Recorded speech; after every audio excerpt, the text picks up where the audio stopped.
10 nimble fingers, one brilliant show. On a 3-foot stage, the goddess aglow. Our shadow play premieres at the Grand Theater tonight.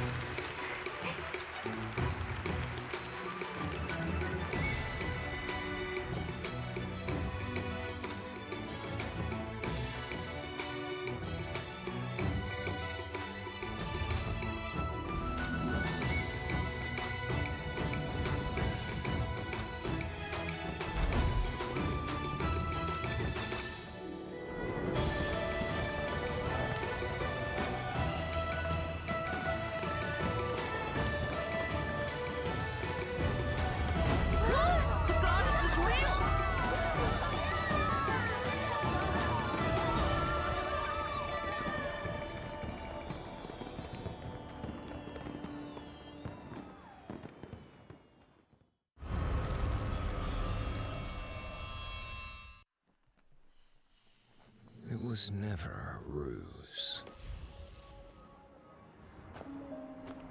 This is a requiem.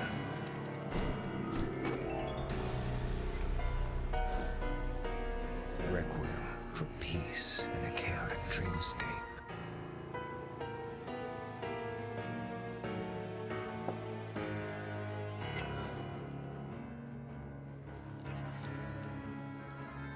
Even if it amplifies their fear. Requiem for an exercise to extend the amygdala.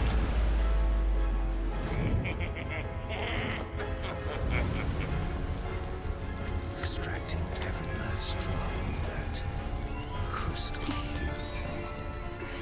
And cast their memories into the abyss. Again and again.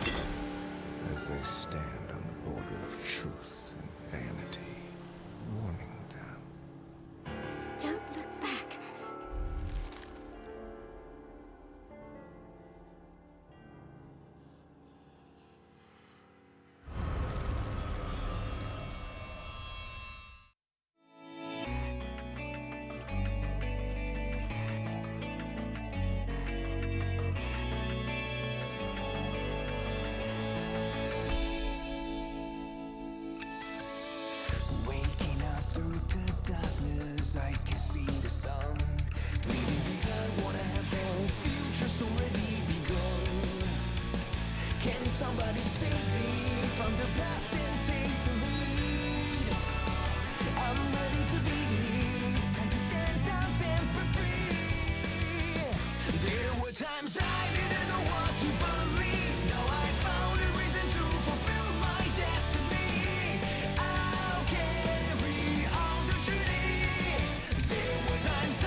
portrait I still without chances of my height, don't care how much it costs.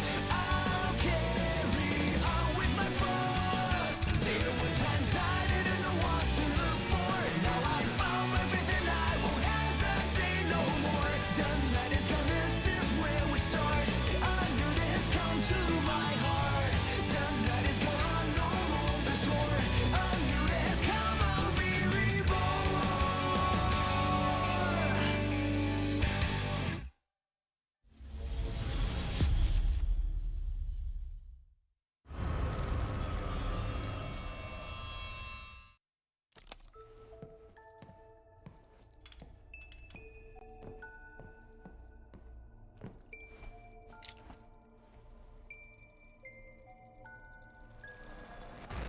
Is this place really haunted?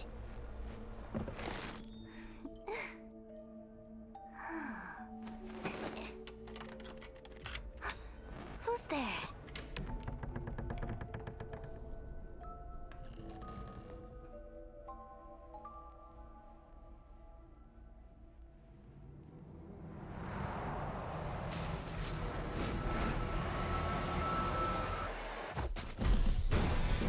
The Crystal Palace was once where art and science collided. Some reminisce about its former glory. Some long for its splendor. Now, you're here too.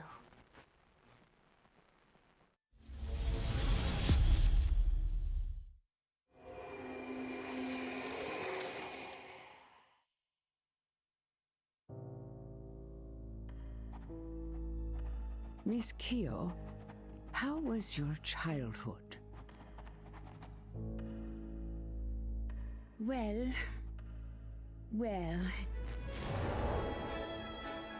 at the dinner table, Father said with a smile, "You sure love playing judge, don't you?" And then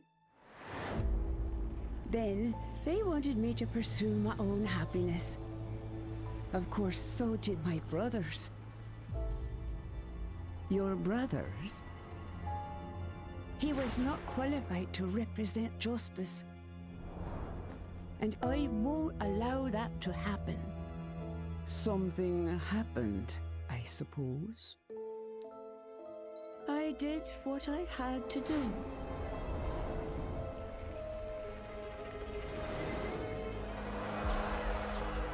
Justice needs obedience. Justice needs sacrifice. It ain't over till the fat lady sings.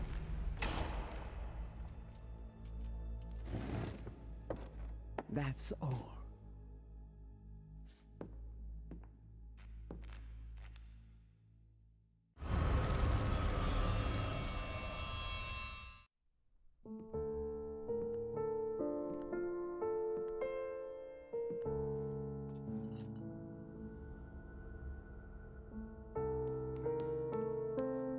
The arrival of the first letter was the prelude to a change in tone.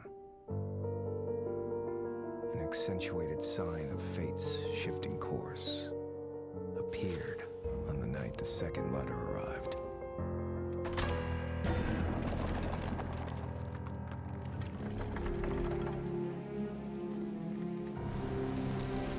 Those fragile wings flew in with the dying light, who forgot one simple truth. The purer the light, the deeper its shadow.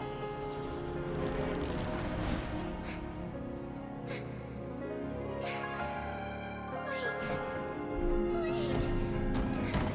My nightingale, never chase after illusions of hope. Looking back with longing eyes, this is just his unfailing bait.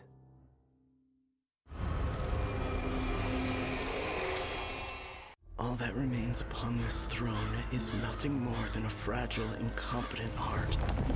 After the embers fade and die out, our homeland, ripped asunder by the flames of war. At the height of my desperation, I finally saw the light of a star above. She was the one who brought the light of dawn back into my life.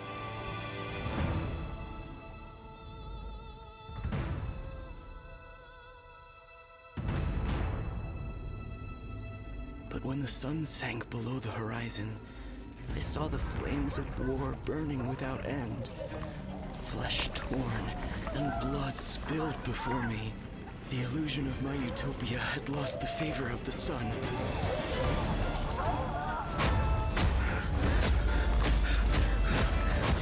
I have to get out of here. I have to...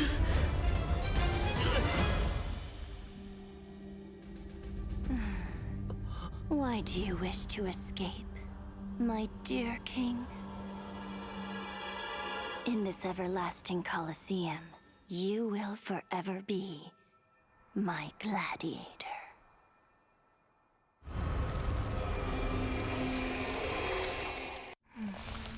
Anna, night. Girls' school. To discover the truth about what happened to Anna, I disguised myself as a maid at the school. After the incident, someone was still the center of attention. Someone was still beloved. Someone seemed to be hiding something. And the odd thing, someone was trying to look for answers in those ancient legends. The truth may not be what it seems. Everyone is under suspicion. Things were not as simple as I imagined.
踏过荒谷和大漠，肩负着族人的使命，去往异乡。阴谋与命运交织着。当星辰落下之时，毒蛇露出了尖牙。忠诚与背叛的戏码拉开序幕。火光将反叛的计划化为乌有，刺向毒蛇的弯刀，在烈火间把双手灼烫。然而，救命的稻草不过是又一场狩猎的预谋。而若不甘心成为猎物，只能自己勇敢伸手，触碰分秒与神鹰。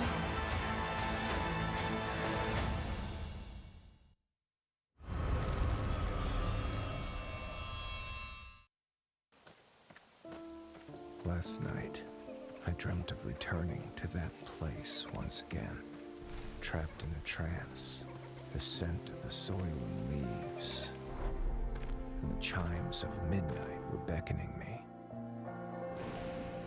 No matter how many times you found salvation within your own creation, you could not escape the nightmares of your memories.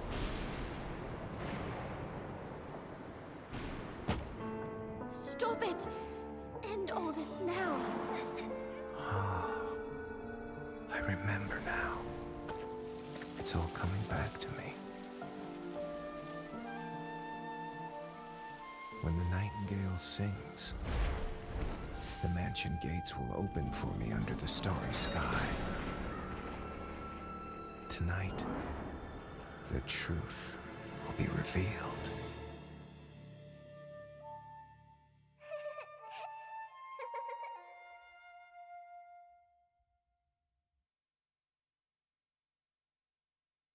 The islanders often say the wayward sons will eventually return home, just as migratory birds always come home to roost. Yet, fewer and fewer have returned. Fear has gripped the island, and strange rumors began to take hold.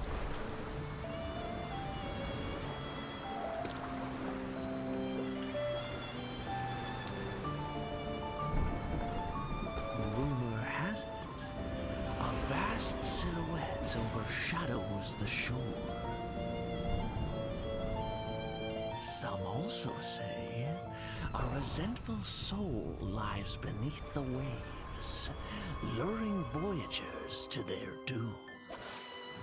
While many claim, even in a storm, the swallows will guide you in the right direction.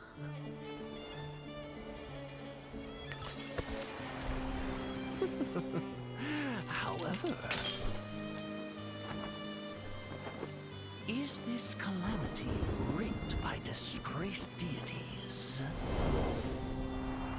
Or perhaps it all stems from greedy hearts?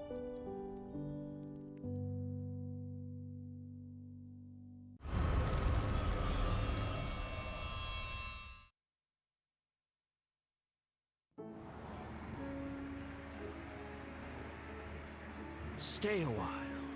I have an interesting tale for you. Sergei, once the backbone of this circus, he brought numerous joy and laughter on stage. But he was a slave to the bottle off stage.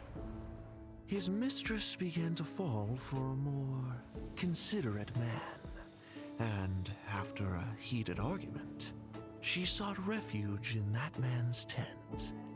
Sergei couldn't stand for this. He destroyed that man's wretched face with acid and ruined his life forever. The truth was finally spilled in a fit of drunkenness. In turn, on that drunken night, Sergei also lost his face. I don't like this face. Oh, it sickens me. But this face has become a new symbol, belonging to Sergei and to me. I finally arrived at the manor, mentioned in the commission letter. The fairly complete main building became my first foothold here.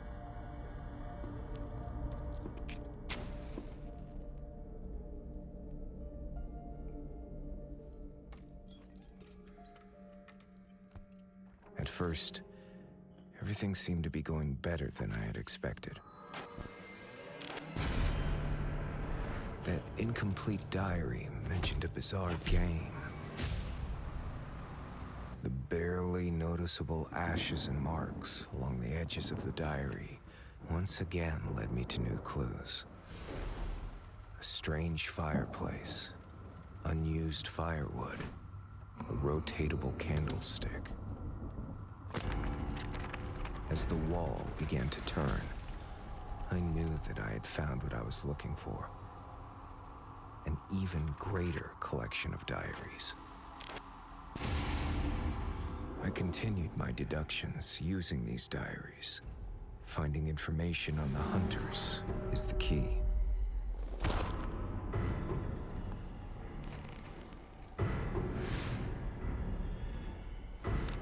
Yet, it creates more questions than it solves.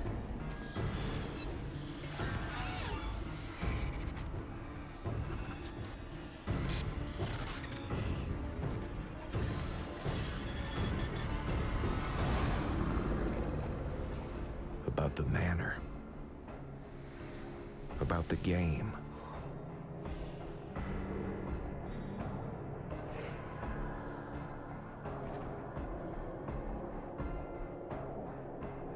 And about me.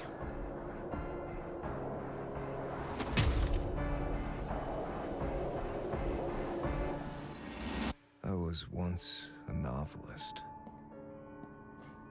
I lost my memory in an accident 10 years ago, and have suffered from intermittent amnesia ever since. My condition has worsened with the passage of time. The span of my amnesia is getting worse. Finally, through the eyes of my neighbors, I realize the exact nature of my condition. It's not about amnesia, but that person has awakened.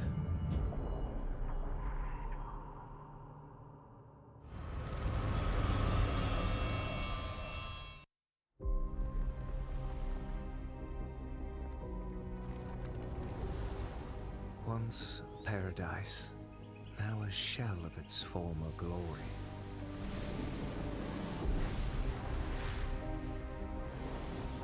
No one minds the kindness of the weak.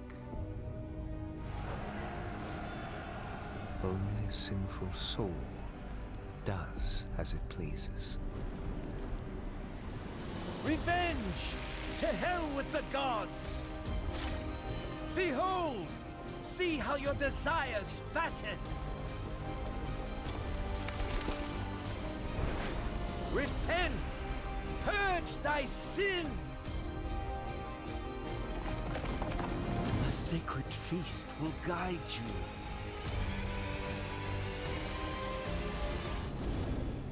I will rebuild paradise.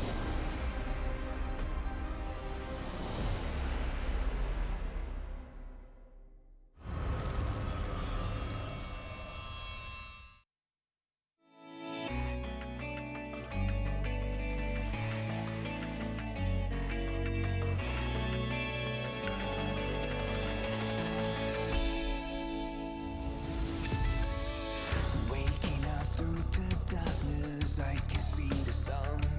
Leaving behind what I have done, future's already begun. Can somebody save me from the past and take the lead? I'm ready to lead, time to stand up and be free. There were times I didn't know what to believe. Now I found a reason to fulfill my destiny. I'll carry on the journey. There were times I didn't know what to look for. Now I found my faith and I won't hesitate no more. The night is gone on.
最后我还是失败了。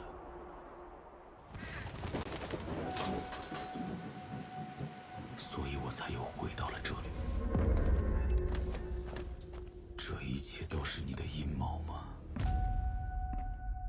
再次面对过去的噩梦。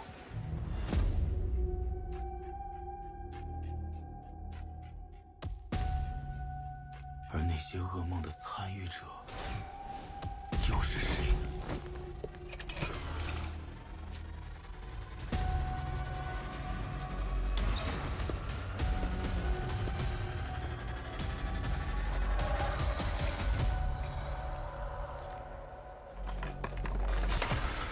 我所遗忘的究竟是什么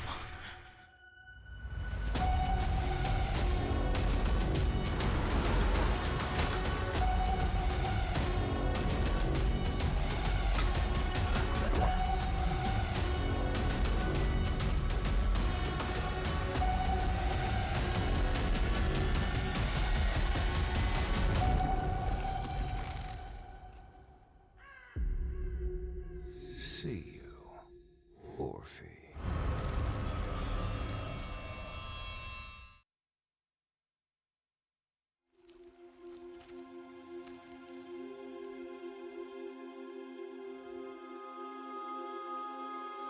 Long, long ago, when demons and gods walked amongst humanity, two sisters lived a life of creating fragrances. All that you desire shall be granted if you bring me a fragrance that relieves one's sorrow. Finally, the younger sister completed the god's request.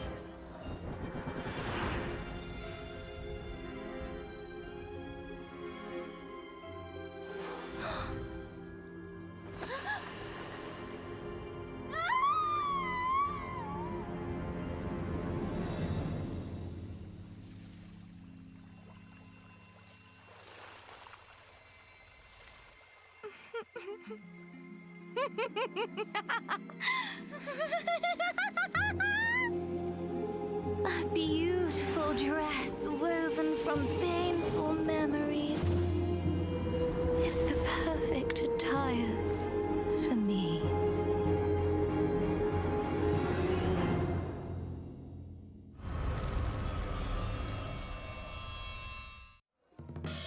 Ten nimble fingers, one brilliant show.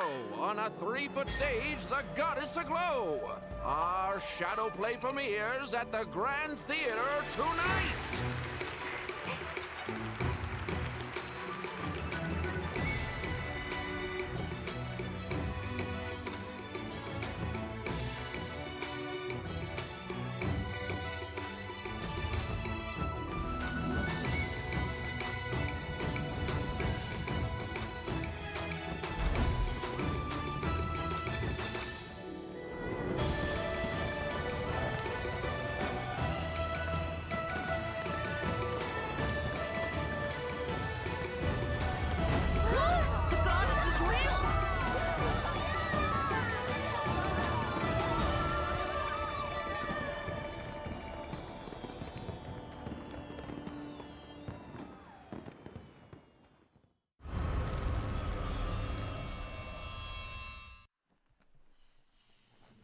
was never a ruse.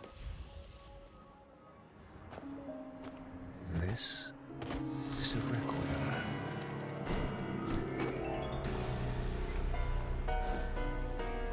Requiem for peace in a chaotic dreamscape.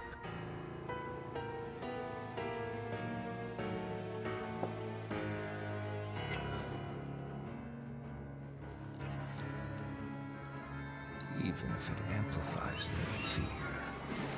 Requiem for an exercise to extend the amygdala.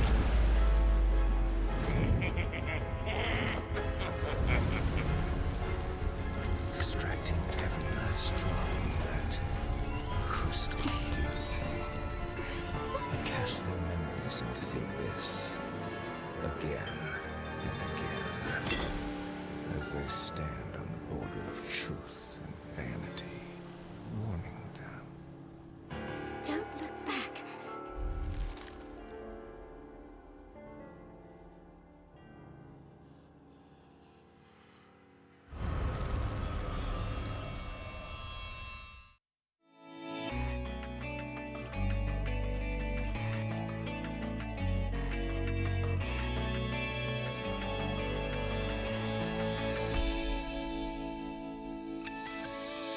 Waking up through the darkness, I can see the sun. Leaving behind what I have done, future's already begun. Can somebody save me from the past and take the lead?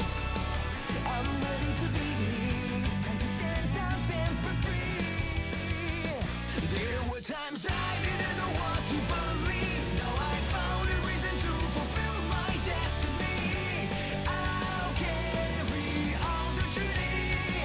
There were times I didn't know what to look for. Now I found my faith and I won't hesitate no more. The night is gone, I'm no longer torn. A new day has come, I'll be reborn. Rising up from the ashes, my freedom has won. Take me away, show me the light. Take me to the other side. Can you hear those voices from the madness I foresee? I've made my choices, time to stand up for a dream. How do I ever change the things I've been through? What if everything's already written? What you do? I'll carry on with the truth. How do I ever change the things I've done wrong? Will this fate away forgive me and help me go on? The night is gone, I'm no longer torn. A new day has come, I'll be reborn.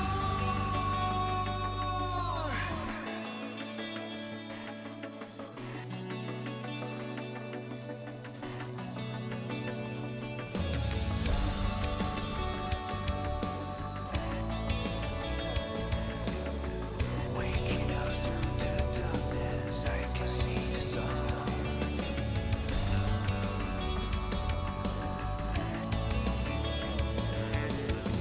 Rising up from the ashes, my freedom has won. Never give up, never compromise.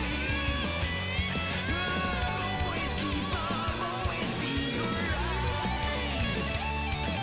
Till my sins are washed away.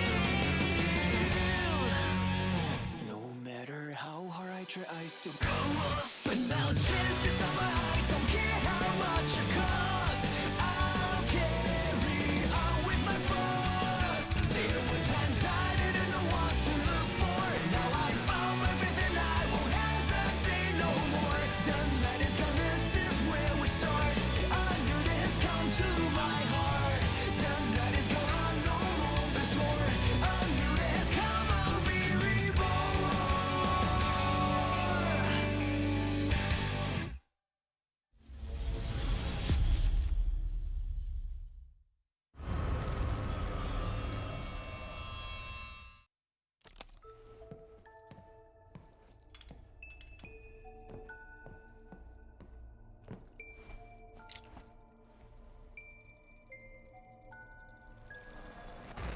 Is this place really haunted?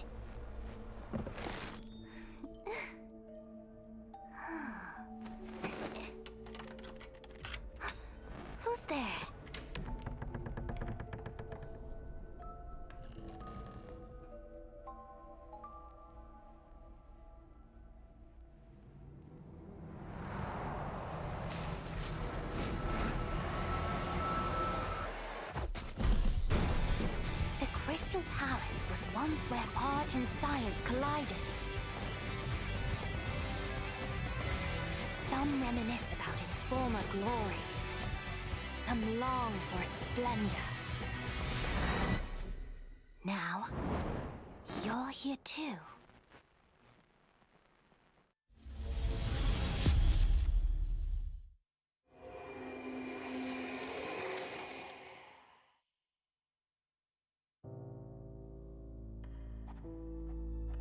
Miss Kyo, how was your childhood?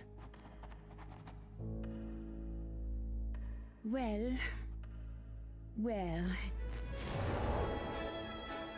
At the dinner table, Father said with a smile, "You sure love playing judge, don't you?" And then they wanted me to pursue my own happiness. Of course, so did my brothers. Your brothers? He was not qualified to represent justice. And I won't allow that to happen. Something happened, I suppose. I did what I had to do.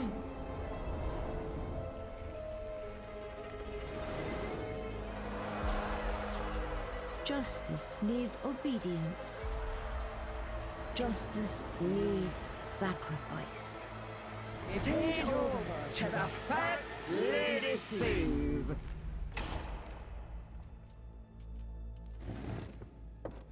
That's all.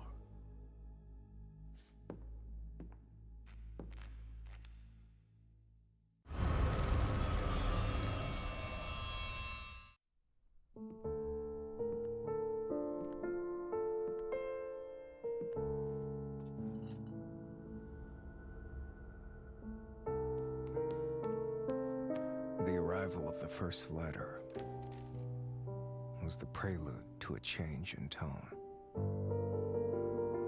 An accentuated sign of fate's shifting course appeared on the night the second letter arrived.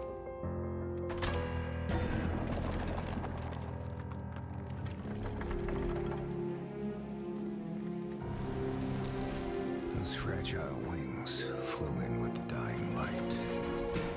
Who forgot one simple truth? The purer the light, the deeper its shadow.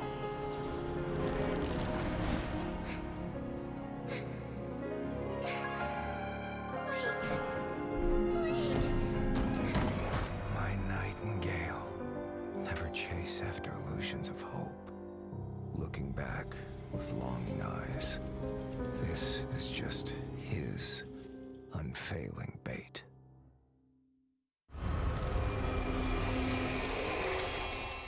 All that remains upon this throne is nothing more than a fragile, incompetent heart. After the embers fade and die out, our homeland, ripped asunder by the flames of war. At the height of my desperation, I finally saw the light of a star above. She was the one who brought the light of dawn back into my life.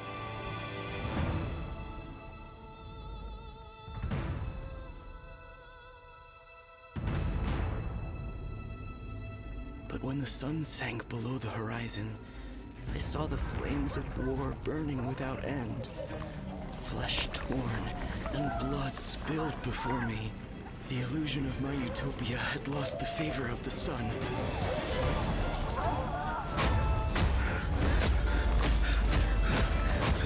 I have to get out of here. I have to...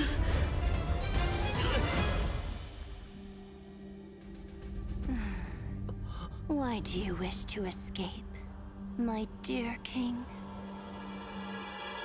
In this everlasting Colosseum, you will forever be my gladiator.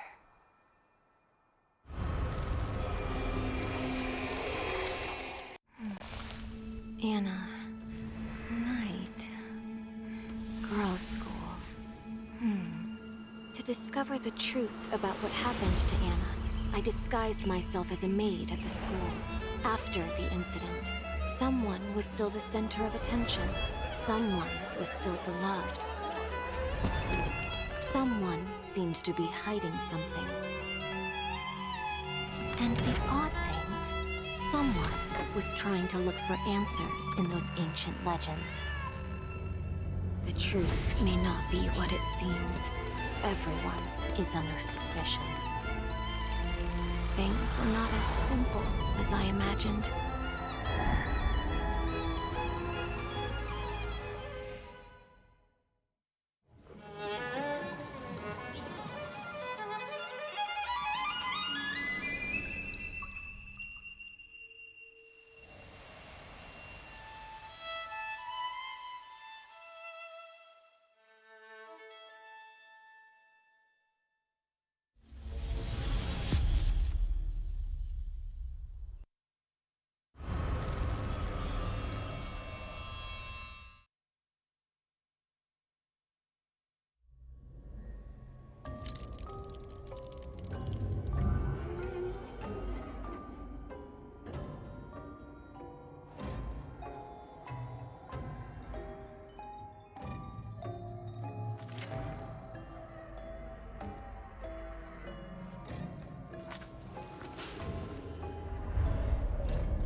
踏过荒谷和大漠，肩负着族人的使命，去往异乡。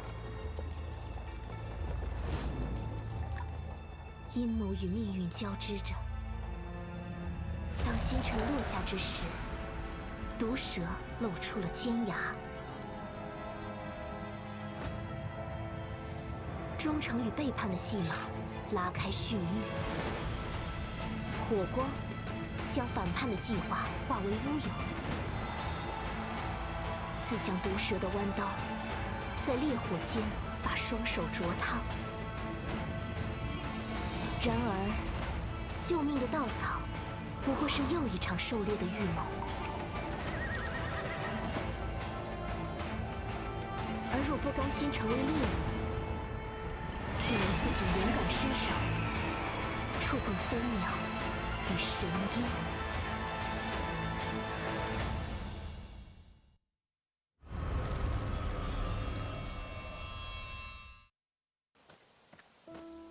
Last night, I dreamt of returning to that place once again, trapped in a trance, the scent of the soiling leaves, and the chimes of midnight were beckoning me. No matter how many times you found salvation within your own creation, you could not escape the nightmares of your memories.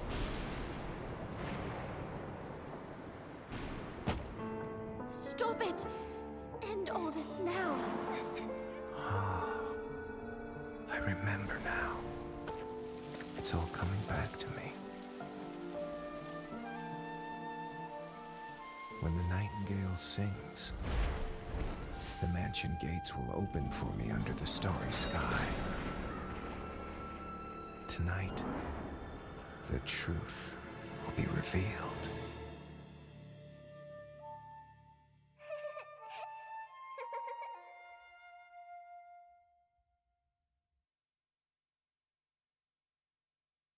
The islanders often say the wayward sons will eventually return home, just as migratory birds always come home to roost. Yet, fewer and fewer have returned. Fear has gripped the island, and strange rumors began to take hold.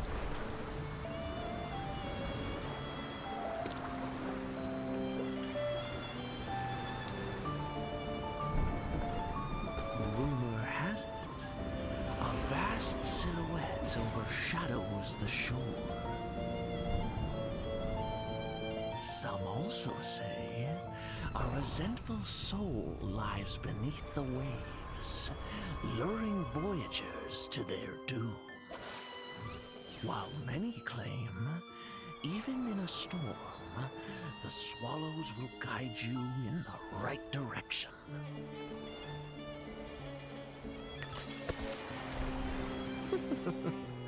However,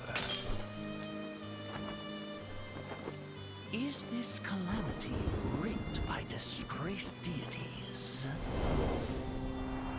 Or perhaps it all stems from greedy hearts?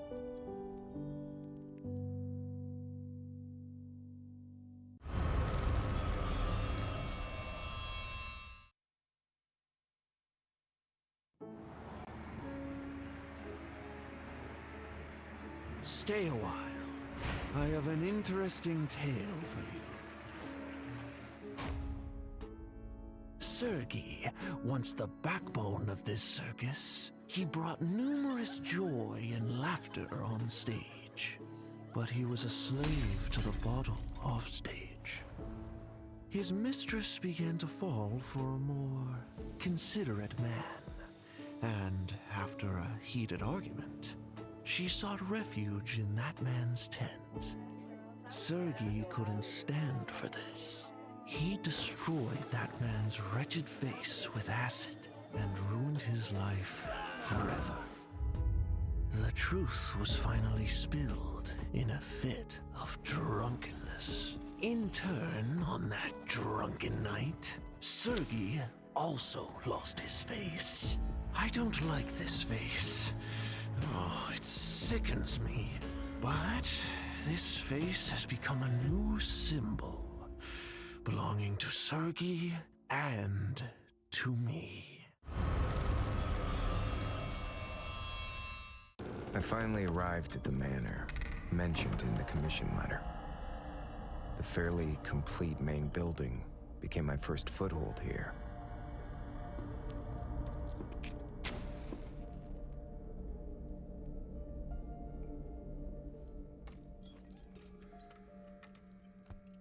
At first, everything seemed to be going better than I had expected. That incomplete diary mentioned a bizarre game. The barely noticeable ashes and marks along the edges of the diary once again led me to new clues.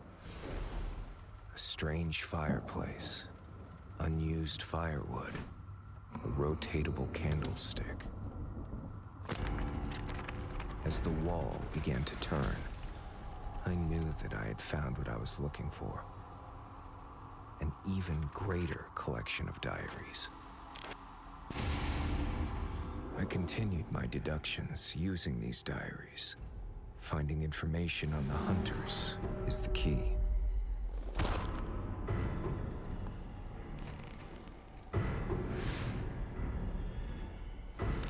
Yet, it creates more questions than it solves.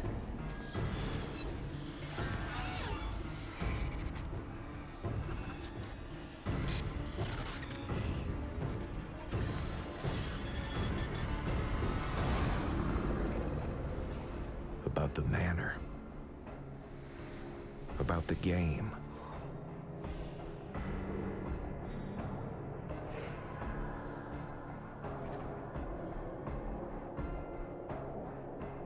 And about me.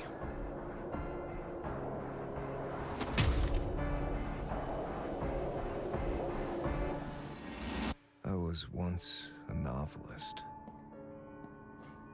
I lost my memory in an accident 10 years ago, and have suffered from intermittent amnesia ever since. My condition has worsened with the passage of time. The span of my amnesia is getting worse. Finally, through the eyes of my neighbors, I realize the exact nature of my condition. It's not about amnesia, but that person has awakened.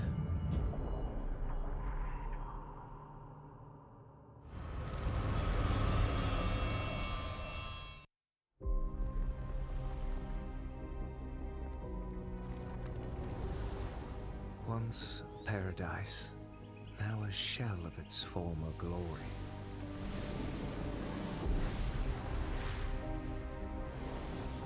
No one minds the kindness of the weak. Only a sinful soul does as it pleases. Revenge! To hell with the gods! Behold! See how your desires fatten! Repent! Purge thy sins! A sacred feast will guide you.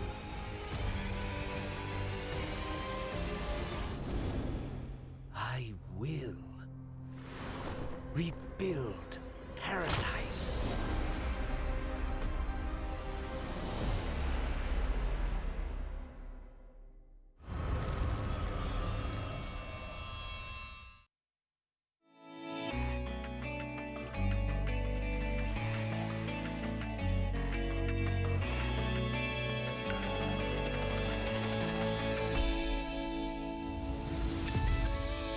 Waking up through the darkness, I can see the sun. Leaving behind what I have done, future's already begun.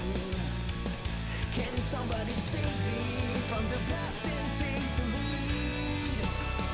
I'm ready to lead, time to stand up and be free. There were times I didn't know what to believe. Now I found a reason to fulfill my destiny. I'll carry on the journey. There were times I didn't know what to look for. Now I found my faith and I won't hesitate no more. The night is gone, I'm no longer torn. A new day has come, I'll be reborn.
最后我还是失败了。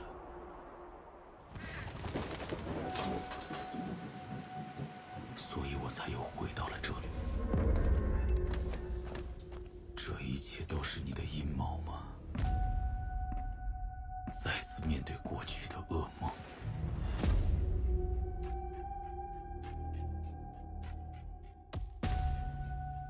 而那些噩梦的参与者又是谁呢？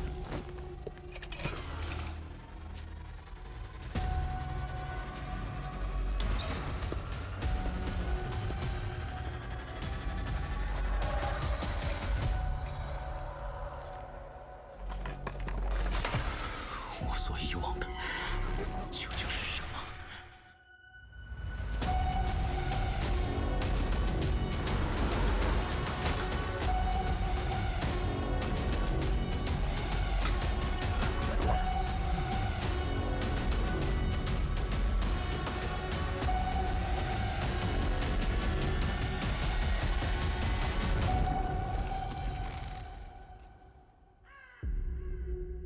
？See you, Orphe.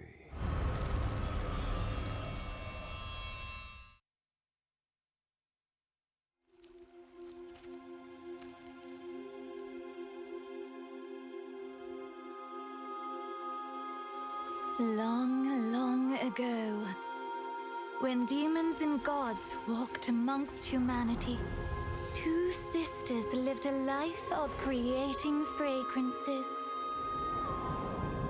All that you desire shall be granted if you bring me a fragrance that relieves one's sorrow.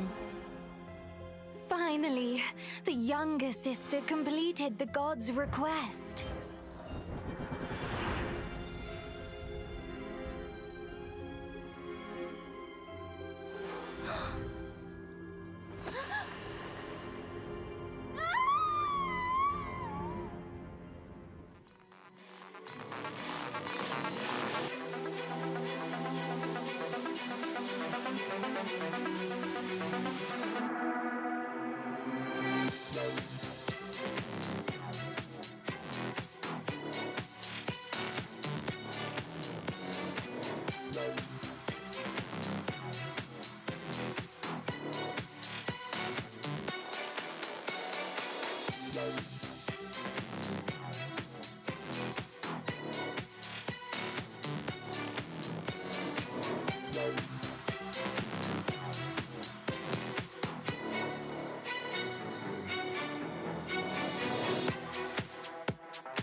Welcome, ladies and gentlemen, to Call of the Abyss 5 Group Stage.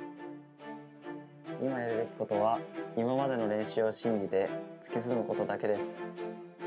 奇迹需要亲手去创造。小组第一，我们势在必得。目標に到達するまで前進し続けるのみです。I know the enemy is waiting. Although the upcoming matches will be challenging, we will not be afraid of anyone that comes our way. 成败在此一举。 We are more eager to win than any other teams. 摒除杂念，我们能够做到最好。綱は非常に通りやすい。ただ最初を打ち抜けば問題ない。ここで最初を打ち抜くことができました。密码机的话，其实加起来才3台，我觉得再打一防救不下来了。地下室惨案了。合わせて。Oh, it's no good. And then at least if he goes over there, it's try. Oh, race, here we go. It's statue hits. Can he go for it? Oh, that is going to be a terror shock. That is putting Prince in such a good position. 这个窗户换贺应该不是敢翻到了。我的天哪！ Not gonna matter because he has excitement. Because he going for the excitement. There's the excitement. He's unable to harass. Oh, but the snap is on hold. But he gets the trap. 卡蒙这边的要交钩了吗？这个钩点啊！钩点好秀。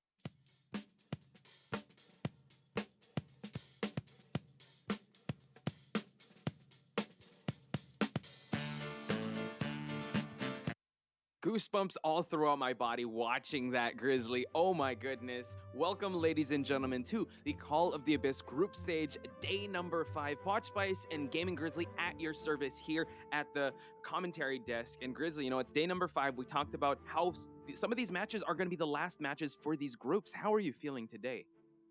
Very, very excited. Already day 5. Can you believe it? Time is just flying. Time is just flying, and we have seen so many fantastic teams already. But let's jump over the schedule for today, because I'm really looking forward to see these teams compete against each other today. We are starting today's matchup with SST versus MRC. Teams that we have already seen performing extremely well. We saw SST, the team from Japan, winning their first 2 matches that they were already playing, so they are in a really good position. And then we have MRC, who won the first match, what was against PC, and then lost against ACT.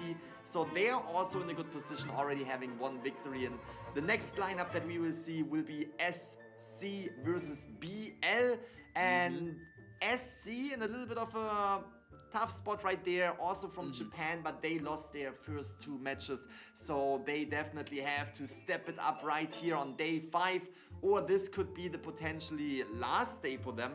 Then if we look at BL, a team from Southeast Asia, they also lost their first two yeah. matches. And we already said this. These two teams, literally one of these two teams will either go into the next stage or has to fly back home. So that is going to be very, very intense. And here, let's just take a quick look at the price again. This is around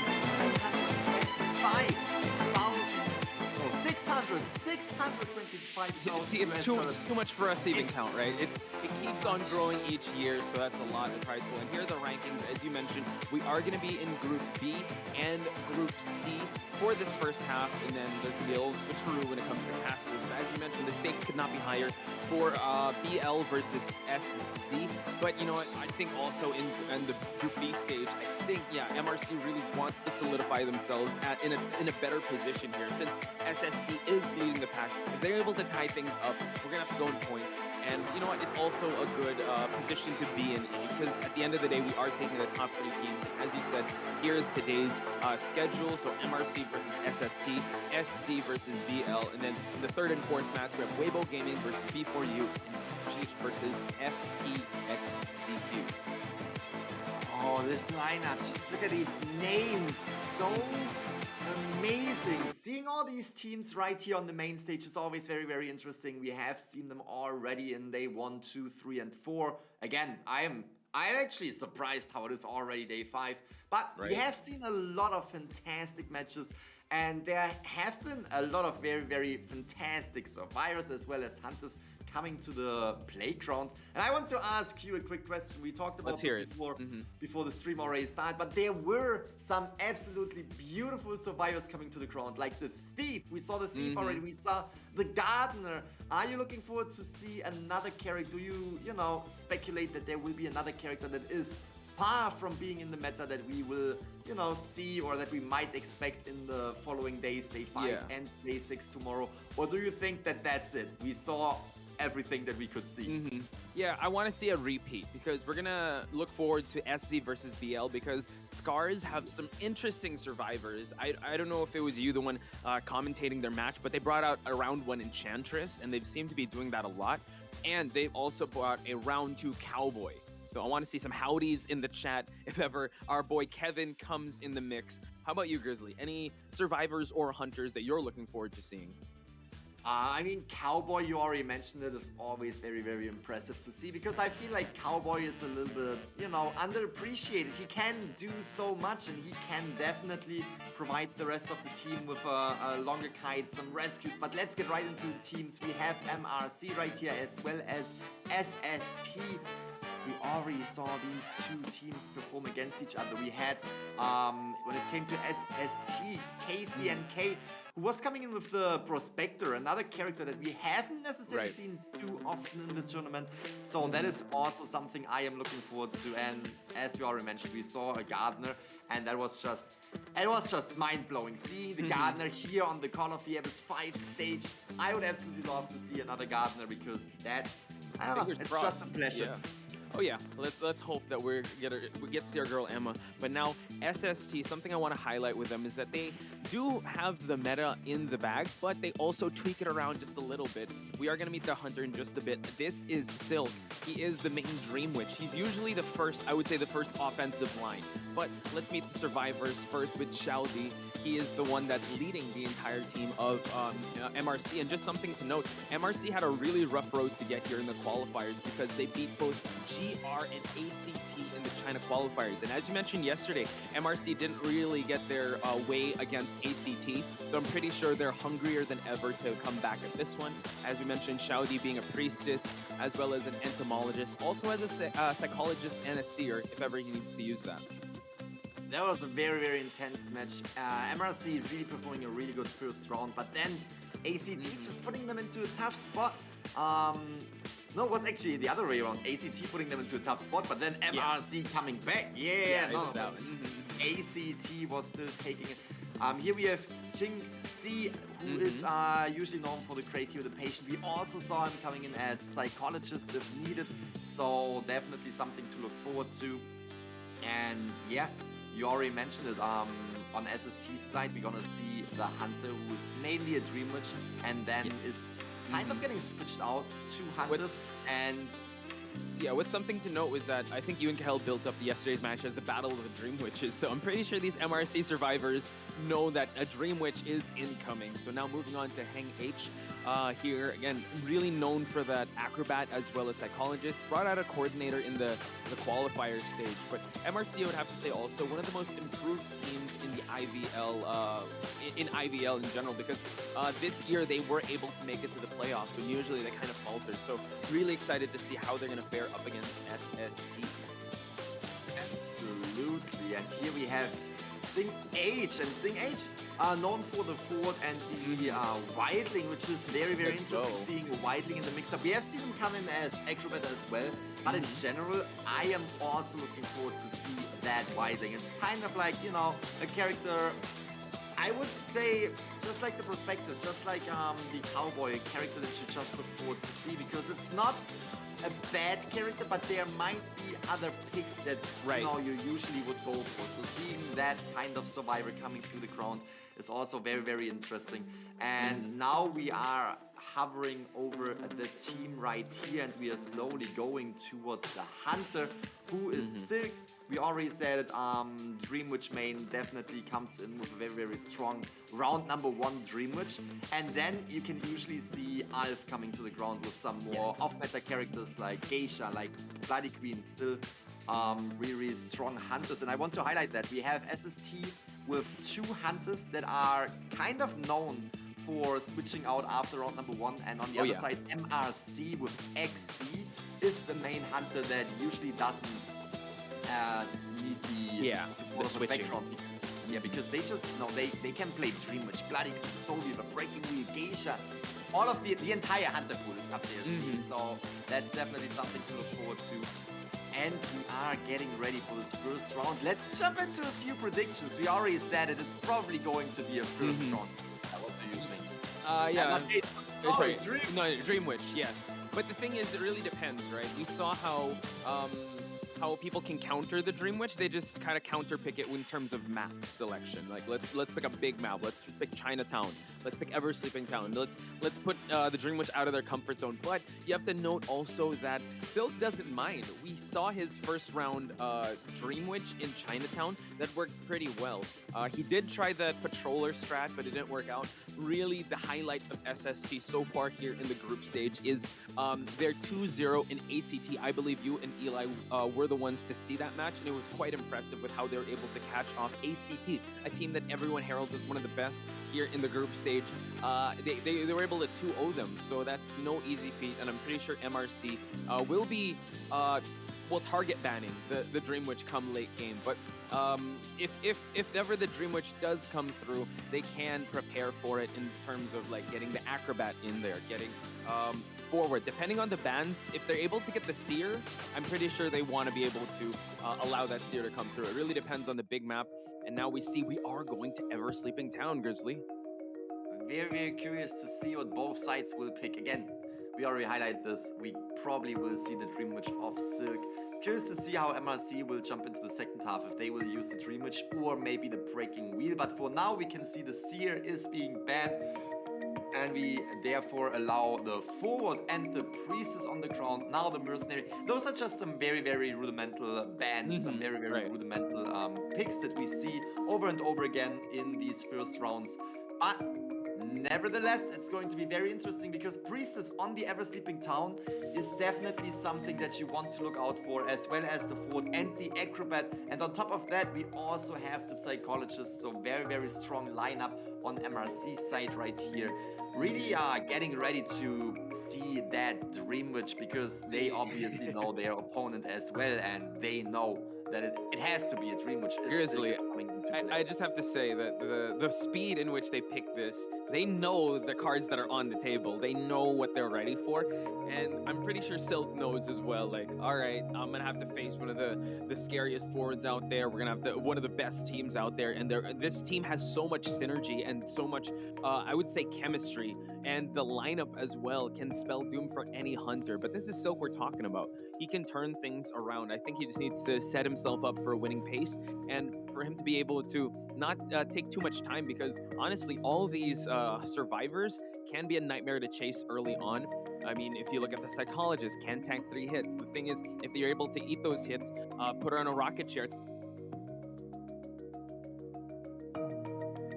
So sure, and we also have the Xiao Di as the priestess, which is really strong, especially on this map. And I'm really looking forward to that first lineup. I always say there are key moments in every match in which you can just see, all right, this just changed the pace in favor of the hunter or of the survivor team.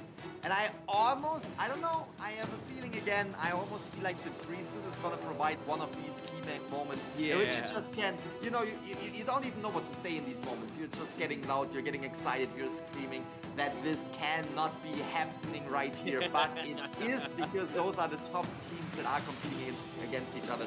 And again, I have a feeling that Xiao Di might be able to bring out such a huge key moment for their team in this first round right here. Let's see if Silk, who is definitely a very dangerous and scary Dream Witch, will be able to prevent that from happening and will be able to get the 3, if not even the 4 survival elimination for their team. Yeah, so here we have it, ladies and gentlemen. Posh Spice and Gaming Grizzly giving you the commentary action in our round 1 first half between MRC versus SST. Here we are in Ever Sleeping Town. Guys, let's go. I'm excited to see Silk run amok here in Ever Sleeping Town with this Dream Witch spawning over here at the fake gate, already transitioning towards the middle part of the map. Can run into Xiao Di, can run into Hang H. So let's see who he will try to go after. Priestess can be a good chase early on, but if she's in a strong part of this map, it's going to be so hard to chase her down. And we see that Xiao Di already rotating towards that middle cipher, and we see that, I think, will he try to commit towards this Priestess? Spawn Follower is inbound now and positioning himself for, well, a hit here from Xiao Di. And there she goes, utilizing these portals. We saw that Silk was seeing the forward first, but definitely doesn't want to go for the forward right away at the very beginning, because that can just be very dangerous. Just going for that character can buy so much time for the survivor side. But as you mentioned, going for the priestess, not necessarily an easier task, because she is coming in with 2 portals. She almost built up a 3rd one. She used 1 already, but as soon as the portals are exhausted, if you're able to chase her long enough, the portals will be exhausted. And then she has a little bit of, you know, troubles, because she doesn't have any skills left. But until that happens, currently still 2 portals left. It's gonna be difficult to catch up right here on the Priestess. Whoa! And there's the blink we're talking about. Usually the mainland China teams really go for that patroller, but now excellent blink utilized there by our friend Silk here, and now Xiao Di transitioning away from corner house right to the center and utilizing these portals once again to just buy some time for the Cypher Rush to happen, because he does not want to be kiting around where everyone is decoding. That is for sure. Doing a fantastic job to just transitioning out of the area of the Cypher Machines and buying the rest of the team more time. Look at the Cypher Machine progress. 3 Cypher Machines already decoded, but that portal did not go through. The hit connected before that Priestess goes down. Wasn't able to use that 3rd portal before going down, but at the end of the day, great setup so far from the survivor side. They already have 3 Cypher Machines popped, so that means 2 survivors can now decode and 1 survivor can come in for the rescue. A perfect setup right here for at least a tie, if not even a 3 or 4 survivor escape. Everything is still on the table. Let's see. We all know Dream Witch extremely strong late game, so not having the, you know, best late game and bring a survivor on the chair right away, that can be a little bit of a problem, but not for the Dream Witch with all these leeches late game. Let's see. And as you're saying, that's the forward came in for an excellent rescue, has tied and another blink, but empty blink at that. Xiao Di will get that hit though, trying to move towards a part there where he could use that holy key, but was unfortunate enough to eat that hit. And now Silk has to leech this Priestess once again, but as you're mentioning, these ciphers have been moving. Forward has already ate a hit, but I feel like the psychologist able to utilize that Wi-Fi heal, and now the forward can come back to harass since he still has his skill in check. King, she has to be very careful trying to prime this cipher, because now the attention is on the psychologist while still keeping pressure on this rocket chair. Ford is coming in, is getting ready right here for the rescue, but you can really see Silk trying to not only trying to multitask, but that is opening up a situation for the Ford to get in, rescue the Priestess. We can definitely see Silk right now concentrating on that Priestess. That is the target that you want to go for, because she will be out of the game as soon as she hits the chair again. And here we can see she's getting hit by the tram. She was trying to get distance, trying to get in front of that tram to get away from the Dreamwitch, but was miscalculating the forward. speed of the tram. Yeah, that was quite unfortunate because, I mean, the tram chooses no favorites here in this game. Priestess is out, one Cypher remains, and the thing is, you have to be very careful. 2 leeches are already here, so he's trying to de-leech. He's trying to, they're trying to mitigate the push for that endgame Cypher because it's gonna be so scary if there's so much followers and they all have detention. And now Psychologist will be forced to eat these hits. Now he's gonna pop that last Cypher and now try to push for that exit gate. But it seems like they're priming themselves for a tie. Can they push for more? Absolutely fantastic gameplay from MRC against Silk right here. We still might see the Blink coming through. Blink is ready, but Ching right here is buying a lot of time, and Blink comes, will take the hit right here. That brings down the Psychologist. As you said, they are setting themselves up for a tie. The Acrobat almost opened up the gate at the front, at the backwood, I think. So fantastic job so far.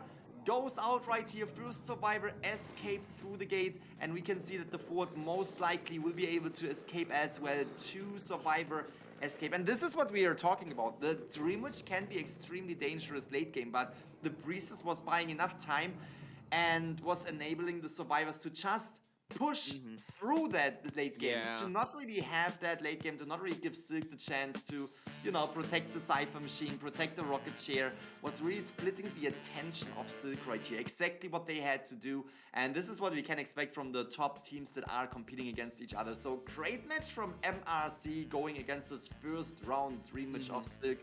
But now, roles are switched, roles are changed. We can see MRC going on the hunting side, and we also know that MRC's XC is not only known for the Dreamwitch, but also for the Breaking Wheel. And on Ever Sleeping Town, we might actually see the Breaking Wheel as well. So I'm curious to see if they can get at least, you know, a tie to tie this round number 1 for themselves, or maybe even more points out of this match to just have a little bit of a head start in round number 1.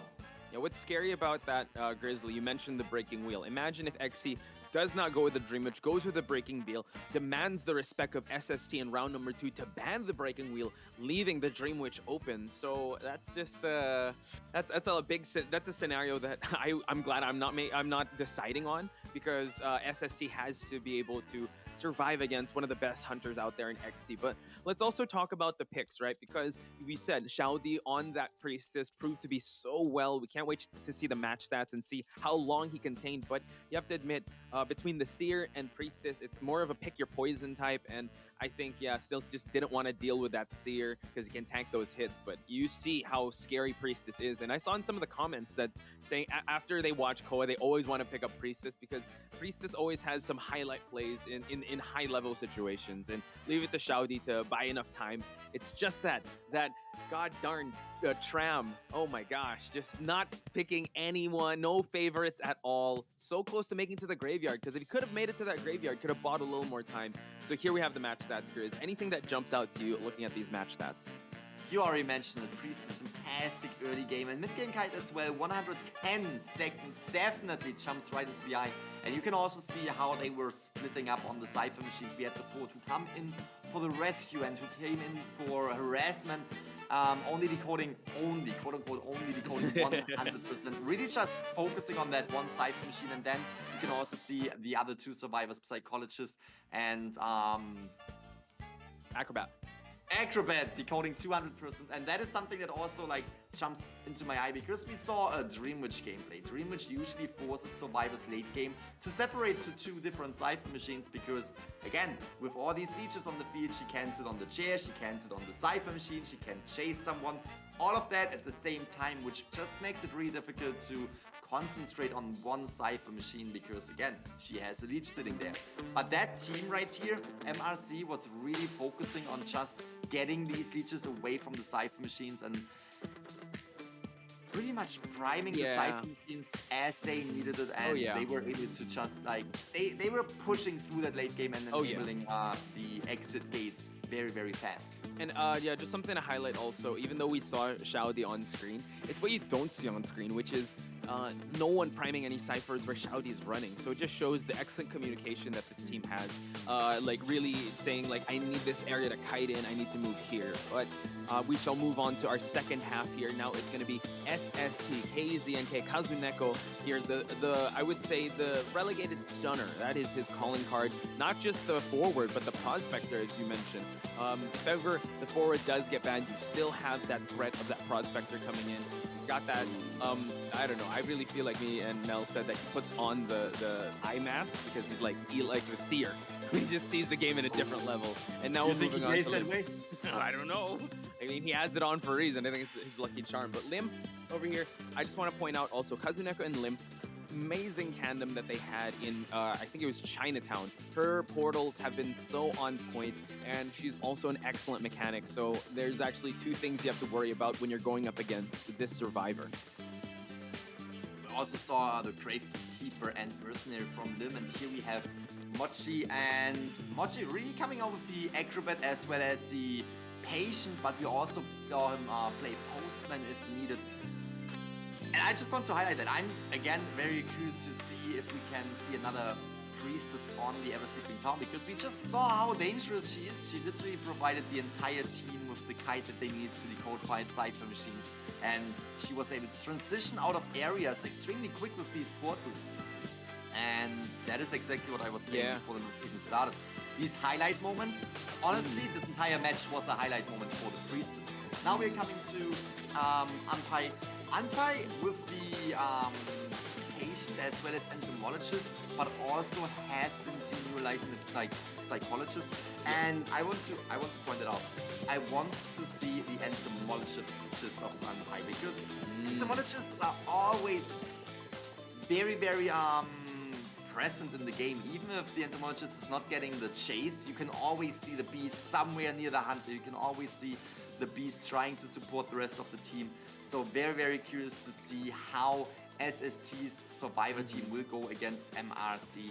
Again, the first match was a tie, so it's on both sides. There are points to be taken. And here we have XC. We already talked about XC. Such a variety hunter player, known for the Bloody Queen, for the Dream Match, but also for the Breaking Wheel, the Soul Weaver, the Geisha. All of these characters we have already seen in the group stage right here of the Call of the Abyss 5. And the question right now is just, are we seeing a Dream Witch or are we seeing a Breaking Wheel? That's at least, in my opinion, the picks that we can expect. You made a case for the Dream Witch mirror match, but again, they could just shift up that formula just a little bit to keep that Dream Witch in check for the next round. If ever XC is able to get more than 2 survivors out of the game and put respect on that Dream Witch. And I like to also chime in with the Entomologist. Yeah, usually if the Priestess gets banned, Entomologist is the second best support in terms of mobility and kiting, as well as providing that support. She can double rescue, technically, have a forward come in with the Entomologist Bees just to push away and harass. That's a strat that we've seen in IVL teams, and that's a strat we're going to definitely see here if the Entomologist is going to be allowed to come out and play here. But yeah, everything's still up in the air since this is a tied match. I wonder if it's going to be a deja vu or like a mirror match of sorts where it's the exact same picks and bans, or will they kind of shift things up since yes, they are known for that Dream Witch, and I think the variety would definitely come when Alf steps in round number 2 or 3. We're just gonna have to wait and see how this match will pan out. That is something I'm looking forward to. In round number 2, round number 3, we have seen it before, Alf coming out and just utilizing that Bloody Queen, utilizing that Geisha. It can still, it all can still turn into a mirror match right here, because XC also knows how to play the Bloody Queen, also knows how to play the Geisha. So it could really just be a battle of giants when it comes to the Hunter side. But yeah, curious to see if we will have a similar ban lineup as well as Survivor pick lineup. We might expect a little bit of a different ban setup, which would change the Survivor lineup as well, of course, because we might see, for example, a Priestess ban. But at the same time, if we are expecting to see the Breaking Wheel, I would not necessarily expect to see a Priestess ban, as well as if you see the Dream Witch. I am not completely sure if the Priestess ban would be the best ban because there are so many other survivors like the Fort. You don't want to deal with the Fort. You don't want to deal with the Seer. You don't want to deal with the Mercenary. So let's jump right into it. Let's not speculate. Let's see the first ban of the match. Seer it is. Okay, we are going for the mirror match. Yeah, I can already see it. Forward Priestess, that's a lock. Really depends if they want to bring in the Acrobat or Patient, because you can make a case that they could change things up. But they would, I think that having Psychologist, having that Wi-Fi heal would definitely be something that they can try and go for. So yeah, Priestess, Forward, gonna get locked in. Now it's the Psychologist that's banned. Yeah. Psychologist is banned, which is allowing the Mercenary, for example, on the ground. I would assume that we can see the Mercenary was just so strong with that delayed damage that he can take. But the delayed damage might also pinpoint towards Breaking Wheel, because with the Breaking Wheel you can utilize these spikes and you can deal a little bit more damage than needed to bring down that Mercenary right away. But at the end of the day, the elbow pads will definitely be something that you have to look out for. And the survivors are getting ready right here. Getting ready for that second pick round. Second, third and fourth character that they will bring. Can expect the Acrobat and I think Mercenary does, yeah. Yeah. Mercenary is just too good to pass up if you're going to allow that to happen. But XC knowing that, I guess it comes down to playstyle, or maybe he wants to bait out the Mercenary from coming out. Yeah, this could be a Dream, as you mentioned. Yeah, still sticking to that Dream Witch, but changing things up. We saw how effective the Psychologist was in the first match to just rebound kite. So rebound save for that Forward. So I guess they were able to mitigate that situation and kind of substitute with a Mercenary, because now that they can go for 2 rescues, but you're kind of giving Mochi his comfort pick here on that Mercenary. So XC has to be very ready for a very tough guy lineup here, because you have that Mercenary, you have that Forward, and all these survivors could be a nightmare to chase. And if you don't chase that Priestess early on, if you chase like the Mercenary, Forward, Acrobat, you will count on Lim giving that Priestess support, making it so hard for the Hunters to pin down these survivors. That is for sure, but at the end of the day, if you go for the Priestess early in the game, we already saw it on MRC side, it can be a difficult task too, so it's really pick your poison right here, and it's gonna be very, very interesting how XC will deal with the situation right here. Ban the Psychologist, you made a very, very good point right here, because that Psychologist was enabling the Ford to come in for a second rescue, even though the Ford was taking a hit. Psychologists can heal up a teammate over distance so quickly that you can't really do anything against them, and that might provide the time that the survivors need to get more survivors out. But we are jumping right into it. Here we have it: Ford, Acrobat, Mercenary, Priestess on the ever sleeping town, a lineup that I would hope never to see whenever I go on the ever sleeping town, but it's luckily not me. We have XC right here, who is coming in as Dream Witch, extremely strong, needs to secure at least a tie for their team to get the tie in round number 1. But we have seen MRC XC performing before. They can definitely do more. They can definitely get the 3, if not even 4 survivor elimination. And we also have seen SST on the survivor side, who can definitely go for a 3 survivor escape, if not even 4 survivor escape. So there's everything on the table. I'm curious to see how this round number 1 will play out. We are jumping right into the second half. Let's go. Ever Sleeping Town once again, ladies and gentlemen. A mirror match of sorts, but no Psychologist. Mercenary does come in, but everything else is definitely the same. Now, XC spawning, transitioning over to the middle ciphers here, and let's see who his first target will be. Like we said, you got to pick your poison, who's going to commit to. So, split pushing here. We see that one is running towards the exit gate, is the Forward, and I believe that was the Acrobat over there at the corner house, but it is the Forward that was leeched. Kazuneko would gladly take this first chase, so XC has to be very careful. He sees that the spawn follower is spawning over there at the corner house, and while trying to just position himself to try and hit Kazuneko here at the corner house. Very, very interesting strategy. Really, Kazuneko trying to get the attention and moving into direction that the Hunter might not necessarily expect. And we see the Patroller strat coming out. We have a Patroller that will try to get the bite right here. Ford is dashing away. Will he be able to? Oh my god! Actually stop right in front of her, didn't take the...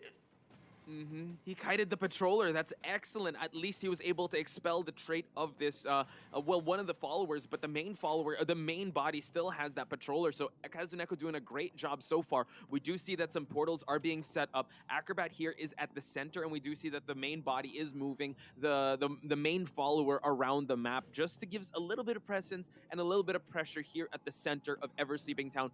Priestess is over at the graveyard, so it seems like Umpi will be taking the second chase. Exi about to drop this patroller, but look at the wherewithal, dropping the both pallets, and now another patroller. Can he kite out this patroller? It seems like he cannot. It seems like he cannot. Fantastic teamwork right here so far, and the coordination of the team is absolutely great. We saw how they had to rotate out though, so this is a little bit different. This time XC is actually not concentrating on one survivor only. It's really putting pressure on more survivors, slowing down the decoding progress. Exactly what XC wants to do. As Dreamwitch, you want to slow down the game as much as you can and then get ready for that late game with all the legions across the map. So here we can see how he's going also to try to land that hit on Lim, but hits the portal. Priestess is getting out of here. Wow, did you see how he kind of like stepped to the right a little bit to kind of juke out and then went straight to that portal? That is what Lim brings to the table. Excellent ankle breaking skills on that Priestess. So far, so good on the survivor side, but Cypher Progress has kind of was put in a standstill here because, as you mentioned, Exi, divide and conquer. That's what he's doing, spreading out his presence to try and mitigate the Cypher Rush from happening, which is actually a good strat. But the survivor team is doing pretty well because they have not eaten a lot of those hits and the resources are still pretty high. Now we see that Umpi has the crows, would gladly take the second kite, but has to be very careful because he is one hit away from falling down.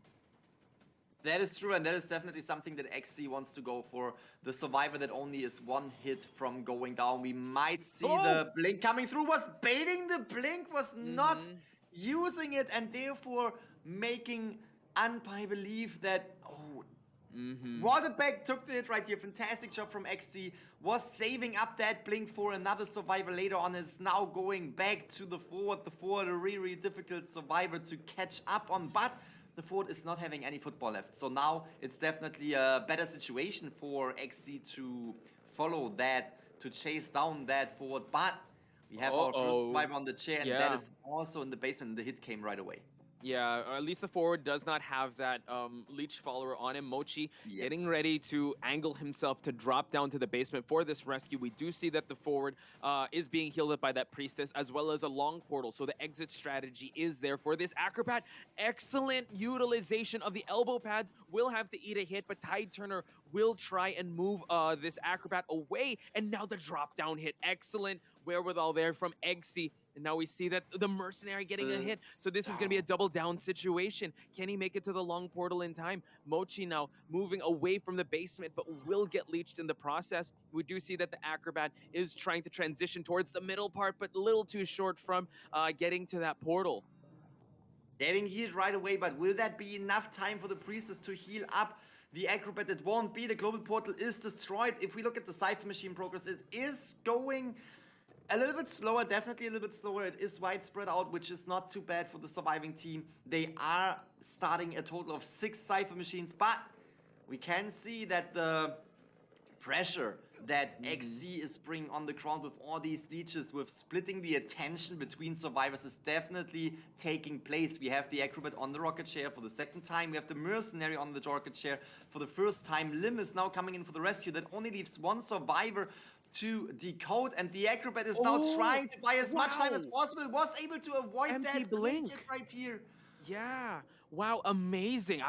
We got to watch that in slow-mo just to see what happened there. But Unpi now has to have the rebound kind of his life. While we see the forward did get rescued. The mercenary rescued the forward rescued the mercenary. My apologies. And now everyone is out and about. But like you said, Grizzly, this is what the Dream Witch wants. He wants to just expel all the resources. We're playing some mind games here at the pallet. Oh my god, another blink, but a nice avoidance by the Acrobat going towards this portal. So buying enough time. The thing is, now, Grizzly, that the Cypher progress has been put in a standstill because of the attention that XC is splitting to all the survivors here. That is for sure. Survivors are healing up. Survivors are definitely playing it slow because they know Dream Witch is very, very dangerous.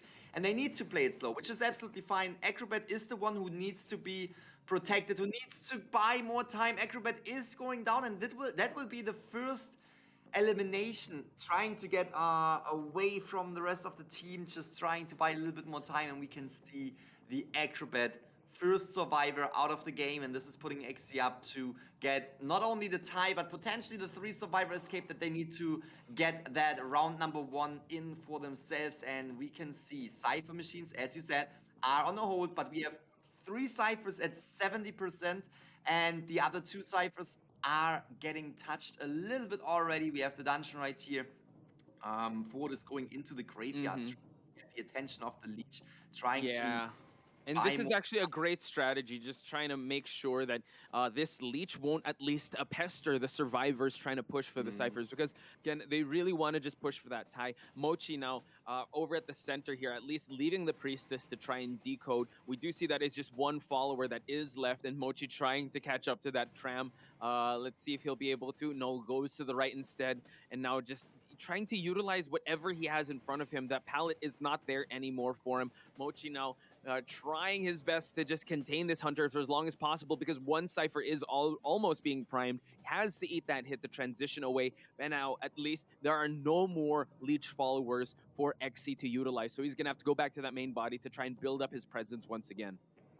And we can see how the mercenary is trying to find a new item, because the mercenary is not having any elbow pads left, and that might be a little bit of a tough situation. We can see the Ford now decoding, priestess now decoding. They need to start working on these cipher machines. The mercenary was interrupted, but is able to stun that leech right here, getting a little bit more of distance. And again, we can see XC splitting up his attention, multitasking with the Dream Witch, protecting cipher machines, chasing survivors, and all of it at the same time. We can see Ford is taking that hit, but as you already mentioned, if the follower that is leech to you will take the hit on you, that leech will at least disappear, and that will buy a little bit of, you know, breathing room for the Ford to transition into a different area. Now Ford also trying to stay away from the rest of the team to give them enough time to decode. And the cipher machine progress actually took a big step right here. We have 2 cipher machines almost primed, and the last 2 cipher machines that might be protected by XC are at over 60%, and they are already starting the last cipher machine as well. Yeah, so you saw that the forward was able to get another item, will have some elbow pads to utilize. So this is actually one of the strengths of SST. They don't mind taking it slow as well and trying to, well, make the hunter definitely go in favor of SST here. So XC cannot lose sight of the victory here. He can go for at least a 2-person escape, but I think he a 2-person out, but I think he wants more. And we see that the mercenary, oh my god, has to eat that hit, but it's all good, allowing the forward to be healed. And like you said, some of these ciphers, you just have to touch it a little bit and they'll be able to pop it. And he already used trump card. It came from patroller to blink, and now mercenary will be falling down. The question is, was he able to get through the global portal? I saw the global portal somewhere in the area, but I don't think that he was reaching it. He was not able to get to it. That would have been definitely a little bit of a game changer in favor of the survivors. But now mercenary on the chair for the 2nd time right here. We can see again the strength of the Dream Witch, just really not only protecting the survivors on the chair, also protecting the cipher machines from getting primed. We have 1 cipher machine remaining. 2 of them are at 37 and 61. There's still a little bit of, you know, wiggle room for XC to use that late game right here, and it's the forward. But that might allow the forward right here. Oh, that is really, again, survivors are doing several things at the same time. Mercenary is taking it. Will the forward be able to prime that cipher? We can see 2 survivors are just pushing that last cipher. They want to get it Terror done. shock, but it's still fine. Oh, they push for it. They push for it, Grizzly. And now Kazuneko has to be very careful. Mercenary is healed up. He does have a leech on him. Let's see if he'll be able to utilize this blink. It's already online, and now the mercenary falls down. It seems like XC can get more survivors out. Since no one is close to that exit gate, we do see that the forward and the priestess are kind of choked out here at the graveyard area, and now the mercenary can see that rocket chair once again. They are trying to get rid of these leeches, because these leeches can be very, very dangerous. But the leech is coming through the portal that was supposed to help the survivors, but was bringing them right on them while they were trying to de-leech. And this is exactly what we are saying. when we are talking about the strong late game of the Dream, which she really comes through right here, eliminates the Mercenary. We see that Lim was getting through that global portal, is trying to open up the gate, but needs to go back and forth, and that will be the destruction of the global portal. Again, there is still a chance of getting that tie. We can see the forward is up. There are no leeches on the ground beside the main body leech, so therefore there are chances for the survivors to make that a 2-survivor escape, but it's definitely going to be difficult because now we have a leech on the forward, we have the main body leech coming in, and that will put the forward into a situation where he needs to stay alive to at least buy enough time for the priestess to get to that gate. She's utilizing portals to get across the map faster, but will it be fast enough? Will the priestess be able to open that gate and get at least one survivor out to secure a few points for the surviving team? Because you don't want to get a 4-survivor elimination. That would mean the hunter would get a 5-point game for their team. Priestess about to open up that exit. Oh, the priestess is able to open up that gate. Not quite. Oh, that's so close. 99. It's at 99, and maybe this is gonna allow the forward to hang on. Oh, that might be the. Ooh. Such a mind game. They are mind gaming even me. Yeah, now the Lim will have to eat that hit, but this allows the forward to transition to the other side. Since this is the first time both these survivors will be hitting that rocket chair, it's going to buy a little bit of time for at least one of them to push for this gate. I think forward wants to move a little bit away. I don't know if he's going to have enough time. He's starting a new exit gate towards the other side. Xe, he's going to be using the main follower. It's going to be quite tough. He still has a leech follower, so one hit, he will be falling down. Doesn't matter if the tension has run out. We do see that the forward ate that hit, and now we see that another leech is on him. So can Kazuneko utilize this elbow pad to try and push for at least the exit gate, or is he trying to go for Lim? This is going to be a quite...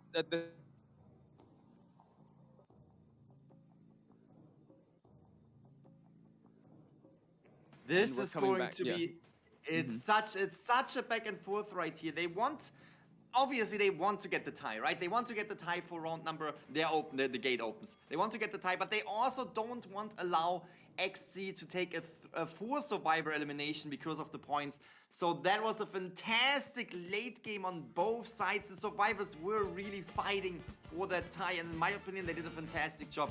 But late game Dream Witch with these leeches, with the map pressure, just too dangerous, and they were deciding to go out with the 1 survivor, which was the forward, who was able to just open that 1% on the exit gate that the priestess was leaving.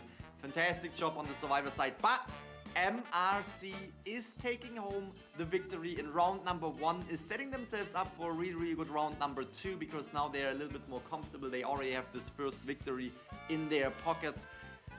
Whew. Dream Witch versus Dream Witch, round number 1, and MRC's Dream Witch was taking that one more survivor with them. So great job. We are looking forward to round number 2, in which we can expect SST changing to Alf, who can come in with a Bloody Queen or maybe a potential Geisha. But XC can bring the same hunters out to play as well. So definitely everything is still on the table. That was way too intense. That late game, way too intense. The way they popped the Cypher, I just want to highlight that.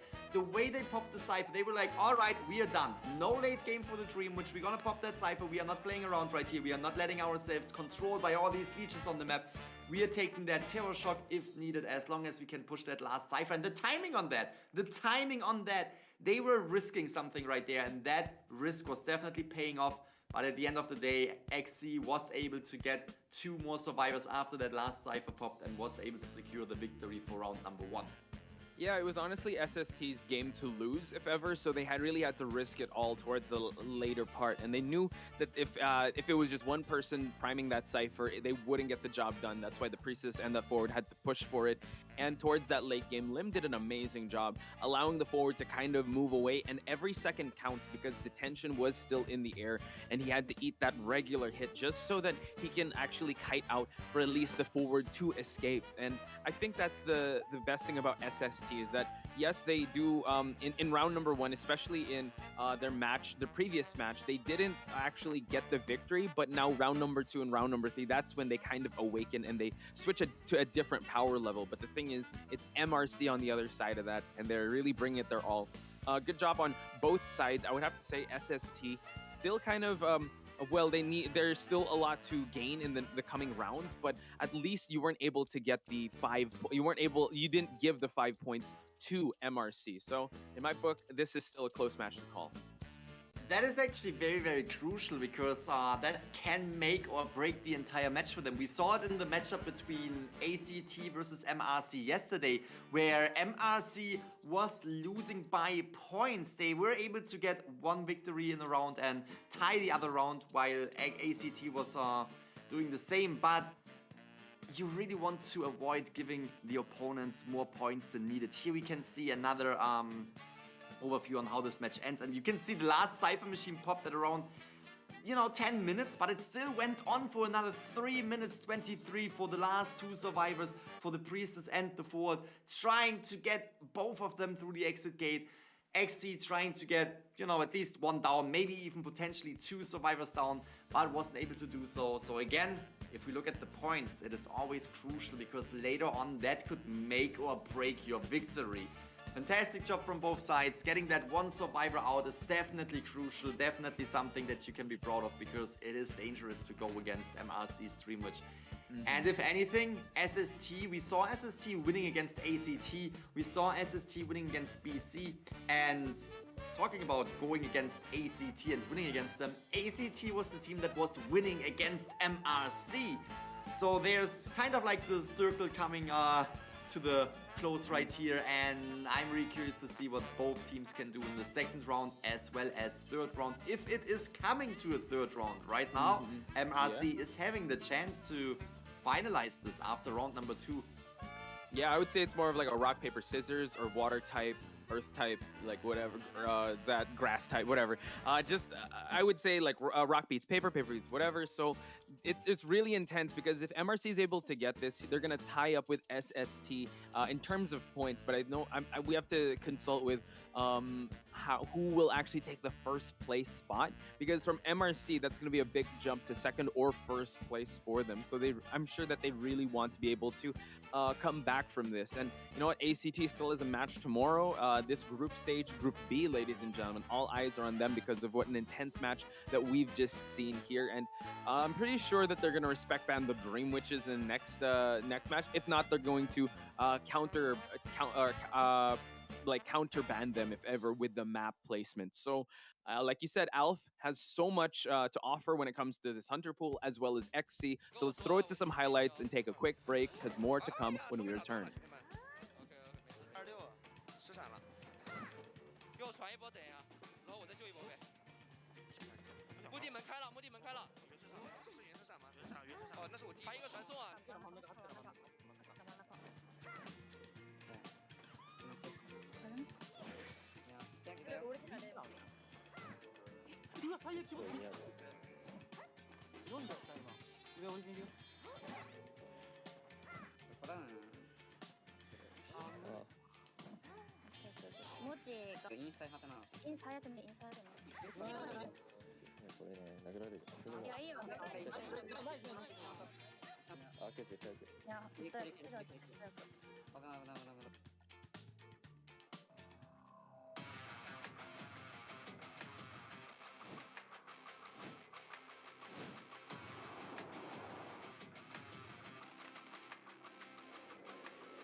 And we are back to round number 2 in the matchup between SST and MRC, and we already talked about it. We will see one Hunter ban, 3 survivor bans, and the one Hunter ban will most likely be the Dreamwitch. There's no reason not to ban the Dreamwitch, except of, You already said that if we have a map that isn't necessarily strong for the Dream Witch. Mm-hmm. But then, give me one map. Give me one map that SST or MRC is not strong on with the Dream Witch. Like, there's just no chance that you can go up against the Dream Witch on they are good at everything. Yeah, the thing is, we know that Alf is coming in, right? So you can rest your laurels on that, so they have to check first. But if by some chance they're still gonna allow Silk to come in, maybe Chinatown, because if we look at his previous match, they did pick Chinatown and he only got one survivor down. So or it was a tie, I'm not sure. It didn't really go there. They didn't get a victory, that is. So maybe Chinatown, but knowing it's gonna be Alf coming in, I think we're in for another treat, because like you mentioned, has so many hunters under his arsenal. So I'm excited to see how they're going to be able to manage that. And also XC, I feel like this is just the tip of the iceberg.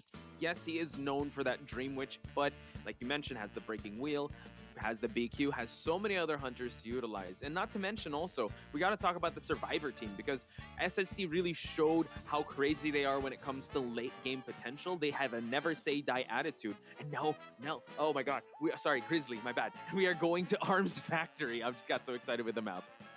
That is going to be very, very interesting. I'm very curious to see which hunters will come out to play on the Arms Factory. I would love to see Alfscacia. We know that he can come in as a Bloody Queen, but the thing is, currently they are in a little bit of a deficit when it comes to round victories as well as points. So bringing out a Bloody Queen who is very well known for getting the tie is maybe not the strat that you want to go for. So seeing the dangerous geisha that Alf can play, that would be something I'm really looking forward to. Also really looking forward to MRC's side later on. Right now they are on the surviving side. We will most likely not see a priestess on the Arms Factory. It's not really the best character when it comes to the small areas, as well as the, there are not really a lot of chances where you can utilize the portals to the full potential. Knowing that it's this map, you could actually get the one you requested for. We could see an entomologist come in for that support with like a maze, like with the ruined area, sandbags. Yeah, those bees could really push away the hunter, especially if a geisha is dashing in. We did see yesterday that the bees were able to put up like this wall. So it really depends on the bans that Alf will be choosing. And on the side of the survivors of MRC, I think, at least Shaudi, you might have to be able to you can't really counterban his priestess, because he's definitely not going to pick that. But you have to be careful, because he does have a psychologist, has a gravekeeper. I think he also has a seer too. So you got to be very careful to I would say an amazing kiter like Shaudi have his pick at the survivors. Same with the postman. Shaodi definitely can bring out the postman right here, utilizing that dog Vic to slow down the chasing hunter, and to also just send letters to the teammates that will help him or his teammates kite during a chase. So definitely something to look out to see right here. But at the end of the day, if we talk about bans on the survivor side, you definitely want to ban not the priestess. Again, priestess not the best pick on the Arms Factory in general, but you definitely want to see the forward ban coming in. Potentially the mercenary, potentially the acrobat, who can be extremely strong as well. Entomologist, I wouldn't necessarily expect the entomologist to be banned, so therefore there is a chance of seeing that entomologist, which could definitely bring some highlights to the matches as well, because she's just always around. If not physically as, entomologists, we can definitely see the bees somewhere at some point throughout the match. There's always the harassment, always the, pushing little bees all over the map. But we might also see, for sure, seer, psychologist. There are characters like the Gravekeeper who could come into play. I don't expect. Still up in the air. It's still up in the air. They are definitely known for playing just very, very meta characters. I don't really expect anything else but the norm from MRC in the survivor lineup. We have the Seer being banned and the Ford, as we mentioned. Yeah, so the surprise would be that third ban, and now banning Alf's Bonbon, which actually is a pretty good ban, because Alf in Japan tournaments has proven to be such a formidable Bonbon player, as well as in Arms Factory. This has to be one of the strongest maps for that Bonbon, since it's one of the smallest. You really don't see the mobility, but nerf the slow mobility of Bonbon in this map because it's really that small. But now we are seeing MRC pick up that Mercenary and that Patient, and also banning the Acrobat. So really wants to get rid of the stunners. It could actually, we could see Grizzly his Geisha here since the Seer was banned. That could potentially come. And then we see the Coordinator. Very excited to see the Coordinator. Definitely a character that can make or break the game with the flare gun. If you're able to land that flare gun in the perfect moment, it can buy so much time. It can rescue. It can really allow you to change the pace of the entire match. And we see Alf's Sculptor. You already said it. Maybe now knowing that Alf is in the game, who is not known for the Dream Witch, who is the supplement hunter when it comes to a little bit more off-meta characters, banning that Guard 26 only makes sense. But at the end of the day, Sculptor on Arms Factory is still a very, very dangerous hunter with these statues and also these very narrow areas where you can just connect the statues very, very fast and connect these hits, these little chip damage hits that will definitely help you to bring down survivors. And that also makes sense to see the Mercenary again, because with the chip damage you can just, you know, bring down that Mercenary if needed. And we can see the flare gun of the Coordinator getting dropped. Same. I was looking at that. If you were looking at me right now, I was like, please stop dropping it. You could accidentally shoot the cameraman or something, Martha. Be very careful with that. It's the make or break item, but she just seems a little bit clumsy with it. She just look at that animation. You see Acrobat, right? He's just like juggling. You see like the Patient doing his little dance, and like you see Coordinator. Look at that, about to drop. Boom! Oh my God! Bang! And then you accidentally shoot. Mercenary just getting ready and just absolutely excited to get into the action, and there's just no care in the world for the Coordinator right there, just playing with that flare gun. But we are getting right into the match. I'm very, very curious to see not only Alf's Sculptor, but also, as we already said, the somewhat clumsy Coordinator right here. Very, very excited to see this matchup coming in. Again, currently we have MRC on the winning side. MRC was able to win the entire first round for themselves by just one more elimination, so there's still everything on the table, but SST needs to step up their game, because if they are not at least tying round number 2, that means that MRC will take the victory against SST, and that is definitely something that SST is not wanting. Yeah, so pressure is on SST's side. They want to be able to take this round, if not at least tie, but knowing them, I'm sure they want to take it in emphatic fashion. But can Alf rise to the occasion here? Because it seems like, having a Sculptor here, they want to go in meta first and probably save up the Geisha pick for like a last minute clutch play. So let's head on over to the Arms Factory and find out, ladies and gentlemen. Alf spawning over here, going towards the center of this map. We do see that he is already transitioning towards the shack area where King C is over, not even bothering trying to look at triple pallet here. And we see that King C over at the sandbags area will get spotted out. But King C, being the Patient, could be a tough chase for Alf, but let's see how he's going to fare in this first chase.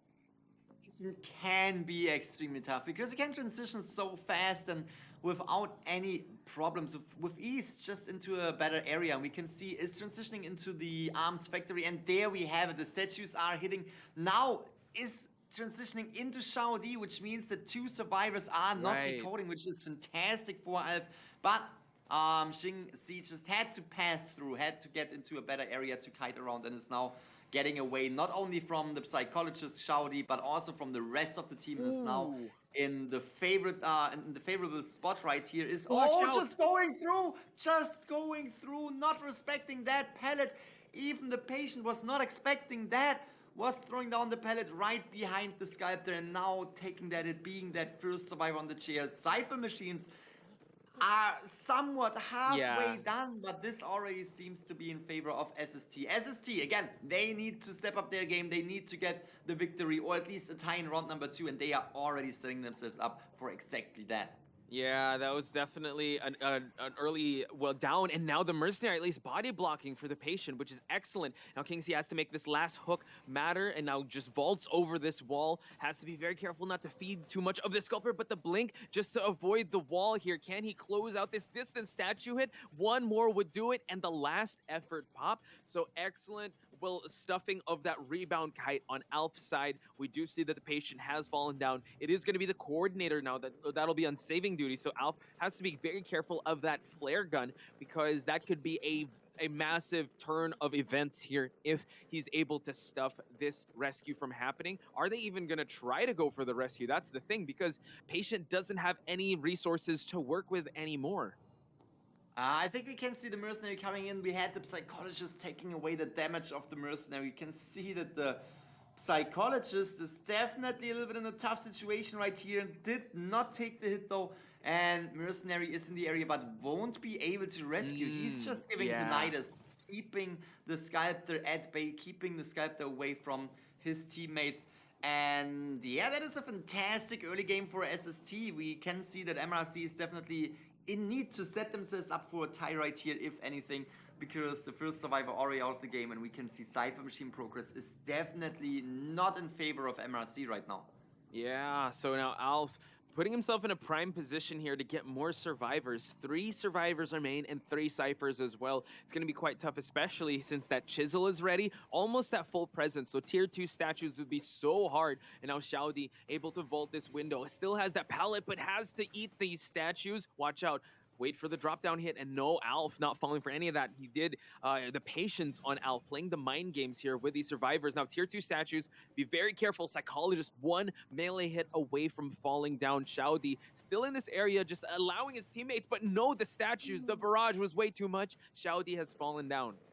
Will we see the basement? Will we see the basement here? Yes, we will, putting more pressure on the survivors. They were able to pop 3 ciphers in total right now, and actually at least having 2 more ciphers at around 50%, which is setting them up for a really good late game. But at the end of the day, Psychologist now being in the basement, we need to see that game-changing flare gun that we were talking about. The coordinator is in the area, might be able to make something possible to buy more time for the team.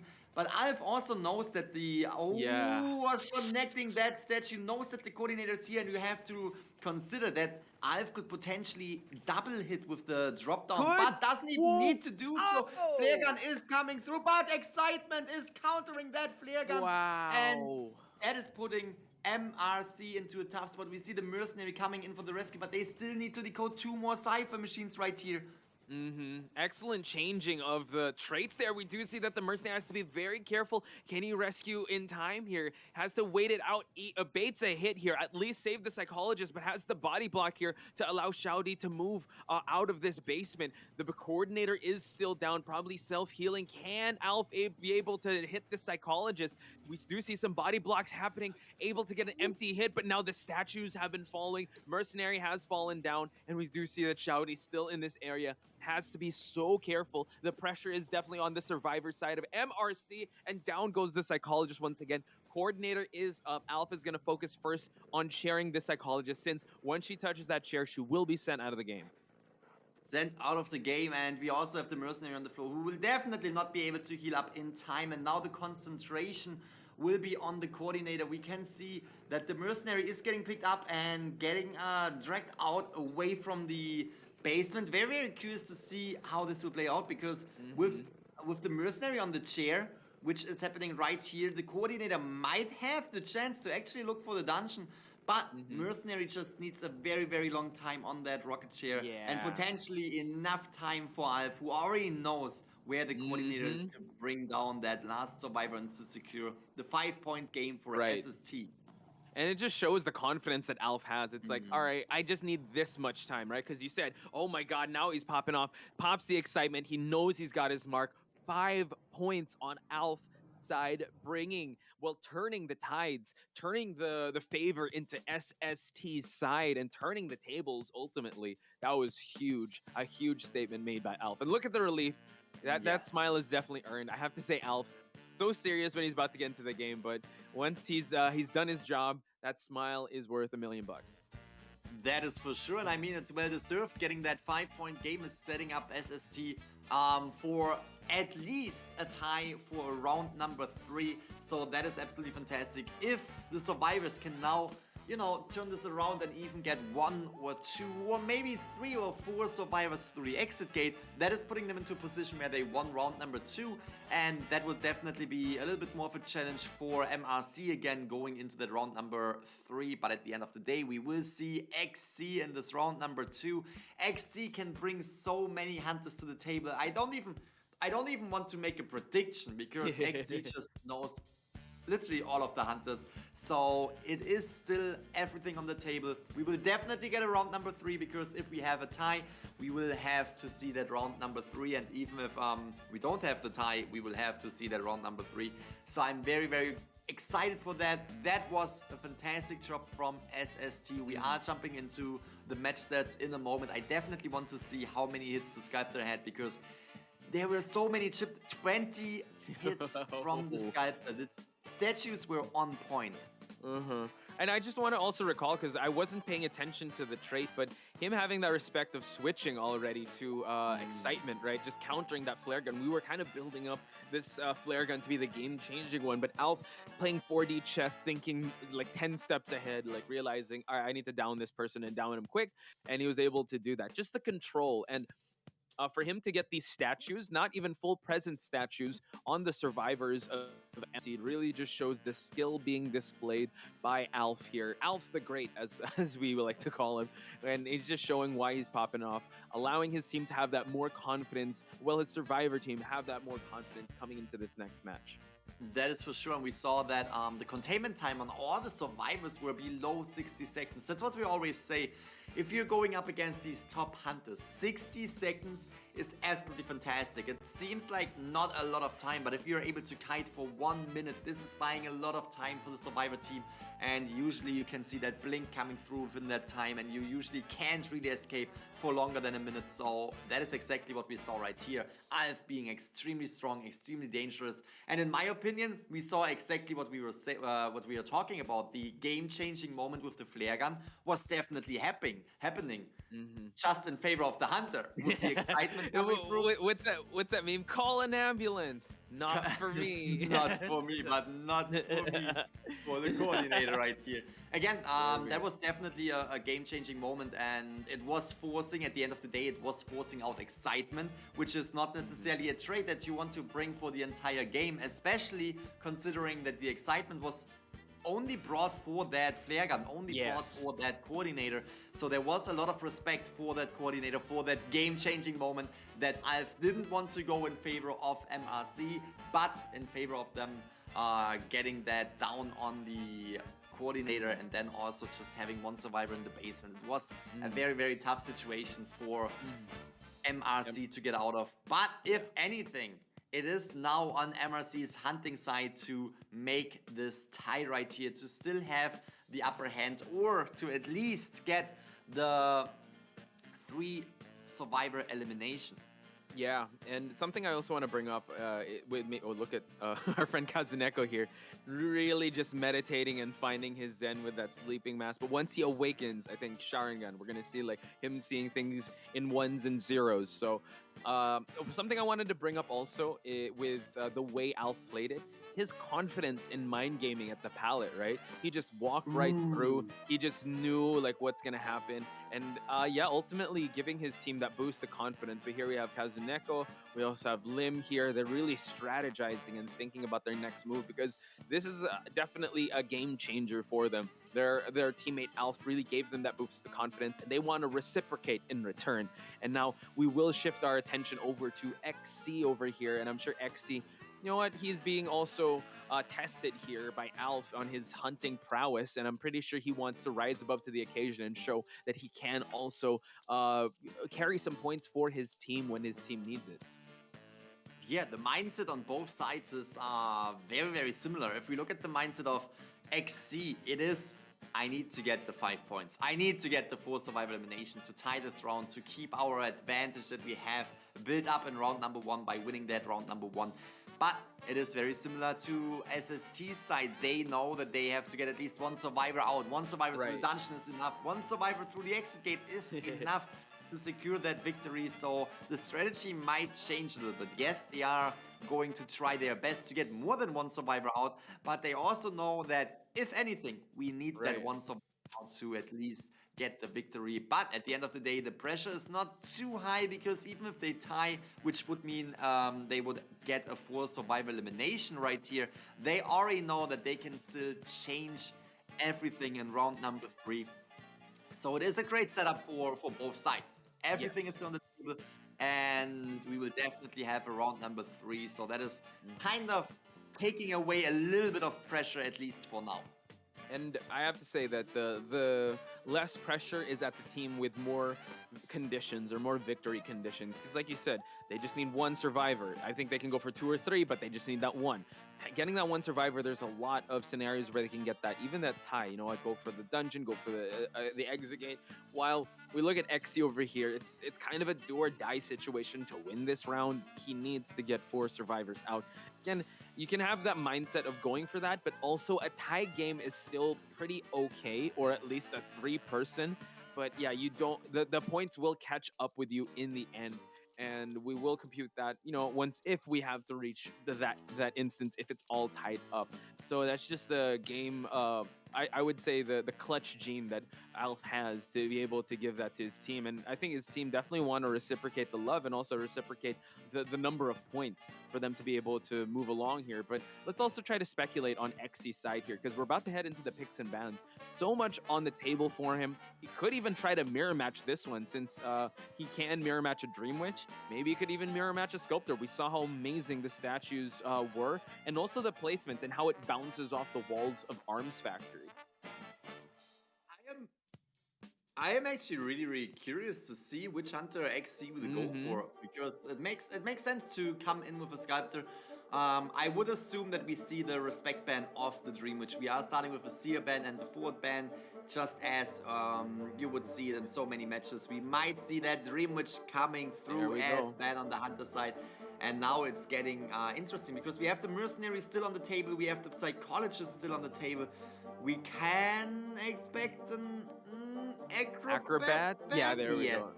There it seems like it might be a mirror match sorts. I don't know, maybe the coordinator might change, because you definitely want to get that patient online here because of how well you saw the patient was able to use those hooks. But once the hooks are gone, it's going to be really easy for the hunter to down.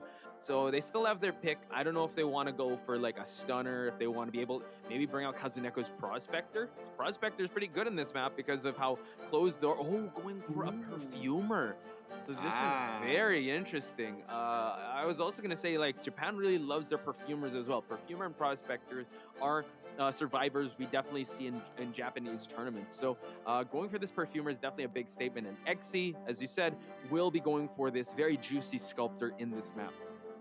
Definitely wants to get the 4 survival elimination as well. But Perfumer is going to make it a little bit more difficult right here, because even if you land a normal hit and a statue hit, if she is using the perfume in the right moment, she can reverse all of the damage taken in that time.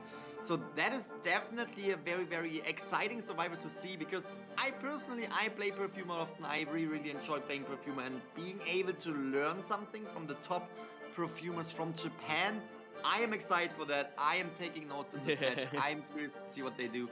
Again, SST only needs 1 survivor out to get that round victory for round number 2.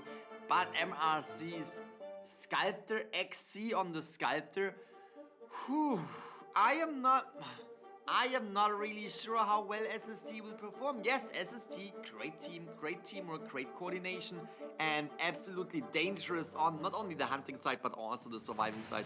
But if we look at XC's performance so far, and now coming in as Sculptor on the Arms Factory, they are in this match, they are in here for that tie. They want to get the 5-point game, they want to get the 4 survivor elimination, and that's gonna be a challenge for SST. But if anyone, SST can make it. They know 1 survivor is enough to get that round victory.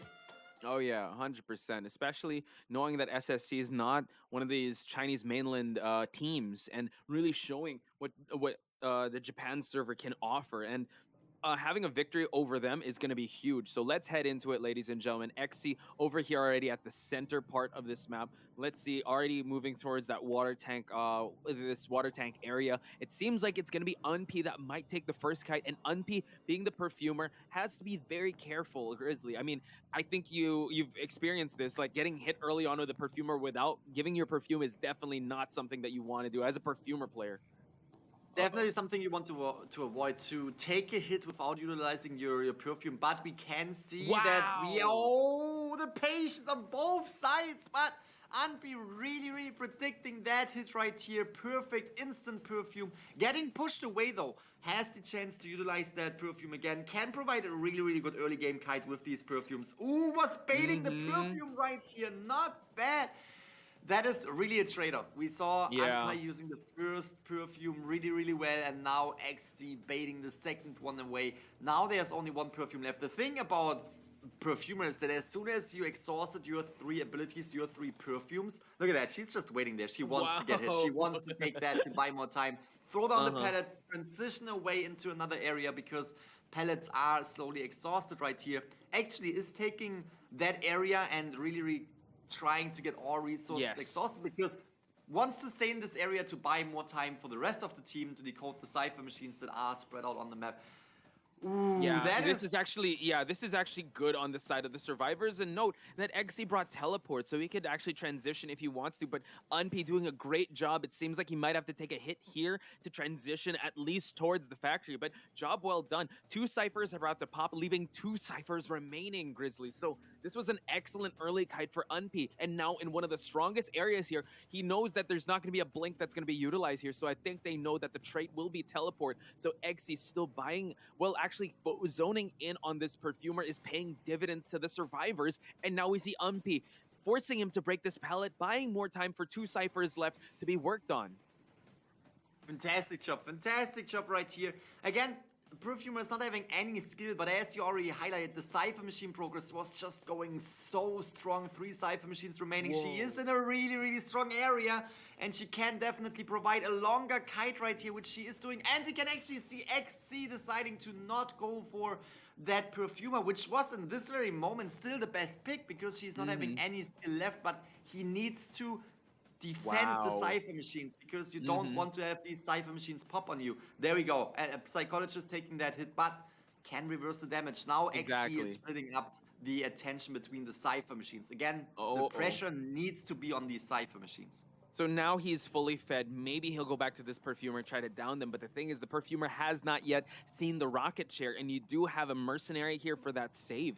Patient has been the one of the decoders here, popping those ciphers. And now Unp is still buying so much time. Potential MVP here award goes to him, if ever, because XC on this sculptor, one of the formidable hunters here, but for him to contain him for this long, one more hit and he does fall down, but 1 cipher remains, and we do see that it is being worked on already, about to be primed. Basement is not here. XC having a 12-9 build, so no detention on his side, so no late game accountants here, but let's see how he's gonna try to stuff this rescue. He's already camping here where the cipher is almost primed. Patient does have wanted order.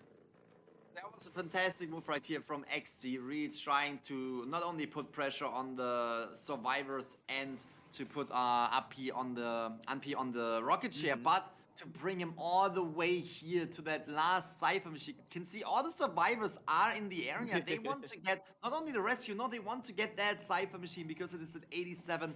Which definitely is giving them the chance to rescue and prime the cipher if they are planning it out right. We can see Patient taking the hit, trying to push that progress just a little bit more. That is going to be the late game, what I think. They will try to push that. And we can see Patient getting away, buying time for the rest of the team to prime that cipher. It is at 95% right now. The cipher machine is primed. We can see Patient gets up with the pop right here. Ooh, what a tough situation for MRC to be in right now. Again, they only need 1 survivor to get that round number 2 victory. And right now, it looks like they are way more than one look at survivor that. escaping. Mochi trying to prime himself towards that dungeon escape. He will have to eat 2 statue hits, but the teleport will be utilized. So he's going to try to find Unpi once again from the first part, but he can tank 1 hit. No items available. So now he's probably signaling to everyone to go to the factory exit while he tries to use this shack area to contain this hunter. Now the chisel will be spotting out Unpi while he's still trying to move away, trying to make his movement patterns unknown to this hunter. The statues are gonna fly, but now going back to the regular form of this sculptor, while everyone is pushing that exit gate over at the factory side. The dungeon is not close by, so Unpi has to try to transition away. While look at XD is Lim. still trying to focus. Is he gonna get it? Lim is coming in to body block. Lim was making the way right there, is trying to get the attention, is trying to potentially get Unpi out as well. Unpi can only take 1 more statue. That's the thing. Not having any ability left, even if couldn't use it right now, it's gonna be tough. But again, we have the mercenary who wants to take that hit, wants to help Unpi to get to the exit gate as well. But that might be a difficult task. We already know it. XC wants to get at least this 1 survivor elimination. Yeah, it's going to be a nail in the coffin if they get all these survivors out. But yeah, you see Lim over here trying to body block, being in the area. Now we see Unpi still avoiding all these hits, but has to go for the regular hit. They can actually go for a rescue. This is the first time we're seeing him on the rocket chair, so I don't know if they're going to go for it. No items, but the basement is here, so it's going to be quite tough. I think they might just go for that 3-person escape because it might be too risky, especially with the perfumer with no items. So it seems like they're going to go for a 3-person escape, which is still all good because Grizzly, that's 8 points in the bag for SST. Wow, only allowing MRC to get that 1 point, that 1 elimination. Look at these survivor players. SST definitely was showing yet again why they are here, why they are one of the top 16 teams in the world, competing against MRC. What a fantastic round number 2.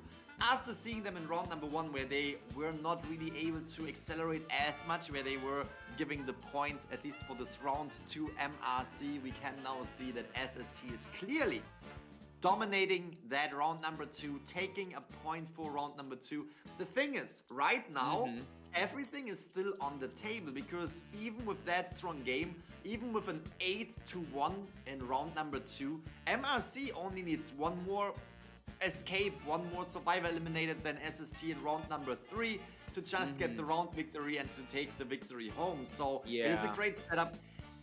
If we see a tie, though, that is the other, side of the coin. If we see a tie, that is definitely going to be in favor of SST, because they were building up a huge point gap in between these 2 rounds right here with that round number 2. So what we can expect right now is that SST in round number 3 will prepare for a tie. If they can set themselves up for something better, that is fine as well. They will definitely take it. They will gladly take it. But what they will do, for sure, they will set themselves up for a tie, because that would mean the victory for SST. Oh yeah, and MRC, I think they need to kind of reset, recalibrate, and recenter their objectives here. They just want to go for wins, not extravagant wins, maybe a tie and then a 3-1. So just for them to get the round victories, because again, if you guys don't know, round victories go over point differential, so we're going to settle it. So now we're 1 round apiece with these 2. Now looking at the match stats, Unp, unheard of, 224 seconds. That's mind-boggling up against the Sculptor. Perfumer just wow, just wow. And the way that Unpi was utilizing these perfumes as well was absolutely fantastic. Was in an area where Unpi realized, okay, I could kite a little bit longer, but let's just stand still for a moment, bait the hit, and really concentrate on the perfect usage of the perfumes. And we saw SST coming in, XC. Wait. We saw SST, the team, XC, the hunter. Yes, it's Unp from SST. Yeah, 1 tap perfume. Sorry, we saw XC, the hunter, right here, realizing that strategy, and when the second hit came through and was baiting the perfume right there. That was an absolutely fantastic stuff. But overall, the kite, not only the perfumes, but also the kite and the ability to transition from one area into another was absolutely fantastic from the perfumer right here, which is something that I really enjoyed watching. A character we don't see that often doing so extremely well. And that is what we always say. These top teams, they practice against the meta characters way more than they practice against the non-meta characters, because, you know, that is what you can expect in the tournament situation, so you want to be prepared for that. So you can sometimes see them being a little bit thrown off by a character that you don't necessarily might expect in the tournament situation. And that might be just the case with the perfumer right here. We saw also that, I think, the statues were only, the total hits on the sculptor were only 12 compared to the 20 that we saw in the match before. And that's also another thing, these statues were just avoided. I would also say, and as we look at the highlights, I think it's also how he was able to keep the Hunter's presence at bay. But we're gonna look at the highlights and go to a quick break, and when we return, ladies and gentlemen, we will see round number 3 of a match between SST and MRC.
And welcome back, ladies and gentlemen, to the match between MRC and SST. Pod Spice and Gaming Grizzly on the mic, sharing the mic and sharing the screams and the insane gameplays with all of you guys. There's the mic of Grizzly, here's my mic. I hope you guys have been also staying hydrated in this crazy game, because round number 2, Grizzly, let's take them back, because that's an 8-to-1 point difference, 8-to-1 in favor of SST, and it seems like MRC will have to reset coming into this next round, because the pressure is definitely on their side. That is for sure. The pressure is on their side. I mean, coming back from that round will definitely be a task. They definitely have to have the uphill battle right here, because again, SST can set themselves up for a victory if they are just able to tie this round number 3, just because they were able to get such a huge point difference in round number 2. It was very close at round number 1, right, where we saw MRC accelerating, MRC taking the point home, but that was literally just that one more survivor that MRC was able to get out, and that one more survivor that was giving them the point to get the round victory. Right now, round number 2, SST was just accelerating to the max. Almost to the max, almost getting a perfect round. They were setting themselves up, they were trying, they were coming in with the Mercenary. They were like, hey, if the Mercenary can tank that hit, maybe the Perfumer, who was already shown that she already showed that she can do an entire kite for all Cypher machines. I am sure if the Mercenary could have tanked another hit, that the Perfumer had a good chance to get to the exit gate as well. But jumping into the next round, we can see another big map. Lakeside Village was banned, and therefore we are seeing the Sacred Heart Hospital. I would assume we're gonna see, again, bans like Forward Mercenary. Mercenary we actually haven't seen too many today yet, but Forward Seer and potentially the Priestess, because Priestess on Sacred Heart Hospital, especially in the building, can be game-changing. Yeah, so what's interesting to note there, it's MRC that picked this map, so I'm guessing that they want to give Xe with a deep breath here an advantage coming into this match. Now, he did bring out a spider in the China qualifiers, but in this map, a lot of people kind of say that it is survivor-sided if you have the right composition coming in. Like you mentioned, if the priestess is there, if you have the entomologist, if you have like all the right tools, it could be really tough to down these survivors. So I wonder what MRC has ready for them. And you saw that SSC did not want to go in a big map. So giving that Alf, again, like kind of, well, solidifying Alf as, you know, all the hunters besides that Dream Witch. So really excited to see how the survivors are going to manage here, since it is going to be Xe still on that hunter side. So it's going to be a rematch of sorts. So I'm going to have a question for you. The thing is, we saw SST coming out with the Perfumer, a character that we didn't necessarily expect, and potentially XC didn't really expect, and therefore was having a little bit of a tougher time going against that Perfumer. So my question right now is, if we are looking at MRC on the surviving side, they want to get points just as on the hunting side. But if we look at them on the survivor side, do you think that Sing H might come out with that wildling that we have seen before in the group stage?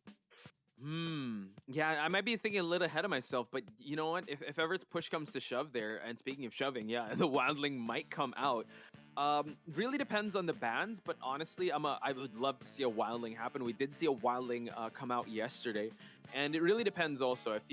If you have Wildling Explorer, that would definitely be scary. Remember that meta where you have that whistle and you can't really see where the Explorer is going to be at? So that could definitely be very scary for the team. But that's something that they might have to consider coming into this. But I would say if the meta is still available, if they're able to lock in, let's say, like a conventional rescuer like Forward or a Mercenary, which highly is unlikely since this is the third round, maybe consider that before the Wildling first. But if there is the ban of those two characters, maybe consider getting that Wildling coming out.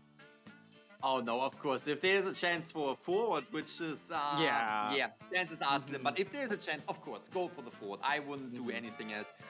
Definitely something that we could expect to see. It's just I don't think that we see the Forward. I might also thinking about. Okay. I was going to ask you a question. Since we are going to see the survivors of SST, do you think we might consider seeing a prospector here of KZNK? Oh, I can give you the same answer you just gave me. It really depends on the bans, and we can see, the bans are heavy. We're gonna see a Mercenary, that is for sure. Mercenary is still available. We see Dreamwitch and Bloody Queen being banned. Prospector could definitely make a debut right here, but we could also see the Postman. I think we could also see the Postman. All right, we have the first two big picks, which is kind of expected. You know, Acrobat, such a strong character. We have seen him over and over again, as well as the Mercenary. But now we have the option for not only the Postman, but also the Prospector. Now that the Psychologist is being banned, the Prospector actually gets... I would love to see it too, but I don't know. But Patient... Oh my god, Enchantress! And Entomologist. Okay, I agree with the Entomologist. Enchantress, I was thinking that was going to come out in the Scars match, but now... yeah, I wanted a Stunner, I wanted a Prospector, but I'm glad I got an Enchantress coming into this.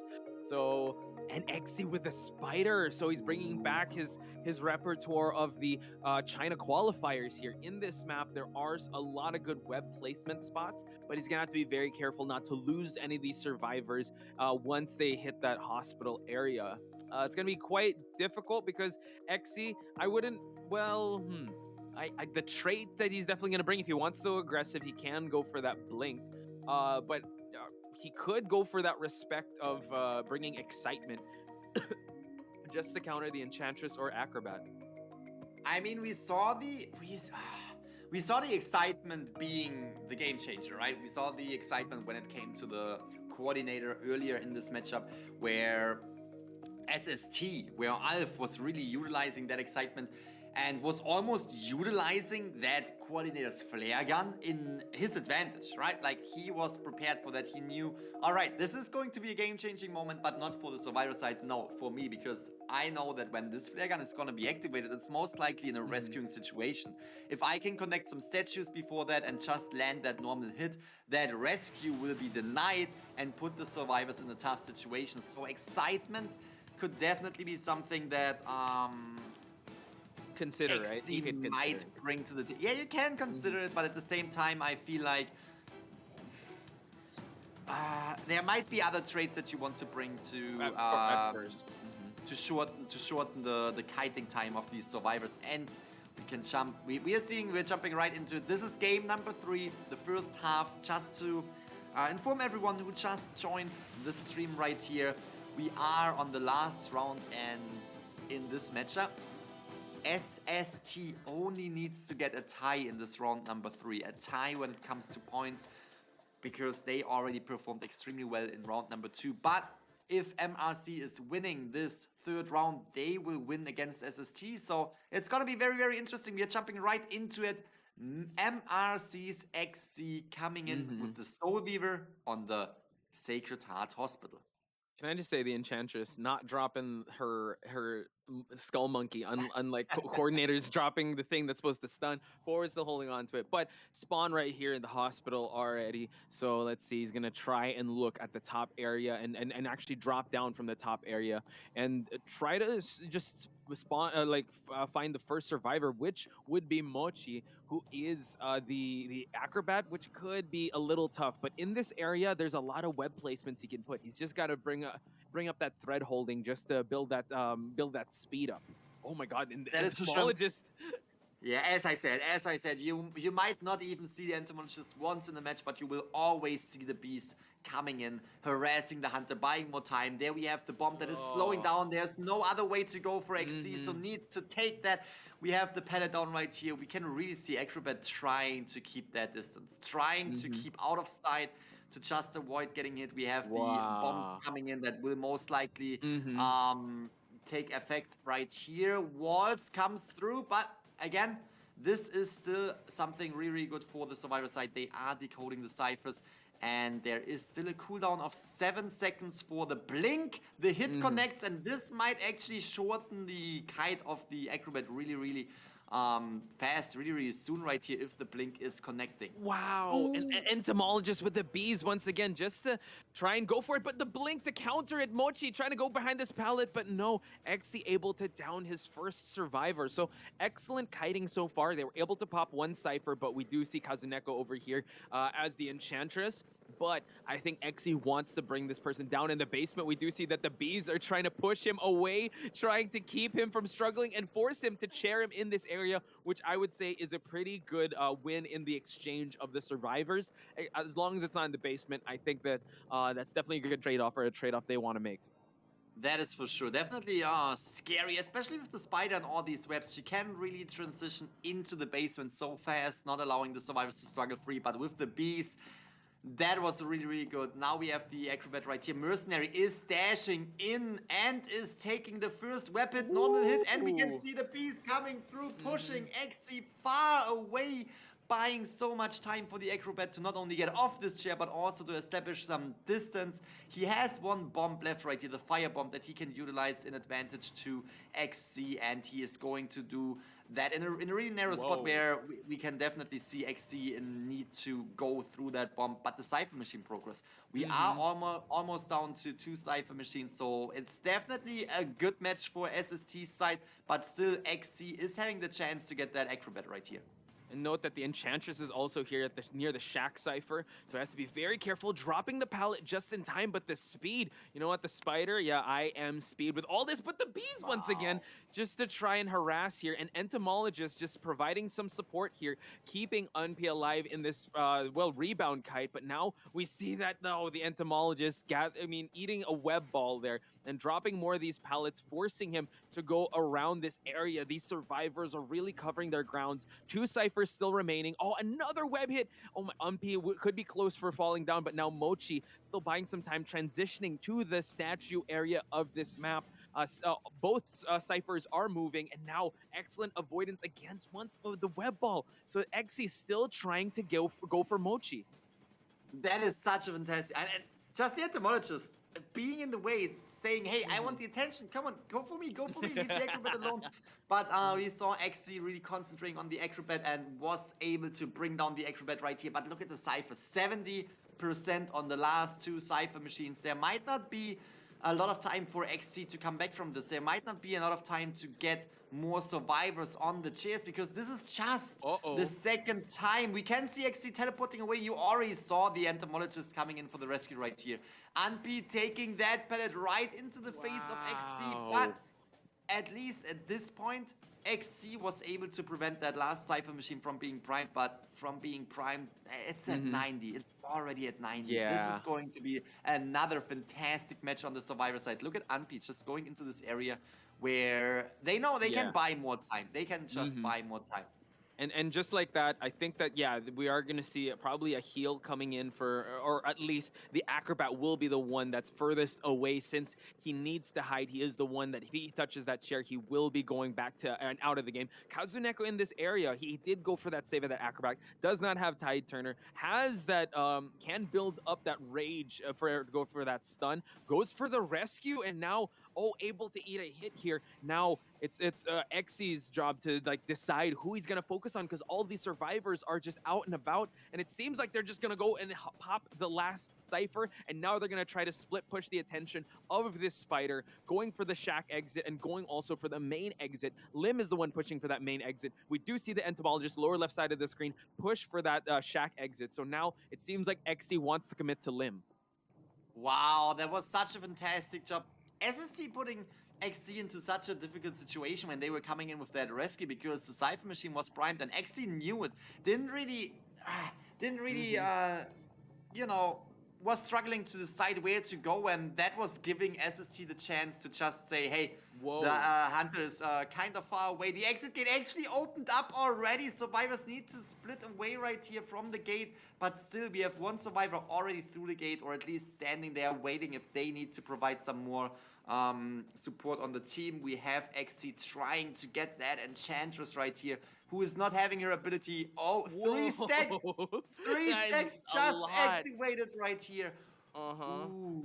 Yeah, and now the thing is, yeah, XE still has the speed of these webs and still has the tension. So Kazuneko baiting him to try to commit towards that exit, but we see that he is transitioning towards that dungeon area. Kazuneko trying to make a mad dash towards that dungeon, but the speed boost, will he reach it in time? Does he have a skull just to stop him? It seems like it's going to be a four-person escape.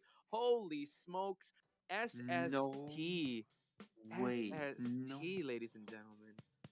No way that just happened. Okay, all right. We have to unpack that. You see how happy these survivors are, and you know why? Because they only need a tie in round number 3 to decide that entire matchup between the two against, you know, MRC for themselves. And with that 5-point game, the 4th survivor escaped. The best thing that MRC can do right now is to get a 5-point game as well, but that will tie round number 3, and that will ultimately, point-wise, put SST in a favorable position, will crown them as winner in this matchup right here. So fantastic job on SST. That is literally what they needed, and that is what they were going for. 5-point game. Wow. Yeah, just amazing performance, really showing what the Japan region is capable of. Not only winning against ACT 2-0, but also MRC. I mean, yeah, we could do the point differential, but it's kind of signed, sealed, and delivered that SST will be taking the victory here, because if they tie it, point differential, they'll have to make up for that round number 2. So impressive, amazing, undeniable performance on the side of the survivors. Just a kite overall by Mochi and Unti. Just they really knew, and they really knew what to do. And I mean, can't wait to see the match stats, because that containment time is just chef's kisses, certified fresh, with how well you can perform in a big stage like the Call of the Abyss group stage. That's absolutely fantastic. And I also want to highlight the entomologist, that you didn't really see all of the match, but you always saw the beast coming through, preventing, for example, the acrobat from going into the basement, and also trying to body block. And even though it didn't necessarily seem like the so we were like XC was going for the entomologist, he was swinging at her, and the entomologist bought more time. Even though she didn't take the hits, she took 2 web hits and took a swing that was ending up against the tree. And here we see it, the stats: 150 seconds containment time. Not a lot of decoding, but that's absolutely fine. You don't need to decode if you can build up such a long containment time. And we also see P, who was coming in as entomologist, Kazuneko as Enchantress, just having these huge stats. Over 60 seconds is already a victory because that is a long kite for such a high competitive scene right here for the tournament situation. And they literally all had over 60 seconds or, you know, huge decoding progress. Oh, yeah. Yeah, I think it was the forward that, I'm sorry, the mercenary that was like 30 seconds, but he was the main decoder. Everyone else above 60 seconds. So quite the amazing feat. I think SST is going up against SST is definitely gonna be a problem for any team come the global finals, and I think it's a lock. Like I think they're able to secure themselves in the quarterfinals already because the first place spot gets an instant buy in further into the global finals tournament. So SST, ladies and gentlemen, wow, quite the impressive feat so far. But we will play another match. Again, I think, yeah, MRC wants to go out with a bang, and I'm sure we could see now Alf kind of play more hunters here. So, yeah, this is definitely going to be for, I would say, exhibition and show. And I know it's still a chance for them to kind of have a scrim match against these guys, right? That is for sure. My question is two questions okay. For you right now. First question, what do you think Alf will bring to the table? Lucino, I hope so. That would be very interesting. Let's hear from Al first before the second question. だったり、僕はよく今中国サーバーでランク戦を回しているので、誰がどういうキャラクターを使ったりしているのかっていうのは常に研究しているので、それで対策を立てていってます。いつも応援ありがとうございます。COA V では最高の結果出せるように頑張るので、最後まで応援よろしくお願いします。 There we go, Alf. I mean, the smile, that's all it is. When it's time for business, it goes away. But now, can rest on his laurels just a little bit, at least for today, because his Survivor team definitely put in a lot of the work here for them to secure that spot. So, first question you asked me, which hunter? I don't know. If we're going to have some fun with it, I'd definitely like to see Lucino. How about you? Wow, that would be, I would love to see it also. Just to elaborate on that, we also gonna see the Evil Reptilians survival side with the Identity 5 system. I'm very, very excited for that. I'm not sure if you have already seen it, but Identity 5 was revealing the abilities. Yeah, of it's that. insane.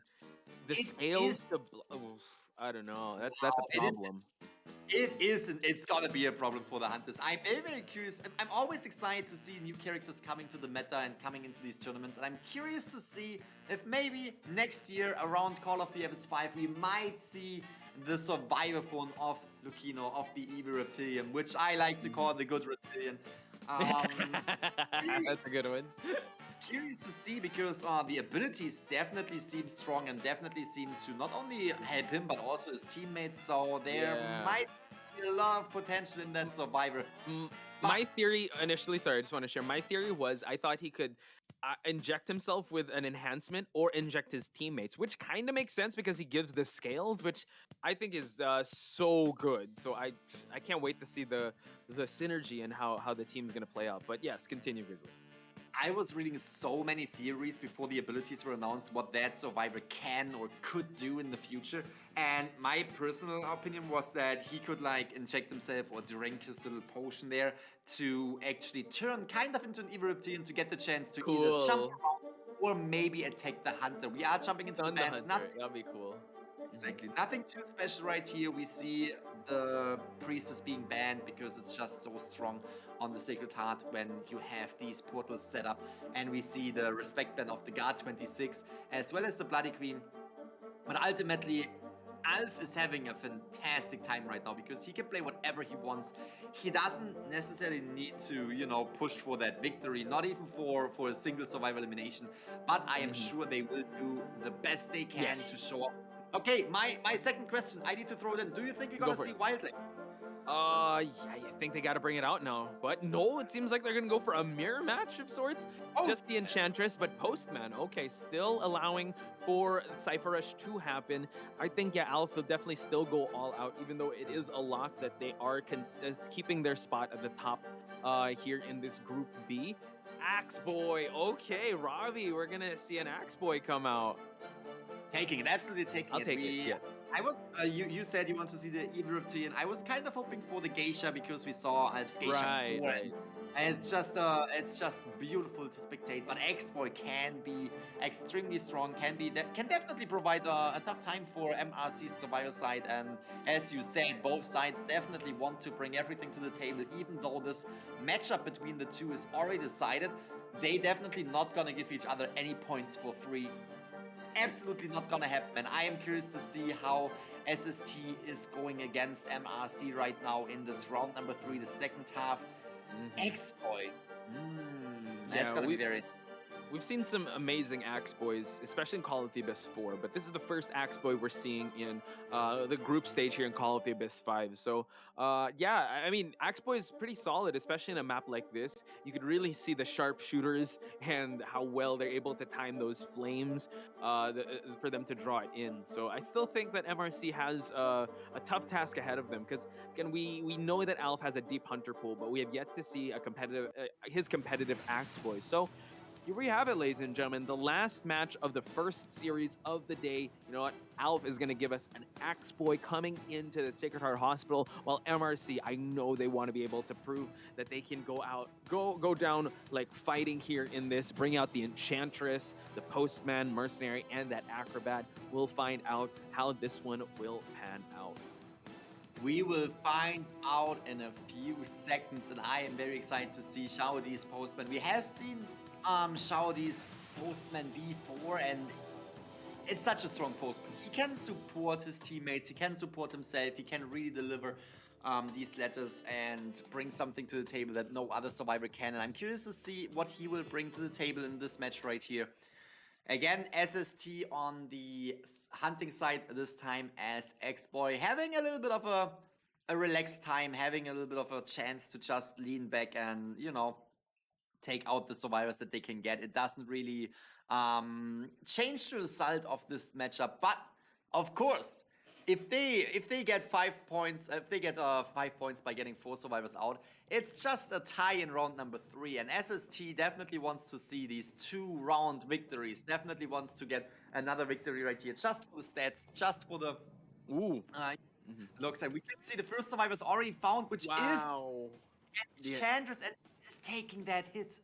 Yeah, we saw that he was running straight towards Robbie, and you know what? That's good for Alf. Like, yeah, I'll take that. Even though the Enchantress did build that 1 stack, he can go for those flame snipes, and he has to be very careful here. Sing H should have to have eyes in front of him and behind him just to note where this Axe Boy is going. Okay, goes for that speed boost, but not necessarily. Just planting some trees here just to give that corrupted area for the survivors to have a hard time transitioning. So now we see that he did bring peepers, so he does know, and at least he can flame snipe him through these walls. So now we see another flame snipe. Wow, Grizzly, no chance for him to even try to build up another or try to use the stack, but note that he does have 3 stacks, so that's a big stun. It seems like he will be cheering here just to add pressure on the Cypher here at Shack. That is for sure, and these peepers can be so difficult. We can see that the Mercenary is actually coming in with a beautiful change of the Cypher machines. Yes, that is something I love to see. We can see that the Mercenary is just staying there, just giving to Nidus, forcing the X-Boy to stay in the area, buying some more time for the rest of the team to decode 2 more Cyphers. We can already see that the Cypher machine progress is going pretty well. Mercenary is coming in for the rescue, is able to body block 2 hits on the Mercenary. That could be a potential double down if the Enchantress is not getting away right here.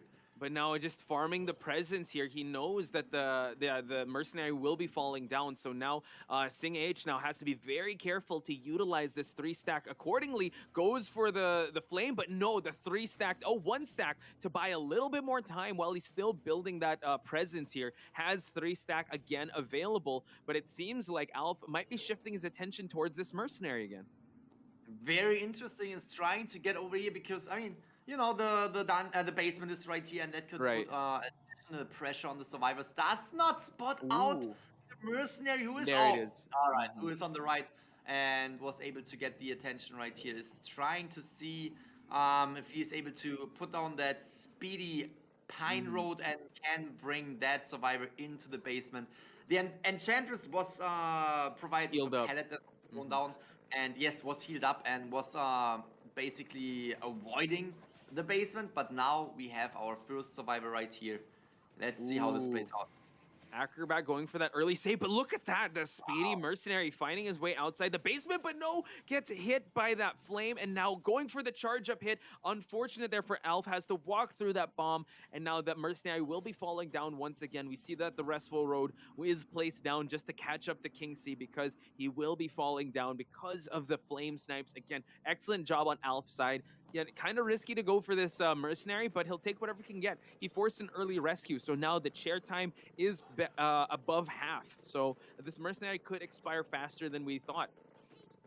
That is for sure, that is for sure. But at the end of the day, Mercenary is spending a lot of time on the rocket chairs before actually getting sent back to the manor. And if we look at the Cypher Machine progress, that is already a fantastic situation for the survivors, because they are able to pop that one Cypher Machine that they are working on, while another survivor can come in for the rescue. The thing is, we have the exploit right here with the Enchantress, who is protecting that last Cypher Machine that they already have halfway done.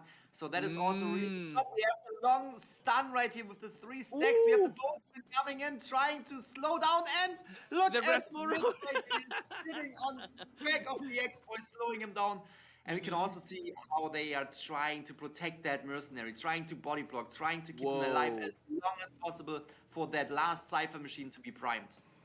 I just have to say, yeah, the Enchantress, oh wow, double hit, it's not primed just yet. So this is the first target that they went after. Alf might actually consider sharing this Enchantress now, because the mercenary is long gone. Excellent utilization of that elbow pad. And bring it back to that rescue of that mercenary. We saw Sing H able to utilize the 3 stack right before the mercenary was about to expire. Second time on the rocket chair. Acrobat getting ready for that stun. Has to be very careful to avoid the flame. Eats the regular hit, and now the ciphers are primed. Well, one cipher's primed.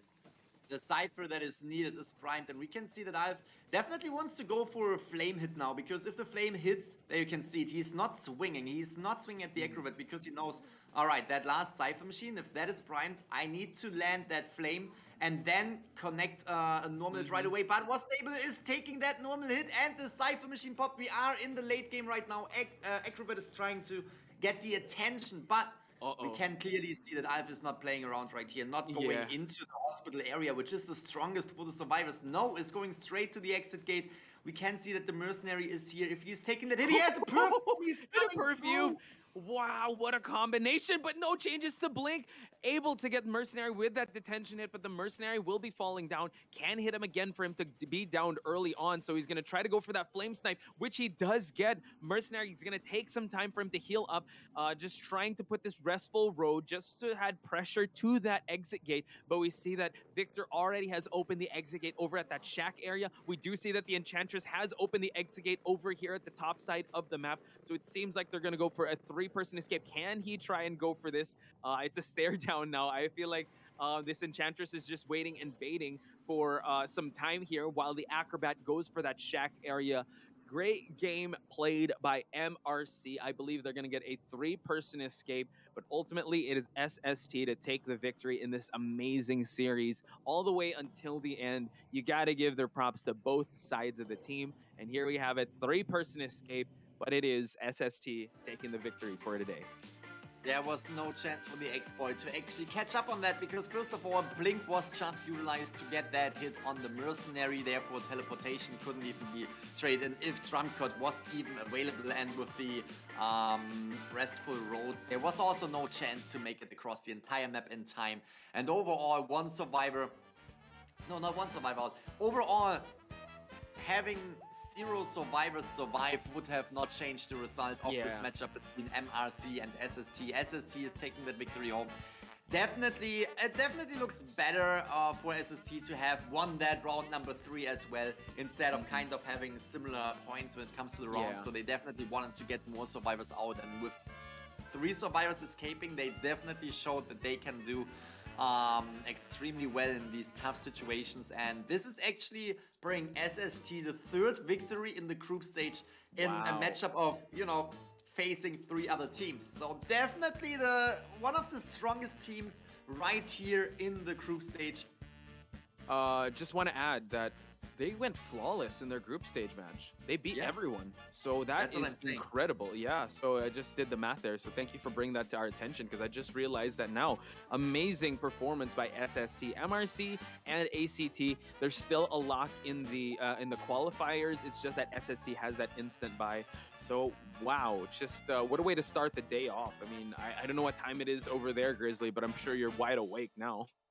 Ooh, they are wide awake. I mean, did you see them celebrate as soon as these survivors got the 5-point game, the 4 survivor escape? That was not only the game-changing moment, that was the winning moment for SST right there, really setting the team up with enough points to make this impossible for MRC to win. And with this last match right here, I think we definitely got a show because they were MRC was giving the ex-boy Alf right here a really, really tough time to, you know, really catch up to them. But ultimately, it didn't really matter. We have the game progress right here. Look at the kiting of the Enchantress, the Acrobat, the Mercenary. Postman just really concentrating on the Cypher machines. 250% almost.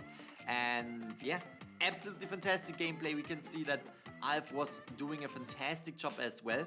He was playing extremely well and putting survivors into the basement, putting survivors on the chairs, but ultimately that match, even though more survivors escaped than were eliminated, goes to SST. Yeah, congratulations, SST, giving us a show towards the end, especially Alf, just showcasing his Axe Boy. His Axe Boy did some work too. I think it was just MRC. I really think that they had the Axe Boy matchup figured out, but at one point he almost was gearing up for that tie. It's just that they were so ready for it. So now we are about to shift on over to the MVP and probably the interview. In your eyes, Grizzly, who do you think the MVP would be? Because I really think there could be a case made for either Mochi or Unpi because those two survivors alone really bought so much time against one of the formidable hunters in XC. I agree. Two of the absolutely fantastic survivors that we saw today, they were really, really buying a lot of time. Perfumer play, that Perfumer... The Perfumer. I was writing down notes. It's going to be the Perfumer. That's what my guess is, because that was just an absolutely fantastic match, buying literally enough time for 5 Cypher machines to being decoded. Of course, with the help of the team, of course, with the rescue from the rocket chairs, but still, that was an absolutely fantastic performance. And overall, I would almost say the one match that SST was providing in this round number 3 for Survivor Escape. I want to give the MVP title to all of the 4 survivors, to the teamwork of these 4 survivors. Managing to get 4 survivors through the exit gate against these top tier hunters is just, it's incredible to spectate. Whenever you have that situation, that is my most most valuable player situation. Team, MVP. Team. You're right. Team situation, yes. Yeah, and I mean, not to look past Alf, because Alf got MVP last time too, and you know what, you can make a case for Sculptor over at the Arms Factor because that was pretty good. And Silk as well, you know what, still managing that tie with that Dream Witch is still good. And unfortunately we have to give the MVP to the victors of this one, but you can also make a case for XC and how well he was able to play in the first round, able to really prolong the game with that Dream Witch, and also the incredible survivor Shaudi, I think always was on kiting duties, if not just containing the hunter or rescuing. So just very formidable teams. I think this matchup played quite well, and it is Unpi on the, I believe he was the perfumer of this team. So yeah, just beautiful performance all throughout. Again, just the containment time alone, 134.99 seconds. Again, anything above 60 is quite impressive, but he went above and beyond that. Congratulations, Unpi, for getting the MVP for this game. That is for sure. Really did nothing else but running around. Rescue 0, decoding very, very low. In general, really did nothing but kiting. Here we are jumping into the interview of the team SST. We have Kasuneko right here, who is getting interviewed. Congratulations to Team SST.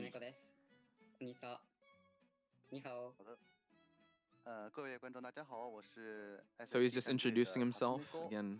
What a character here with the pillow and the sleeping mask. 就是小组赛3场全胜，是小组第1的成绩，成功晋级到了8强。现在队员们的心情怎么样？谁看起来表现的最兴奋呢？はい、1つ目のインタビュー参ります。まず試合勝利おめでとうございます。グループ戦では3戦3勝、でグループ1位といって、ベスト8進出ですが、今の心境 They're asking how they were able to come back from this first round when MRC was picking the map in round number 2. どの選手かなという質問です。そうですね。一番喜んでいる選手は、まあみんな喜んでいるんですけど、ハンターの2人もめっちゃ喜んでて、シルクとアルフレッドがすごく一番喜んでて可愛いなと思いました。あともう一個何でしたっけ？ベスト8進出になって今、チームとして風猫選手の心境の方をお聞きしたいです。So as Grizzly mentioned how they bounced back, he answered like everyone was sort of down, depressed, especially their hunters. So they really had to come back in the second round. 好的，首先能够晋级作为小组第1晋级8强，他本身也是非常的开心，因为之前为了这次 COA V 他们也是队内做了很多的练习，所以说能够拿到这一次好成绩也是非常的开心。然后晋级8强之后，他们队伍内呢是监管着的2位西里克和阿尔夫这2个选手，相对来说比较兴奋吧。But the end result is just absolutely fantastic. They are all extremely happy after this first round, where everyone was a little bit, down. They were bouncing back, and that is making them extremely happy, and they are excited for the rest of the tournament. 2つ目の質問です。グループ戦の戦いの中で一番印象深かった試合、もしくは印象深かったシーンなどございますでしょうか？ So now the host has asked is there any now that the match is over, is there any match you are in particularly happy about or you want to highlight? 結構長くて、初めてっていうか久しぶりの大会で、一番最初の試合がACT の戦いだったんですけど、その一番最初の試合でサバイバーが勝てたので、それが印象的でした。すいません。ありがとうございます。はい。好的。然后 SST 这个队伍呢，因为这次有一阵时间没有参加过这种大型的比赛了，所以说他们也在准备的时候也一直抓不到这个大型比赛的这种节奏，所以让他记忆最深的比赛应该是这次 COA 第1场，我们小组赛第1场和面对 ACT 的比赛，第1局生存者成功拿到了胜利，这一局对他来说印象是最深的比赛。谢谢。因为可能是第1场，确实也感受到了士气上的提升。那讲到求生者拿下胜利，今天他们第3局也是 They haven't been competing on the big stage in a long time, and in general, looking at all the matches, they have won all of them, but the most stressful for them was definitely the match against ACT. 这一手角色吗？包括他本人在最后非常天秀的那一局跳地窖的操作是怎么博弈到的呢？はい、3つ目の質問です。第3マッチではハンターが結婚者、だったのですが、もう終始試合ペースが、SST が掴んでいたといった風に見えたのですが、これは対結婚者で事前に対策などありましたでしょうかというのが一つで、もう一つが、終盤では見事風猫選手が8脱出、することができたんですが、その時風猫選手の中ではどういったことを考えて、動いていたのかという質問になります。はい、対結婚者の対策、そうですね、みんながそのチェイスがうまくて。So the question the hostess asked is, how is Kazuneko feeling about the current situation? Him as a player, him the team, and that since they're in such a good spot now. その対策というよりかは普段のランクマとかそういうので慣れてたのかなって思います。で、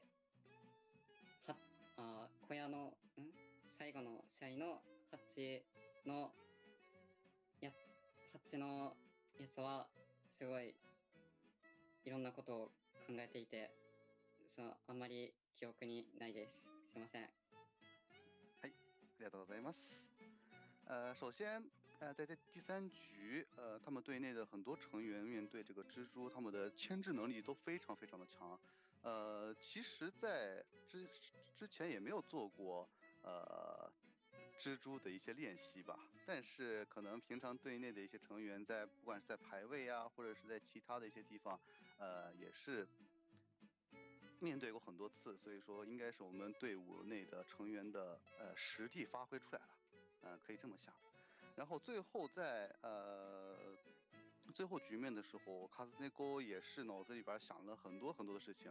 说实话，他现在 They say that they are definitely happy with their performance, but there was one match against the Soul Weaver that they are not necessarily too happy with because they are practicing a lot. 看出他们每个人的基本功都非常的扎实。那上面的问题就是 They are practicing a lot against that Soul Weaver, and therefore the outcome of that match was definitely not what they were looking for, and they will practice more.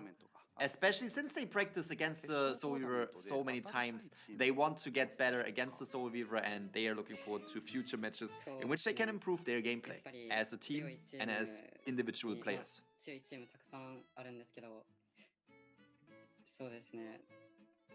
COA V とか ZQ とかいろんな当たりたいチームがあります。はい。ありがとうございます。好的。他说能够晋级8强，进入淘汰赛的队伍肯定都是非常非常强悍的队伍，也是非常有实力的队伍。在这里边的话，他也是想和有实力非常强劲的队伍去比拼。Okay, so this next question he asked which team would give them the most competition or the most stress, and he answered FPX.ZQ and DOU. So I mean top team, so that's definitely justified. 是我们大陆赛区比较实力强大的对手了，那也是希望我们的 SST 能够在接下来的淘汰赛当中打出好成绩。谢谢卡兹奈科，也再次恭喜 SST， 拜拜。那么接下来呢，即将进行的是我们今天的第2场比赛，由 BL 对阵 SC。我们稍事休息，马上回来。Just another congratulations to the team right here, SST, that was winning 3 matches against ACT, BC, and today MRC. And we are all looking forward to see more of the competition with SST in this Call of the Abyss 5 tournament. Now we are jumping into the highlights of the matchup between SST and MRC.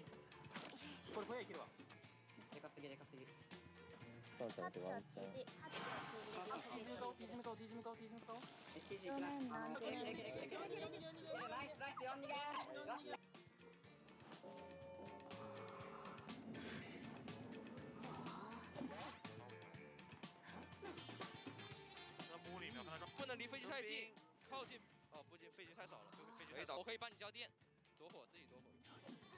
打4炮，打4炮，打4炮。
Scales, venom gland, and the vomeral nasal organ. Reptiles' delicate biology is engraved with the mysteries of evolution. Researching them feels like listening to hymns of heaven. and tracing the steps left by the creator. But the end lies in unexpected malice.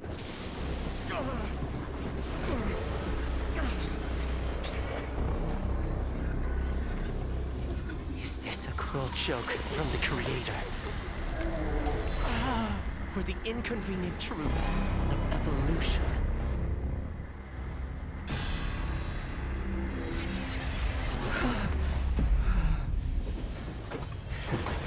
All but a small price to pay on the path to truth.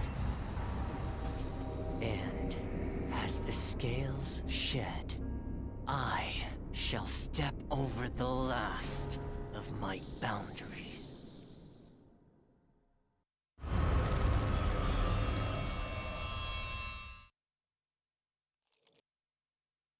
And here we have the new upcoming survivor. We already briefly talked about the professor, and the skills have been released and announced yesterday, and I am looking forward to see that character. I personally was already talking about him. A little bit of a shameless self-promotion on my YouTube channel, and gave my opinion about this character. Absolutely love it. The thing that I was looking forward for this character, we already said it.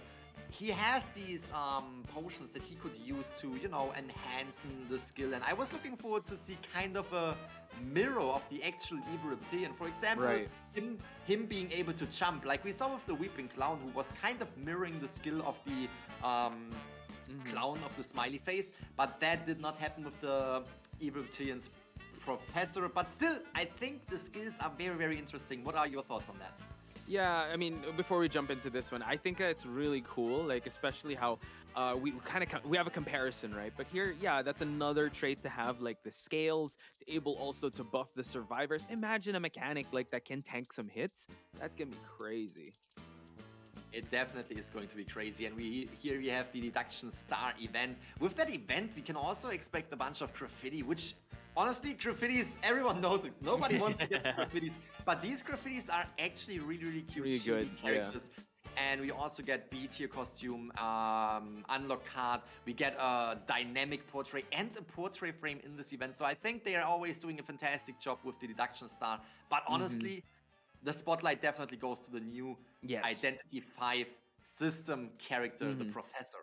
Oh yeah, 100%. So guys, check that out in the game. We will be taking a short break, but when we return, it's going to be SC versus BL. So stay tuned for that.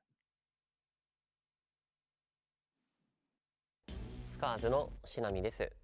スカーズはメンバー同士信頼し合っていて、まあ時に崩れた時には支え合うそんなチームです。いるか見つけるか見つけてますね。よく見てました。唯一健康状態のポストが早速。ここ興奮。さあ配達系の鈍化を防ぐ興奮。一気に追いついた。いやですがこのしなみ選手のワープが今1個消えたのかなり気になりますが。さあワープで一気に3名は。さあゲートの方へ間に合っていきます、遠距離攻撃していけるか、触手でのダメージ与えた。いやここも救助狩り。さあ打った捕まえた、4人釣り、最後は決めた。ファンの皆さんへ、いつも応援ありがとうございます。皆さんの反応やったりとか応援がすごく励みになってます。 COA V 頑張りますので応援の方引き続きよろしくお願いします。 Hello everyone, I'm Ram. I'm from Team BL, which is Team Brilliant. Choice Gravekeeper has to do that rescue, otherwise they're not going to be able to get that treatment and escape. Up. Mirror hit. Can he stuff the rescue? No, he decides to teleport. Play mind games. Oh, Gravekeeper eats that hit. Mark going for a rebound kite, but was Rem away from his doll. So that's the best possible situation. And teleport. Oh, baited. Okay, basically right now Rem will be able to fight a little bit longer because quarterly. Hello, we are here again. Yay! Please support us again. Thank you.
Welcome back, ladies and gentlemen, to day number 5 of the group stages here at the Call of the Abyss group stage. Botch Spice and Gaming Grizzly here, giving you the commentary action, and we are at series number 2 between Scars and BL Grizzly. I mean, we have to kind of settle down from what we just witnessed in the previous match, but what are your initial thoughts so far on today?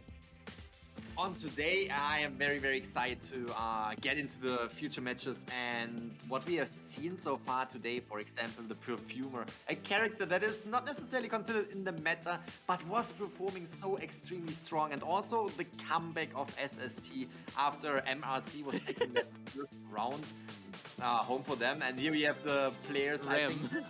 Rem, exactly, I believe that's Rem. Let's get into the characters real quick. Rem, known for the not only the Priestess, but also the Seer. The Seer that we might not necessarily see too many times in this match. Yeah. Getting banned so many times, but at the same time, he can play Post and Acrobat, characters we already have seen in this tournament and that might come out to play yet again here with Rem. Yeah, just to note that Rem had an amazing kite up against PPX, and a lot of these teams had also an amazing performance yesterday against GG in the first rounds in particular. So here we have Mini Blue also on that Acrobat. Remember the highlight video where he was able to run down, I think it was Xiaoma's Hunter. He was able to get the dungeon escape for them to ultimately get 3 survivor escapes. So you have to be careful going up against Mini Blue, especially if he has that Acrobat on deck. So it's just the 2 of the survivors. Now, moving on to All Smiles, MX here, known for his... He's actually the one that brought out the Thief, ladies and gentlemen. So that was definitely a highlight from yesterday. Look at that, going plus ultra. You love it. You love to see it happen. Just getting right into the action, getting ready for the matchup between these 2 giants right here. And MX was coming in, as you mentioned, as Thief, but also we saw him performing as Better, as well as the Postman right next to the characters that we can see that are favorable, which is the Patient, as well as the Mercenary. Jumping over here to Kuan Lee. Kuan Lee's forward. Always a pleasure on the ice, because that forward is just so dangerous, so scary. But he can also come in as Patient, as you can see right here. I absolutely love the energy. BL coming in with that kind of energy, and it, you know, we saw that kind of energy as soon as SST was deciding the rounds for themselves, as soon as they won these matches. But they haven't even started playing yet. They are just excited to be here. They are just excited to get into the matches against SC, against Scars in this lineup right here. They want to get right into it. They are just enjoying themselves, and that is what, you know, that is what Identity 5 is all about, and I love to see it. Yeah, I mean, for them to be able to bring this type of energy, I think that's a great mindset to have, because the stakes have never been higher. The one to win this match can qualify to the top 3 of their group. So here we have Scars' Mirake. I pronounce it as that, but he has brought out some amazing hunters. He's not the only one. We have Celia as well on the side of Scars, so you have to be very careful going up against him, because he does have that breaking wheel to start things off. Similar to, I would say, the same strat as Silk on that Dream Witch, but yeah, he does have that breaking wheel. That is something that I want to highlight too. These 2 teams, SST that we saw before and Scars, which is, as said, in the team right now, are both from Japan, and they both drive the same strategy. They have their first very, very meta hunter pick, which is, in this case, the breaking wheel, and then they usually switch out to another hunter player who is known for, you know, playing a little bit off meta characters like Bloody Queen and Geisha. So when we look at the meta / non-meta hunter picks and also hunter switches right here, the Japanese teams they seem to have a similar strategy, and I'm looking forward to see what SC can do against BL. Very, very dangerous team from Southeast Asia, and we are getting right into the bans and picks. Starting with that, we already mentioned that Seer ban. Seer most likely not coming out to play, but this is leaving the room open for not only the forward, but also the mercenary here on the ever-sleeping town. This does open up Mirake for him to ban that Priestess, which he does. Just not allowing Rem to have that Seer or Priestess, but as you mentioned, can bring out the Patient, the Prospector. We still have Acrobat to come in to the mix here. Have the Psychologist as well. I think it really depends on what kind of strategy that they're going to go for. Are they going to go for like a mechanic here, just to secure at least one Cypher gets popped without any disruption, or are they going to go for like a lineup that provides a lot of lasting power in their survivor teams? Because they BL, again, very creative with their lineup. They can go for, I think at one point in a tournament in Southeast Asia, they went for an all rescue lineup. So just trust that they can go for these crazy strategies, because we know that Mirake will go for that breaking wheel, since in the past he has been very effective with it. We're going for a toy merchant, Grizzly. I love to see that. I was, always hoping for that thief to come out and play again, but obviously not in round number one. Not yet. That is a little bit too much to hope for. But the Toy Merchant, very, very excited, because that map can be definitely a map that the Toy Merchant can accelerate on, with these 2-story buildings where you can put the catapults not only all over the map, but also on for example, the stairs and the open area, where you can just enlarge the distance that you can you can just fly and enlarge the distance that you can actually cross with these catapults. And you also have the chance to, if you place them right, jump into a window, which is basically destroying every single hunter's chase right there. And here we have it, as you already mentioned, Mirake coming in as breaking wheel as expected, but I am sure that we will see the hunters switching out in later rounds. But for now, very, very meta characters. Round number one, Ever Sleeping Town, breaking wheel. We have the forward, we have the mercenary, we have the acrobat, and in addition to that, a toy merchant. I like that you pointed that out. That's a very interesting strategy that most of these Japanese players have. Like, have a really strong signature hunter, like on a Dream Witch or on a breaking wheel, like we're seeing right now. Then have one that's very diverse and very seasoned, that is. So great representation. And not to mention that BL also has 2 hunters in Dark and Carol. So I wonder who will be hunting for today. But for now, we're going to stick to Scars being the first hunter in Mirake, while we see Mini Blue, Quan Lee, Rem, MX on the survivor side. I would say the wild card here is definitely that toy merchant here in Ever Sleeping Town. That is for sure the toy merchant coming out to play in round number one. I am really looking forward to that. I definitely want you guys in the audience also to keep an eye open for the toy merchant, and I also want you guys to support your teams right here. Scars versus BL, brilliant. Leave some hearts in the chat for both of the teams. I want to see the support right now, because they are putting themselves out here. Top 16 teams competing for a spot in the top 12. Let's go. Get some sheeshes going on in the chat, guys. Sheesh. We got some sheesh for Grizzly yesterday. I was in the chat and I was just like, what is happening? You got sheeshed, man. Sheesh. Yeah, I really did. All right, we are jumping right into the action right here. We have, again, Scars on the hunting side already trying to find the first survivor. Mini Blue. We have to trade on the floor. Not able to hide right here. But with Mini Blue being the mercenary, Hunter just doesn't want to take care of that right now. Want to go for the, oh my god, that is the Hermes shoe skin. There we go. Shout outs to Grizzly and the skin that he wants to come back, and now he sees crossing that bridge. You have to look both ways before crossing that street. So the tram was definitely on the side of the survivors. They're forcing Mirake to go back to that wheel form where Quan Lee can kite for as long as possible. But once he gets out of that wheel form, he will utilize that football to gain that distance. Doing a great job so far, just circling the breaking wheel. Forward players are always amazing me, because whenever I see someone getting chased as forward against the breaking wheel, they are doing such a great job. Was able to get away right here. As you said, usually what you can see with the survivors, they utilize the skill as soon as the hunter is getting out of that wheel form, because that's when you really can establish some distance and you really can utilize your skill to the full advantage. Right here, we can see Kuan Lee in a little bit of a tough situation, but the Toy Merchant is trying to body block, is taking that hit, is coming in. Let's see where the Toy Merchant is. The Toy Merchant is flying out. Flies out right here, and now the attention is back on Kuan Lee. And now I think the Toy Merchant, just did her job, able to transition away. This is what you want for the breaking wheel, but this is not what you want for Kuan Lee. He was able to step on that trap, and Mirake just making sure he downs the survivor. Note, he did bring that confined space and that insolence. He almost has full presence, so he does not have late game accountability for that detention. So the survivors have to be very careful to try and not give the middle to early game to this breaking wheel. Now it seems like Mini Blue is in this area, can go for that save, but it seems like Rem will now have to take this kite.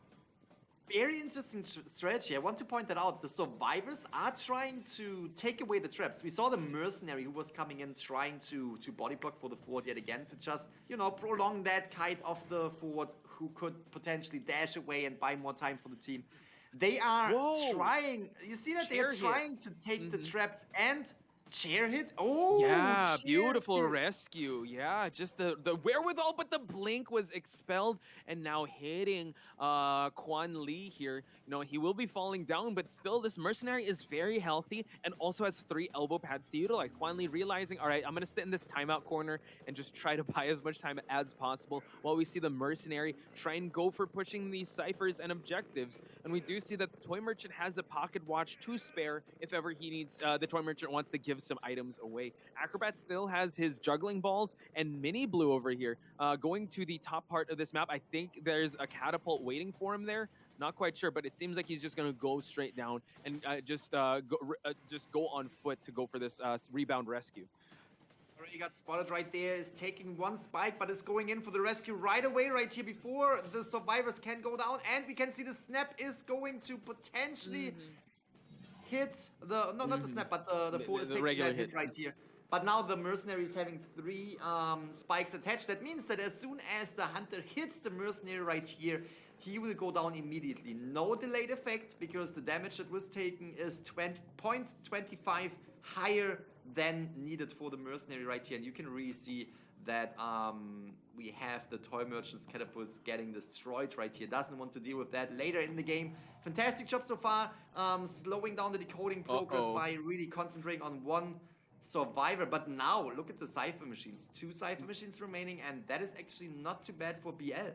Yeah, and note that Scars is Mirake just cleaning up the Toy Merchant's catapults, just already eliminating 2 in really key spawn areas just for them to change levels. But now we see, oh wow, the Flame Bomb keeping him locked in, but oh my god, Rem cornered himself. Mirake, real good exchange there. He walked through the flames. At least he was able to down this Acrobat. While this Toy Merchant is still trying to push for this Cypher, it seems like Mini Blue will be in this area to go for that rescue. Might have to force an early rescue here. Or try and just pressure this Cypher that he's trying to push. Those Cyphers are close to popping, Grizzly. That is for sure. 80% is that Cypher. It's just taking the time that he can get to buy a little bit more decoding progress. Is able to get that rescue off right here, but with the snap, both survivors will take half damage, and that will mean Acrobat will go down again. It is at 80%. The thing is, Mirake knows that that Cypher is the Cypher they want to work on, and that he needs to just protect that by putting a survivor right on the chair right here. We see the Toy Merchant starting another Cypher machine just now, and the mercenary is just trying to get in. If the mercenary is taking another spike, he can't really take a normal hit because he would go down immediately, and he has that spike attached. But is he coming in for the yes?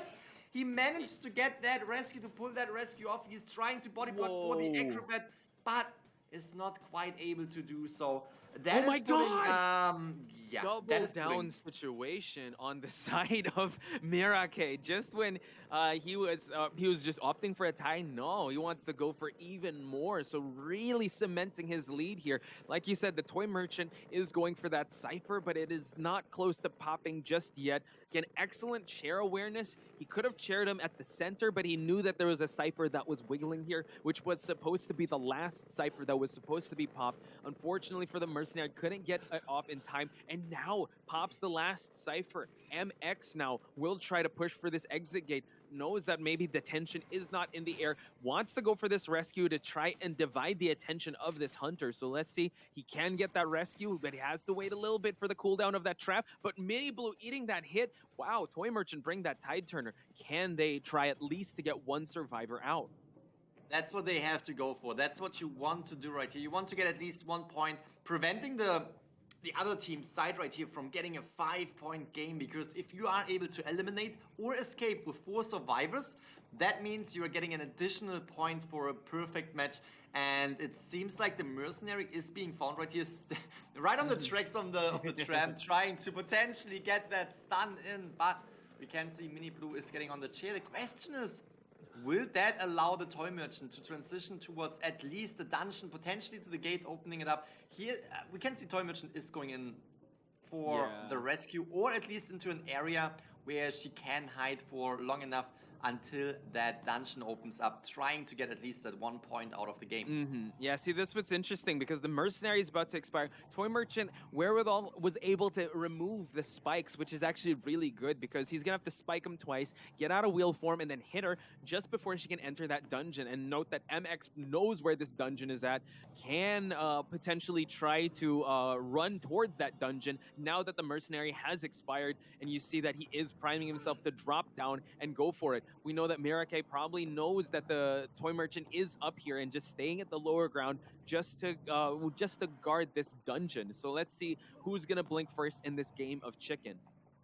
It's gonna be difficult. So as soon as Mirake is hitting the Toy Merchant once, he will change out of his form, and then that transition from the wheel form to the normal form will attach another spike to the Toy Merchant. And if the next hit connects, the Toy Merchant is down. So even though the Toy Merchant is at full health and there's no detention, it is a difficult situation, and that's why we can see MX just waiting it out right there, just waiting for the perfect moment to make the move to get to the dungeon again.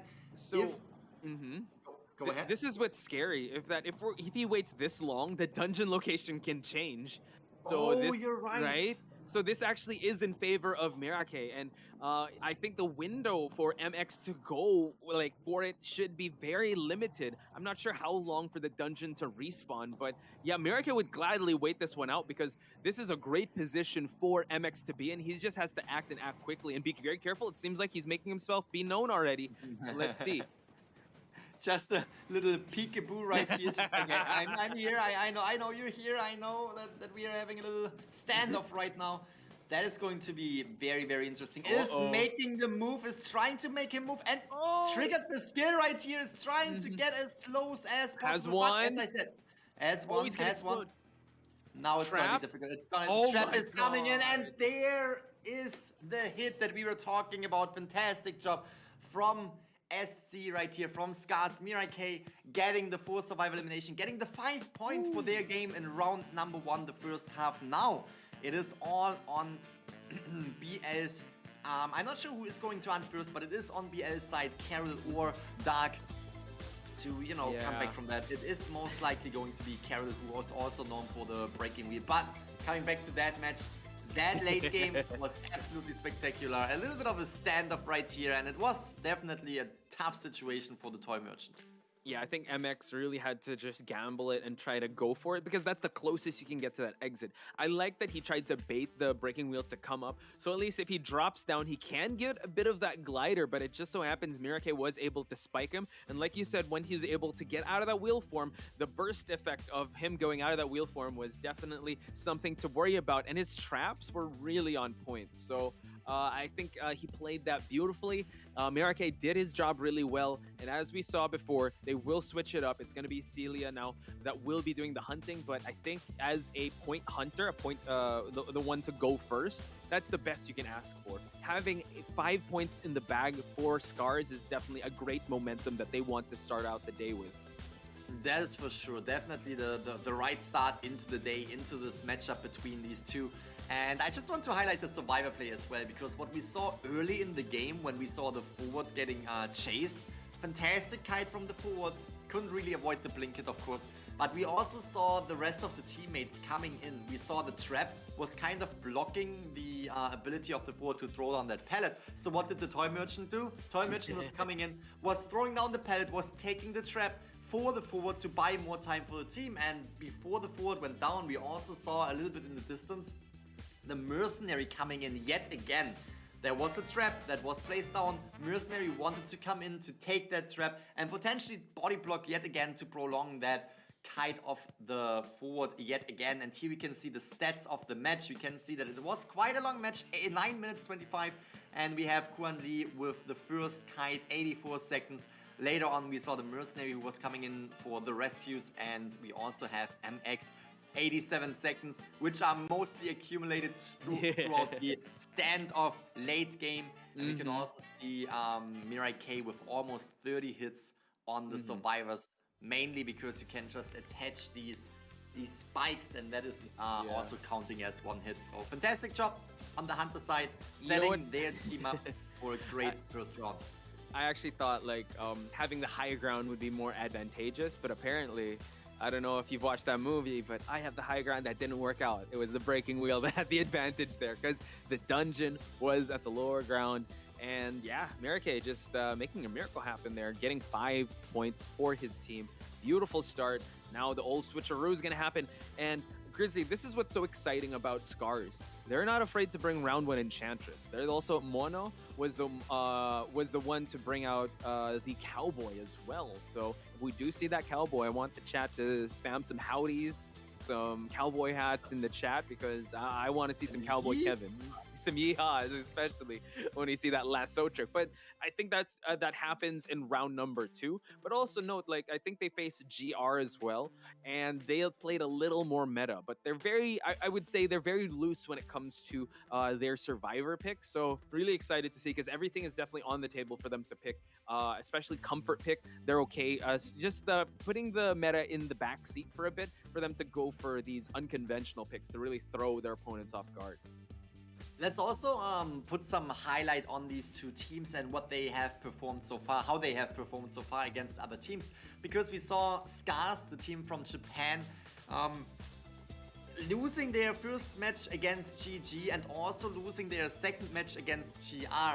Two of the top teams, of course, all of them are extremely difficult to go against, and therefore now in the position where they kind of have to take a victory, because else they're ending up with 0 points in the group stage.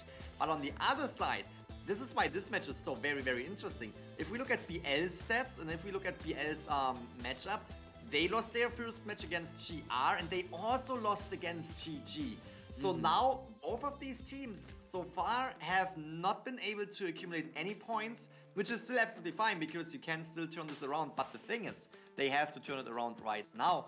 Else, I actually believe that one of these two teams might have no chance if they are losing to keep competing in the tournament. Yeah, because this is their last game for this group stage. So the one to fall in this matchup would that'll be their last match, unfortunately, while the other one will be moving on. So the stakes have never been higher.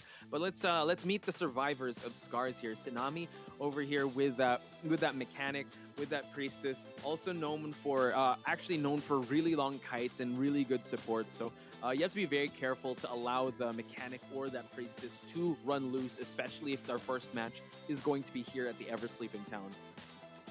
Just want to highlight real quick, so there's no misunderstanding. There's still the chance for everyone to keep on competing, because we have other matches that will come in later. For example, Before You versus Weibo Gaming, who also lost all of their first and second rounds. So there will definitely be more than one team in this bracket right here that is not getting any points out of it. And therefore there will be calculations by time and by points in general. So very, very exciting match though. You definitely want to get out of the situation by taking the victory right here. And as you already said, we are looking into the survivor side right now of Scars. Here we have Moon. Forward Cowboy, the Cowboy that you were mentioning. I want to see that Cowboy, but I agree, round number 2 Cowboy is more than reasonable compared to a round number 1 Cowboy. Oh yeah, So aside from that cowboy, if you allow that forward to come through, he will be locking in that forward. And I think, you know, we all know that the forward has been, I think, priority banned more than, well, up there with Seer and that Mercenary. So moving on to Pyeon here, he does have that Mercenary, also has that Toy Merchant. So I'm excited to see how that will come out. Also has a Gravekeeper too, which is a great, I would say, substitute if the Mercenary is going to be banned. But I don't know. We could definitely see, you know, the trend for today has been sort of mirror matching. So that's definitely something that he can bring out, a Toy Merchant here. And now this is where I'm really excited, Grizzly. Who will be the hunter of BL's side? You did mention that the best would probably be Carol because of his breaking wheel, but it seems like it's going to be Dark coming into the mix again. So Dark, again, known for his... well, known for his Dream Witches, known for his, also has a breaking wheel to note. I wonder if it's as strong, and also has that Bonbon feather. Very, very interested in seeing that as well. Guard26 has a Disciple, which could be something very, very interesting, but I think that we might actually see the breaking wheel, just to have a little bit of a mirror match. And in general, on this map, Ever Sleeping Town, round number 1, why not bring out the breaking wheel? Such a strong character, we just saw it. Even if the dungeon is right there, even if you don't bring the tension, you always have the chance to really bring down survivors within a blink by attaching spikes to them, especially when you have a fully fed breaking wheel. It is so scary to go against that, especially if you're, you know, getting chased by that and you have to go, for example, to the dungeon, which was, as you said, they had the high ground. Toy Merchant was having the high ground, was really looking forward to get through the dungeon, but the situation against the breaking wheel is not that easy, and therefore I would definitely expect that Dark is also coming out with that breaking wheel, trying to mirror the outcome of Scars. Oh yeah, we saw how effective the breaking wheel can be. So the driving and the well, the maneuvering and the handling of the turns will be tested for Dark. And it seems like he wants to ban the Priestess, opening up that forward, opening up that Seer to start things off. But we saw how effective Priestess can be in this map, so he really doesn't want to take that risk. But you're allowing the Seer to come in. Makes me think that, yeah, you really have to want to go for that breaking wheel, just because he can, well, I mean, he can block that same hit. It's still up in the air. Can also go for that Dream Witch if ever. That is Toy for Merchant. sure. Toy Merchant ban. I mean, Toy Merchant can definitely be scary. Can definitely bring something to the table. We saw it in the match before where the Toy Merchant wasn't necessarily too much of an obstacle for the breaking wheel, but at the same time, there's a reason why Toy Merchant will be was utilized on this map in round number 1, because she is definitely very strong and she could potentially, with these catapults, bring a lot to the table. But we have the lineup for the survivors. We are just waiting for Dark to pick that breaking wheel. I'm telling you right now, it's going to be a breaking wheel. But forward Seer, Mercenary, Guard went okay. All right. That is going to be very exciting. I am really looking forward to that. Actually, this kind of makes sense now with the bans, because you're banning mobility from both the Toy Merchant and the Priestess, and he's not afraid of that Seer's Owl if he chains the bombs really well. So he has to be very careful on, well, finding a target, transitioning. So it makes me think he's going to go for that teleport. And yeah, actually, if he was going to pick that breaking wheel, I think he'd not prioritize banning the Priestess, because we saw how breaking wheels could just go through the portals and not get affected. So this pick is making a lot more sense. It just, he really has to double down on utilizing this Bonbon, because we know one of the worst things you could do for a Bonbon is make the map huge, because he's definitely gonna have to choose a survivor and commit to that survivor unless he has that teleport. So they're gonna have to make their kites last really long. That is for sure. That is for sure. But that is, you know, that is a great tip that you're providing right here. Make your kites really long. That is what you want to do all of the time. You want to stay away from the hunter. You want to provide as much time as you can, as much time as possible for the rest of the team. And here we can see yet again all the survivor players of Scars as well as BL's hunter side, and we are jumping right into this match.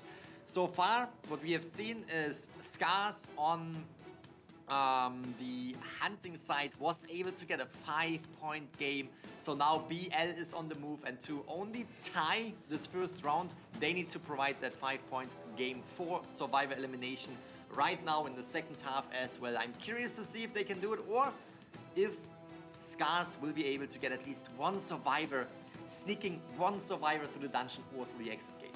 Yeah, we're going to find out. Again, stakes are pretty high on this one. Whoever wins will be heading on over to the global finals. So, Scars versus BL. I'm really excited to see how Dark will be able to utilize this Bonbon, because he needs to get that 4K, as Grizzly mentioned, to tie. So let's head into this match.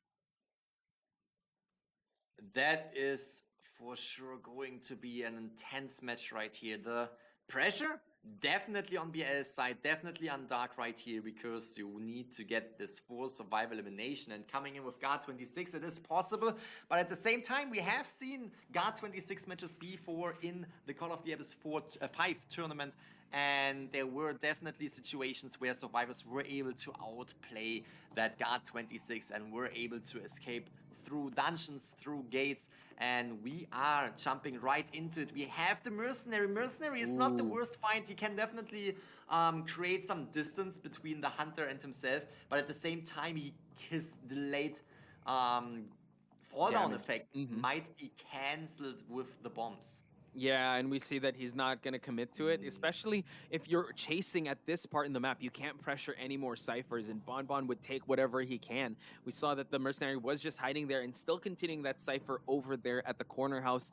We do see Soar over here as the Seer, so I would say this is one of the best finds you could possibly get, because once that Owl is gone, you're all good. You can definitely down this Seer right away. Owl is already online, and shoutouts to all the Tiger Eli mains out there. He's brought the Tiger Eli costume. Now, jumping over this this window would definitely be really good to just loop.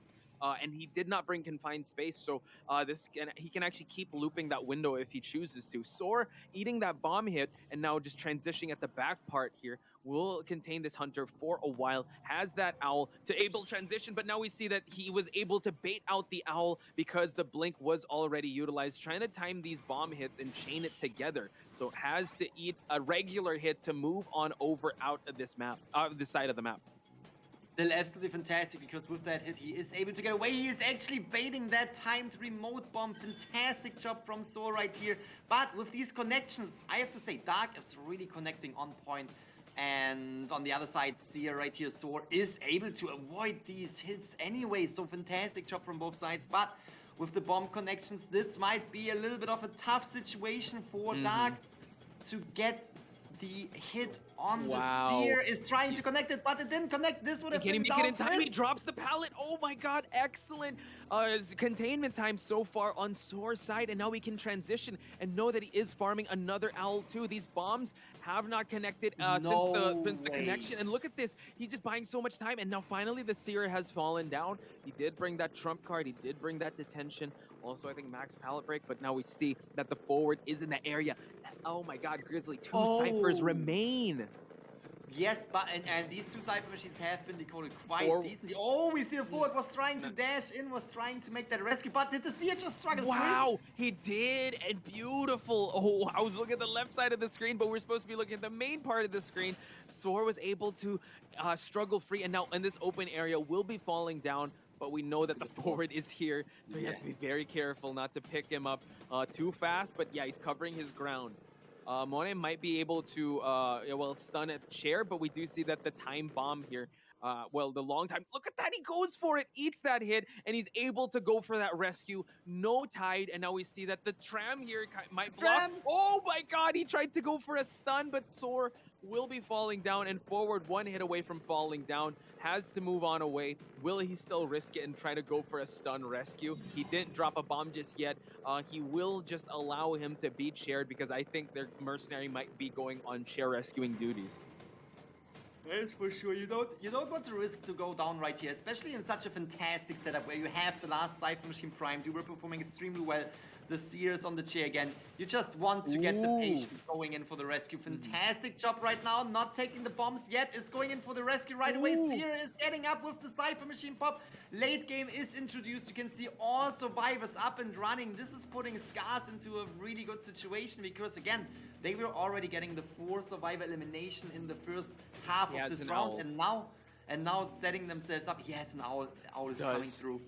Oh, wow, able to block it, but no, the blink was expelled. But note that he can't use that trump card anymore since he was able to use that trait. He will have to walk all the way to that exit gate. One is already being opened up, while we see the other one as well. Almost done. Pion already, it's already opened up, so he's gonna have to walk on over to the other side, giving enough time for that forward to prime that exit gate. It looks like it's gonna be a 3-person escape for the side of Scars.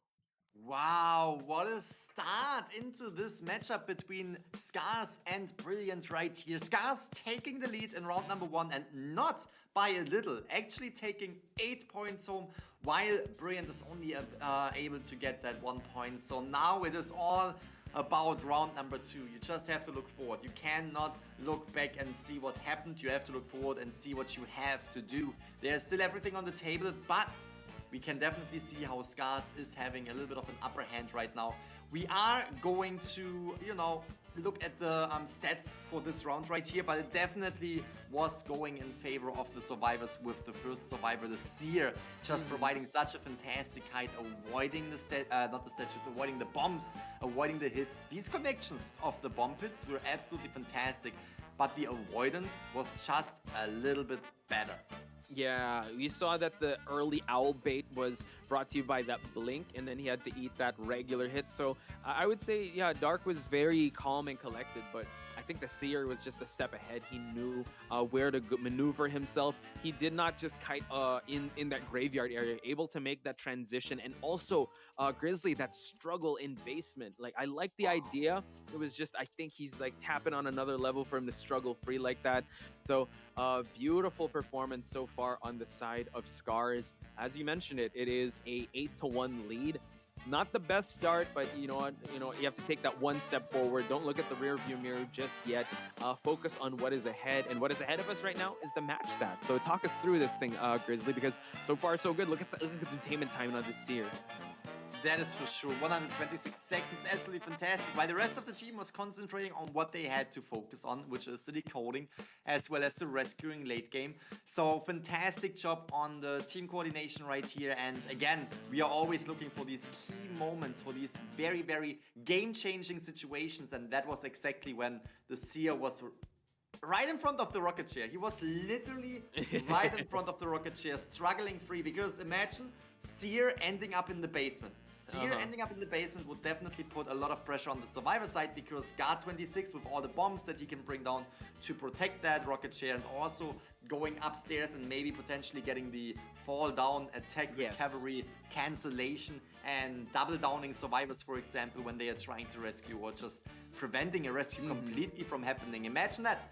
Completely prevents the rescue with the bombs and the double attack with the jump down animation, and then has 2 survivors in the basement. This could have been very, very different, but in that situation, you don't even have to think about it, as long as the Seer is struggling free and just gets out of the basement again. That was crazy. I would like to add, we were paying attention to the forward during that scenario. So the forward is about to dash, right? So he was getting ready, but then I think the Seer was like, don't worry, I was able to struggle. Then you saw him stop. I'm like, why is he stopping? Oh, holy smokes. The Seer was able to struggle free. So I think in that situation, they were going to go for a forward hit rescue. So an early rescue on the side. So it seemed like they had it covered. But yeah, like you said, if it did fall in favor of Dark, there was that drop down hit. If he dropped so many bombs down before the forward would be in that position, he could stuff that rescue and potentially turn things to a basement party with 2 people in the basement, and it would be really tough to turn around from. But as we said, let's not turn around and look at these highlights, because we are about to hit round number 2, but we'll be taking a short break, so enjoy the highlights.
メッセージ新規あるわ。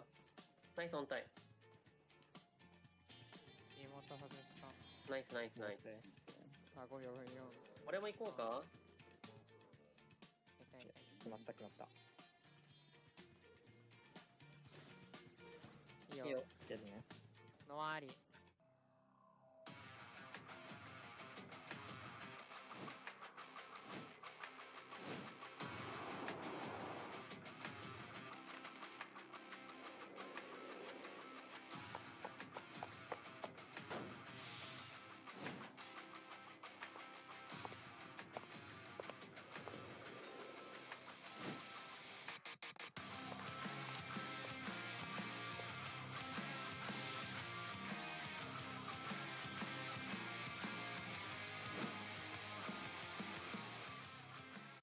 All right, so here we have it, ladies and gentlemen. Round number 1 is concluded. We have SC, which is Scars, versus BL, which is Brilliant, and Brilliant is definitely in the need to make a move right here. After this first round, we have a huge points difference between these two teams because Scars was able to gather 8 points. Meanwhile, BL was only able to get the 1 point. So therefore, round number 1, not only round number 1 goes to Scars, but also a lot of points. So in case this later on turns into a tie, we can see that Scars is already having a little bit of a, you know, a buffer right there. A few points put aside for that situation. So yeah, again, BL needs to be on the move, and if anyone can come back from that, it is BL. I'm really, really excited to see what we can expect from that round number 2.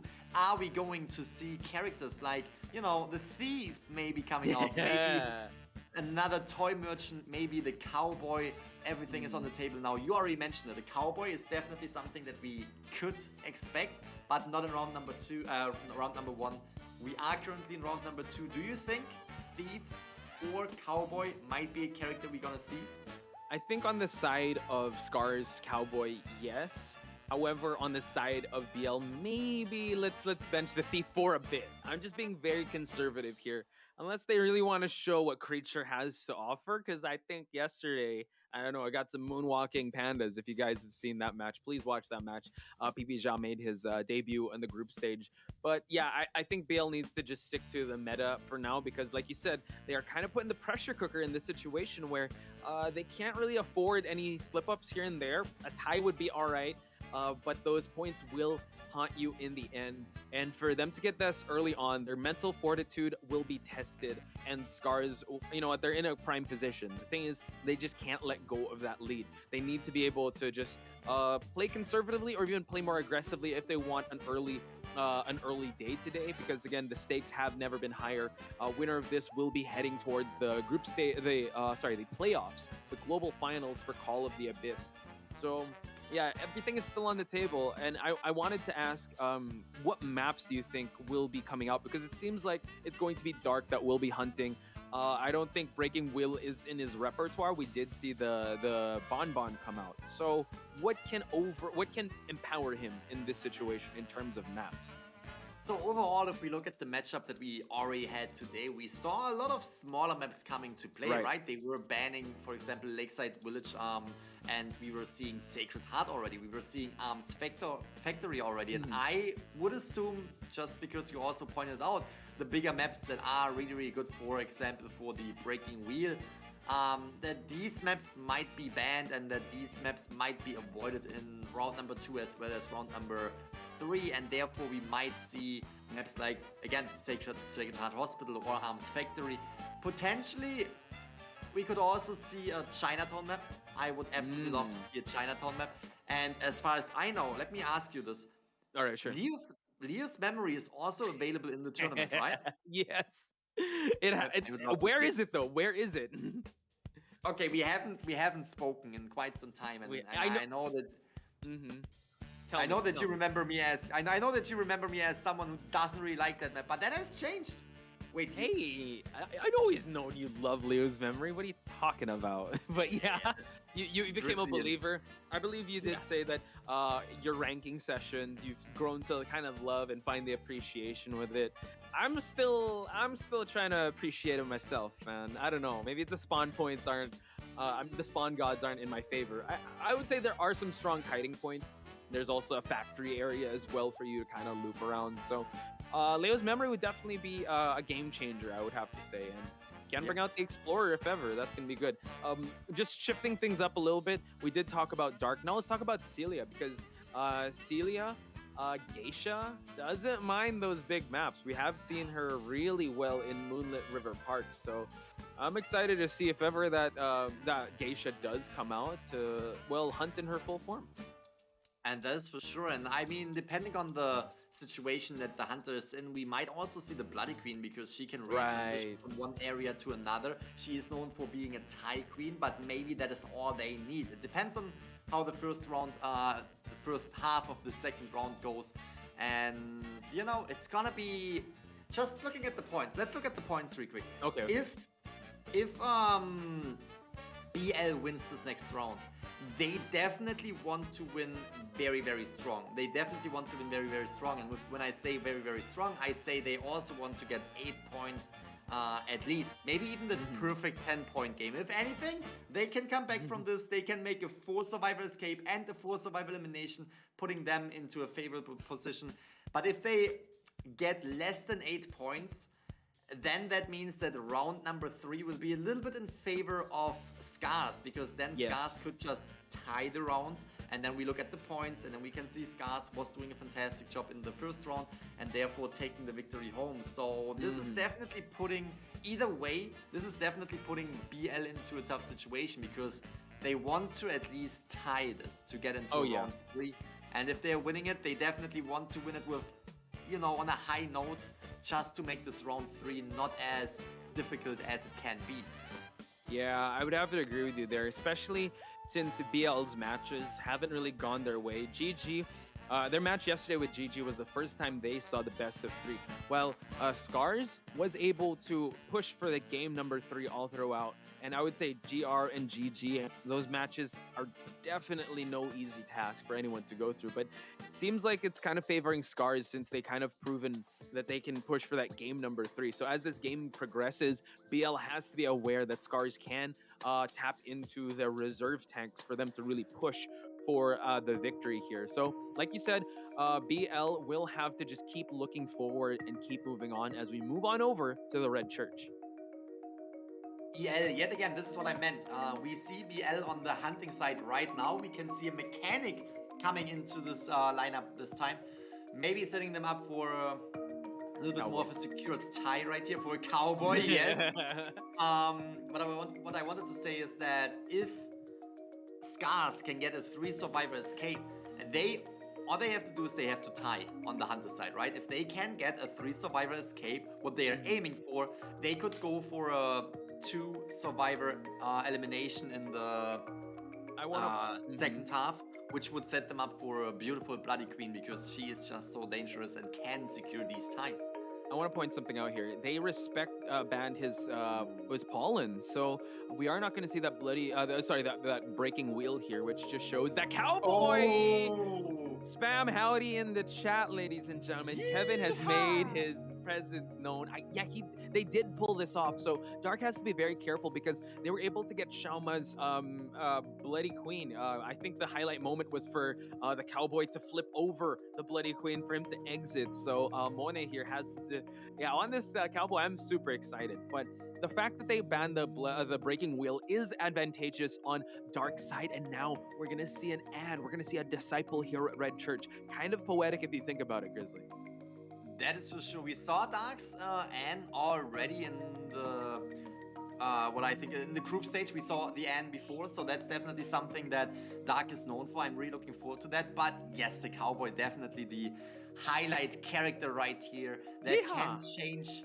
Yeehaw, indeed, that can change the game's outcome by a lot. Because imagine, we already saw the Seer struggling free in the round before, but now this doesn't even have to necessarily happen, because instead of struggling free, the cowboy can come in and get you off these balloons. And this is definitely a very, very dangerous situation for the hunter, because that is definitely prolonging the kite of the survivor that you're trying to get. But if we look at the survivor lineup now, Dark definitely has one survivor that they want to concentrate on first, which is the mechanic. You want to avoid that Cypher Rush. It is the Red Church map, so you have a good chance of, you know, rotating around. If you, for example, find the mercenary first, you just don't want to deal with that. You can still rotate around. It's not the biggest map right here, but it can still provide a little bit of a challenge, especially with the cowboy on the field. Look at the cowboy being ready, being excited to be on the field right here. And we are jumping right into this lineup, the first half, round number 2 between Scarce and Brilliant. Yeah, again, pressure is on BL's side, and you know what, the cowboy kicker here in this lineup could definitely, well, be the ace up their sleeves here when it comes to this match, because Anne on a map like this is pretty strong. I have to say, very stable. At one point, she was the one considered as the tie queen. So let's see if Dark can push past that tie and try and go for at least a 3 or 4 man elimination. We're about to head into Red Church, ladies and gentlemen. So once again, thank you so much for joining us in this day number 5 of the group stages. Watch Spice and the Gaming Grizzly, the one and only Gaming Grizzly, giving you the commentary action as we jump into the Red Church. And I'm starting to see the howdies in the chat. You're starting to see the howdies for Kevin right here, the cowboy. Very, very excited. Honestly, it's the same as, kind of the same as the coordinator. You already know that that character can change the entire tempo of the match, and you're just waiting for it. You're just waiting for the action of the cowboy, and this is exactly what we are doing right here. We are jumping into the match. We have the disciple on the hunting side. BL definitely needs to get these points, needs to get the survivors out of this match to make a statement right here, to come back from this first round. And we are jumping right into it. Dark is already spotting or going into the direction of the mechanic stall, but ooh, yeah, might not have taking missed a left. the stall. Yeah, that is definitely great for the mechanic right here, but at the same time already found the mechanic. And yes, the doll is still on the ground, but having the mechanic as first kite is definitely in favor of Dark.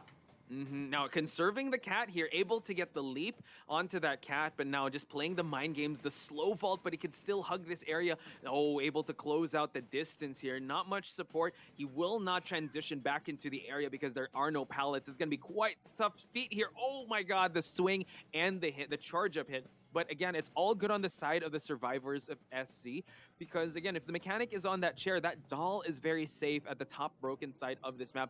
Still trying to transition into the church here, and we see that the leap was able to mitigate that distance. Also, confined space allows him not to be able to, loop this, and now drops the pallet, but it's all good. Now we have our first survivor down on the side of BL. Fantastic job right here from Dark, but as you already mentioned, the doll is still on the ground, and I don't think that Dark knows where the doll is, and that means we have 5 survivors on the ground that can potentially decode cipher machines. I mean, now 4 with the mechanic on the chair. We can see Dark being very, very active about this, going into the area of the cipher machines, trying to push away the survivors that are decoding on the ciphers. Cowboy already has the cipher machine primed right here, or popped the second cipher, so that is definitely something that we can look forward to. We have the mercenary coming in for the rescue, and potentially the cowboy transitioning into this area, or at least slowly into the direction to make the second rescue happening. Ooh, okay, excellent save there, and we do know that the mechanic's doll is still decoding. Mechanic will have to eat another hit, but she is decoding along the way, and we see that the mercenary is going to try and go for that cipher. Maybe can even go for a heal here. Cat did the leap onto the mechanic's doll, and this is an excellent job by Tsunami, just staying over here at the corner, giving, signaling to the cowboy that, yo, I am here. Try and get that lasso ready and try to go for that save, but we see that Dark having the wherewithal to try and go for these cats, and we can drop down that cross, and it is going to latch onto the cowboy. Will he get his skill locked in? Oh, for sure, for sure. Cowboy cannot use that lasso again. That is unfortunate. Was really looking forward to that, but great awareness of Dark right here. We have the mechanic now on the chair for the second time. There is still a chance for the cowboy to shine later on in this match. But for now, they just have to focus on decoding 2 cipher machines remaining. There are over 50% already decoded. We have the mercenary coming in for a potential rescue. Always getting leeched on, but he can still make the move to the rescue. But we have the cat is there. Yeah. But now we see the cowboy in the area, though. Oh my god, going for a down here, but the cowboy rescue was able to happen while he was focusing on the mercenary. So this was an excellent job by Cowboy Kevin. Yeehaw! In the chat. And now we see that the they both eat the hits here. And now we could see that at least Kevin was able to move on over. Can he go for another lasso trick? Let's see what happens. He can, yes he can, yes he can. And look at the Cypher Machine progress. The 99 right here on the Cypher Machine is actually happening on the patient side. So the patient can pop that Cypher, and it is happening right here. We can see, can see the leap right here. Teleport is ready, teleport is ready. That means we have the mechanic on the chair. Oh, wait. Here we go. Yeah. Cowboy Kevin. Oh my God, it was so close. He drops him in time. But now you see that he is dropping these cats, buying enough time for this mechanic to heal. So it seems like he's going to be focusing on Monet, which I feel like is a little scary. Utilizes another lasso to get to the pallet area. Drops the cross here. Needs to be careful that Anne can't close out this distance. And now continues to transition to the exit gate. Can he make it in time? The mechanic stall is, the mechanic is still there. And you see that he's cutting off the exit path of Cowboy Kevin.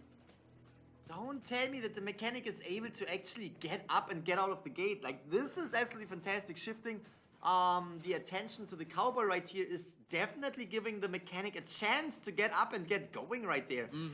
Mechanic, as I said, up and going, is trying to transition to the exit gate right now. We have the Cowboy on the chair. This might still turn into a one survivor elimination, but fantastic job from the survivor team getting the potential 3 survivor escape. Yeah, and we see that the mercenary is working on the backdoor exit. Mechanic stall is still pretty healthy, so probably giving, just keeping him in a position here, but it seems like it's going to be a 3-person escape. Zor already primed to escape this this red church, and we see that he'll do just that. And we see that the mechanic, actually, her doll might try to go for that rescue. It seems like it is transitioning on over to the graveyard area, or actually no, going to the backdoor exit. So I think it's a good done deal here. 3-person escape on the side of Scars. Yeah, that was definitely, there was an attempt for the doll to go in for the rescue, but they realized that the doll is running out way too fast. Wouldn't even make it to the rocket chair, wouldn't even make it to the Cowboy, but fantastic job. We saw it. We saw the Cowboy coming in for the harassment as well as for the rescue. So that was definitely buying more time. Great Cypher pop late game. Really putting Scars into a good position right here to get another fantastic match. Now it is all on the hunting side. Again, we already said this. Now they have a 3 survivor escape. What they now need is the time. That's all they need. And this is setting themselves up for a beautiful Bloody Queen, for example, because Bloody Queen as tie queen can make that beautiful tie that they need happen quite easily, because she's just so pressuring on these survivors, because she can guard that first survivor and then concentrate on the second survivor once the Cypher machines are being folded. Definitely an uphill battle right here for BL now. And yeah, they can go for that Bloody Queen, can go for the Geisha, but yeah, I have a feeling they just need to get that bare minimum. So yeah, BL needs to duplicate that same type of magic, get 3-person out at least, at the minimum. So that's quite the tough feat. And also considering the pressure that they're feeling right now, because as we mentioned, you know, the chance to represent the Southeast Asia region is on the line for them. So let's hope that they're able to shake off a little bit of the cobwebs from the start. And let's check out the match stats here, because an excellent kite for Tsunami at the start. And Tsunami being the first chase, able to exit. And I would say potential MVP was Monet over here. 90 seconds, able to pop a Cypher. Also able to give us awesome lasso tricks. Beautiful performance on the side of Scars' survivors. That is for sure, especially late game, transitioning away from both gates, allowing the team to just open up both sides, front and back gate, to escape with 3 survivors. And this is definitely a great outcome, and you can really see in these stats how this match was going down. Fantastic job. It is, even if they get a 3 survivor escape too, it is a tie. You still have to consider that first round was really... Yeah, here we have it again. The first round was really going in favor of Scars. So what they want to do right now is they want to get the 4 survivor escape. It is not impossible. We have actually seen it today happening, the 4 survivor escape, because that would give them, at least for the round number 2, 1 point. And then they don't necessarily have to play too aggressive to get more points. They just need to get 1 better match than the opponent. And that is exactly what they are aiming for. But at the end of the day, Key right now is a 3 survivor escape for BL. Else, if they are tying, if they are only getting 2 survivors out, that match is concluded. The matchup between Scars and Brilliant is concluded in favor of Scars.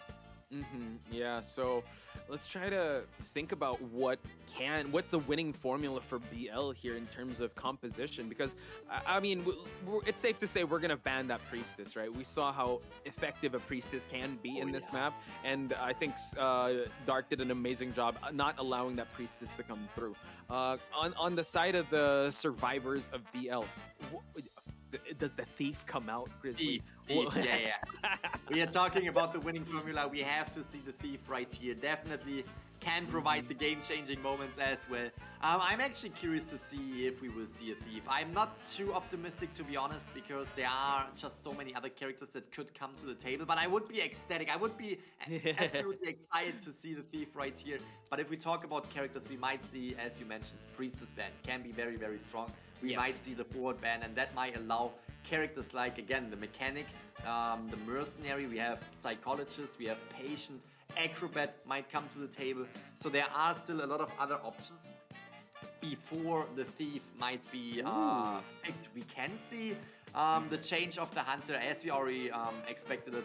We have Celia right now as potential Bloody Queen, as potential Geisha, and I genuinely think I would place my bets that Celia is coming with the Bloody Queen.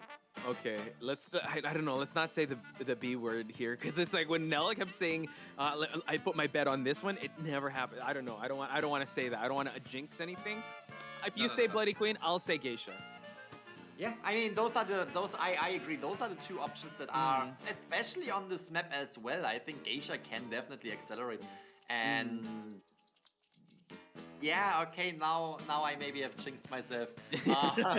But at the same time, both characters would be an absolute pleasure to see. All they have to do is they have to tie this match, and Bloody Queen as well as Geisha can definitely provide that tie game. And now we see that the survivors, again, I think he's trying to try to break dance here, but you see that they're still trying to bring up the morale here. Again, it is quite a heavy situation on the side of BL, while on the other side of Scars, they're doing, I would say that they're doing the bare minimum for them to be able to, secure an early victory up against BL. So let's see if BL can carry this game forward. Yeah, they have to worry about that Geisha, or they have to worry about that Bloody Queen, so they can prepare early on, because Celia over here, he has only those 2 hunters that he really goes to as of now. We're not sure if he's gonna bring something new to the table, but as our records show, Grizzly, those are the go-to hunters. What else does he have? I was just seeing the player right there, which I think was the hunter. Did he have a Feaster statue? He did. In the background? He did. Is that a sign? That is the sign. What? I was looking at him, and like the moment the scene changed, like 1 millisecond, I was getting a glimpse of the. I need the camera of that play. I need to see that again. Prod, Prod, can we get another shot of that? But yes, that wasn't the seer. I think that was a seer figurine, if that's the 2D. Not seer, feaster. I'm sorry, feaster figurine. My bad. Okay, yeah, feaster figurine. So let's hope we go back to that shot. I would definitely love to get confirmation. And speaking of the seer gets banned as well as that forward, allowing the priestess to kind of come in here in this first round of bans. Will they pick the priestess though? Definitely a strong character on this map. We will see the mercenary, that is for sure. Priestess, I'm trying to think. Yeah, mercenary priestess sounds reasonable. We have the, as we already said, we have the Bloody Queen ban, because Bloody Queen can provide the ban, the tie so well. So me placing my bets on the Bloody Queen came true. Because they respected it. Came true because she was picked on the banning side of the there you go, ladies and gentlemen. Yeah, Grizzly predicting the future. But that is leaving the spot open for the Geisha that you wanted to see. Yeah, I'm really hyped to see any Geisha matches, to be honest. And also something to get hyped about is probably MX's batter. If If forward is definitely not here, if Acrobat does not get picked up or by his teammates, yeah, MX on that batter is definitely something to look forward to, especially in this map. I think he had an amazing kite one time in the shack area of this map. Like he rotated 3 times around this area in the qualifiers. So let's see. Mercenary, obviously a big choice, allowing the Priestess to get banned. So they are prioritizing getting this Acrobat more than the Priestess. Oh, the Priestess is still having a chance to get on the table. We have the mechanic being banned again. This is going to be a match where Scars Celia needs to get the tie. Better would also do the trick, but tie will already win this round. Number 2 will give them the second victory, will conclude this entire matchup. So BL really needs to risk something right here. They really need to get the 3 survivor escape. And here I just want to mention that the hairstyle right there, absolutely love it. The gray and with the blue touch, absolutely love it. But again, BL needs to kind of risk something right here. They need to push the boundaries. They need to get the 3 survivor escape to at least tie this round and to get a potential victory in round number 3. But even if they only get quote unquote even if they only get 3 survivors out of this match, round number 3 will be extremely difficult point-wise. So what they want to do is they want to go for the 4 survivor escape. And like I said, Wildling might come out, a character that I was definitely looking forward to see. Yeah, and it just shows that having the Wildling here, and yeah, we can't really see the figurine right now, but yeah, I know, just get rid of the frame. Yeah, it's right there. You see it's right there. Exactly, it's right there. Having the Wild, hiding it. Stop it, Priestess. You could have gotten banned, but now you're hiding the Feaster. Anyway, like you said, Wildling, they needed to risk something, and oh my god, we were both kind of off here, going for a meta pick here on the breaking wheel, but I would have to say it kind of still favors the survivor side. Having this Priestess for long mobility, yes, it is the breaking wheel, but breaking wheel in this map, I would say there's a lot more weaker areas to chase in. I mean, we saw Afu get the tie here, and that's the bare minimum. I think that's what Celia is going for. So Wildling is definitely that game changer. Super excited to see how they're going to incorporate this into their mix of survivors. That is for sure, and you already highlighted Red Church definitely has a few areas that is favorable for the survivors. If we look at the example at the Red Church, there are windows that are just extremely challenging for the breaking wheel because you can get kited there, you can get forced out of your wheel form just toward that window, which will definitely slow you down and will make you get out of the wheel form that is basically your main selling point as breaking wheel. So it is going to be definitely doable for BL right here to get the 3 survivor escape if they are playing their cards right, if they are able to contain the hunter, if they are able to buy enough time for the rest of the team to just decode cipher machines. Everything is still on the table for both sides, as Scars definitely has the upper hand right now. And we are jumping right into the match. Here we have it, ladies and gentlemen. Make your voices be heard in chat. For any BL supporters out there and fans, give them all the love in the world because they need it now. And also, if you're supporting Scars, this could be the moment where they can solidify themselves in the global finals. So who will it be, BL or Scars? We're going to find out as we head towards the Red Church with this breaking wheel. A very unconventional pick here. We were talking about Bloody Queens. We were talking about Geisha. I honestly think Grizzly, if that Bloody Queen was allowed, he'd pick that Bloody Queen. But unfortunately for us, we are, unfortunately for Breaking Wheel fans, we are seeing Apollon being picked. So let's see this amazing transition towards the Red Church, ladies and gentlemen. I hope you guys have been enjoying so far. Watch Spice and Gaming Grizzly, your commentators for this round 2, second half. We're jumping right into it, and just to mention it again, obviously the opponent's team or all the teams have done their research and they were banning that Bloody Queen because they know Celia will be able to pull off that tie. So let's just get that Bloody Queen out of the way. We would rather see the breaking wheel on the Red Church map, which is actually honestly a good thing for BL because they can definitely manage to get that 3 survivor escape. But at the end of the day, if we look at Celia, Sia can definitely manage to get that tie going for sure, but we will see. We can see Sia already going into the direction of the, what is the Priestess, who was able to throw down one wall right here, which is creating a window. Again, windows are the obstacles for the breaking wheel. Nice.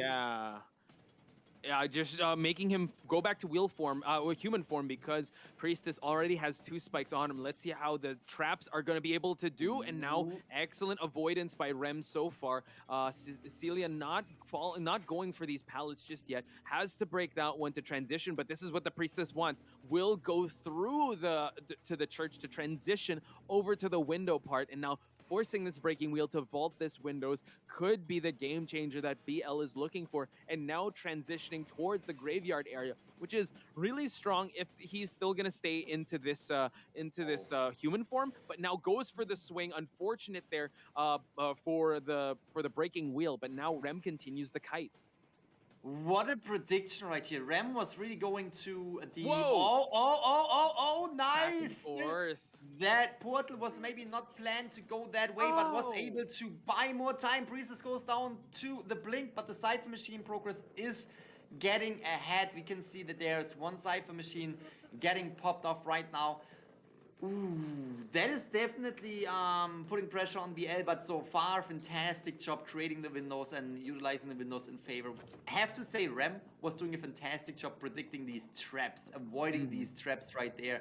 But at the end of the day, we have Rem, the Priestess, on the rocket chair, and now we have MX, the Wildling, on the move, as well as Mini Blue is also coming through, as Acrobat might take another... No, might not take another... Watch out.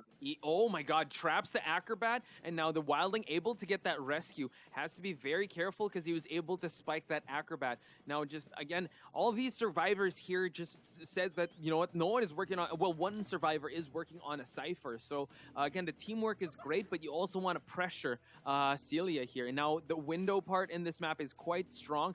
Let's see if Rem's going to keep going back into it, but he's going to be cornered here. Can he try to make his way and avoid a spike here? We do see that he will eat another spike, but we do see that the Wildling is in the area trying to push away.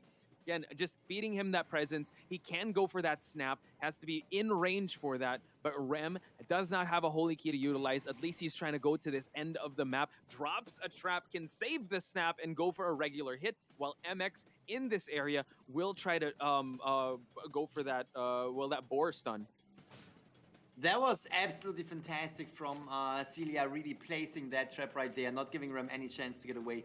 Let's see if we have the Wildling for support. Wildling actually is concentrating on Cypher Machines now. Needs to get off the board. There's not, you know, you can't stay an infinite time on the board, so sometimes you just have to leave the area, and we can see the decoding of the Wildling is getting started. But the Wildling's decoding speed is definitely extremely slow compared to other survivors. We can see that the Acrobat was getting stunned, but is getting the rescue in. Wait for it. Acrobat has 2 spikes, has to be very careful. Let's see, Rem, gets hit, and now will have his first survivor out of the game. The Acrobat able to get that rescue, but has to be very careful, has 3 spikes on him. 1 regular hit could down him, and now we see that Celia will want to secure at least 1 more so that he can claim victory for his team, and it seems like Mini Blue will be in the area for him to be chased, and now Celia can go for that snap, and he does. That was extremely damaging to the Acrobat right here. And we can see that the Cypher Machine progress is too bad. Cypher Machines are getting primed right here, but at the same time, you need to consider that right now... Ooh, that trap did not hit. Whoa! I mean, it hit 3, but... Mini Blue definitely establishing some distance, but might go down right here. With the Fireball, you can snap right away, but that is only buying a little bit more time for the survivor side. We can see... Wow, he wasn't able to get that hit, but now he does. I think he was able to, that Fireball was able to cancel out the blink hit, and now we see that MX on this Wildling proving to just distract and harass this hunter and not allowing him to just share this acrobat while this acrobat tries to heal up. And the mercenary, I would say the main decoder of this team, has not been felt yet by this breaking wheel. So now going back to the main objective of Scars here, just to get 2 survivors eliminated. And it seems like Mini Blue will see his first round on this rocket chair. 1 Cypher remaining. MX in the area, can get down, does not have any spikes left, so it seems like he's going to go back into that wheel form to try and spike him up. And we do know that the mercenary is also in this area. He seems like he's focusing on MX now. Yeah, he is concentrating on that Cypher machine because the Cypher machine is about to being primed. It is at 95%, but at the end of the day, we now have the Wildling on the rocket chair. We can probably see the Acrobat, I think, go back to the Cypher machine, priming that Cypher machine, while we have the mercenary coming in for the rescue. That seems so. They are splitting up here. The first time we are seeing the Wildling on this rocket chair. Quan Lee going for this rescue, and it seems like it's going to happen. The Acrobat has definitely primed that Cypher up to 99%. Dropping some traps here. He can go for a hit. The pop will definitely happen, and now we have the end game pushing through. Let's see if MX can last for a while. He will go back into that boar, and now Quan Lee in the open here. He just needs 1. Can they get all survivors out? Acrobat being cut off from the exit gate here. The dungeon is here, Grizzly. So let's see how long Quan Lee can last, because he does have a flame ball to utilize. It's definitely what is the Acrobat right there had to stay in the area and had to stay on the dungeon because they need to get the 3 survivor escape.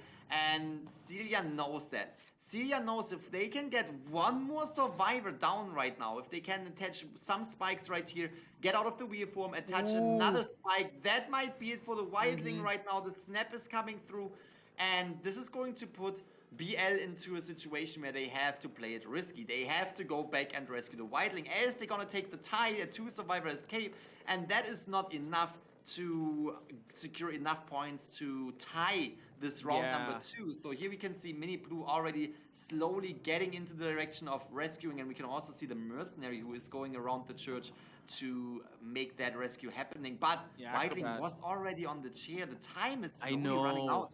It is. So now we see that he is in this area trying to stop Mini Blue from going for this rescue. Can try to cut him off. Will have 2 spikes on him. Has to be very careful. The mercenary, can he go for the rescue? Is so close, but he is unable to get that rescue. And it seems like they were able to get that tie situation for them to move on. But let's see how Mini Blue will try and kite for as long as he can. Cannot last because that 2 spikes were on him. Celia will be working on another survivor on a rocket chair.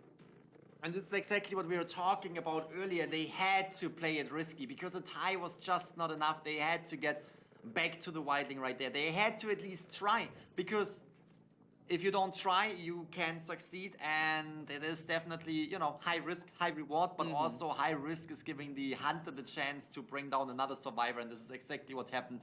They were prevented from getting that rescue of the Wildling. Now the Acrobat is on the chair.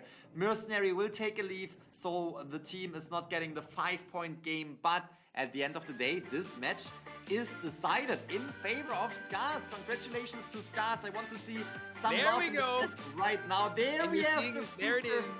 We also have the sculptor. Absolutely love to see that. That is beautiful. Also showcasing what I think was a trophy as well. So, I think, fantastic job from Scars securing that victory against BL. Great matches that we have been able to spectate. Again, I want to see some love in the chat right now for Scars, as well as brilliant for both teams, because both of them were definitely performing extremely well. At the end of the day, it was going in favor of Scars. They were having the upper hand after this round number 1, and they were continuing having that upper hand in round number 2. Congratulations. We're gonna jump into the match data in a few moments, but we also have to consider that the match data is not necessarily what you would usually expect, especially late game, because usually you would take the tie. You wouldn't go across the entire map to get a survivor of the chair when the other exit gate is completely closed. That's just a situation that you are not getting yourself into. But high risk, high reward, that is what they were hoping for. Yeah, turned they out really, to be. they really had to go all out, right? Because if they just played it safe, you know, he really tried. You saw that they were trying to get the attention of the hunter. It was just so close. The mercenary was about to touch the rocket share, but unfortunately, the wildling was about to fly off back to the manor. They really tried their best, and I hope you guys can support BL in their future endeavors, because I'm sure this is not the last we'll see of them. We will see more of Scars in the global finals because they placed third in their group stage. So an amazing performance from both teams. And here we have it, the match stats. What an intense match. We did see a wildling. We did see a cowboy. We did see so much of the variety of survivors in this series. What more could you ask for? An amazing, half match, because this is series number 2 out of 4 series today. And yeah, just please show your love and support for both these teams. Yes, please share the love. Spam some hearts in the chat right now. I give you permission to spam the hearts. And we can see yet again a mercenary being the main decoder, and you can really tell how this team was coordinated. Look at the containment time on all of the survivors. Not only the mercenary was getting almost 60 seconds, which we said 60 seconds is extremely good, but also all of the other survivors over the 100 second mark, but with the 30 hits of the breaking wheel, with all these spikes being attached to the survivors, there was not a lot they can do. They could have pulled off the tie right there because they were both at the gate. So that is, in my books, that was a tie match against the breaking wheel. That is already really good. But at the end of the day, they had to go in for the rescue, and it's just... you know what? Congratulations to Scars. In these times, could have been Feaster, my guy. That's Don't say that. I'm sorry, but we did see a little bit of that Feaster in the background of Celia, so big shout outs to them. BL, I really think they played their hearts out, and they did amazingly. They represented the region very well, and they also showed some highlight plays here and there. Unfortunately, we want to find the best of the best, and you can't make an omelet without cracking some eggs. And unfortunately, this is the end of their run for this group stage, but I trust and believe that they will come back stronger and better, ladies and gentlemen. That is for sure. It's all a learning experience right here. You go against these top teams, and obviously there will be challenges. Not everyone can go home as a winner right here. Only one team will take home the championship title of the Call of the Abyss 5 tournament. And so far, we have seen absolutely fantastic matches from all of the teams that we have spectated. There will be more matchups coming up today, which I'm really excited for. I'm really looking forward to see the upcoming teams. For now, we have 2 winners already, which is SST, who was going against MRC earlier today, and now we have Scars, who was going against Brilliant, and they actually decided within 2 rounds, so they really pushed the victory. They really pushed BL right here as a team, and they were coming out as succeeder. So again, congratulations, and I'm really looking forward to see the upcoming teams that will perform today. Yeah, and I'm looking forward to seeing who the player or best deduction MVP award is going to go to, because if we're going to go survivor side, you got to give it up to Cowboy Kevin. I think that's definitely a highlight play. You also have, when it comes to Hunter, I think Celia really performed well. And also their first Hunter in first round. Yeah, the Mirake, yeah. So there's a lot to actually consider in this one, because I would say a pretty flawless performance on Scars' side, and BL is no team to look past, so they did pretty well. That is for sure. Fantastic job from BL. I think if it comes to best deduction, the best match was probably, in my opinion, the breaking wheel match. First breaking wheel match of Mirake, because that was a really good 4 survivor elimination, especially the late game where the dungeon was just kind of like ending up in a stare-off. You could see, as Toy Merchant, you could see the dungeon in the distance, but you could also see right in front of you there's a huge obstacle, the breaking wheel, and just that, patience that the breaking wheel was putting on the ground, and really the determination to get that Toy Merchant as well, to get the 5 points for their team, was absolutely fantastic. So that was definitely something to look at. We also had Wildling, we had a Cowboy performing extremely well. Wildling was also buying a little bit of time for the rest of the team. And the Seer struggling free situation, that is just something that is just something you don't see too many times, right? Struggling free, in my opinion, is an illusion. It usually doesn't really happen. And you saw how close that was, right in front of the chair, right in front of the basement chair. That's your struggled free. But even with that, we have a fantastic match right here, which was from Mira K's breaking wheel. I think that was the MVP.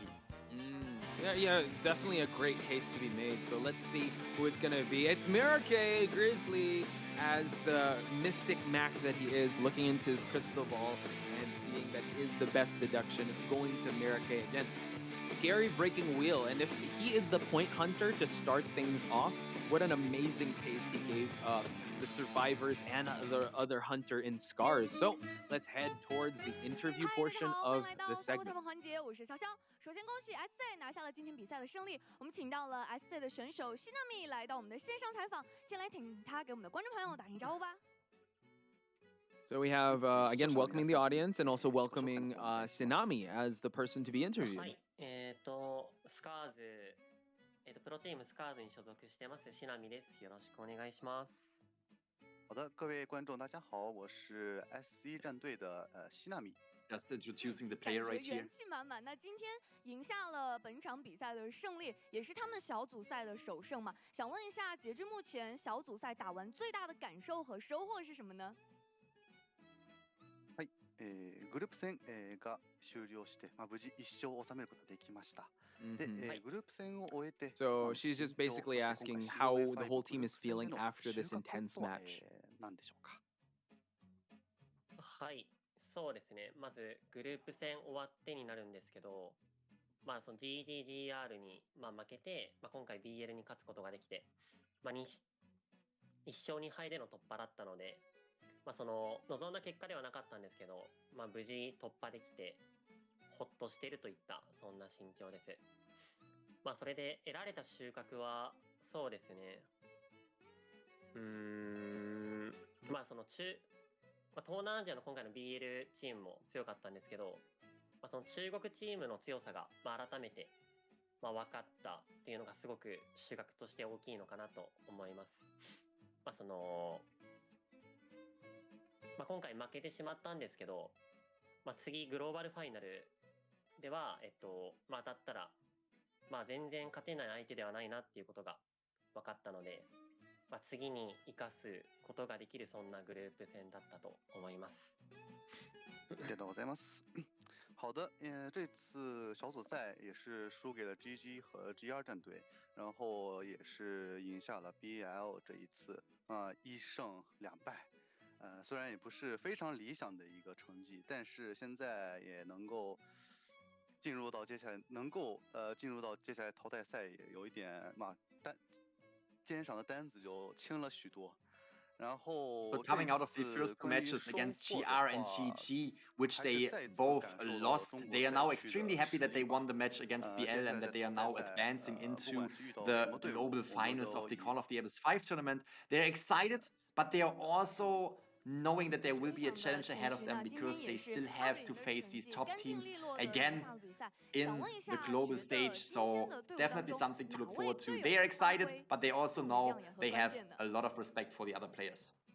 はい、第1セット、第2セットでは、サバイバーどちらも3逃げができて、素晴らしい試合だったと。So now she's asking about their opponents today on BL. Which player do you want to highlight, or either Survivor or Hunter? そうですね。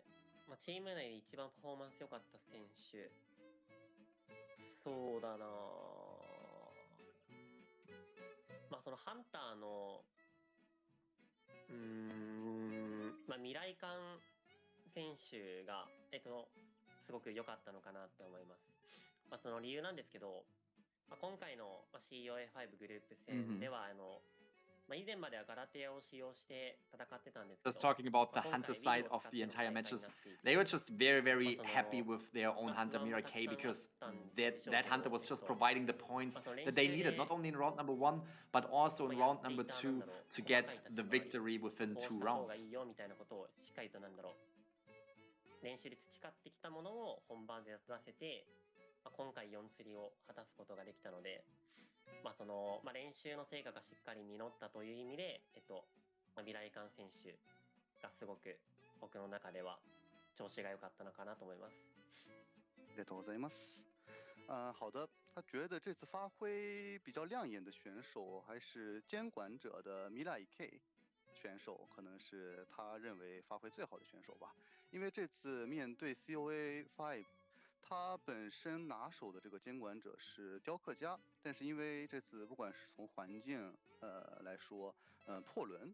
他也是一直在练习破轮，准备在这 COA V 的舞台上使用，所以说他在练习的时候， So he acknowledges the hunter team is the hunter on their team is very strong. However, the survivors really kind of gave a run for their money when it came to going up against their hunter. So they acknowledge how strong the survivor team BL has.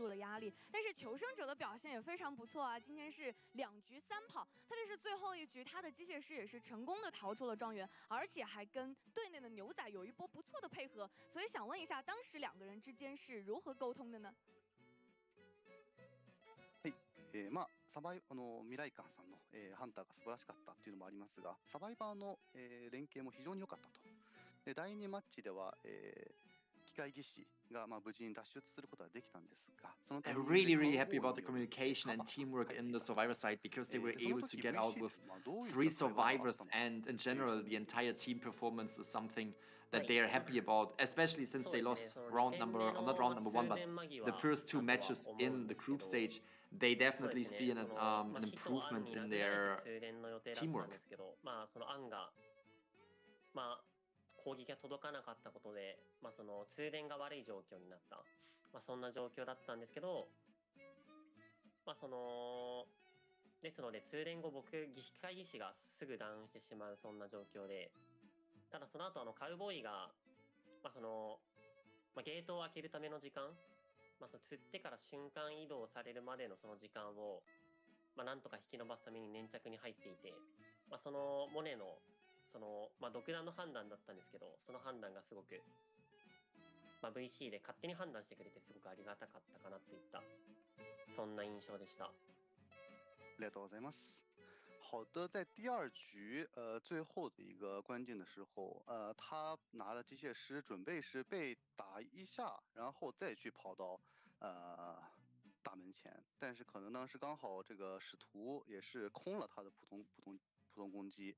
然后他的这队友 Monet 呢，也是当时是自己判断准备是过来做一个支援，然后刚好也是他的支援，有了他的支援之后，也是赶上了他这个大门的大门打开，所以也是非常感谢 Monet 的一个冷静的判断，谢谢。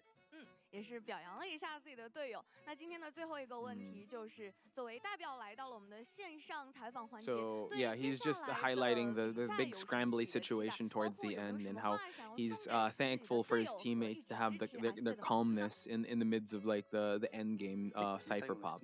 グループ戦を終えて、チームメイトここまで応援していただいたファン、あとは自分たちのチームメイトに向けて最後コメントの方をお願いいたします。はい、グループマッチ。He's being asked to just say something about not only his team, but maybe also about the team that they were going against, not only today, but also GR and GG in the past few days. 1週間後に控えるグローバルファイナルでは、そのベスト12から始まるんですけれども、しっかり勝ち進んで日程までいけるところまで行きたいと思っています。引き続き応援の方よろしくお願いします。ありがとうございました。ありがとうございます。好的，他这次小组赛是以1胜2负的一个成绩结束，虽然也不是非常理想的成绩，但也是成功突破了也是成功晋级了。所以说首先也是非常感谢。He's just thankful to all the fans and support out there, and come global finals, they'll do their best, they'll practice nonstop for them to be ready for the global finals. So he's just very thankful. 我们也是会竭尽全力去打出最好的成绩，谢谢。也是会竭尽全力的。那也是感谢辛纳米来到我们的赛后采访，谢谢你，再次恭喜 SA， 拜拜，继续加油。はい、バイバイ。好的，那么接下来即将进行的是我们今天的第3 Another congratulations to Scars right here for getting the victory in today's matchup against BL, and we will see Scars in the next matches. Bye bye.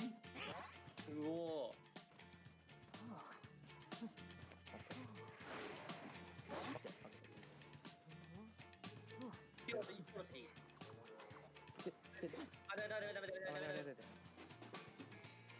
한타どっち行くんだろうこれ。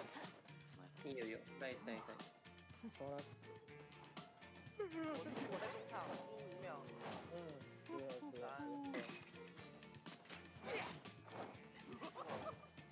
你给丢球什么的，快变了。好10号啊。废掉了 ，boss 废了 ，boss 废了 ，boss 废了。23号的机。这是我的。废了。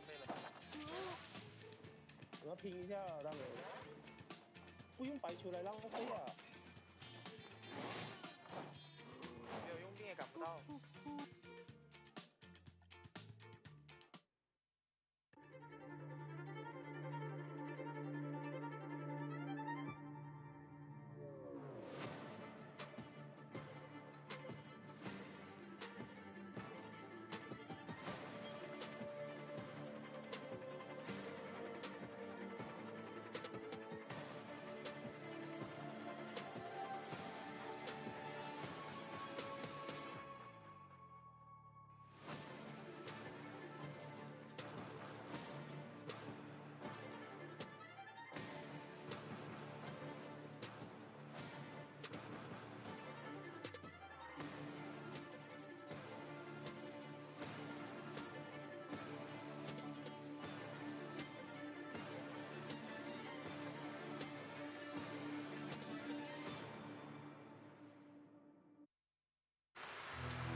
大家好，我们是 WBT 战队。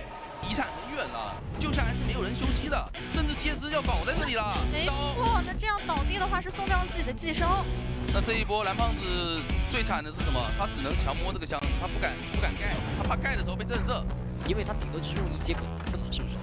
远处回到交了一个钩子去密码机只差最后的一点点了。这时候空军来了，很关键，打洞又想卡无敌针。是的，但是前这边是飞官没好，直接飞官太远了。我的10点5马上就要开赛了，我们的目标是什么？冠军。希望大家能够多多支持我们，希望我们也能打出好成绩。谢谢。Hi, I'm Qin. I am Gats. Hi, I'm Leg. Hey guys, I'm Roland. Hey everyone, I'm Problem. Hi, I'm Spencer. Hi everyone, my name's Schmitty and I'm captain of B4U. Taking that controller ahead of time, and all Walmart has to do here is wait for that perfume to expire, and you can hit that perfume. The rescue, he's going to go for a quick chair shot. No, he's not. Prospector, beautiful hit from Sprinter through the Prospector. That's going to get the down, goes to the mirror image as well. More distance between himself and the Bloody Green, but Sprinter being able to utilize the mirror yet again, could get the chance to actually go to the dungeon, but that's a long distance. He could utilize the slow vault. We all just wanted to say thank you for all the support and love you guys have given us through our journey. We can't wait to see you guys supporting us in the Call of Bix Global Finals. Can't wait to see you there. All that remains upon this throne is nothing more than a fragile, incompetent heart. After the embers fade and die out, our homeland, ripped asunder by the flames of war. At the height of my desperation, I finally saw the light of a star above. She was the one who brought the light of dawn back into my life.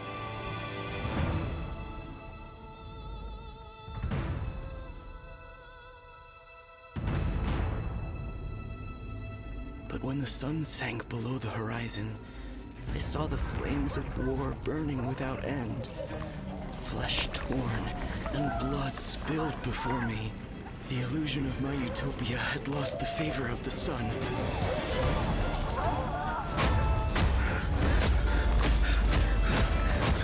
I have to get out of here. I have to...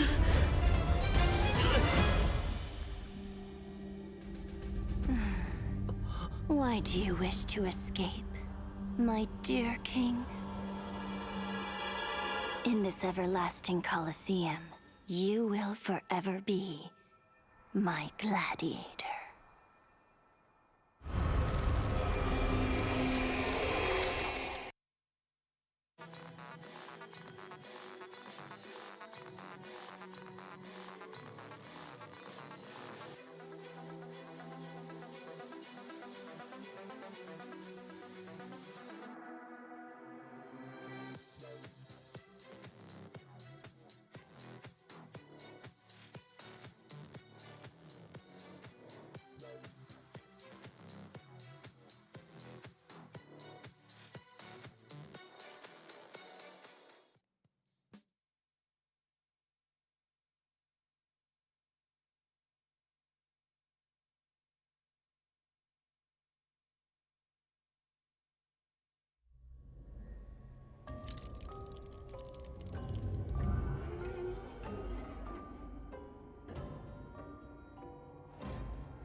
Hey guys! Oh my god, so nice to be seeing all of you in chat right here.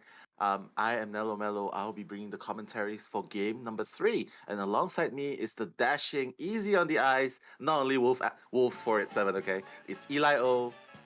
How are you guys doing? How are you doing, Eli? I'm doing pretty good. It's about 4 a.m. for me, so we're staying awake, but we'll make it through this. I'm really excited for this one in particular. I'm actually glad to be able to do this one because we do have my server's team representative going at it here in their kind of a win-and-in matchup. We have Weibo versus B4U. Both teams currently 0-2. Keep in mind, the winner of this matchup will be advancing to the top 12 finals in about a week and a half from now. So this is a really important one. This is probably the most important matchup both of the teams have had so far in this tournament, maybe even will have as this tournament progresses. So very exciting matchup, and let's see who will come out on top and who will be moving on to the top 12. Yeah, I'm pretty sure you're very excited because B4U is representing NAEU after all, and they've been showing impressive standing so far and even gaining some praises from the Chinese and Japanese fans as well. But right now, we are going to go into the lineups of B4U. In front of you right here is Schmitty. He is the forward main, the acrobat, and a very impressive 74 seconds containment time.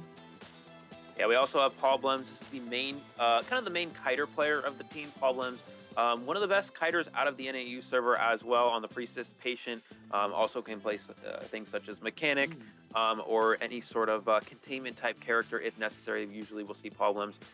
There's also Problems known to be a perfumer player. That's kind of his signature character. We call it the Parfumer in NAU. So maybe we'll see that come out as well depending on certain situations. But again, anything's possible. And let's see what Paul is able to do here against Weibo Hunting. Yeah, maybe we'll get to see Parfumer creating problems for WBG instead, because we've seen problems yesterday with the Priestess just creating so much trouble against the Breaking Wheel.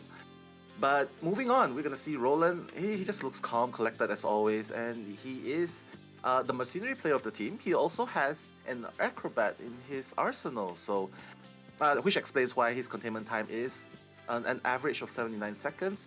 So he's definitely one of the rescuer that B4U is looking to make that escape. And he, mind you though guys, he was the acrobat who managed to at least get the draw at the very last second in yesterday's match. Yeah, absolutely. And our last player, B4U My Leg, also going to be a mechanic player as well, and can play some kiters as well, entomologist. Priestess will be options for him. Even the Psychologist is one that he'll often bring out in some instances. So we'll see how My Leg is able to fare against Weibo Hunting. Again, this is a win-and-in matchup for both of these teams. The winner will be moving on. YMM, I expect to be hunting on the side of Weibo here. And you can see a lot of stress from these players, a lot of just a lot of anxiety. This is really important. Again, your COA 5 run on the line here. And we'll see who's able to take it first. It looks like it probably will be B4U Survivors versus Weibo Hunting. I'm actually now very interested to see what map we're going to be on. That's going to be a huge factor here. If we see Chinatown, that's most likely YMM's map selection. He really does enjoy that for Breaking Wheel. And that could be a little bit difficult because Dream Witch will most likely be the character of choice in the first round for Sprinter. And Chinatown's very spread out. It's very difficult for Dream Witch to sometimes pressure those Cypher machines. So if YMM has an option to pick Chinatown, that could backfire. Or not backfire, but that could be very difficult for B4U. However, if B4U has map selection, maybe they go something stronger for Dream Witch, such as Arms Factory, force YMM to play a hunter other than Breaking Wheel, because Arms Factory, again, not very strong for Breaking Wheel. And again, I think the map selection here is crucial in round number 1 for both of these teams.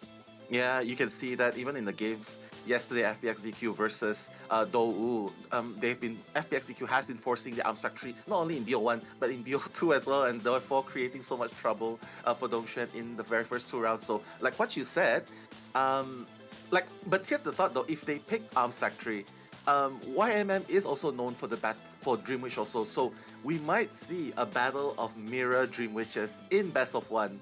So, which one do you think will be more advantageous? Like if they go to Chinatown, or would it be better to just pick Arms Factory and let Sprinter go with his best Dream Witch and let YMM battle it out? Which one do you think is more advantageous at this point? I think if it goes Arms Factory, advantage is B4U, because again, YMM, of course YMM has a very strong Dream Witch, but YMM's Breaking Wheels is currently his number 1 round 1 hunter. That's his best hunter as of right now. His Dream Witch, of course, very strong in second round, but he'd preferably be able to play that wheel right off the gate here. So I think Arms Factory definitely benefits B4U because Sprinter's main hunter, the round 1 hunter being that Dream Witch. Now again, if you go Chinatown, that heavily benefits YMM because large map can be difficult for Dream Witch in some instances, whereas Breaking Wheel thrives on Chinatown with a limited amount of windows. Yeah, so the band picks and the drafts are actually very, very important. So guys, not only do the skills and the individual skills, the cooperation matters, character selection matters. The mech selection actually plays a very big role as well, because best of 1, no hunter bans. And even the map selection will determine which hunter that suits their teams best will be brought into the match. But here we are seeing Chinatown, like what you said. So definitely a map for Breaking Wheel, YMM. Yeah, absolutely. So again, going into this first round, Weibo already advantaged due to the fact of the map selection. We do see the forward ban first, which should 100% indicate Breaking Wheel. We're going to see Mercenary and Seer locked in. Probably, probably Priestess ban. Yeah, Priestess ban is the second one. And the Survivors could go a few things. You could try to go Entomologist. You could try to go Patient, probably Acrobat, some combination of those characters. Maybe Mechanic as well from the Survivors if they're trying to push for a draw. I think those are probably the 4 best options out of these last 2 character selections for B4U. Yeah, And there you can see Schmidi also picking the mechanic. And I really like this pick as well, Acrobat in this map. Definitely seeing the rise of the Acrobats. Like if you look at the statistics itself, Forward and even the Acrobat are the top 2 picks right now in this tournament. And wasting no time, YMM is going to be going for his ace card, his trump card. Sorry, he's not even going for his trump card. Sorry, he's actually going for Dream Witch. Not even the Breaking Wheel. So what does this tell us? Yeah, Dream Witch here is actually interesting because, again, you typically see Seer ban first as Dream Witch. Of course, Forward is strong as well.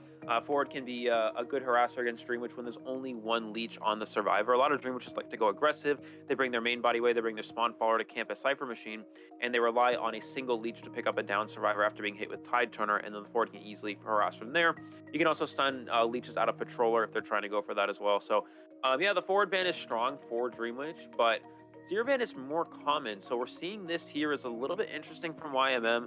And again, we talked about Breaking Wheel being so incredibly strong on Chinatown. Dream Witch, of course, can work on this map very effectively. It's just Breaking Wheel we've seen dominate even more here. So, yeah, curious choice from YMM here, but aggressive here and try to play a Hunter that has even better 4K potential with a mechanic on the team. In that case, that would be the Dream Witch. Yeah, I mean, I understand that YMM is his go-to hunter is definitely the Breaking Wheel, especially picking out Chinatown and then proceeding to picking Dream Witch. They probably had some research going on because both of these teams, they are down to their very last games and they definitely need this win in order to at least qualify for the top for the remaining 8 spots. So I just have to say, a very interesting choice here, leaving out the Seer, and mechanic as well. But we just have to see. Probably because they were impressed with their performance of Problems against the Wolves Breaking Wheel in the previous one. And maybe that's why they decided, okay, you know what, maybe Breaking Wheel isn't such a good idea, we'll just bring out Dream Witch.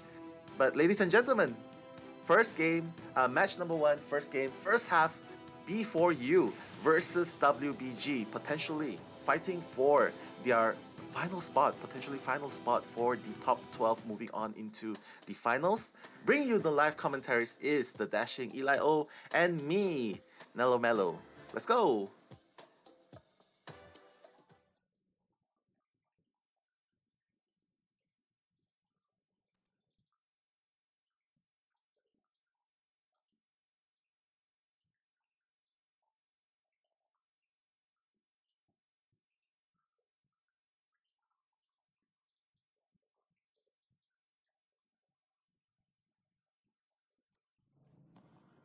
All right, here we go. We do have the Dream Witch spawning over towards the middle tree area, immediately rotating towards this area we like to call kind of God window.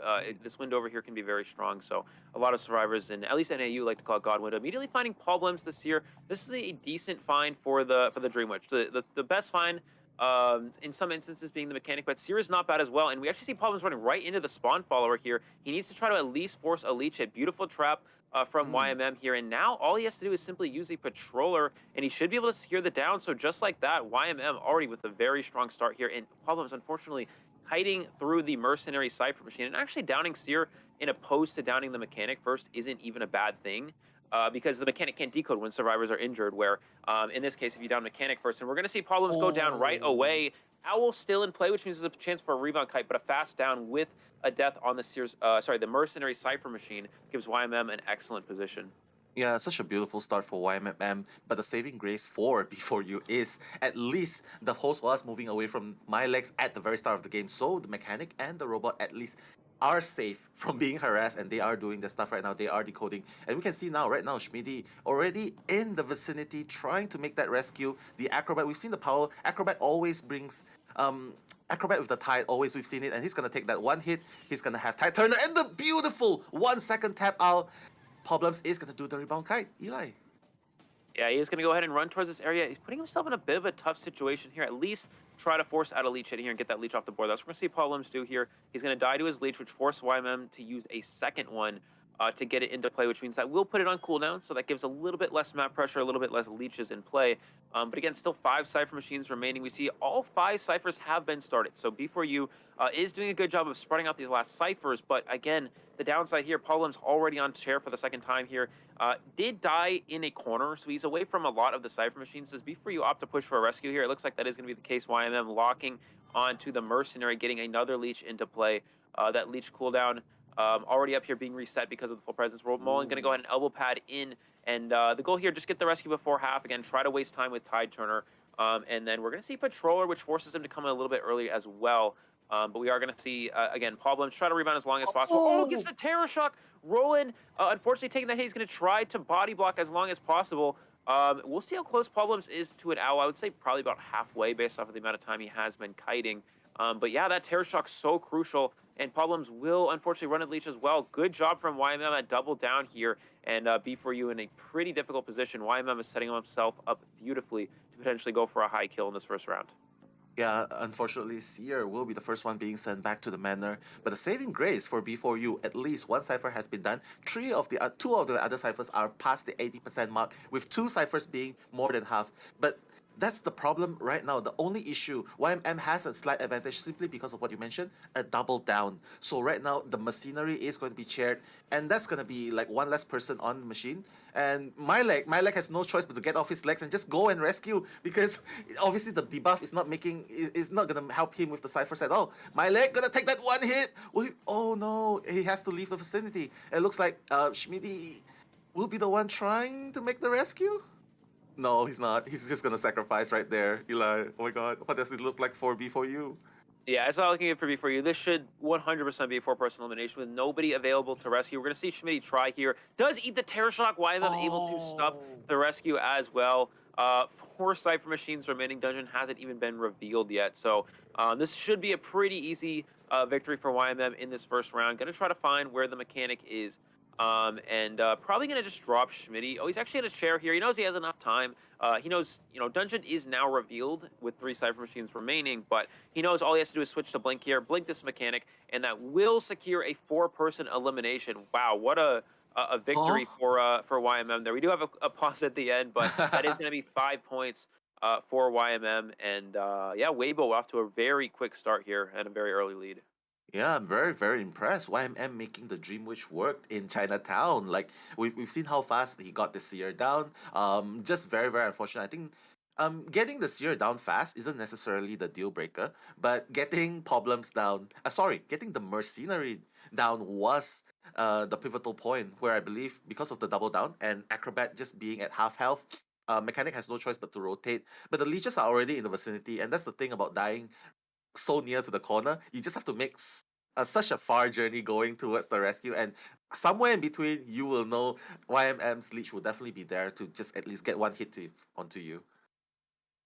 Yeah, so looking at how the early part of this match started, in that it was a pretty good find for YMM here. We talk about good characters to find early on. Obviously, you want to find Mercenary. You don't really want to find the Acrobat, because Acrobat's tighter against Dream Witch, and that if you try to get trapped between 2 leeches, you can use potentially one of your balls to create some distance and get out of that trap.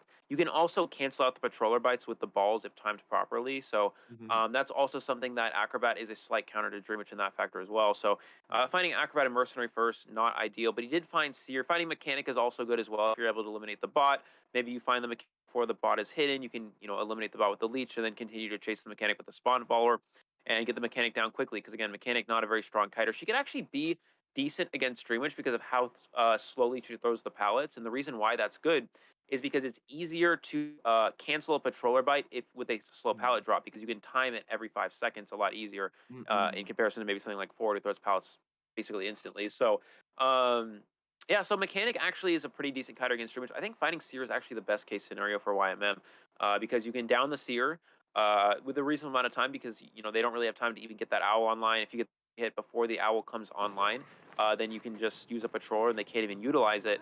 And we are going to see the last share here in a 4-person elimination. But yeah, getting that Seer down first means Mechanic can't decode at a normal speed because someone's injured, and I think Seer find there for YMM actually was pretty ideal in reality. Yeah, for sure. And there you can see like 5-0, right? At the very start of the first half, game number 1. Just one thing to note though, it is a potential elimination for one of these 2 teams, where the other one will have a chance to make it to the top 12.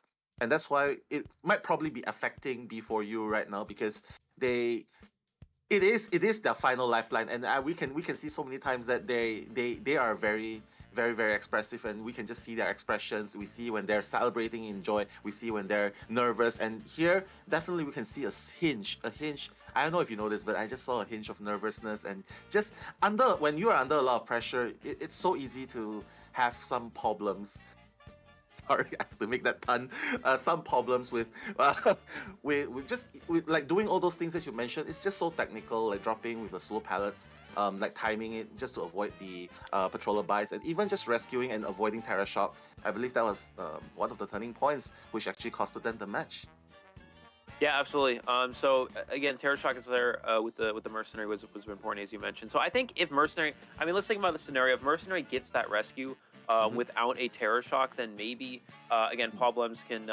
He still did get hit pretty quickly, but again, there's no double chair in that instance. Mercenary's not getting placed on the rocket chair, and then you don't have to go for a rescue. And at that point, at that point, all the survivors were injured, so no one could really save. Looking at our final match data here again, we see first kite from Problems, unfortunately 38 seconds, which was enough for YMM to really capitalize here. You see every containment time under 60. Usually it's going to be lower against Dreamwitch because a lot of the time they're not going to be, you're not going to be getting heartbeat and gaining containment time. But YMM's pressure was so strong that he just, is able to get the early hit on the mechanic, which prevented a rescue. He's able to get the patroller into a Terra Shock on Mercenary, and he essentially shut down 2 of the rescues that the survivors would ideally go for. And then once the Acrobat went for the first save, you have Seer and Acrobat injured. Mechanic can't decode, essentially, with 2 people injured, and it just really falls into the Dreamwitch's favor from there. Okay, here's the question. Like the lineups there, Seer, Mechanic, the Acrobat, and the Mercenary. If there is any adjustments that you would want to make, do you think? For me, I just think that there's a lack of mobility. Like maybe substitute a patient in, or even I don't know. Like is there any substitution that you think would have made the game like sustain much better? Like in case one person makes a mistake, at least the others can cover. Do you think there's any survivor that can be put in, which is? Yeah, I think the only one that could really make a difference there is having another rescuer in opposed to the Mechanic. I mean, Mechanic is a very good character to have when you want to go for a draw. And I think B4U, as soon as they see Chinatown, they're gearing up for Breaking Wheel. Like we talked about, Chinatown being a very good Breaking Wheel map.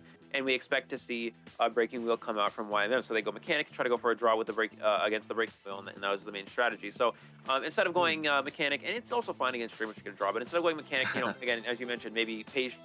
Maybe even something like Gravekeeper for a rescue or a forward, of course, would be ideal, but forward was banned first.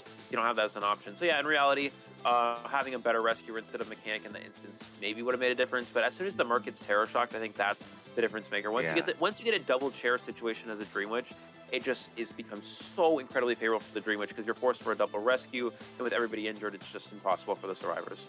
Yeah, I totally get what you say. But right now, Sprinter from B4U does have a chance.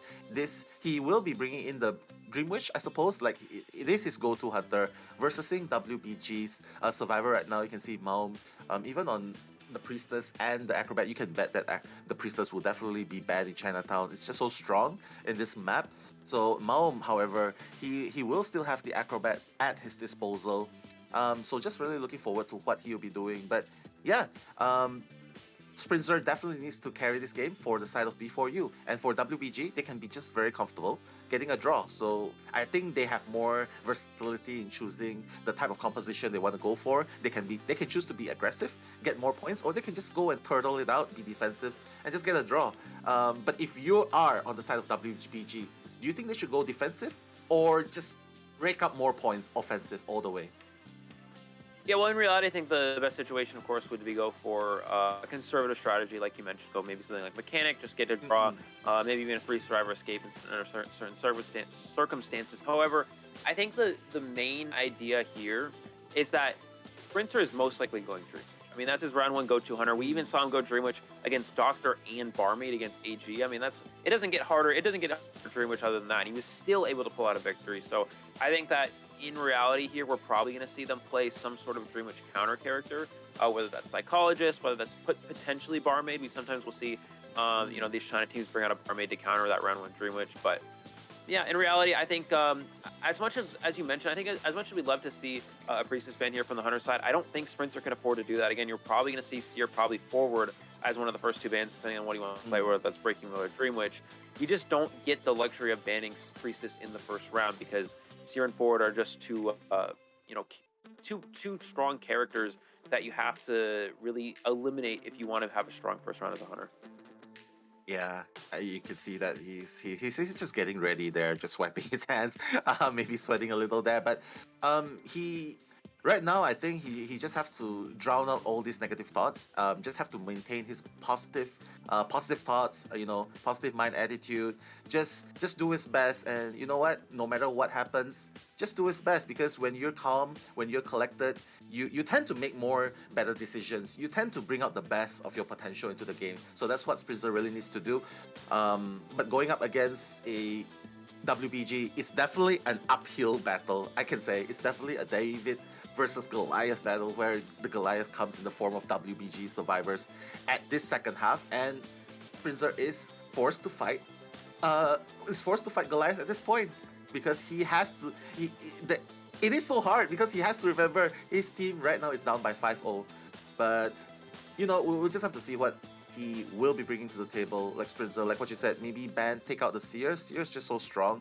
Maybe in the hands of WBG, it's going to further extend their kite. But if you take out the Seer, the Priestess will be a problem. And so it's like pick your poison. So I don't know, Eli. Tell me I don't what know. you We'll think, see. brother. Yeah, we'll see. Again, Priestess, of course, an option for Dream Witch for breaking over the majority of the hunters in this game. But again, as a Dream Witch player, your first bans are usually Seer or forward. So I think we're going to see one of those. Maybe we'll see a surprise Priestess, but it's very, very yeah, we're going to see Seer here. It's very uncommon. I expect the survivors to go forward. Priestess 100% instantly locked in.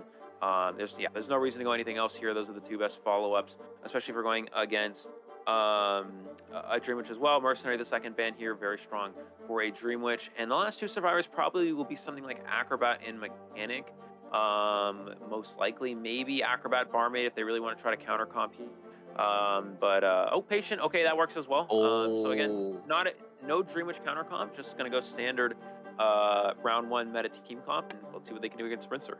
Yeah, this is the exact opposite of what YMM has banned. YMM, he banned the forward. He banned the Priestess, which is like potential harassment, potential connector. But on the other hand, Sprinter here choosing to ban the supports here, choosing to ban the machinery. So we can see the difference in ban right here. But will it work in favor of Sprinter though? Just by having Priestess and forward out in this very team, and now you have an addition of Acrobat and Patient. I don't know, Eli. I'm just worried for Sprinter right now. Will he be able to catch the slippery lineup of WBG at this point? Yeah, it's very difficult. Again, three of these characters are strong against Dream Witch. Not necessarily comp, but still strong. You have Acrobat, which can kite out the patrollers using those balls of time properly. A Priestess, which can easily portal out of a leech trap. If you ever get in that situation, if you're trapped between leeches, you can easily portal away because of how long the portals can be and how long those buildings can be. Also, the Priestess support is just very strong on this map. Forward, again, not really a chaseable character with that football. And then Patient. Patient struggles against Patroller in that if you try to hook with a Patroller, it'll cancel your hook, and opposed to the Acrobat using those bombs. However, Patient is also a character that can avoid getting out of the leech trap. If you ever get leech trap, just hook away, and you can't avoid that. We do have the second half of the first round here. 5-0 Weibo in the lead here. Sprinter's going to have to make a comeback. B4U Sprinter's Dream Witch against Weibo Survivors. We'll see how the results of this match shortly. Yeah. Hashtag guys, don't give up on the teams. If you support WBG, hashtag WBG. If you're rooting for Sprinter, hashtag B4U guys. Show them their support. Bringing you the live commentaries. First game, second half. It's Eli O and me, Nello. Let's go.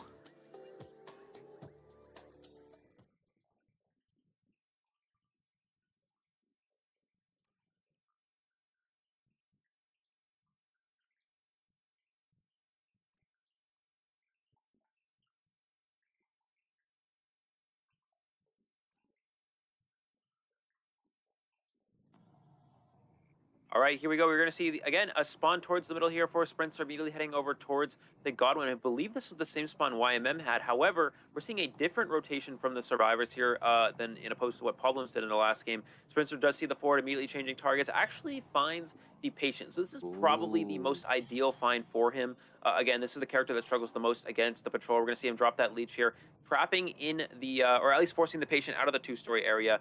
He did, unfortunately, stop his leech with the main body, so he's going to force him to send the leech out of range, so it'll follow him again. And Patient immediately using a hook just to transition, just to make distance. Going to go ahead and vault this pallet for a speed boost as well. So already, Weibo wasting a lot of time with this early kite.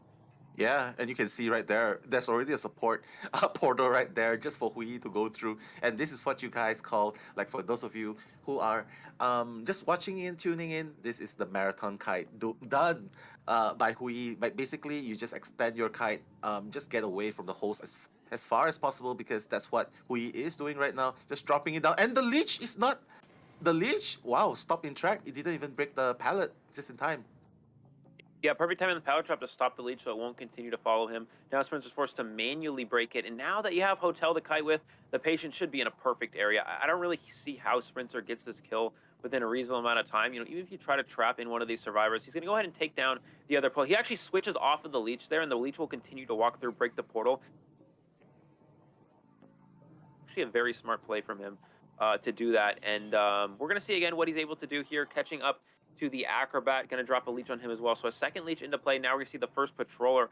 I think the only issue here, Nell, is that he's already wasted a lot of time. You know, he's looking for a target to chase, so he should be able to get a hit with this Patroller. But how do you get that second follow-up hit? That's going to be the question here.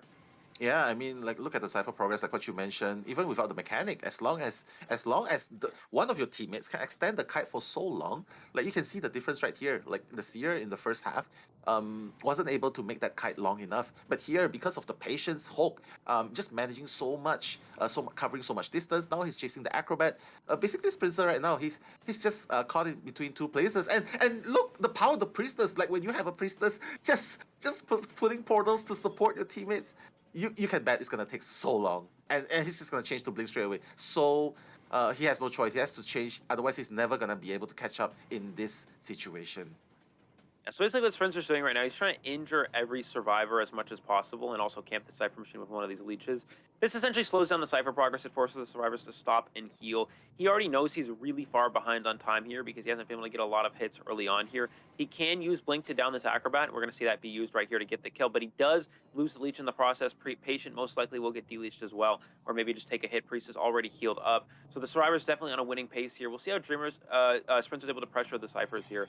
But with this Dream Witch, but it's just so hard. Again, Dream Witch here it's one of those situations where if you get kited too hard in the early game, you are a character that can potentially come back. But forcing a leech hit, making you put an extra one into play here, which means your leech cooldown goes away, and you also are dying away from Cypher Machines as the Acrobat. It's just so hard for the Hunter to actually come back. Yeah, you can see that the patient was actually trying, but you know how he's had enough of the patient. He's like, you know what, just take the leash. I'm just gonna hit. But Hui is gonna gladly take the leech hit. He's gonna continue decoding the third last cipher. Forward is gonna get that hit, gonna rescue Li Bao just before half, and Sprinter does not have a blink available for him to use. It's still on cooldown. Li Bao is gonna extend the kite. That's why it's so hard to chase these pesky survivors, especially when you let loose the Priestess and having the Acrobat and the patient with so much mobility. It's gonna be a nightmare right now, but Sprinter is doing his best right here. He's just trying to get the leeches up as much as possible. Li Bao has one, Hui has one. At this point, what can he do? What can he do, Eli? Like after getting Li Bao down, like Yeah, there's not much you can do here. I mean, your best bet here is try to down this Acrobat quickly, and then camp the Acrobat Cypher Machine, or the Acrobat's chair with its leech, and then use the main spawn follower to pressure the last Cypher. But you see the Acrobat he's playing this perfectly, right? You have Forward coming in, trying to maybe, I'm not actually sure what Forward was doing here. He's going to actually go down. So maybe this gives a small opening for Sprinter. I don't know if it's really going to matter. Again, I'm not really sure what the Forward, the mindset there was from the Forward, but he's going to go ahead and go down here, trying to get a double down. If he can get a double down now, maybe he can come back in this. Let's see if he can hit this Acrobat. We're going to see that. Oh, perfectly timed jump from Li Bao again, avoiding that Cypher Machine is primed, and they're not going to pop. They're going to go for a rescue instead. But again, the survivors have enough time to do this. I think the only upside for Sprinter is that you have multiple leeches in play. You can go ahead and leech this forward, put 3 into play. Now the question is, do these survivors have their leeches primed or not? If so, then this endgame is going to be very weak for Sprinter. But if they do not have the leeches primed, there's a chance he can potentially come back and maybe draw the endgame scenario with attention. Looking at WBG, I have no doubt in my mind that definitely they have plenty of time to just prime their leeches because they've already primed the cipher. Basically, they have all the time they need to do. And Mom is gonna take that hit, and the Tide Turner in effect again. And this is why, oh my god, he's gonna hit a Tang. They're not gonna prime just yet. I think they're just trying to get into a very comfortable spot. Hui is gonna go down, and I think the prime should happen very very soon. Yeah, what's the game plan here? I think so. Unless the last Cypher Machine was the one that the patient. Oh, the Cypher Machine was actually the one that the patient was on, but I think the Priestess can pop it just in time, and they do get that pop off in time. But it does give Spencer a little time to get an extra leash into play. So again, the end game is still a possibility for him here. But yeah, Weibo just heavily advantaged right now. He's going to go ahead and try to take down this patient as quickly as possible. I don't know which leech follower actually, if this spawn has blink or not, he's going to go ahead and use. It does have blink, so you could potentially blink this patient, then blink one of the other characters, probably the forward, with their leech, and maybe get a tie. And he does have sights on Tang because of that leech here. So maybe if he's able to get this down, he can get a draw. It's going to be tough though. Weibo does have the he does have a lot of football, so I don't think it's going to be a possibility here. Weibo should be able to get a 3-star escape here if played properly. He's going to get that speed boost on the pallet again, transitioning towards the open exit gate, and Sprinter will go ahead and just take at least 1 kill here. You don't want to, of course, let up 4 survivors out. That would give too many points to Weibo. At least close the gap as much as possible. Yeah, I think WBG has done an amazing job just keeping Sprinter's attention occupied. Just constantly creating a lot of diversions, and with the Priestess support, it has proven to be too much for Sprinter to handle. But at the same time, I want to give props to Sprinter as well, because he's managing his leeches really well. Just constantly, you know what, I'm just gonna try at least maximize the leeches on the map, making sure that the cipher, you're not gonna be doing the ciphers as easily as you should be. And it's just very unfortunate that the mobility, I think it just comes down to the draft, the lineups as well, definitely played an impact. The patient, the acrobat, they don't even need a mechanic. They don't even need a mechanic to make this work. And that's the thing, mobility is key to countering a geisha as well, especially in this game. Like, what are your thoughts? Absolutely. Again, Chinatown, one of those maps, very wide open, very spread out. And you see, again, we talked about this now a little bit, why Dreamwitch can sometimes struggle here. It's a very wide open, spread out map. You see the survivors, they're able to die away from Cypher Machines. And for the most part, yeah, it's tough. For the most part, Sprinter wasn't really able to pressure a lot of these ciphers. You know, you saw throughout the game, he was able to down the Acrobat with 2 Cypher Machines remaining, already a 3-Cypher Kite in that instance, or 3-Cypher Kite plus rotation, a few change targets, of course. But in reality, by that time, Acrobat dies over near that 2-story area, and Sprinter can't pressure any of the ciphers at all. The only pressure he has is leeching another survivor and getting into play. And yeah, again, he was able to pressure, I believe it was the forward, away from that Cypher Machine, where the forward ended up giving away that hit. I think that was probably why the forward was in the vicinity, now that I'm thinking about it. But other than that, yeah, that was the only pressure he really had besides that. So I think, again, Chinatown, just a weak Dreamwitch map. It really did favor YMM and Weibo here. Of course, YMM did opt to go with the Dreamwitch as well. It did work in his favor. He was able to find an early, strong target, get a quick down. But in this instance, Weibo playing a different strategy. You know, they're playing transition kiters. Before you playing more of a draw strategy with support, with Seer, with decoding with mechanic, less kiting strategies. And in this instance, Weibo going all out with the containment type characters, trying to extend those kites as long as possible, and taking Priestess as well, which was a big factor before you didn't opt to go for. So that really made the difference there. The Priestess support, very crucial for the transition kiting, the Acrobat and Patient good transition kiters, and they just stayed out of range of Sprinter's leeches for the majority of the early game, and that gave the survivors enough time to push those Cypher Machines to a 3-Cypher Kite. Yeah, and opposed to the first half, we can see that WBG right here, Li Bao, 131 seconds, definitely played a very big role.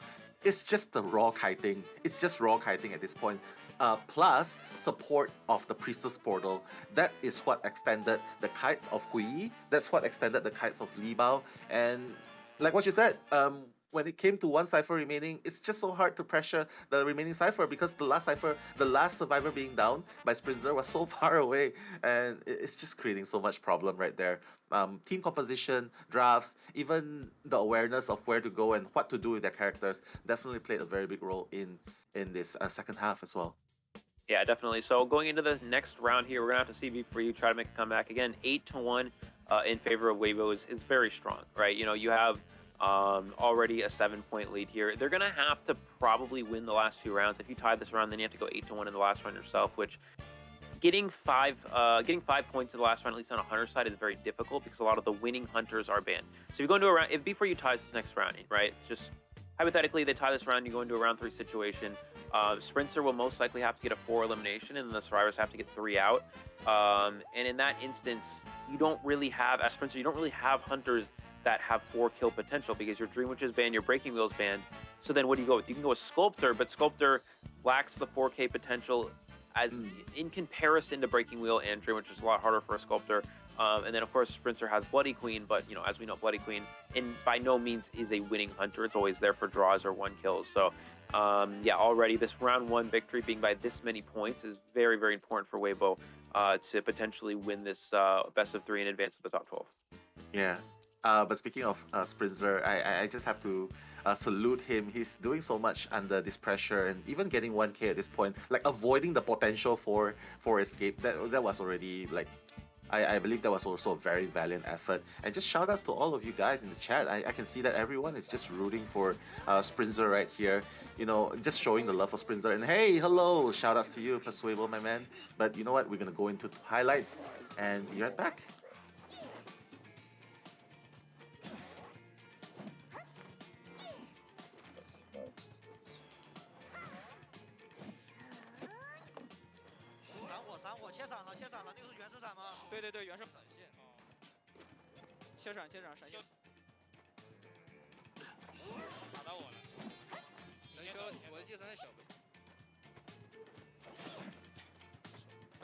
有几个原神在拿是吧？3号闪了，原神闪了，小门小。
All right, welcome back, guys, to our second round here of Weibo versus B4U. We saw a very exciting round number 1 here. Weibo going out on top 8-1, a very strong lead for them right away. We're gonna have to see this NAU team make a really big comeback if they want to turn things around here. Something I wanted to quickly go over as well, because I know this is something that comes up a lot. It's something we talked about yesterday, which was the Priestess character being utilized here in Chinatown.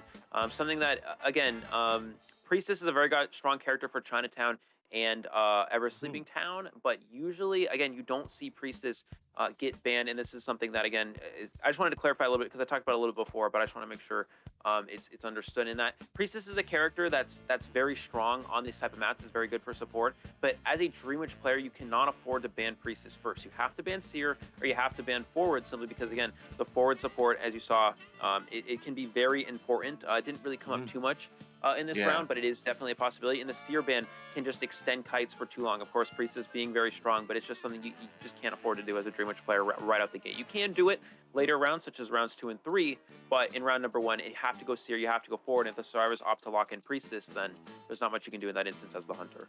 Yeah, but as you can see, Eli, like what you said, the forward it's just gonna create so much havoc. But the way I saw it was, the forward didn't really do anything. And the fact was, it was the Priestess who connected most of the time, extending the kite. The forward had enough balls to even dash all the way to the exit gate, which just shows how much that, you know what, before the rescue happens, the kiting happens. And if they can extend the kiting, who needs rescue when you can kite the whole game? Like, I mean, at least that's what I think. But you know what? Shake off game number 1. We are going into game number 2. First half, we're going to be seeing Sprinter again. Cheer up, my man. You are going to be the hunter for B4U second game, first half, versus WBG. I'm very interested to see which map is being banned and which map is going to be picked, because it's going to tell a lot about the hunter choice and the survivor's choice as well. Yeah, I believe it was Red Church, if I'm not mistaken, which probably, I think, was also selected by B4U. B4U actually really enjoys Red Church. That's one of their signature maps for Sprinter. I know he really likes that. Map, even for Dream Witch, which is a little bit rare, because Dream Witch is usually a character that's not utilized so much in Red Church. Well, it may be a small map. In some instances, it's actually too small, because it's very difficult for you to get your leeches out of range. So they'll start following the survivors or following the main body. So sometimes we actually don't see Red Church Dream Witch being too strong, but Sprinter does like it here. We'll probably see Dream Witch get banned though, so he's not going to have that as an option. So Breaking Wheel or Sculptor for him most likely will come out. Breaking Wheel on Red Church, again, not very strong. We saw that yesterday. So many windows, the church windows, the back gate windows, even top breakables. You can take down those windows and make them to take down those wall and make it into windows for yourself to kite with. So I think we're probably seeing this map for Sprinter Sculptor. He does like Red Church Sculptor, and I think maybe the idea here is Sprinter goes Sculptor round number 2 here. You ban YMM's Dream Witch and you force him to play a Hunter he doesn't necessarily like. Of course, Breaking Wheel not being very strong on this map, even for YMM. Yeah, I mean, it isn't very strong, but we still see some people persisting on playing Breaking Wheel and actually managing, like, for example, yesterday, Afu, still managing to get a very, very good Breaking Wheel game. Just even managing a 2-kill at the very least. Against those survivors, so that's telling a lot. But as what you said, Red Church is very, very annoying. Like, all your base belongs to us. I'll break a window and then I'll just stick here. What can you do? Break the will form, then I'm gonna fly away. If you pick the patient, you can fly away. You pick the acrobat, you can leap away. Just a lot of mobility in the Red Church, especially in the middle. It's such a good place to kite, especially if the hunter does not have confined space. But yeah, so I totally agree with you. Might not be a Breaking Wheel. But if they do go for a Sculptor, if Sprinter does go for a Sculptor, I don't know, Sculptor, it feels more like a Thai hunter, like what you said. Or maybe a Bloody Queen will have a better chance in this map, especially against Acrobat and Patient. Because we know that WBG, they do have a Acrobat player. Maon plays Acrobat player. They have a Patient main in the form of Hui Yi. So I think a Bloody Queen would be a better choice if Sprinter is up for it. Yeah, I mean, maybe. I think, again, just it's definitely possible. The problem is Bloody Queen's a tie. I think in this situation, if you're B4U, it's just do or die. You got to go for as many points as possible. You're down 7 points. I mean, how do you come back with that? It's just so challenging. I think your best bet is maybe Sprinter goes out, gets a lot of kills with a Sculptor, and then the survivors can do something. Again, with Patient and Acrobat as well. Patient is a character that can kite Bloody Queen very effectively, because if you use the mirrors, you just use the hook, create distance, and you get out of range. Of course, Patient, actually absolutely can be used against a Sculptor too, but I think in reality, Sculptor has a little bit of a better chance. Sculptor has a better chance against Acrobat. The fact you can potentially block off the hooks with the statue, or it's just easier to chase in reality. We are going to see the Dream Witch ban from the survivors makes the most sense here. Mercenary and Priestess locked in. Forward and Seer ban for Sprinter yet again. Priestess still is a character that we've seen dominate this tournament. Even on a map like Red Church, you have a lot of support potential with those portals entering the church area. Sprinter is going to go ahead and ban Mechanic, which does indicate the Sculptor here, because Sculptor, again, a character that can struggle against that Cypher Rush. And Sprinter kind of just has to go for, again, as many kills as possible. We're going to see the exact same team composition from Weibo in the first round, but we should be playing into most likely a Sculptor, maybe a Breaking Wheel, but most likely Sculptor here, because the Dream Witch, of course, not on the table for Sprinter. Yeah, like what you said, you called it. The Sculptor, the most chances for Sprinter to get a 4K, at the very least a 3K, just to at least try and catch up with the point loss, or maybe just taking one step at a time, just trying to win this round first and pushing for a potential BO3. So I really like what Sprinter brings here. What build do you think Sprinter should bring if dealing against like these high mobility survivors, especially in Red Church? Do you think you should go for Insolence Trump card, or Confined Space, Insolence, or Insolence, or even Trump card, Confined Space? Oh yeah, well he has to bring a winning build, right? You can't really go into this trying to get a draw. You have to go for as many kills as possible. You're so many far points back. And again, YMM's such a formidable hunter. You have to give your survivors as much room to work with as possible here. So if you're Sprinter, you got to go for a winning build. What's the winning build? Probably, I think the most likely build we're going to see from is Insolence Detention with Teleport. That's the most standard build that he likes to go for when he needs a win, and I think that makes the most sense here. You can go Blink, but again, Blink, not so much, it's more for draws rather than wins, because you don't have as much map pressure. If you're able to Blink, you can get a quick down, but if you don't have Teleport, you have no pressure in the late game in terms of mobility around those Cypher machines. So I think we're probably going to see Insolence Detention and Blink. You could also technically see like a left-right build with Trump card and Insolence, but it's very unlikely. I think Insolence Detention Teleport is the most likely option for Sprinter here. Yeah, but if he brings teleport, he might be giving away the early chase. Because they're just so slippery. Without the blink, they might miss the hit. But we'll just have to find out because right now, Sprinzer is going to be carrying as the hunter for B4U. Game number 2, first half, Sprinzer versus Sing. The monster in the form of WBG survivors Li Mao, Mao, Tang, and Hui Yi. How will it end? Ladies and gentlemen, Eli O and me, Nello Mello, will be bringing you the actions of this first half.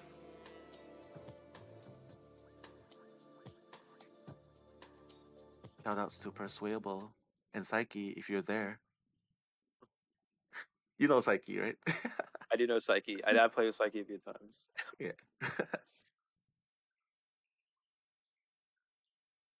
And thank you, Chantel. Sheesh. All right, we do see the middle church spawn here from Spencer, which means key spawn is behind Shaka Survivor, also spawning back gate, graveyard area, and top broken. Spencer actually going towards graveyard first. You almost never see this from a hunter because graveyard is such a strong kiting area. We do see it shown as highlight, but I believe this should be the match. I'm pretty sure. So, and we do see, looking at Spencer's build here, no, okay, so he's actually going a little bit different than he likes to go here. But I think we're gonna see Trump card and detention with Blink. We're to see the Acrobat bomb come down, slowing down the Hunter here, and a beautiful job from the Acrobat, not giving up any free statue hits at all here. He may unfortunately take a basic. Let's see what Spencer's able to do. Can he block off this kiting route with the statue? We're gonna see the Acrobat. He uses the pallet, or uses the statue to gain distance, and this is actually strong for Leebow here, using the sculptor's ability against him. Spencer does get the hit though, as he does unfortunately fall into the wall there. Yeah, I mean, did you see Sprinzer? Like even though he used the slow bomb, he manages to use the statue to just cut off the pallet route. So that was very nice by Sprinzer. But again, you're gonna see the Acrobat trying to make it towards the portal, but no, gonna be denied by Sprinzer's basic attack right there. Looking good for Sprinzer. Like yeah, right it is looking good for Sprinzer. Yeah, he actually had.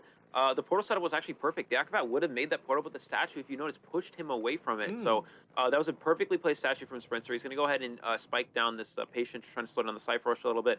And again, Blink Trump card in detention. This is not a standard build for Sprinzer. It is pretty common in a tournament setting, but Sprinzer, again, loves the teleport, detention, and that insolence. So no insolence from here is not as common for what Sprinzer prefers. We see no survivors coming in for Sprinzer. Sprinzer knows this, though. He sees 2 white Cypher machines moving, and he knows that one just pops. So he knows that they have to not be rescuing because, again, if all those Cypher machines are being worked on, no one can save here. So we're going to go ahead and pressure this patient, try to spike one of these survivors as well, trying to slow down the Priestess decoding. I think the main idea... Oh, and hits the statue as well. Nice. The time is coming, though. Yeah. I think the idea for the survivors here is that with no insolence, they know that they can kind of go for only one rescue, not feed too much presence, and keep Spencer off of that full presence. Oh! Is he gonna get that chip damage? Nope, he's not gonna that. I think he's just gonna try Terror Shot. Is he gonna go for the Terror Shot? No, he's not. But he's gonna pop Li Bao's Tide Turner. He's gonna pop the last effort right there, and Sprinzer already looking very good. 4 ciphers remaining. 2 ciphers are actually past the 69% mark. 1 at the 20%. So I have to say, so far it's looking really good for Sprinzer because he's making it work, and he hasn't even used the bling yet. So I have to say the advantage is ever slightly so in the favor of Sprinzer right now. Yeah, it absolutely is. The only downside, again, not full presence just yet, but did give a free hit from the Acrobat there on that Tide Turner, also chip on the Mercenary adds to that. We're going to see him go ahead and spike down one of these survivors. It is the Mercenary. Not really worth chasing here. He's probably going to use this time to take down these pallets, or maybe he'll just go ahead and chase the closest survivor. He's going to break the portal, trying to find his next chase target. Again, you want to try to find a target to chase without using Blink. Does he see the patient hiding at this window? He's going to go around here. Will he go left or will he go right and see the patient? He may see him, but he did go for that slow vault, not giving away his location. And it looks like he's actually going to change targets. And we see another Cypher machine down here. So good rotation from Weibo, but yeah, Spencer needs to find someone worth chasing. He does find Mercenary. That's not the best target for him here. Yeah, definitely not the best target because Mercenary still has 2 pads, but at least Tang has a chip damage onto him. So if Sprinzer decides to go, well, he could just get a chip damage and a basic hit, and basically it's over because he still has a blink, but he's gonna get pallet stunned by Tang. Oh my god. Okay, that is gonna buy some time for the survivors team of WBG, because right now 2 survivors are being rushed so fast. He's already changed to teleport. He is gonna spot Hui right there, and look, the patient. That's why in the red church, patient is just so crazy. He can just leap practically from the middle of the church out of the back window, and Hui will be taking the kite right now, and this is looking very, very dangerous because Tang will be finishing the last cipher at 30% right there. So I don't know, Sprinzer. He's pursuing Hui, but it's looking dangerously close to being primed. Yeah, it is looking close to being primed. He's going to go ahead and pressure again the back 8 cipher here, but it has a lot of progress. Tang's been on it for quite some time. We see the patient's going to go ahead and start a new cipher machine. This is the goal here, to spread out the cipher machines, not put too much time into one. Priestess should be able to pop as well. Patient has 2 elbow pads. I think Sprinzer's probably trying to force out as many as possible here. Beautiful moves from the patient, not giving up any free chips at all. He's probably going to force a basic hit, may use one of his elbow pads here just to avoid a hit. And this position looks drawn from how this is playing out. This should be a tie in reality, which is fine for Weibo. Again, they want to just hold their lead. They're up by 7 points. They don't need to get too aggressive here at all. We're trying to get the pallet, but no, because they in the process. And this is why you typically see survivors drop pallets a lot quicker instead of go for pallet camping. So a bit of a misstep there from Tang may give Spencer the advantage. He needs to, and a full presence statue as well allows him to share this mercenary. Yeah, I mean, definitely looking very good because the middle cipher was obviously off bounds, and right now they are decoding a further cipher. They're actually doing both ciphers. Now Hui will be the one coming to rescue. Malm is already pinging the cipher progress at 83%. Yeah, I believe it might be a draw, but teleport is up, detention is up, will be up if the cipher is popped. So I have to say, tie or 3K. But knowing Sprinzer, he's definitely it's gonna be either one of those, and Cypher's gonna be popped straight away. He just needs to get that one hit. He just needs to get that one hit, and then he can focus on the other survivor here. Yeah, we see a double chip here there. Can he get the second one on the mercenary? Last elbow pad being utilized here. He's trying to not lose sight of the patient. What he wants to do here is hit this mercenary. He's gonna get the mercenary down. And then he's going to try to find where the patient is. If he can down patient as well, using that chisel, trying to find the patient's location. Does he see which direction he's going? He may have seen the trail. We're not sure here. He's going to share the mercenary. Oh my god. Yeah, he's going to share mercenary. He's going to teleport and try to catch that patient before he makes it to the exit gate. It's pretty much just a foot race at this point. No. Yeah, he's going to be a draw. He's not going to make it in time. And he's even teleport straight away. Yeah. But it's okay. It's a very valid effort. Even though he did not get a 3K, but yeah, very valid effort getting a 2K, at least a draw. So it's not too bad. So basically, it's just gonna be up to the survivors of B4U to make a difference right now. And yeah, Sprinzer has done his best. So you know what? Pass the tag, pass the baton. You know, Eli, I've already done my huntering job. You are the one who has to carry the team as a survivor. Let's go. Let's go. But WBG has to be very happy with that. They got a draw against Sprinzer's Sculptor, and yeah, well, it's up to YMM in this map. Yeah, again, Weibo did what they needed to do, right? In this situation, you're up 7 points again. You just need to play for draws out from here. You don't have to go for anything too aggressive. If the survivors are able to get a draw here, YMM gets a draw. You go into the last round being up 7 points. That's just huge advantage. Before you'll have to go 8-1 victory for round 3, and that's next to impossible. So I think here again, Weibo perfectly in the situation they want to be. Looking throughout the majority of that Sculptor match, it was, again, as you mentioned, a good start for Sprinzer. He got a quick hit on the Acrobat, and he was actually able to utilize that statue to block off the push the patient away, drag him away from using that portal. If he makes it to that portal, that kite's extended by a long time because he has another fireball he can use. And he can just create so much distance and delay the blink as long as possible. But as soon as he blocks out that statue, gets it without even having to use the blink, that puts Sprinzer at a huge advantage. You also saw a bit of a misstep from the mercenary trying to camp pallets, which is it's a bit of a greedy playstyle. It pays off if you get the pallet stun, but if you don't get the pallet stun, which in that case Tang didn't, he was able to get a free hit. Sprinzer got a free hit on the mercenary, which then fed full presence, and he got a full presence statue with ease on the mercenary to secure the down, which forced a rescue, and he almost was able to get a 3-person elimination from there, just a little bit short at the end. So again, yeah, missed up there from Tang, but it did still work out for Weibo. They were able to get the draw that they did need in the first half of this round. Yeah, I mean, you can see right there, Tang actually being the one with the most containment time, but Li Bao was indeed the first person who did the first kiting. 51 seconds, being rescued once, not too bad. I just have to say though, if you were on the side of, if you were in Sprinter's shoes right there, would you have just instantly just let the mercenary once you hit him, just go and teleport straight away to the back gate, because you know that the back gate is being decoded at the same time? Would you have left the mercenary and go straight away? Just be more aggressive.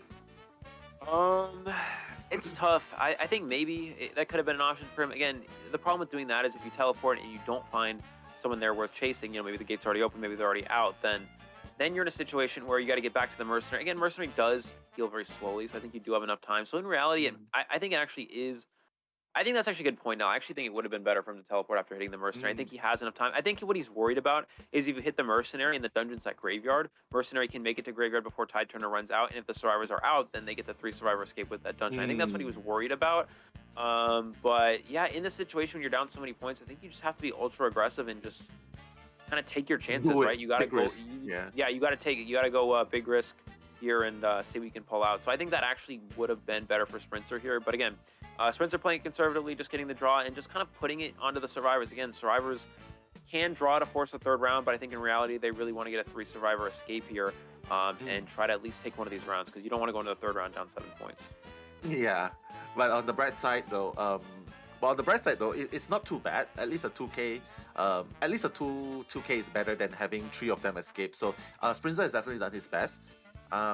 Like going into a BO3, I know it seems like I'm saying this like, we definitely hope that B4U will be able to get like they need to get a 3 escape in order for them to win one, and at least in BO3, it will be more.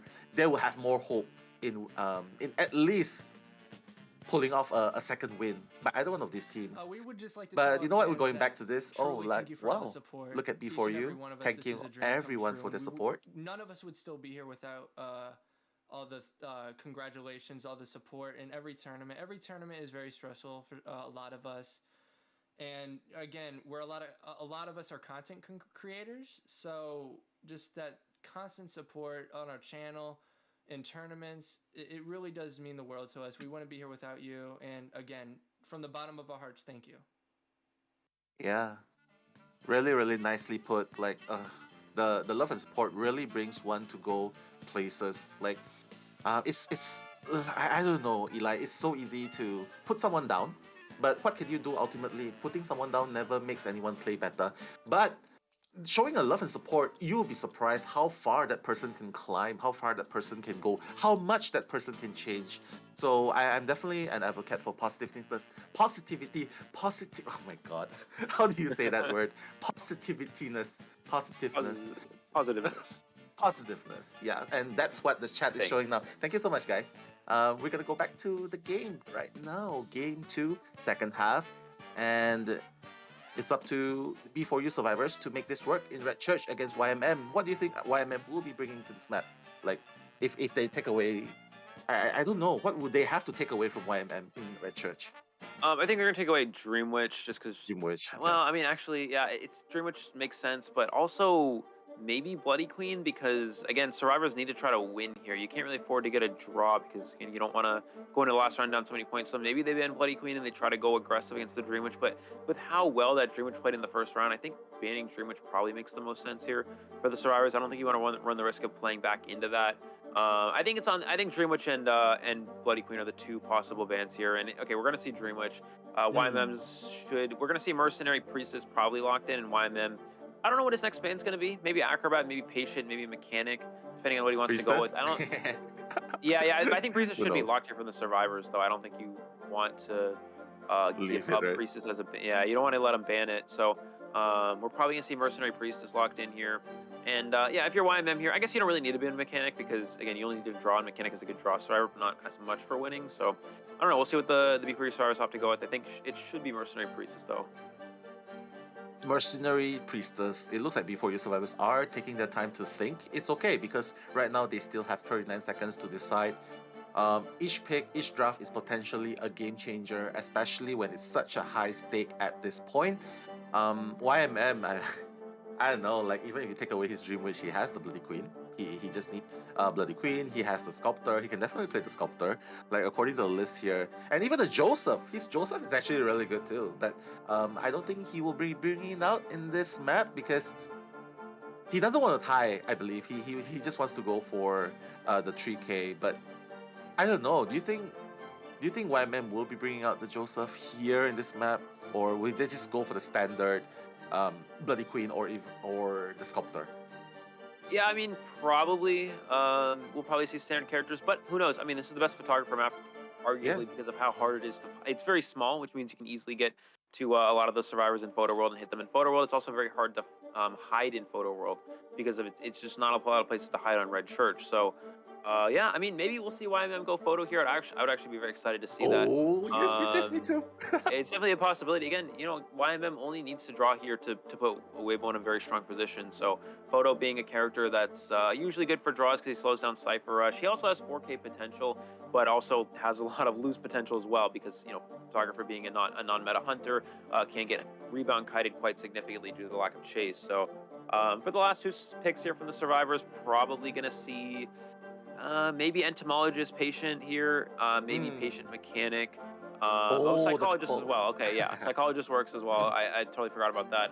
So yeah, YMM probably gonna go Bloody Queen, but maybe we'll surprise us with a Photo just for a fun match again. You have such a huge lead here, and Photo being very strong on Red Church. Yeah, well, you have to be careful though because we would definitely love to see a photographer here, but considering how important this match is, yeah, YMM definitely has to stick to what he's best at, his meta, which is the Bloody Queen. I believe is much better. Like, under this kind of circumstances where the B4U survivors are pressured into getting a 3 survivors escape at the very least, even if YMM ties the game, there's no harm because they can just bring it to they can just settle it in game number 3, where it's much harder for B4U. So right here, the stakes are B4U needs to get 3 survivors escape, otherwise best of 3 is gonna be impossibly hard for them to come back from, or if in the case of a draw as well. But for YMM, getting a draw, I'm fine. We have the point advantage. Go to BO3, we can settle it there. So the pressure is definitely on B4U survivors right here. Yeah, absolutely. We're gonna have Weibo hunting again. YMM with that Bloody Queen, just trying to push for a draw. Nothing too aggressive. You know, the B4U survivor comp pretty good against Bloody Queen. Psychologist can take up to 3 mirror hits. Patient can potentially cut out the mirrors if using those hooks properly. Even Priestess can, you know, dodge mirrors with those long portals depending on where you're on the map, and Mercenary unchaseable for Bloody Queen. So yeah, in reality, this comp is strong for B4U. So maybe they're able to pull something out, get a 3 survivor escape here. It's gonna be interesting for sure. YMM's Bloody Queen quite formidable. But hey, we'll have to see. Priestess support maybe can come into play yet again here. Priestess support is one of the ways that you can beat a Bloody Queen, right? If you have a portal set up, Bloody Queen goes for a mirror, and the survivor is able to take the portal, then they can just kite out that mirror image because they gain so much distance. So here we go. We are going to have Weibo hunting against B4U survivors again. B4U needs minimum a draw to force a round 3 here, but again, trying to go for more here, trying to take round number 2 off Weibo, put themselves in a stronger position going into the last round. Yeah, let's see if it will be B4U celebrating and bringing it to a game of 3, or will it be YMM from WBG, Weibo Gaming, that will be posting his celebratory TikTok status on his social media platform. Right now, game number 2, second half, B4U survivors, Mylek, Roland, Problems, Schmidty. I'm going to mention your names because this is your fight against Weibo Gaming's YMM's Bloody Queen. Good luck, have fun, guys. Bringing you the commentary is me, Nello Mello, and the one and only Eli O. Let's enjoy the game, guys.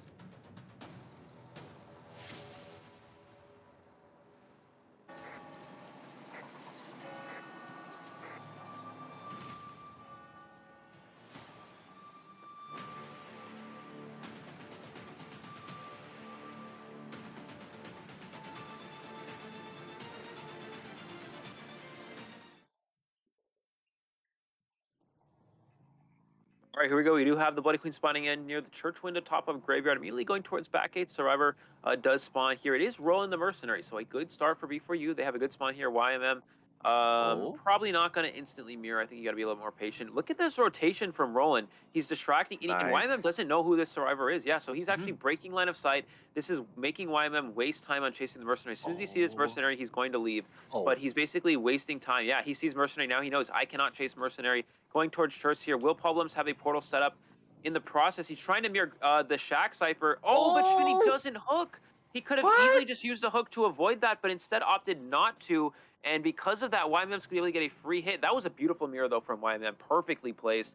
And just like that, again, the Survivors had a beautiful start there with that early game rotation, but that first hit there giving a free hit to Schmitty, and YMM putting himself back into a good position. Portal setup here from the Survivors. Will YMM opt to break it first? I imagine he would, and he probably will see a second mirror on Schmitty. Will he have that hook available? And he is going to be ready to hook here this time. Problems, a lot of portals set up here. Now, could we see these portals potentially help him kite out this mirror?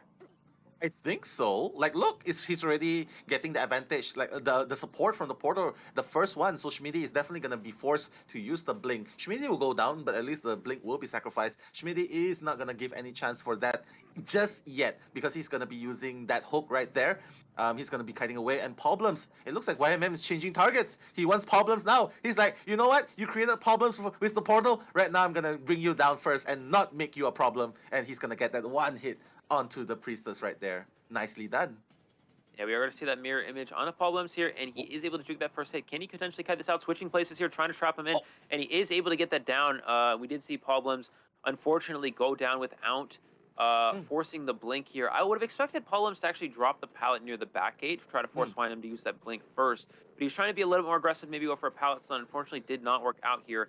And yeah, B4U on a good pace here. They're on pace to draw the match, right? You know, you have one Cypher machine down, you have two Cyphers at 50. But again, draw isn't necessarily what they want. They want to try to get a win here. So maybe we're going to have to see a strong rebound kite here from Problems. Yeah, I mean, they're doing pretty good. Like, the moment Problems was chased, they were cheeky. My leg took that opportunity to heal up Schmitty using the remote heal, and that was enough. That was more than enough. Now 4 Cyphers remaining, 2 are almost done, and right now Roland is gonna go and rescue. Yeah, no Terror Shock that time. So that's very good news right now from the side of B4U. YMM is gonna be chasing through the portals. Okay, this is gonna be a graveyard kite, but the mirror is so good against this kind of kite, and last effort is gonna be popped. But Problems is gonna bring a YMM far away to the corner, right in the grave.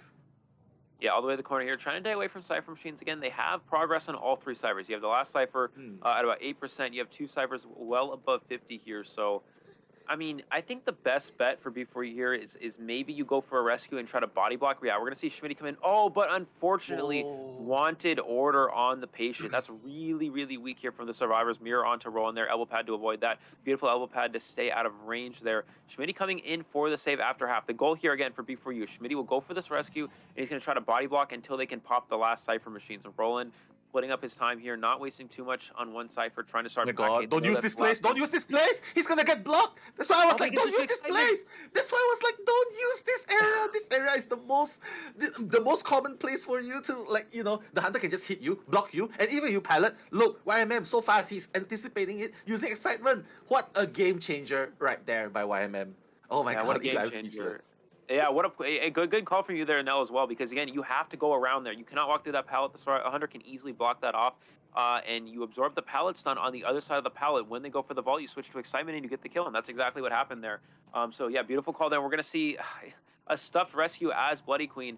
The only options, again, you just have to go around there. You can't go through the pallet. Yeah, that's true, that's true. And he was full health. And he was full health, yeah, and that's one of the ways you can stuff a rescue as a hunter. We're gonna see My Life try not to give a double hit, but YMM swinging at the pallet here. My Life trying to get the prediction with that double back, but not working out. Mirror onto Roland, elbow pad away. He's gonna be able to avoid that. But we're gonna see the Psychologist take a turn on the rocket chair. First time here, the Cypher's almost done, but not quite enough here. Roland really wants to swap the backgate Cypher. Oh, but he did die right near one of these Cypher machines. Of course, excitement for YMM, no option for an abnormal switch, but it is a death on a Cypher machine. The only one that can rescue is Mercenary, and he will be going down for that rescue. So, yeah, it's not looking too good for the Survivors here. Maybe Roland can pop and Schmitty can prime the last Cypher. We're going to see the mirror. Can Schmitty hook away in time? Does get the hook to avoid that here, but can he get a follow-up hit from YMM here? It's going to come down to this. And he does avoid it. He does stay alive. So that's the important thing here for B4U. Yeah, and he's gonna go back to the Cypher again. Schmitty is gonna be the one popping the cipher. Roland is just gonna buy time, but I think YMM, he might not even care. Just rescue, I don't care, because I am gonna guard this last cipher. He knows that he has excitement. He doesn't have any late game items that he can move. He doesn't have normal, he doesn't have teleport. So very smart move, just going. You know what, just go and rescue. I don't mind, because I'm gonna bring this to the late game. I'm gonna drain your resources. Basically, you only have one pet left and no hooks left, and you're not even gonna heal in time, because right now I'm chasing all of you into the graveyard. 3 of them are in the graveyard right now, and they are a target. And my leg is unfortunately going to be the first one. Roland, however, is at the last cipher though. Yeah, we're going to see him try to take the... Is the Cypher Machine primed? It's actually almost there, but no, they're a little bit short there. Cypher Machine, 90% of the way done. YMM will get the chair. The thing is, my leg is dead on chair, and that's why they're going for that force heal there. They know they had to try something. There's a chance for the survivors to get one out here because they can pop the last Cypher Machine, and they know YMM does not have any sort of teleport to work with. He does have excitement, but the problem is that even if you do that, again, survivors need at least a draw to force around 3 here. Schmitty is going to go down to that mirror image, and YMM will go ahead and go for the chair. Survivors, again, can get that one survivor escape. Roland going out the back gate here, but it's not going to be enough, and we are going to see Weibo will be advancing most likely to the next round. Yeah. It's okay, guys. It's okay. Before you has done a lot. They have come a long way. We just have to give them kudos right here. Roland is going to be the last one alive, but yeah, well, congratulations to WBG in advance. Right here, Schmidi is just waiting for his time to expire. Roland can probably just go towards the middle and just go and rush into the dungeon, but ultimately, it's going to be a 2 wins to 0. Oh, wait, he's going to rescue? What? Oh, he's gonna rescue. What? Okay, they. Oh my goodness, Eli. I don't know. I might have called it too soon, prematurely, but they maybe they're still trying to get the draw. But Roland is gonna go down though. Yeah, they're still trying to get the draw again. I mean, they kind of have to go for this. If you don't, it's over. We're gonna see YMM just trade places here, going for the mercenary instead. Sharing him here. I'm not sure why he's swinging at the dungeon. We're gonna see the patient go ahead and just go out the back gate. I believe it's... Oh, no, it hasn't been open just yet, but it is about primed here. So Schmitty is going to go ahead and just take that one escape here. And B4U does get one escape against YMM here. Unfortunately, not enough here. And Weibo will be advancing 2 rounds in a row here. 2 victories. Will be going on to the top 12. Yay. So, congratulations to WBG. B4U has definitely done incredibly well. Like what I said, even not just in this match, but in the first 2 games, they've received reviews because of problems, because of Sprinzer. So definitely something proud to behold and something they can keep as a memory of COA 5. But at the same time, congratulations to Weibo Gaming. Again, YMM definitely going to be posting. If you're seeing this, YMM, please tag us in your TikToks. I follow your TikToks. So anyway, we are going to have the final results here. So first match. What was the score again? Eli, do you remember? It was... The first match, it was 8-1 for the first round, and in the second round, it was 5-3. 5-3. Very, very close. So bringing it to a 2-0. Yeah. So very unfortunately, we are going to have to say goodbye to one of these teams, and that team is going to be B4U. Am I right? Correct me if I'm wrong, please. And yep. Weibo Gaming, congratulations. You are going to be joining the ranks of the top 12. Yeah. We are going to... I just don't know. I just have to say, things were really, really looking good for B4U until that rescue being stuffed. And it's very surprising because even you saw it way earlier. And I also saw it on the spot. And I think everyone in the chat was also like seeing, yeah, that's precisely why you don't try and rescue at the pallets. So just one thing for you guys to note. But if that rescue happened, it might have been a possible tree escape though, right? Like, yeah, yeah, Cyber Machines were almost done. They weren't quite enough where they could make it with Tide Turner, but if Schmitty is able to body block long enough, then they could potentially push those last ciphers. Again, they had about 2 ciphers left at that point, one of them being that middle open cipher, about 80% of the... I think it was 60 to 80% of the way done, somewhere in there, and then the back gate cipher about 20% from Roland. So if Roland can, work on that last cipher, and I believe it was Paul, no, it was my leg that could go pop that other cipher machine, and Schmitty can just body block the mirrors until the Tide Turner runs out, then, or until the cipher machine is primed rather, then the survivors could maybe win from that position. So it would have been tough, but it was definitely still a possibility. That's a strategy we see a lot of these teams go with against the Bloody Queen with a body block. Because again, with a mirror image, it's easy to potentially single out a survivor when body blocking when you're on top of the survivor trying to get that swing, but when it's a mirror image and you have to use that depth perception, it's very hard to avoid the survivor using that body block. But again, that's enough rescue. Beautiful play from YMM there, and unfortunately didn't work out for B4U. Weibo going 2-0 here. We do see the final containment time. Schmidt in the first kite, 66 seconds. And, overall, the containment times were very short. But you have to keep in mind, Nell, it is a Bloody Queen. It's one of those hunters that you can't really kite to the max extent. I think the big turning point was the first mirror from YMM hitting on Schmidt. If he's able to hook away and avoid that mirror, B4U had a good rotation and a good kite. They were able to easily win from that position. But that first snipe, a beautiful mirror from YMM, was a big difference maker in the match. Yeah, definitely. It just goes to show, like, that's why I was bringing out the point at the very beginning of the game. Like, you have the skills. Everyone has the skills. No one is on this stage without skills. But the thing is, being calm, collected, and comfortable with your situation is definitely gonna help you bring the full potential. But when you're nervous, you're prone to making mistakes that you might not realize, and that's where I think before you might have a little bit more experience coming into the next one. But they've definitely improved a lot from the last time we saw them in COA 4. So just mad props, not just B4U, but so many of the other teams, non-mainland Chinese teams, just bringing it out to them. Like even getting a draw against Wolves Alex, that alone should deserve a respect from all of us because of the way that things went out. And just going out with a bang right here against Weibo Gaming, I have to say, good game, well played. And definitely, this is not the last of them. We'll definitely be seeing them again. Yeah, absolutely. So again, we can talk a little bit how these brackets are going to shift out here. So for this division, at least, we do have AG, Weibo, and Wolves are going to be advancing from this one. Let me go ahead and pull up my brackets or my divisions here. But yeah, Weibo, Wolves being the #1 seed in this division, moving on at 3-0. We have, or not, actually, they're not at 3-0. I forgot. We do have one more matchup. AG. One more, yeah. It's AG and Wolves. now.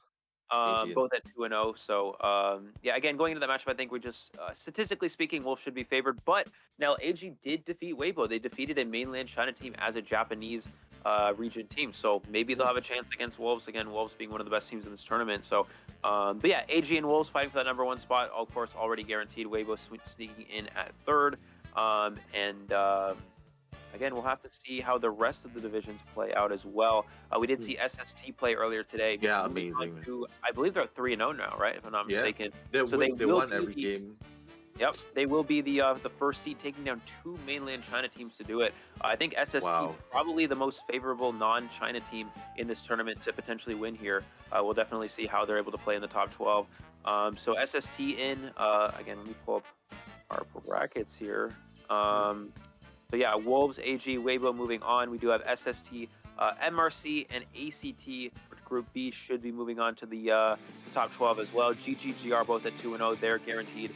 And SC going on as well. We are going to see the best deduction here does go to YMM, of course, with that 10,000 plus deduction here. A very beautiful played game. 2 wins in a row from the Hunter side. Definitely quite impressive in a survivor-sided meta. Sure. Like, fun fact, guys, YMM actually stands for Yang Mei Mei. So, it's just a fun fact that I want to throw out to you guys.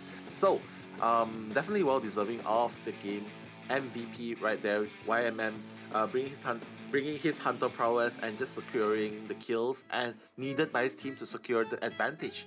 And right now, we are going to be moving on to the interviews. Wow. So it is going to be Miss China coming out with. Hello, Xiao Xiao. Oh, her name's Xiao Xiao. Yang Moren and Tang Ge. Hello, Tang Ge and Yang Moren. Yang Mei Mei, Yang Moren. Okay. 感受就是最后一把拿到了首胜，就是挺心酸的。挺心酸的，但今天结束了比赛，会对自己的状态感到满意，还是觉得依然有进步的空间呢？还是 Yeah, they're feeling very relieved after the last game, so definitely feeling very comfortable right now. 老杨呢？昨天晚上有没有说是调整一下状态呢？ They say last night did they want to improve the conditions after the match? 然后自己也是确实比赛中出了一点小问题，自己总结，包括看一些粉丝的留言，然后给我们提出，就我这边可能打得不够好，我也是去总结问题，然后今天打得还算可以。也是感谢粉丝的支持和建议。那今天第一局的时候 IMM said that he was actually depressed last night, so the announcer was asking how she felt, and he's saying that he's definitely feeling depressed, but he's better now because he played better this game. 就是对于一些博弈的一些心得呀，包括说一些追击的一些小套路啊，就手拿把掐吧。经验所谈，对不对？经验老套。那有没有什么经验，就是送给经常会被震慑的玩家，如何就是防震慑呢？防震慑的话，只要不排到养母人的女巫的话，基本上都能防到吧。没问题。那下面这个问题给到他。Yeah, so she was asking about special techniques with the hunters he plays, and he talked about how he is reviewing some patch notes and things on the internet as well to help understand that better. Eli takes Chinese lessons, guys. 这么厉害吗？ Duolingo subscribe. I'm just kidding. Not very good, but getting better. 非常的惊险，你自己也有说捏一把汗，对不对？当时内心的活动是什么样子的？差点就压的要飞停了，快飞了，就感觉这雕刻家真难救啊，就很难救吧，感觉。你内心是很慌的吗？但是我看不出来。很慌。但是椅子上的队友是怎么跟你讲的？他是保持沉默还是？就一句话也没有吧。一句话也没说，全靠你自己博弈是吗？买了爆屏。买了爆屏。那如果你复盘一下那一局的话，你会觉得能在哪些地方做出一点优化呢？都做得挺好的，就是希望逃离6-9一点吧。给到逃离压力了。那下半场的时候，he's just saying why didn't he rescue at the very early, because he's saying they're facing stress, they're under a lot of pressure. So considering that all they need was a tie, so the team overall decided that it's fine to just let him go. 给机会了，他的走位，因为那个板子没有下的，我要如果在那个板子中间打他一刀，他肯定要盖我的，因为我卡他位了。然后我就提前预判到了他的那个走位，基本上就是我的手打完那一刀就往金身上切了。反应过来之后非常帅的打出了一波操作。对。那后续你是如何规划接下来的一个追击节奏呢？因为虽然打了一个震慑，但感觉场上的局面还是趋近于平局的一个样子。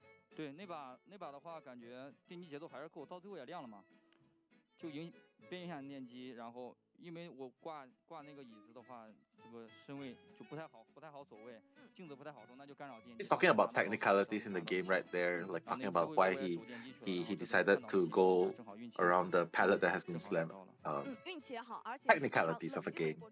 那不管怎么说，我觉得今天两边的表现都非常的棒，马上就要进入到接下来。Without further saying, I believe that today both teams have done very good. 分享的心情吗？唐哥先来吧。Do you want to share your feelings? 规划，先进个8强吧。好稳哦，现在已经是12强了，也是会稳扎稳打继续努力的嘛。那老杨呢？给粉丝讲2句吧。也说了有一直在看粉丝的留言和评论。对，因为这感觉前面也一直在输嘛，这也是我们的首胜，相当于是。Oh my god. He looks very sad. He's just saying that in the beginning of the game he just keeps losing, so he felt depressed. But right now, he's just gonna keep trying, and his team is a support.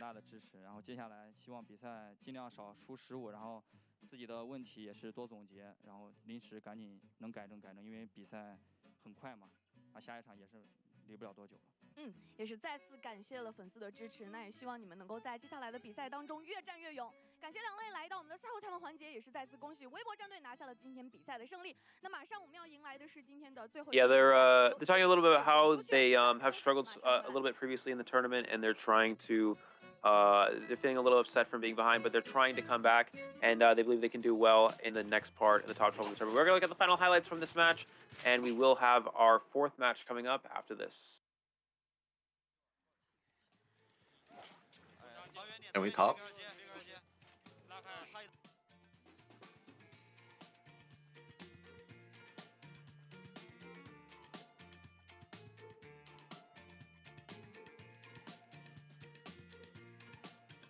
Good range shot.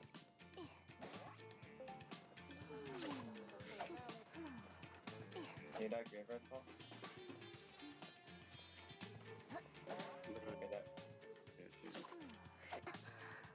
接着活动。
Last night, I dreamt of returning to that place once again, trapped in a trance, the scent of the soil and leaves, and the chimes of midnight were beckoning me.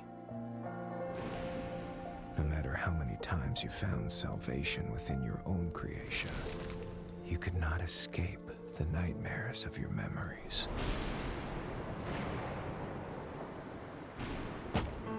Stop it! End all this now. I remember now. It's all coming back to me. When the nightingale sings, the mansion gates will open for me under the starry sky. Tonight, the truth will be revealed.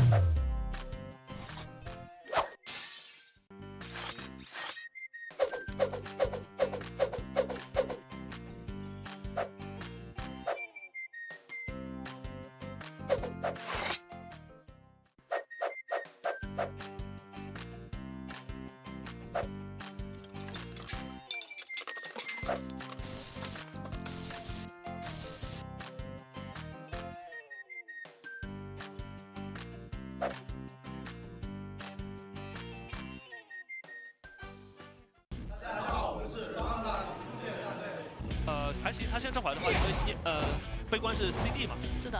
好，这边手里悲观刚刚好，直接捏倒，直接倒地。坏，那这个情况基本上是冲着一个死抓去了，真的不下吧？真的不下吧？我题就来了，哇，这个小短球还折一刀，好短呀，完了！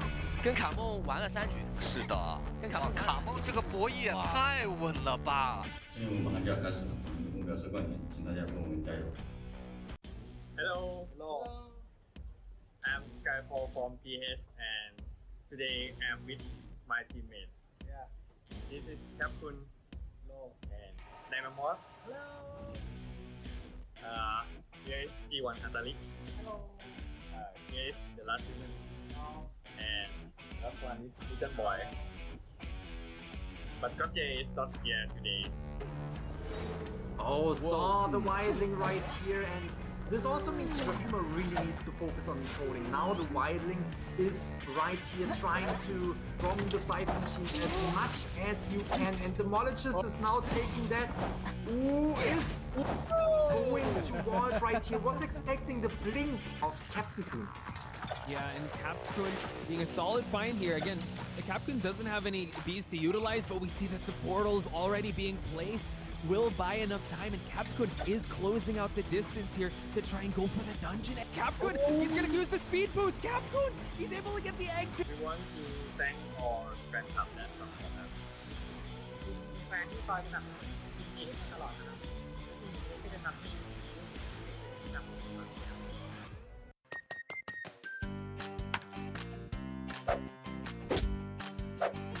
Oh,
Hello, guys. I was just picking up Kahel from Guangzhou.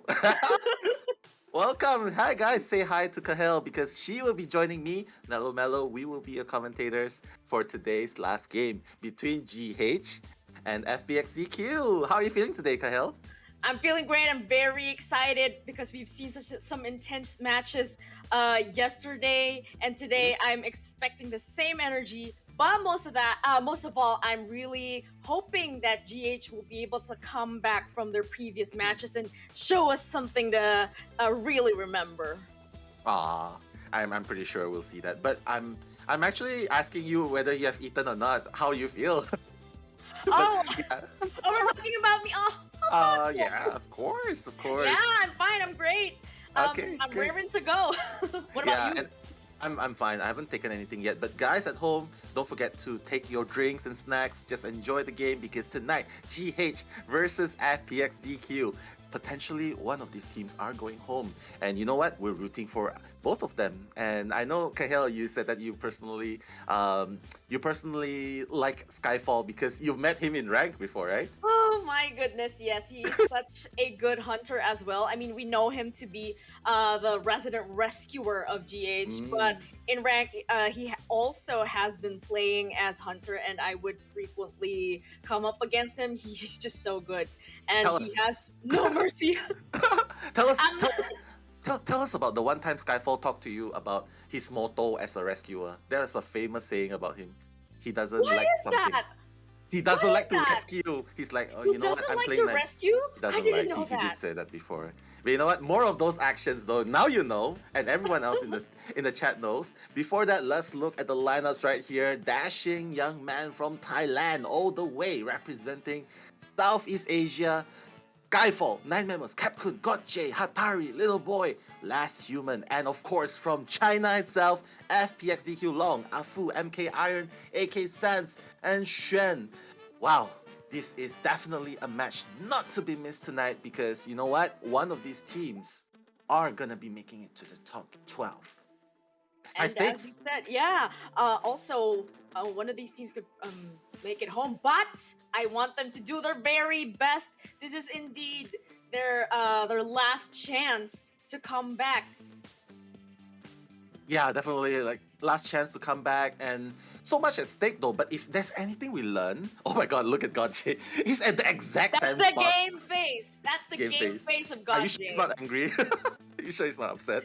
He's on fire. He's on a mission. I'm here to prove myself. Yeah, but before that, let's go with, let me just introduce you to the FPX.ZQ's lineup. AK right here. Beautiful hair, by the way, and nice facial mask. He does play the Acrobat, the Patient, and look at the containment time. What is that? What is that bottle right there? Is that...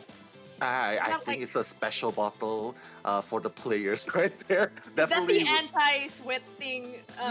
Probably. Is that the lotion? I think they definitely need it because they definitely will be sweating tonight because it's the last spot for tonight. And speaking of which, we're going to look at the second survivor, MK. And MK does spot the Priestess, the Mercenary. We've seen MK with the Mercenary, beautiful rescues, 0.71 and even 133% of decoding. Not too bad, like a 60 seconds containment time on average. So you have to watch out. The AK-MK combo is definitely there from FPX.ZQ. Fun fact, Kahel, they are a very, very, very, very times 10 strong survivor team. Yeah, how could I forget? They were the one who managed a 3-man escape against Swin in the factory. Boom. How could I forget? It's such a good team. So Gotje and the Last Human have their work cut out for them. It's going to be an absolute challenge. For sure. And now, let me introduce you to the third person, Long, Mr. Long from FPX.ZQ. Zhu Quan, by the way, ZQ is actually pronounced as Zhu Quan. So Zhu Quan Long, yeah, he will be the ones on the mechanic and the mercenary. His containment time, I believe this is the stats during COA, but in reality, he actually kites much longer than this. 51 seconds on average, probably because he's the one decoding most of the time, 130%, and even managing a 0.577 rescue on average. And, oh, that's another one. Let me introduce you to this guy right here, Iron. the Iron Man of FPX.ZQ. He does play the psychologist a lot. Ever since psychologist got into the meta, he's been playing psychologist a lot and even sporting a forward. So definitely one to watch out for because he is the one who harasses in the team. Apart from AK. Yeah, if AK is not the one playing forward, he will be the one playing forward. But most of the time, he'll be doing psychologist. Yeah, so basically, that's it about FPX.ZQ Survivor. I'm looking forward to you introducing your team GH later. But right now, I believe it is going to be God J. Tell us more about God J. Well, God J is so proficient on breaking wheel. He is an absolute beast. We've seen him in previous tournaments. He's just so good with it. And look at that. The roar. You know what? What is this? What is this? I'm just. I think it's the roar. Yeah, you did say that this is the same place that he plays from, and this is also the same face that he shows us. You know, that look of confidence. And I think he is still a strong player given the standing of GH despite the group stages. But now I think okay, I believe this is the coach. The coach, yeah. FPX.ZQ. Thank you. So thank you so much. Looking for some camera time actually from the survivors of Why not? GH so we can talk more about them. But since we've only seen God J, he will. It means that he will be the one to be playing Hunter first. And since we both know that Afu can also be so good with Breaking Wheel, I smell either Ever Sleeping Town or Chinatown because it's the new favorite of China mainland teams. So it could potentially be a battle of the breaking wheels for round one situation. Wow, thank you so much for the info. Yeah, I believe you're right because the stats in my paper right here also says the exact same thing. And look, you got it correct. Ever Sleeping Town. Definitely gonna be expecting God J on the breaking wheel. But before that, let's look at the bans and picks, guys. Let's sweat together. What will he be banning apart from the Seer? But before that, FPX.ZQ AK will be picking up the forward. It's his signature forward, and Long will be taking up the Priestess on behalf of FPX.ZQ. So already we can tell that the game is gonna be. So it's a bit surprising why Long wouldn't take up Mechanic because he's used him so much in the match against Dou. But I'm understanding the Priestess pick, and I think this is a lineup that is prepared for God J's breaking wheel because we see the Toy Merchant here not the best target to chase. So God J would be left with the Acrobat or the Priestess. But again, this is such a synergetic kind of lineup, and we do have that forward. It is. And Patient is out the window, but now he needs to deal with this Toy Merchant. So this is really exciting because I want to see to at least paint a picture in my head who's the harder target to chase. Is it the Toy Merchant or is it the Patient? I think everyone's just so hard to chase at this point. But you know what, Kahil, there is someone who's celebrating a birthday in the chat. Happy birthday, Kai, on the chat. Happy birthday, Kai. I think this is the ultimate birthday gift right now. Yeah, for sure. Giving you the shoutouts right here, my man. Congratulations. But right back to the game, I believe Kahel. Okay, taking it seriously, if we were to see between Priestess, actually, potentially, all of them are very good kiters.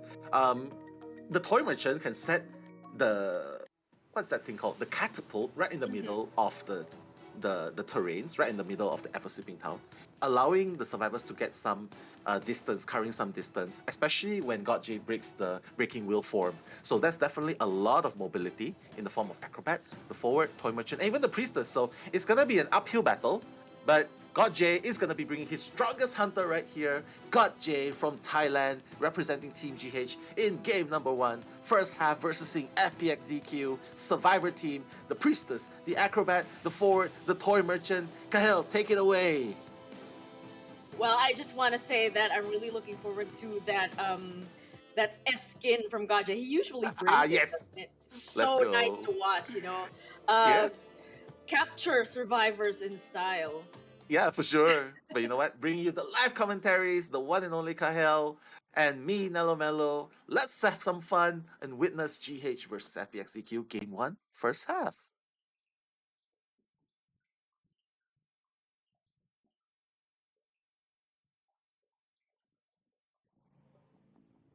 Okay, gotcha. Here we are, Hello. Geisha. All right, God J already going towards corner house, and Iron is actually in the vicinity. I'm probably not the best target for now. He is the forward after all, but Long over here, the toy merchant, also not the best find. But will God J commit? Oh my god, he already got one spike on Long. I mean, he Oh. can if he wants to. But the moment he breaks the will form, he's just gonna use the catapult, and that's the thing that Long is counting on. He's still getting. Oh my god, he's gonna. Oh, no. Look. Oh my god, flying girl over the street. He has to land this hook no matter what. But he's gonna sidestep. Long is gonna extend his kite, and look, Kahel, a priestess to extend the kite. Oh no, this is what I'm talking about. Whenever a priestess installs those portals. Oh no! Oh no! Oh! Yeah, my god, I think he overextended. Gotcha was just like standing there, and Long actually just went through the photo, and then without looking at what Gotcha is doing, he just went up the second floor, and Gotcha spiked it. 3 points right there. Gotcha first down, 9-12 build. It's looking good for GH at the very start.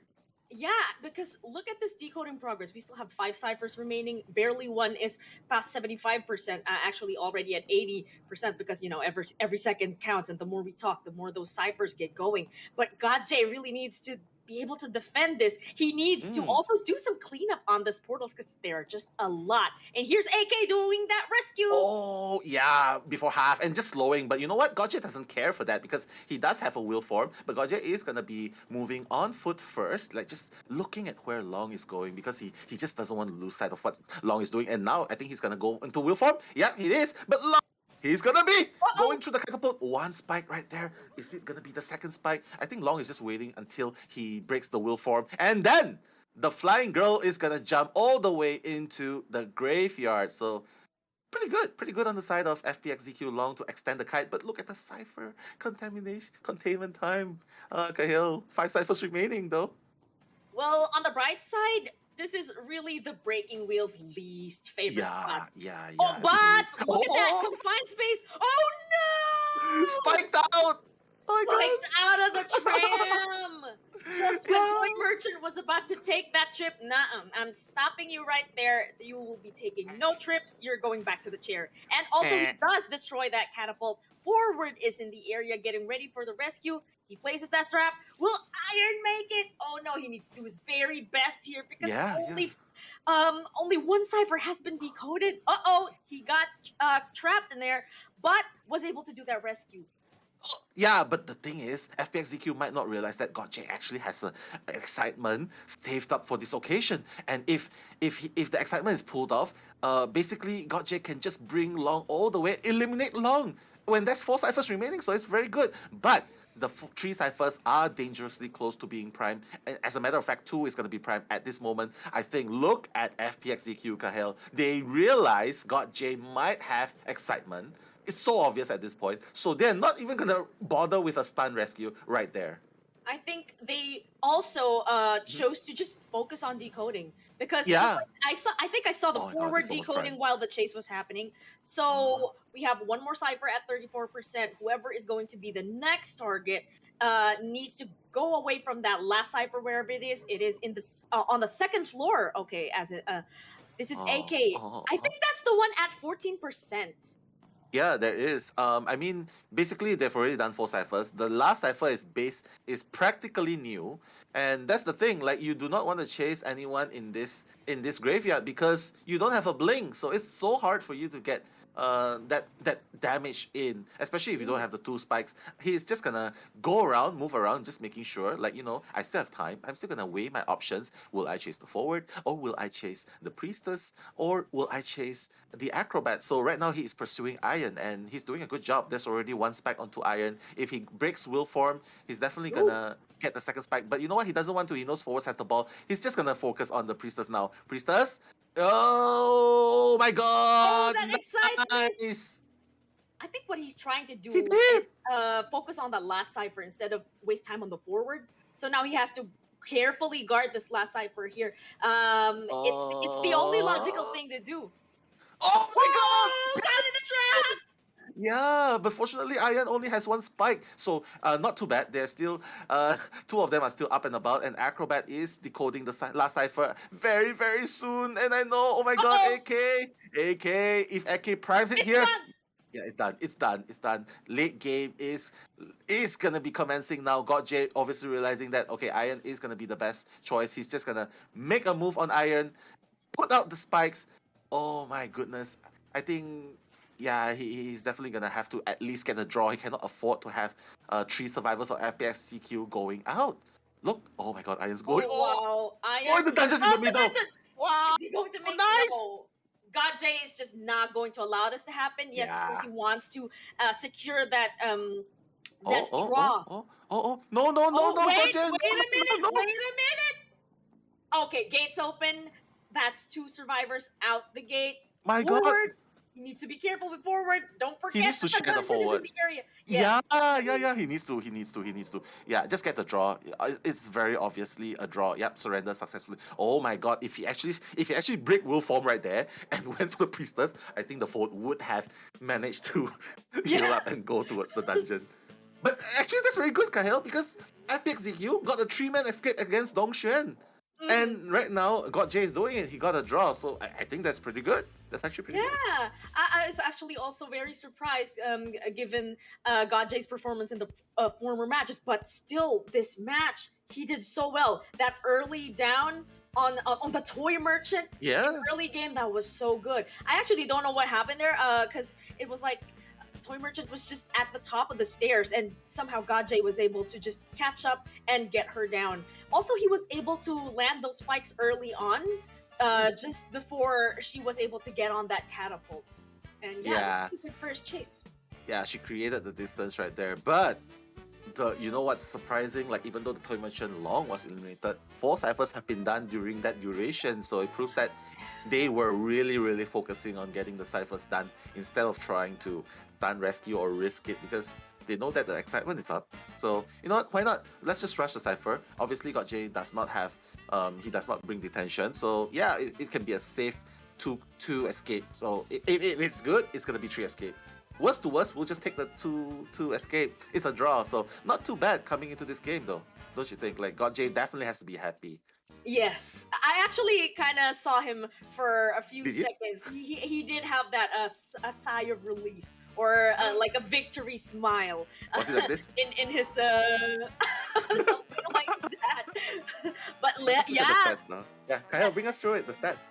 Let's we go. have here 3 digits from the forward, but I'm guessing this is also due to the support that he was giving, and also the time that he was buying in between rescues. And he was chased in mid game all the way towards end game, and in the last kite. So we have here an 87-second chase. Containment time. Yeah. I actually was expecting it to be shorter, but somehow it was it perhaps from the support of the forward? Yeah, the last effort actually brought it longer. That's too many seconds after all. So the flying too. The flying. Don't forget the flying time. The extra time. And all that time spent going towards the corner, and she was able to rotate at the graveyard area. So there's that. Except I do believe that God J did bring confined space. Yeah. But that part at the tram, did you remember that? She was spiked out of there.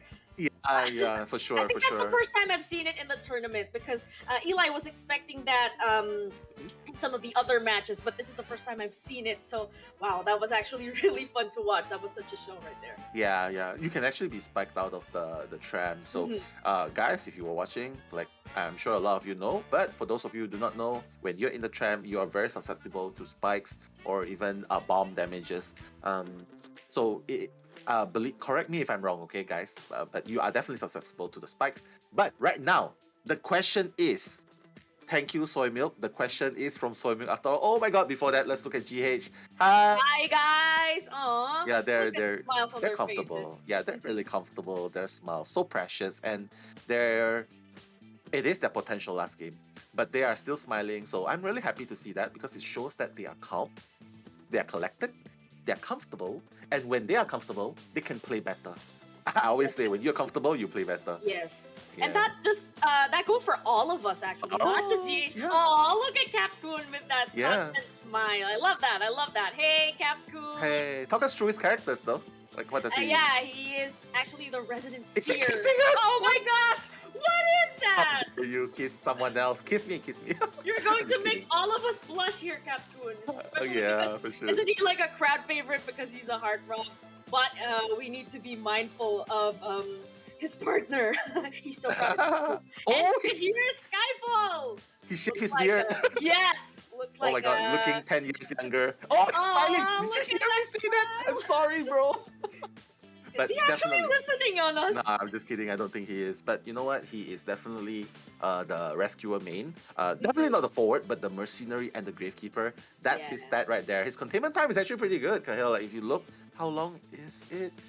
80. He is at 84%. Yeah. I mean, if that's the first 84 seconds, it's yeah. probably not the first kite, so he's probably providing support or doing the late game kite. And here's little boy, our Hello, resident little boy. priestess and Yeah. psychologist. Also, such a nice smile on his face. Yeah. Just look at the spirit of this team. It gets me really excited. And Yeah, drink look water, drink forward to water, yeah. everyone. Yes, stay hydrated, not Stay just hydrated. the teams, but also you, Nil, and also the Yeah. chat, everybody. Yes, you guys at Stay home. hydrated. Yes, please. But no wonder he's so slippery. He drinks so much. And that's why he's so slippery with the priestess. Oh, Hatari, are you okay? Oh my god. Are you okay? He just bumped into his eye. But you know what? He is. Don't let the smile fool you. He's saying, oh, Kapun Krap. Thailand. I'm from Thailand. And you know what? Don't let that smile fool you because he's gonna use the forward. He's gonna stun you. And after he stuns you, he's gonna say, Kapun Krap. Thank you. Thank you for letting me stun you. But yeah, thank you, from what thank we you. know, Hatari's such a supportive forward. Actually, He I is. think I remember him being more supportive rather than aggressive. So, but well, yes, of course, you need to be aggressive to be able to support with this character. But yeah, I've seen him do a lot of support. So that's something to really look forward to. Afu really expecting him to bring out the breaking wheel here. Like I said, this is a battle of the breaking wheels. It is round one after all, and it's Ever Sleeping Town. There is really no reason for him to not bring out breaking wheel. I'm really excited as to how aggressive he's going to be with this. He, of course, the ideal scenario here is going to manage a 3 or 4 man kill. So. Really excited if he's going to really commit to it or play it safe. Let the round 3 happen because you know we love the round 3s. Yeah, I definitely love seeing more actions from these teams. But let's just shed some light onto Afu. He's actually very strong as a draw hunter. So let's just say he is the defender of the team. So let's paint a story like what you said. He is the defender of the team. He out of the 10 games, out of the 16 games that he played, he got a 10 draw. So that's actually speaking a lot. You can rely on him. He's a very stable hunter, and there's even a joke going on in chat. Afu, please be awake. He is awake, guys. He is awake. He's ready to play against GH. And yeah, so I think they're just going for. Afu can definitely bring it up a notch. Like in the first round itself, he has an impressive 2 wins out of 6 games and even a 4 draw. So even if he doesn't draw, even if he doesn't win, you can bet on Afu to get a draw at the very least and let FPX.ZQ do their magic on the survivor side in the next game. Exactly. But for GH though, what do you think? What do you think about the hopes of GH? Like, what do you think are the odds of the GH survivors in the Ever Sleeping Town? Because Afu is definitely gonna bring Breaking Will. I mean, this is a map for Breaking Will. Afu can definitely bring Breaking Will. What do you think the odds are, and what do you think they have to play? Like, give some suggestion. What do you think they can play in this map? Well, we do know that they are fairly loyal to the meta, so expecting Capcoon here to bring out probably his entomologist, or it's an acrobat. I'm leaning more towards the acrobat. Of course, we have Skyfall either on the mercenary or the gravekeeper, but I don't think mercenary is going to be banned, not for one. And then we have Little Boy's priestess, and of course Hatari's forward. So they've got great synergy with that team. I think the best thing to do for Afu here is actually to avoid Capcoon, because he's such an efficient kiter. So there are some easier targets out there. But for now, I think the best thing to do is to rotate and hide the priestess. Because Afu can be really strong against a priestess, or a Yeah. breaking wheel can be really strong against a priestess. I mean, unless he brings excitement, which he can only use once. Priestess could be something that's easy to. Oh, wait a second, I think I spoke too soon because I think they were locking in that seer already. So that's really interesting. I was actually expecting Afu to ban seer instead, but wow, I think Afu they doesn't are want just- to deal. Yeah, it's Afu doesn't want to Afu's- deal with the stun. It's My Afu God. surprising us with those bans. Yeah, I mean, Afu doesn't want to bring excitement. He probably wants to bring bling. So he's like, you know what? I'm not gonna. I think it's wasted bringing excitement. So I'm just gonna ban the stunners. So right now, just like that, GH has no choice. They are not gonna be bringing in. Oh my God, two rescuer mains being banned. That's gonna deal a blow to GH. So they have no choice but to go with a very early appearance of the Gravekeeper, and Afu will be locking in the breaking wheel. But let's just look on the side of GH right here. Capcom does have. He's not playing Acrobat because now that Seer is released from the jail, he will be using his Owl support. I have to say, Capcom has to be the first person kiting, or even Hatari, and even Little Boy, because Capcom and Little Boy are undoubtedly the best kiters of their team.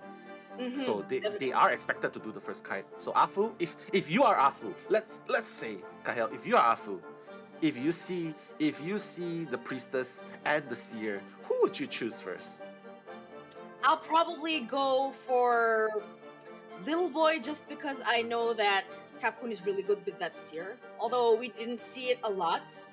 I think I need to get rid of this priestess because I don't want her placing portals. Yes. I think the bigger headache here is the portals rather than the owl, because there's just one of them. Aww. He's like, why you ask the hunter to chase me first? Why am I the seer? Oh, why am I the seer? Are you sure they're not hearing us? Because it's like, hey, nah, hey, why are you guys asking Afu to chase Totally me expecting first? to go for the acrobat Yeah. here. Why Yeah. am I the seer? Yeah. It looks like really Afu is trying to catch Isolate them off the- yeah. guard. Yeah. That's But I really the love what you plan. said though. But I really like what you said. Like if you have to choose between the two, go after the priestess first, because even though the owl is really good and taking out the owl early is good, but the priestess support portals are just so annoying. Just allowing the kite to go even further. But you know what? Ladies and gentlemen, we've seen God J in action with Breaking Wheel. Right now, we are gonna be seeing FPX.ZQ, Afu, on the Breaking Wheel, Ever Sleeping Town, Game 1, second half, versus Sing, GH, Survivor Team. Kahel, name them please for us. Yes, we've got Afu up against Little Boy, Hatari, Skyfall, and Capcoon. Such a good survivor team, but also such a good hunter. So, Yeah. what can we expect? Will it be a draw? Will it be a 3-man escape or 3-man kill? Or even a 4-man escape or 4-man kill? That's really something to look forward to. And we are about to see the match. Everybody, this is Kahel and Nello Mello bringing you the Identity 5 Call of the Abyss 5 Group Stages commentary. Let's go. Sheesh. Do the sheesh. Come on, Kahel. 1, 2, 3. Sheesh. I'm not sure if Alright. that's my thing.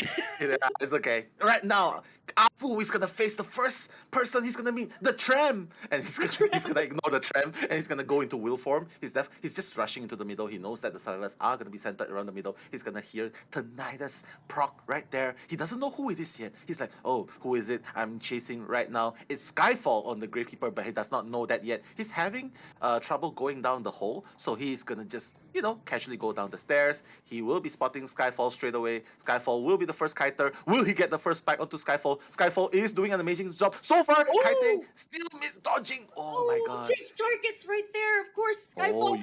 A Gravekeeper, one of the biggest counters to a Breaking Wheel. But already, I think this is the primary target right here. Little Boy on that Priestess. Don't want to be dealing with those portals. I don't see any portals in the area, though. Maybe he's trying to stack them up first before actually planting them. But I've seen the situation before. I've seen. Yeah. He wants to. Oh. Yeah, he wants Afu to break wheel form, then he uses the portal. That's the thing. Because if you oh my god. And that's why he wants to ban the forward. Wow. He wants to bring the bling. And just like that, Little Boy is gonna be on the little chair right there. Afu first blood has been drawn. 3 ciphers are being done at the moment though, and it seems like Skyfall is already under the ground. Help me. I need some water. He's going under the ground. He's going towards Little Boy right now, and Afu is just gonna be camping here because he knows when he's on the ground, the spikes are invulnerable to him. Now this is Skyfall's chance to redeem himself already. Will he do it? Oh, he did it! Congratulations to Skyfall. So proud of you, man. But Priestess already has been hit. Last effort is in effect. He will now be transitioning towards Corner House, probably to bring him to the corner. And we've seen players do this before. This far corner right here, just to be able to bring him away from the ciphers and give everybody else a chance to decode. Okay, Little Boy now going back to the chair. I don't think he's gonna bring him to the basement though. Yeah, nah, it's just too hard to maneuver right there. But Hatari is there early for two reasons. Number one, he wants to see Afu. Number two, he just wants to keep Afu here. Like, he wants to keep Afu here. He doesn't want Afu to spin away and just catch him off guard while going for the rescue. Like, in the middle of the way, just spin and go for the rescue. But right now, he has to be careful because, oh my god! Oh! He out the board! Wow, beautiful. That and that's why the CS is so scary. There was! And that's what blocked it. Oh my god! Oreo! Oh my god! Little boy, careful! Oh my god. Oh my god, he's extending the kite. Oh, Afu getting a little bit impatient right there. And then the pillow right there! Boom! Goes the dynamite. My god, little boy. Them are panicking at the same time, and we are panicking with them. He's jumping into the basement. That actually gave Little Boy the chance to establish a bit more distance. But yeah, this is such a strong area as well. Kind of the weakness of the breaking wheel because of those windows. But Little Boy needs to do this as best as he can, as long as he can, because this is his last time. He'll be going back to the manor when he does get hit. Oh my god! But it's okay because, oh my god, the cipher is almost... They have no choice. They have to prime it now just by the nick of time. Afu, I think Afu still has a potential. Oh, he's going to go for teleport straight away. He has a detention. Oh my goodness. Hatari, fortunately, he still has... he's going to use up the first hook, actually. And he's going to be dodging Afu. I believe that it might be a potential draw at the very least. Because right now, a detention... Yeah, Afu was definitely going for the draw right there. In case things took a turn for the worse, at least the detention will ensure that he gets the second survivor down. And thus, will be able to secure the draw. And Hatari will be the one kiting. It looks like the other people are on the other side. Gravekeeper, 43% of the gate. Capcoon is just around. Hatari still has... Hatari! Oh! Yep, 3 spikes and 1 spike. Kind of hoping that he could use the hook and somehow miraculously make it to the dungeon at the far end. But yeah, I mean, realistically speaking, it's just not possible. But at least we have 2 survivors out the gate. It is going to be a tie. This is a tie round, and now we are going to have finally for GH a round 3. Yeah, not too bad. Like, considering that they are going up against Afu, and considering that they are against a very strong team, FPX.ZQ. I have to say that was not too bad for the side of GH. They managed to draw. Like, if you witness in the first day of COA 5 group stages, we've seen a lot of 5-0s. We've seen a lot of 5-0s. We've seen a lot of 3-1s. But right now, we are slowly seeing that they are slowly adapting. Not slowly. They're adapting so fast right now. Getting a draw, even getting a win. So I have to say, GH is definitely up another gear. If they were in gear 2, like, do you drive a manual car? It's gonna be like gear 3 all the way to gear 5. And just like that, they got 2 survivors out from Afu right there. GG, well played. First game, a draw, 4-4.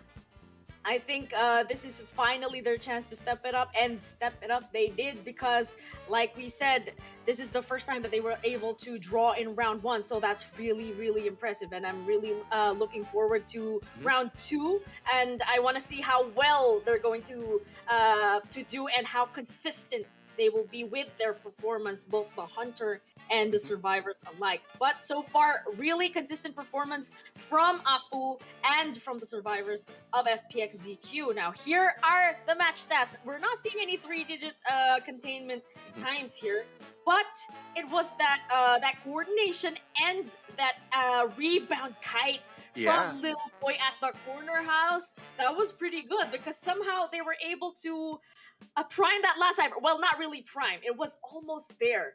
They were able to pop it A just little as bit more. Afu picked the priestess up. Wow, if he had lasted a bit longer, that would have been an entirely different story. Yeah, we all hope that he lasts a little bit longer. But you know what? They still managed a draw, and that was what GH. I think GH should be happy with that. I think they were definitely gunning towards a three-person escape. They definitely looked like they could, but it's just very unfortunate that the cipher wasn't primed soon enough for little boy just to get up and run. Otherwise, definitely could have bought like 10, 20 seconds right there. But you know what? All in all, nice going. Good game. Afu managing the draw. GotJ managing a draw. Now, the challenge really comes right now. That was just honeymoon phase. Now, this is the marriage phase. The marriage. They are gonna ban a hunter each. They're gonna ban a map. They're gonna choose a map, and that map has to be advantageous for either one of the hunters. They get to ban one hunter. They get to ban 3 survivors. I always say though, Kyle, bannings are so important. Banning and drafting is so important because it determines if you get a bad, even if you are skilled, but you get a bad composition, you're gonna be slightly at that loss right there. So they definitely have to choose a map, a terrain that favors Afu if FPX.ZQ is choosing the map, or even GotJ if GH is the one choosing the map. But let's go through the highlights first. Catch you guys after the highlights. More actions brought to you by Kahel and me, Nello Mello. You.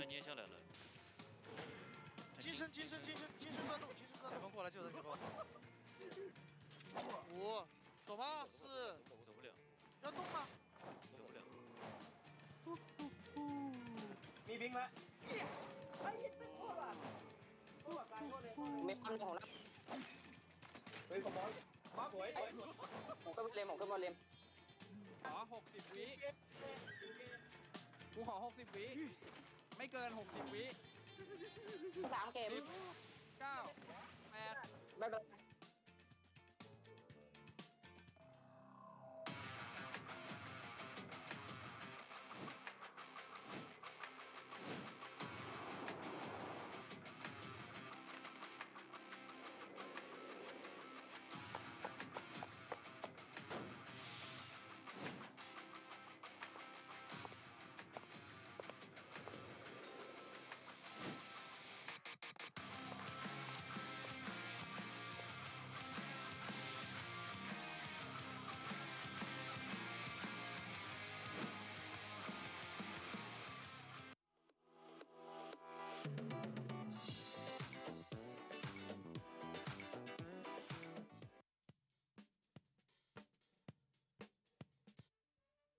Hello guys, welcome back to day number 5.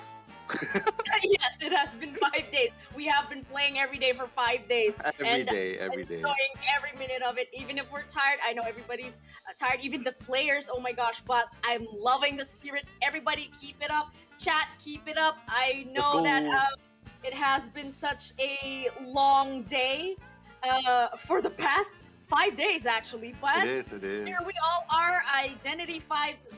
This is what's bringing all of us together. We all love this game, so thank you for being here.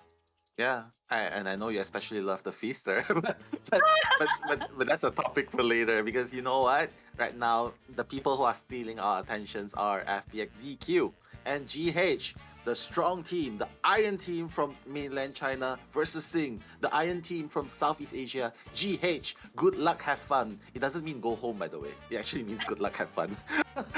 So GH, like in round 1, we've managed to see the top-notch hunters, GotJ versus Afu, managing to tie against their survivors using the breaking will. So in game number 2, what do you think? Okay, let's paint a picture.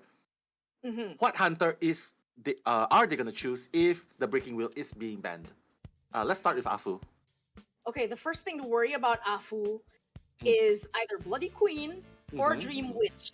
Okay. So when it comes to the map banning, because we talked about this, banning is such an important thing to do with the picks and bans, especially with the map as well. But this is really interesting because we also know that GotJ plays Blood Queen. He does play Blood Queen, right? He does, So for sure. there. So His who bread and butter. Oh, GH banned. No, GH didn't ban. GH, it's actually FPX.ZQ that chose Arms Factory. So, okay, fun fact, interesting fact, Kyle. This is the map that FPX.ZQ chose against Dong Xuan, against Do Wu. They went for Arms Factory in best of 1. They went against Dong Xuan in Arms Factory in best of 2, and they actually got 3 survivors escape in this map. So this is a cause for alarm because survivors of FPX.ZQ has definitely found success in this. But before that, let's listen to Team GH. Hello. For you and my team. Yes, Hello. actually, they really did do their best in that previous round. But like you said, kind of think that the upper hand right now is with FPX.ZQ, because not only were they really confident with their survivor lineup, this is a tight map. And Afu's hunters, we have the Blood Queen and the Dream Witch to worry about, can be really strong in these maps because it's so tight. And we have the Blood Queen that will be able to ignore the terrains and plant those mirrors. And we have, of course, the Dream Witch that can exercise such great map control in Arms Factory. Plus, because it's a tight map, the range of the Dream Witch is just so wide. So it's not going to take much to plant all of those leeches and cover a big area of the map. So GH needs to be really ready with this. But on the bright side, now, yes, we've seen GH really excel in this map as well. They've done 4-man escapes on this map, given that they are able to coordinate correctly, and if things go their way and they transition correctly, perhaps if Afu finds Capcom first, he could do such an amazing kite, and then it's all gonna go from there. Really excited. But Nell, what are your insights on this? My insights are... Yeah, Capcom is listening. Hello? Oh, yes, hello. Hello, bro. Stop kissing me. I have a girlfriend. Anyway, I just have to say they are looking very calm, number 1. And number 2, you asking for my insights, I will just say I agree with you 100% because both of these teams have found great success in Arms Factory. So I believe the team that manages... This is definitely the battle of the survivors. The team that manages more survivor out. Oh, he's like, yeah, I'm gonna carry you, bro. Come to Bangkok. I carry you across the street. Come on. But you know what? Back to the game. You've mentioned that they have great success on the side of GH, but we cannot deny that FPX.ZQ survivors are so strong and they managed a 3 escape, not against any hunter, mind you. It's Dong Xuan, big boss Dong Xuan right there, managing a 3 escape. So I have to say, this strategy, GH is allowing Afu to come in first as the hunter. So what I can tell from this is they're trying to get as much points away from Afu. They're trying to they're trying to build that pressure onto FPX.ZQ survivor, because if they can get 3 escape against Afu, FPX.ZQ survivor will be the one with the stress in second half. That's right. But more on that later. Here we are, finally with the picks and bans. Okay, getting rid of Capcoon's Acrobat. Well, I just appreciate the respect that Afu has for Capcoon here. Yeah, banning not just the Acrobat, but the Seer as well. But look at this! Hello, little boy. That is a little boy. That is a little boy right there. Exactly. What? He's like, am I seeing this right? Afu's like, someone get me my glasses. Is this really the Explorer? Because Explorer is so dangerous. Like the mirror, like they ban Afu's Dream Witch. They know Afu has a very strong hold on a Dream Witch here, but the mirror of Bloody Queen can easily find an Explorer if needed too. Like, look, Afu is already, he just picked it straight away. He's like, you know, you can hide a lot. I know we've discussed a lot, Kyle. Hiding is better than kiting, but against Bloody Queen, once the mirror is up, oh my god, there's no hiding. Yeah, it really is quite hard. Explorer, so it looks like GH will be betting everything on the Explorer based lineup, and Capcom will be the one sporting the Explorer kite. The Explorer hiding or kiting, call it maybe. I'm nervous for GH right now. Explorer. Well, also on a side note, finally, Nell, we see once more the lovers at play. Little boy the lovers? and Atari. Who? I don't see any lovers. What lovers? The should have been a psychologist, man. Hey, Daniel. Okay, okay. I see you. I see you. Yeah, and it's so strong too. Like the hooks is strong. The Wi-Fi healing is strong. But together, what do they do when they're together though? The magic romantic dash. Oh, The epic romantic dash. Oh yeah, definitely. I think it's very strong too. Like, you know what? Come back home. No, the hunter's chasing me. No, don't worry. Just come back home, and they can pull. I believe that's a very strong skill as well. So let's see the power of the couple, the little boy, and the third wheel against Afu's bloody queen. Game number 2, guys. Live commentaries brought to you by the one and only Cahill and me, Lelo Mello. Hope that you guys are enjoying our commentaries. We're here to bring you the live action right here, right now. Game number 2, first half. FPX.ZQ's Afu against GH Survivor. Sheesh. Where's your sheesh, Kyle? Nah, it's not your thing, huh? It doesn't work on me. It doesn't work on you. Maybe if we do wolves, we can do the owl.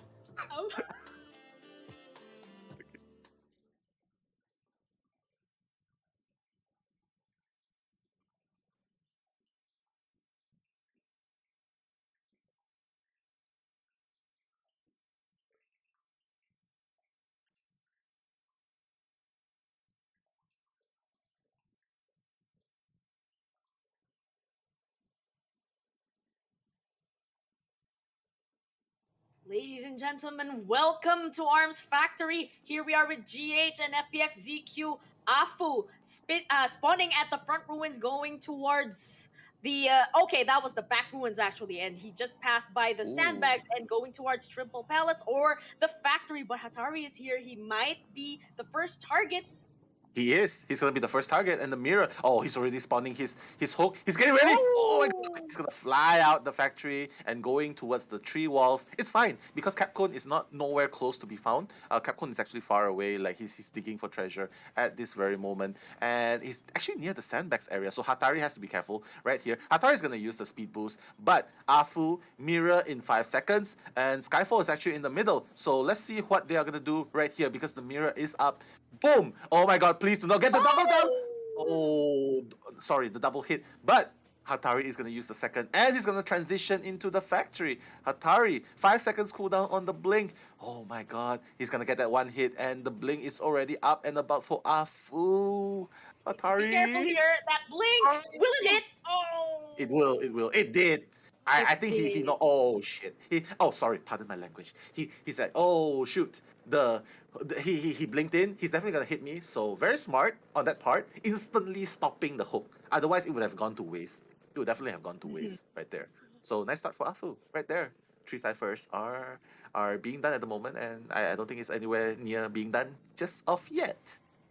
But at least for now, we have a very safe explorer, and yes, we have a rescue from Skyfall right here. Kinda, it's relatively easy to rescue from a Blood Queen, but hard to get away from that that double hit. But going for Skyfall, being able to get out of that, because now Hatari will be going back to the factory. Although last effort is in effect, and he will be going down. We do have 3 ciphers already popped. That explorer is still out there, really expecting that that abrupt popping of 2 ciphers at the same time. So yeah, for sure. Oh my god, I really don't know. Yeah, so he's gonna get that hit. Wow. Yeah, my god, that mirror snipe though, very very nicely done. 3 ciphers remaining. Capcom is decoding a cipher at 23% now. The ciphers are quite slow at the moment, but I think GH, as long as they can get that rescue again, Skyfall has already dashed in. He is definitely gonna make it, and he's gonna rescue straight away. Hatari still has one more. Hatari still has one more hook, and Skyfall is making sure to body block for him. Boom! Yeah, he's gonna get that down, put the pallet down, and he's just gonna move away. Patient does have, but the mirror is up. That's the thing. Hatari, he's waiting for the mirror. Oh, can he make it? Oh no! Oh no! Fell right in front of the Blood Queen. Well, it was such a good effort to use that hook for the last time, just to be able to get away. But that was also a lot of time bought because Skyfall was able to rescue at the very last second, so that does count for some time. Oh no! Again, the Skyfall hit. is a hit there, but at least he does have delayed damage, so it's not going to be a while before he goes down. Even if he is going to be chaired, he also has a long chair time, so they could possibly potentially make up for the lost decoding bronze. Uses that blink over there, but is not able to hit. Little boy, let's go. Here we have the psychologist doing some containment. Mercenary needs to heal up just in time before psychologist will go down because he needs to be decoding. Yeah, I mean, you can see that the cipher is not exactly where they want it to be. 2 ciphers remaining, but Capcom does have the pages, I believe. I'm not really sure. I don't really see the signs right there at the bottom right. But he's gonna pick up Skyfall at the moment. Skyfall has no more pads here. I think this is just like them being really. They're just worried that they're not giving any chances. They just want to use up the resource, even if it means using up the resources. Typically, you will see a mercenary leave a pad for late game, but I think, yeah, it's just too crucial not to use. Little boy is gonna be decoding a new cipher, and Capcom is very close. Oh, the mirror, but Capcom is so close. He might get that free rescue right there. I think he's really close, and he's gonna get that free rescue. Right there, he's still trying to get that hit, but he's not gonna get that hit. Oh. What? Is he gonna get it? Is he gonna? Oh, nice! Wow, the crouch, the stand, the crouch, the stand, finally baiting out the hit. And now Capcom, he is the one who's gonna be taking the kite. Okay, with the speed boost right there. Oh my goodness. Afu not getting his sights revealed. Little boy is his target after all. Afu is being pressured right here. He has 3 people that he has to chase, and none of them are still going down. A little boy is still extending the kite. Look at little boy. Oh my god. This is some really good this is a good thing for the survivors because they could get some decoding, and there also might be an opportunity to heal up. They really do need to heal up a bit. Okay, so it's Skyfall who will be doing some containment here. He does take that hit, but again, delayed damage. We have that Iron Will that's in effect. Afu just switching targets here, spreading himself out thin because he needs to guard these ciphers. Oh, they did get started on a new cipher. Oh my god. Yeah, they have to because it's just so close. Yes. Oh my god. But Skyfall is going to fall for the second time, and none of them can rescue. So all of a sudden, because the cipher wasn't progressing as fast as they hoped it would be, and it might be a potential 3K right here. And that's the thing. A little boy is pushing that last cipher, but very unfortunate because the cipher, both of them are at half health, and it looks like they might have to sacrifice Skyfall right here, just like that. So, yeah, from a draw, Afu is definitely in a position to take at least a 3K right here. Little boy has to finish this cipher no matter what because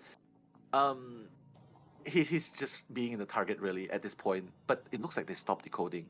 They just stopped decoding and just wanted to heal up. I think they're playing the long game.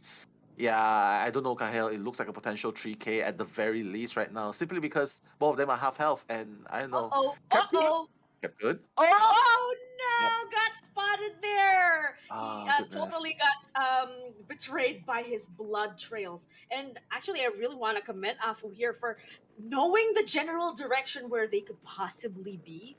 And now Mercenary is back to the manner of Capcom going to the chair. Psychologist, at the very least, I think the thing to do is to just wait it out, look for the dungeon, and get one man out. That's the best thing that they can do at this point.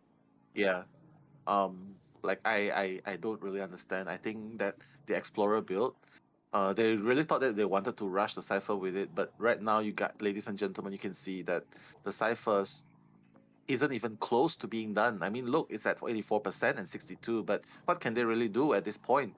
Once you lose Hatari on the patient, once you lose Skyfall on the machinery, basically you're just sitting duck right here. A little boy. Oh my god, Afu. Afu has definitely gotten much better, the Bloody Queen, and this is gonna be his 4K. Good game, well played.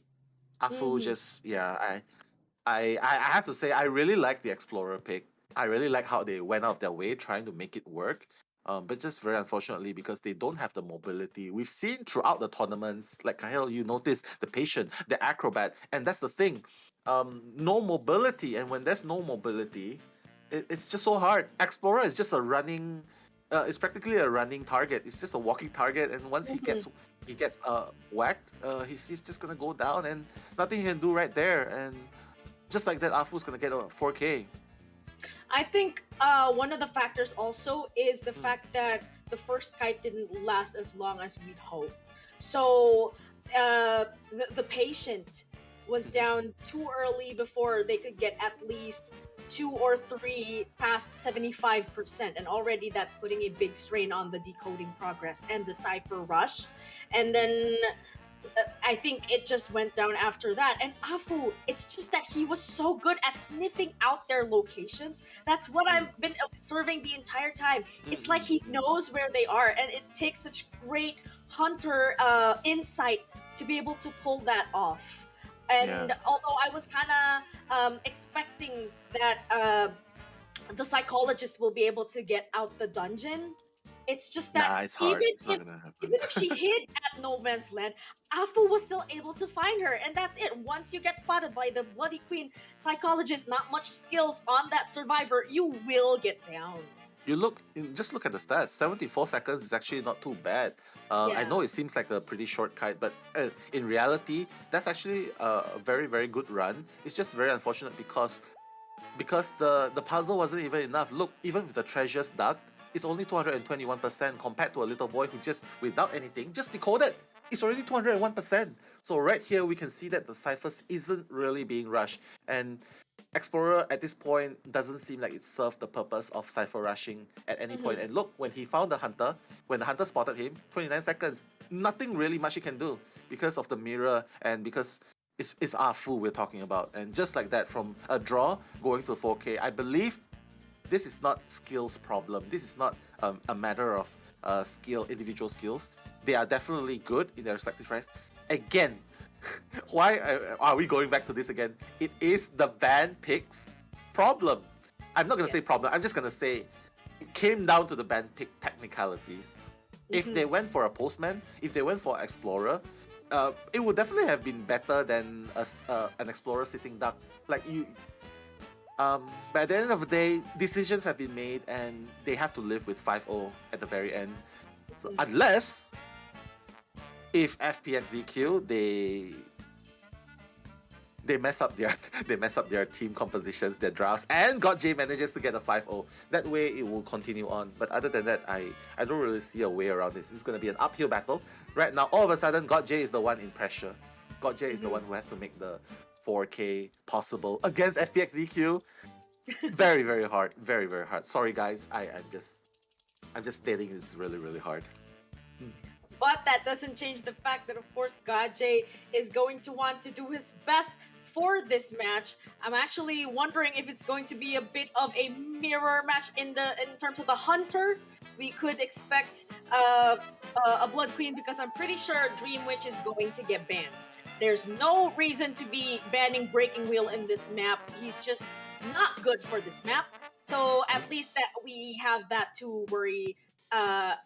Rather, we don't have that to worry about anymore. So for sure. Expecting that Dream Witch ban, yes, and then for the side of GodJ here, I think it's best to get rid of that forward, definitely, and that seer. And possibly a mechanic as well, because they've used mechanics so much in the matchup against Go, so they could do it again. And that's how also they were able to pull off that 3-man escape with Dong Xuan's Geisha. So GodJ has that to consider. Yeah, I understand what you're saying. But here's a thought. Even if they don't ban his Dream Witch, they might even ban his Sculptor. Like, they've seen how GodJ played with a Bloody Queen, and it hasn't enjoyed much success. So maybe they will let a Blood Queen out on the side of GodJ and just decide to ban possibly a Dream Witch or even a Sculptor, because Sculptor does have the potential to get a 4K, especially in Unstuck 3. So many sides and corners you can just pinch your statues into, just ram it into the survivor's body.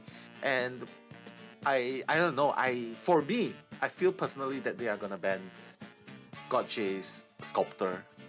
It's not the Dream Witch. Oh, he's thinking. He's thinking. Yeah, he's thinking long and hard about this. He Which is. hunter should I bring out? Because that's really one thing to consider. You're trying. It's kind of a mind game, like just like what Afu did in the previous match. He totally predicted that they'd probably be going for the acrobat and the forward. So he wanted to bring out the seer first and go for the priestess. It's exactly Afu's plan. So this could be what the survivors of FPX.ZQ are doing this time. Yeah, for sure. I love those figurines of the green and the It's pretty red cute. flower. It is. It is. I'm pretty sure a lot of people in the chat are already coveting those figurines. Yeah, for sure. The figurines are definitely cute. I want to collect them too. But it looks like GodJ isn't paying attention to any of those things because he's right now in his room. He's thinking long and hard. Of all the possibilities that could happen, mind you, FPX.ZQ does have a mentor, have a technical drafter on their side. Look, he's actually there, just making sure that the teams are well taken care of with their bans and picks. Whereas GodJ, he has to make decisions on his own. So already, this is a tough challenge for him. Right before the game even starts, it's already a tough challenge because they have the support that they need. And going up against FPX.ZQ is no easy feat. Like getting the draw in best of one was already a very, very good achievement. But right now, getting a 4K in Arms Factory against FPX.ZQ, who has gotten 3-man escape from Dongxuan, I give it a good 30% odd. I'm not gonna say 10%. I'm gonna say 30%. GodJ might be able to pull this off somehow. But let's just see what FPX.ZQ bans on the side of the hunter first. Yes, he was able to manage a draw against them after all. So GodJ just might be able to surprise us. But more on that later. It looks like it's actually the sculptor. Yeah, sculptor, 100%. I was talking about that. Yeah, that's what I was talking about. 4K potential hunter. They're not afraid of GodJ's mirror. Like even if you get the mirror down, but it looks like GodJ has no choice. He really needs to play Bloody Queen because the bands are gearing up towards a Bloody Queen. So, knowing that, FPX.ZQ should understand that it should be a Bloody Queen. They're just going for the Ada Emil power, with doesn't even care about anything else. Just goes with the machinery and the mechanic iron, and there we have it. GodJ is being forced to play Bloody Queen in this map. I don't think he's even gonna consider Dream Witch at this point because it's just too much pressure, and FPX.ZQ did get a 3-man escape against Dongxuan's. Sorry for all the comparison, but this is the latest data that we have. FPX.ZQ did get 3 survivors escape from a Dream Witch in the form of Dongxuan in House Factory as well. So, GodJ, do all or nothing. This is potentially gonna decide how it is in game number 3. Bloody Queen versus the world of FPX.ZQ.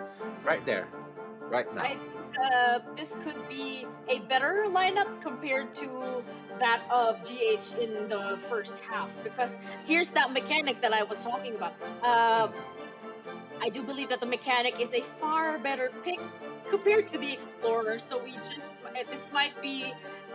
this may potentially be a match to learn from, and we're definitely going to see the power of that Cypher Rush if this mechanic is able to transition correctly and conceal her location and the location of the doll as well. But we will be seeing how this match will play out in a few seconds. Ladies and gentlemen, this is the second half of round 2 in the match between FPX.ZQ versus GH. Here are the players, MK, AK Iron, and Law against the Blood Queen of GodJ. And bringing you the commentary tonight is me, Kahel, and the one and only Mellow. Mellow, everybody, let us enjoy this match. It's going to start shortly.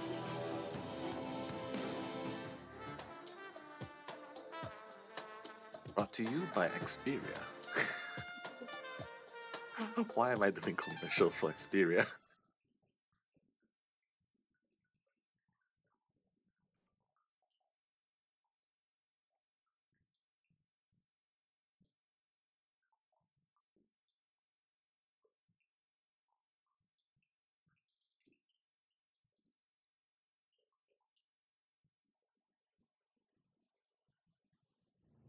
All right, it looks like God J will be spawning in the middle, going towards the shack already, wasting no time. MK is gonna be in the vicinity, but God J, Tinnitus is about to be triggered any moment now, but he does not have any idea where it's coming from.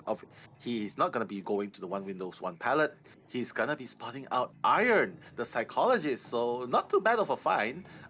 Psychologist does need to kite raw, so this is actually very good because it is a raw kiting psychologist. One hit, one mirror, one hit. Very good start, but Iron is going to be transitioning into the factory where AK is also there. It looks like the lovers are here. I wonder if they'll be able to support each other, especially because that psychologist has already been hit. Stress response is already in effect. It's about to expire. So if Godjay wants to hit the psychologist, I think it's best to. Oh, nice. Ooh, Yeah, I get what you say. Just get rid of the stress first, right? but it yeah, looks like I it's going to think be going it soon. was a bit too soon. But Yeah. at least it will give Iron the chance to transition towards. Again, this is kind of a strange camera angle that right there. What could be shout the, out. what could be the Why does he do that? Okay, why does that's do the that? thing. We're gonna talk about this later, but right now, Iron is gonna be down, possibly down for a third mirror. Up. Okay, he needs to change target. He needs to get that hit right there, and he's gonna go down in the third hit. Okay, that's the thing. Looking at the persona though, he doesn't have a chase, so I'm not really sure. But there is a trait. Thank you so much, Joggy. I think he brought it up to Posh and my attention as well. That when the hunter looks at the floor, they're trying to activate the hunt skill where there is a small boost of 1.5% when not chasing a survivor. So when they're not looking at the survivor, technically it's considered not chasing anyone. So they do get that small boost when they are looking towards the ground. Haha. That's it. Such great insight. Thank you so much for that. No I'm problem. sure a lot of the viewers will take away from this, so they need to be mindful of that as well. But looks like Mechanic will be rescuing the psychologist here. Iron will be once again returning to the front. Ruins will it connect? It's connected, and last effort is in effect. Now, psychologist will be going down. 3 ciphers down. 2 have already been started. Things are still looking good for Godjay here because. Not just Gajay, actually, also FPX.ZQ, because this could potentially be a tie. It could, but a tie is not what Gotje wants to look for. Yes, he really wants a 4K. But you saw how Gotje didn't even miss a single mirror, so it really came down to the ability of Bloody Queen to harass while chasing a survivor down. Because when the mechanic is up, and rescuing first and doing the robots. Look, 2 ciphers past the 50% mark. Even if Iron is down, my God, it's still gonna be at least a draw or even a 3-man escape. And MK dashing past, beautiful, just buying some time until Cypher actually primes, or until the very, very, very last minute. Look at him right there. Wow, amazing right there. And he's gonna body block right here. I love those mind games with the rescue. We've seen a lot of players do this, and I love it when they succeed. Oh, nice! Oh, wow. Okay. I think at this point, maybe they can still wait out Ty Turner and push for a force heal. They could pop that last cipher with these. There we go. That's what I was talking about. That Yeah, cipher they were. Is going to turn this into potentially a 3-man escape. They could, but Gotje needs to get down long and then needs to instantly change to teleport. No more chance. Oh my God, he used up the blink. I don't know. I think he's planning on using the mirror to catch up, but it's just so hard.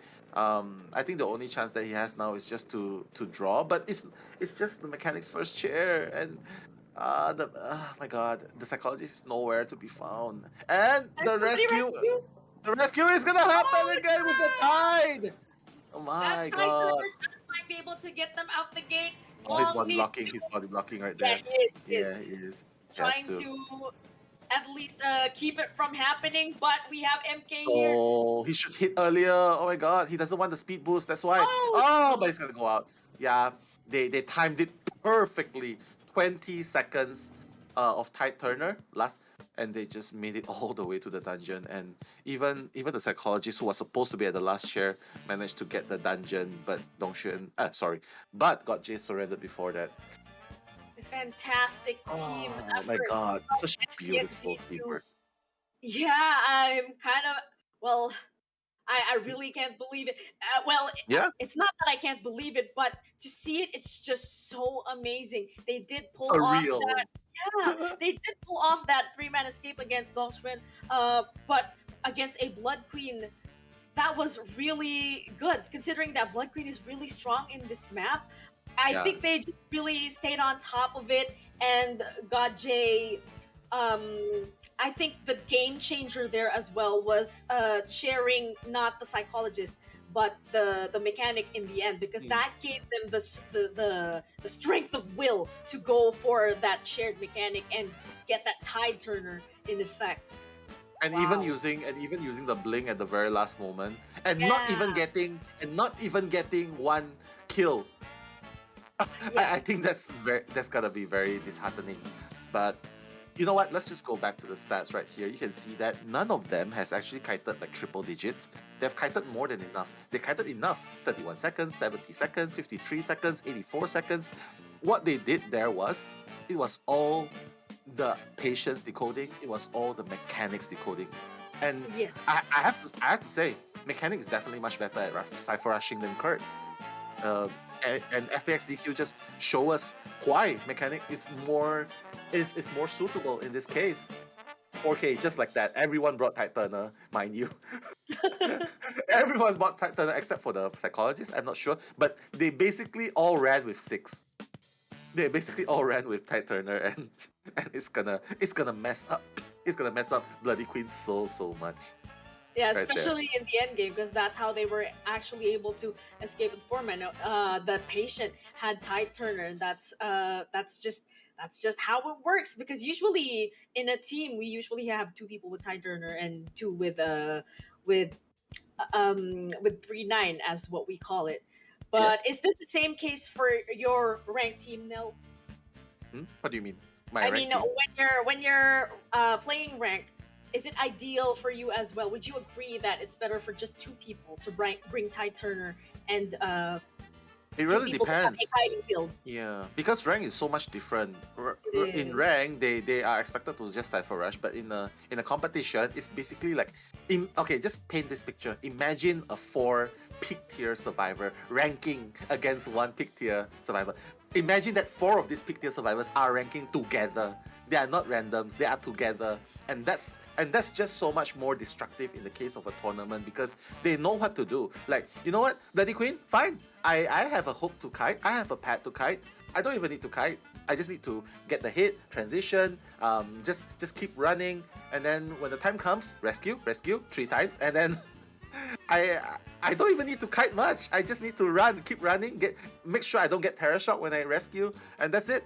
Everyone runs into the sunset, and that's what FPX.ZQ did.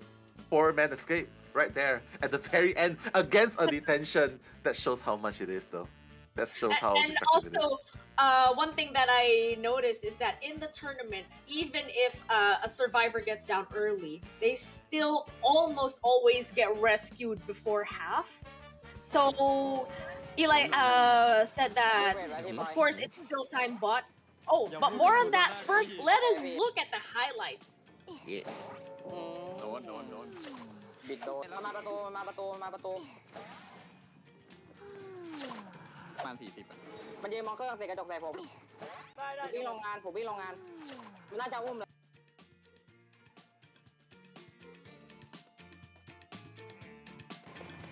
那等会儿再打怎么？明秀贴不再打怎么？我开掉了，我挖天门。这都没事。多少？交闪了。现在闪。我看一下。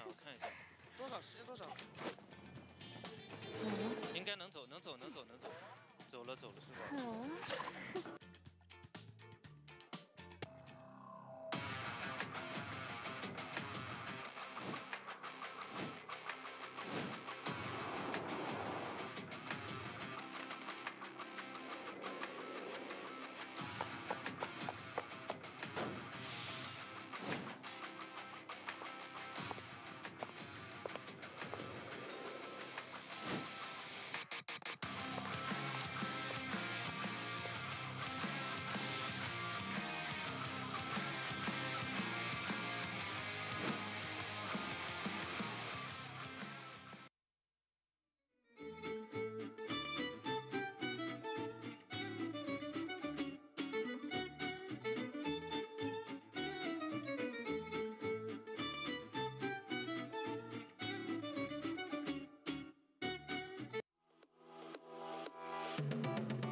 hell you.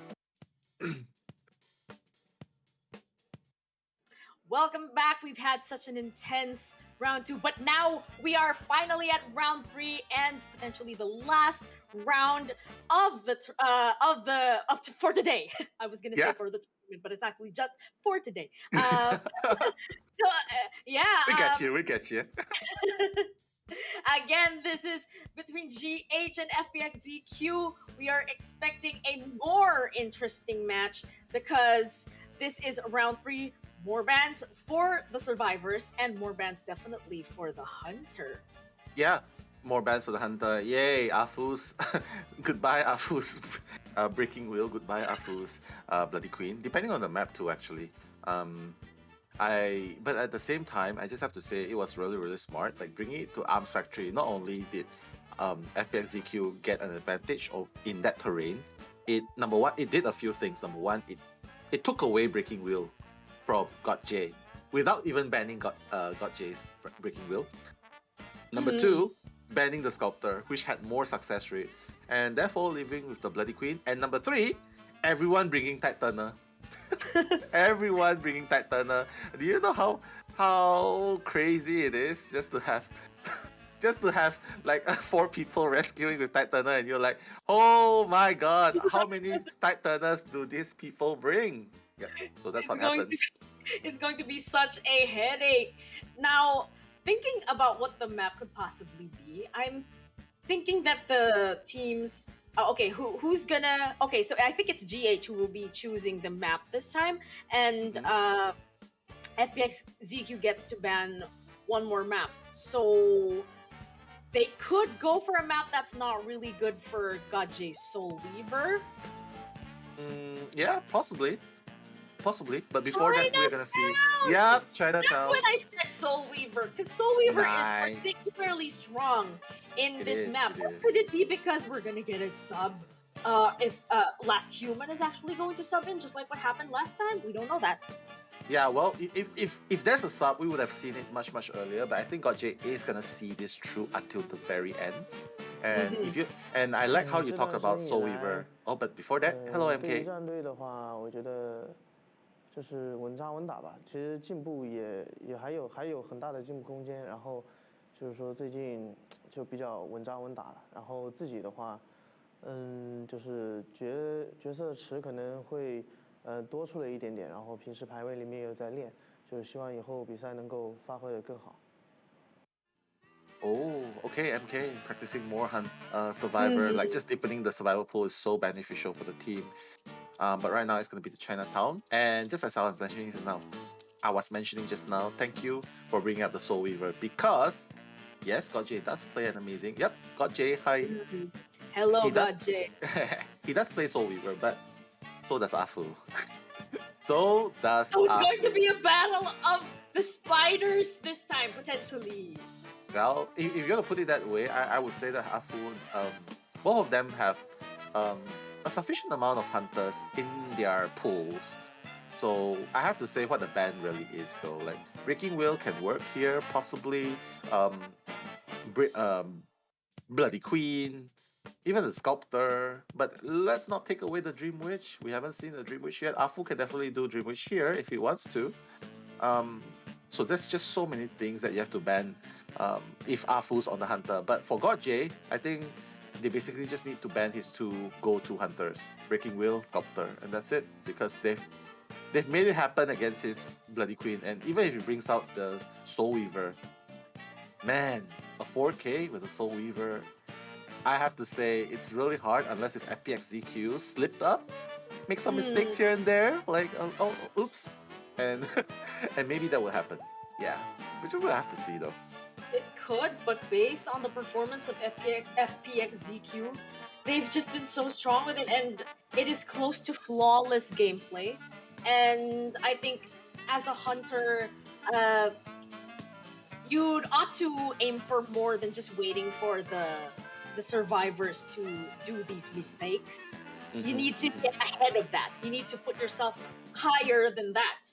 And yeah, GOT-J knows this for sure. So the pressure is on him now. He's definitely gonna have to step it up. Like you said, it is an uphill battle.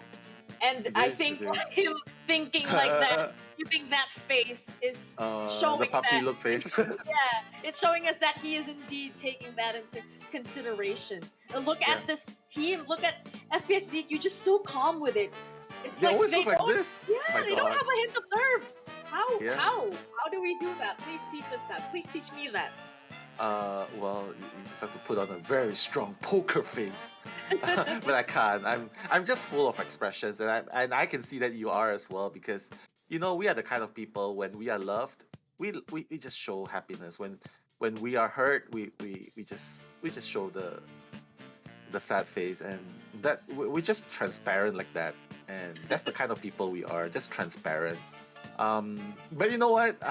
The reason we are smiling so much right now is because, guys, thank you so much, guys in the chat.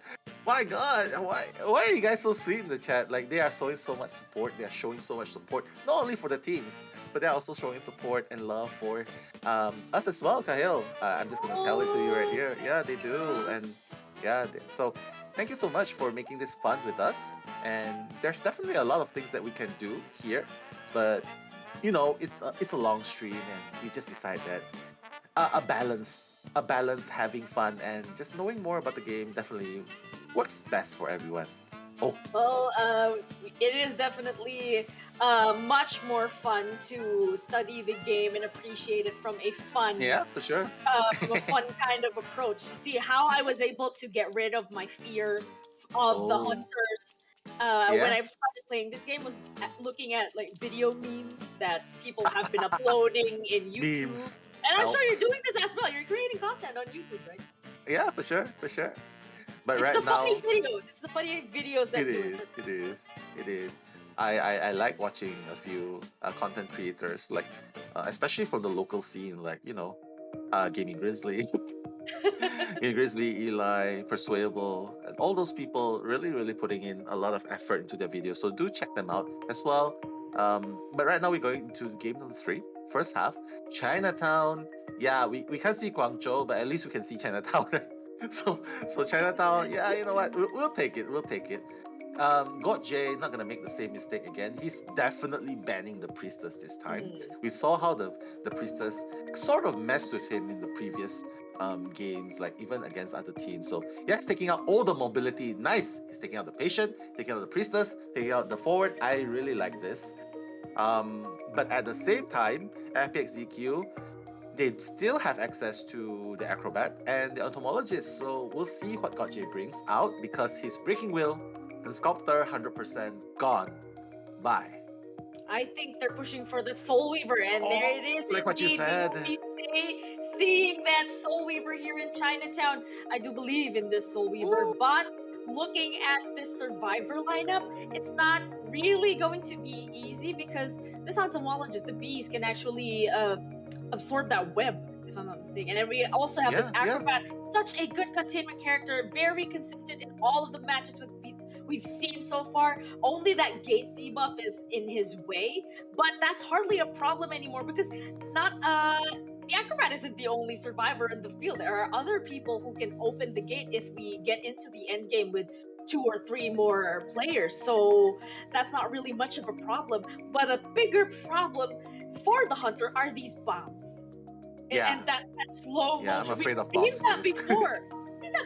Nell, in Arms Factory. I said that slow bomb got in the way of the Soul Weaver. I actually don't remember which hunter was that, but that was so slow, breaking that pallet while suffering the effect of that slow bomb. That was just such a headache. So I think that's something that Gotcha needs to be aware of. Yeah. Well, they did bring 2 survivors to counter God J's Soul Weaver. I think they were definitely expecting God J to bring in Soul Weaver instead of Bloody Queen. That's why they probably brought the entomologist for that. The Bee's definitely going to cover, like what you said. And wow, just like that, Game 3, first half, potentially the game-ending match. We are going to be seeing GH Hunter God J making his appearance for the 3rd time in the first half against FPX.ZQ, using the Hunter Soul Weaver versus the Mercenary, the Acrobat, the Psychologist, and the Entomologist. Who will win? Who will go down in this match? You just have to wait and find out. live commentary is brought to you by Kahel and Mellow Mellow. Yay! Sheesh. You should definitely do the sheesh, man. Come on. Sheesh. Oh my god, why is that such a shy? I don't know if it works though. It's definitely gonna work. Trust me. Okay, let's go.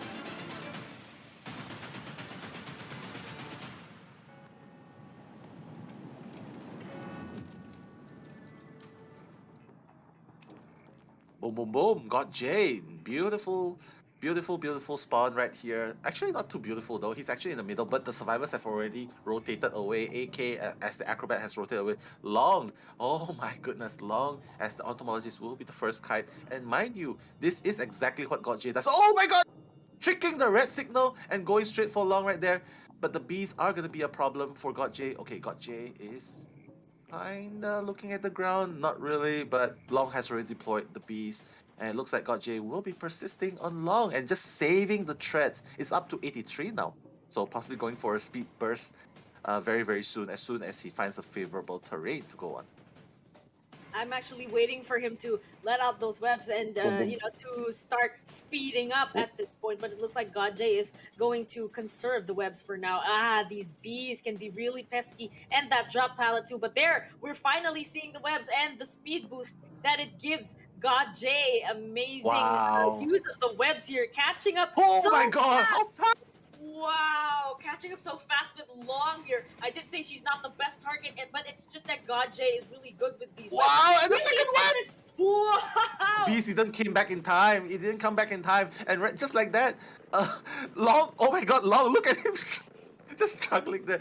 But he's gonna be chair fairly near to AK. AK is the machinery. So what he wants to do right here is definitely maybe try and snipe out with a gunshot on AK. AK has really left his cipher. Cipher progress is actually one cipher has been done. 2 ciphers are being decoded more than 70%. So God J is actually off to a very good start. Boom! Woo! Goes the dynamite. Interaction, so good, so good. The sprays onto Long. Oh my god, just like that. God. No tide turner too. No tide turner. Okay, so God J, a lot of webs here. It's gonna be easy to catch up, but Long just might be able to, I don't know, pull off a good juke. Oh, takes that hit right there. We didn't have tide turner after all. Oh my god. Yeah, he doesn't have tide turner. He doesn't have. I think it would be better for Long to take that spiderweb shot, because right now, look at the presence.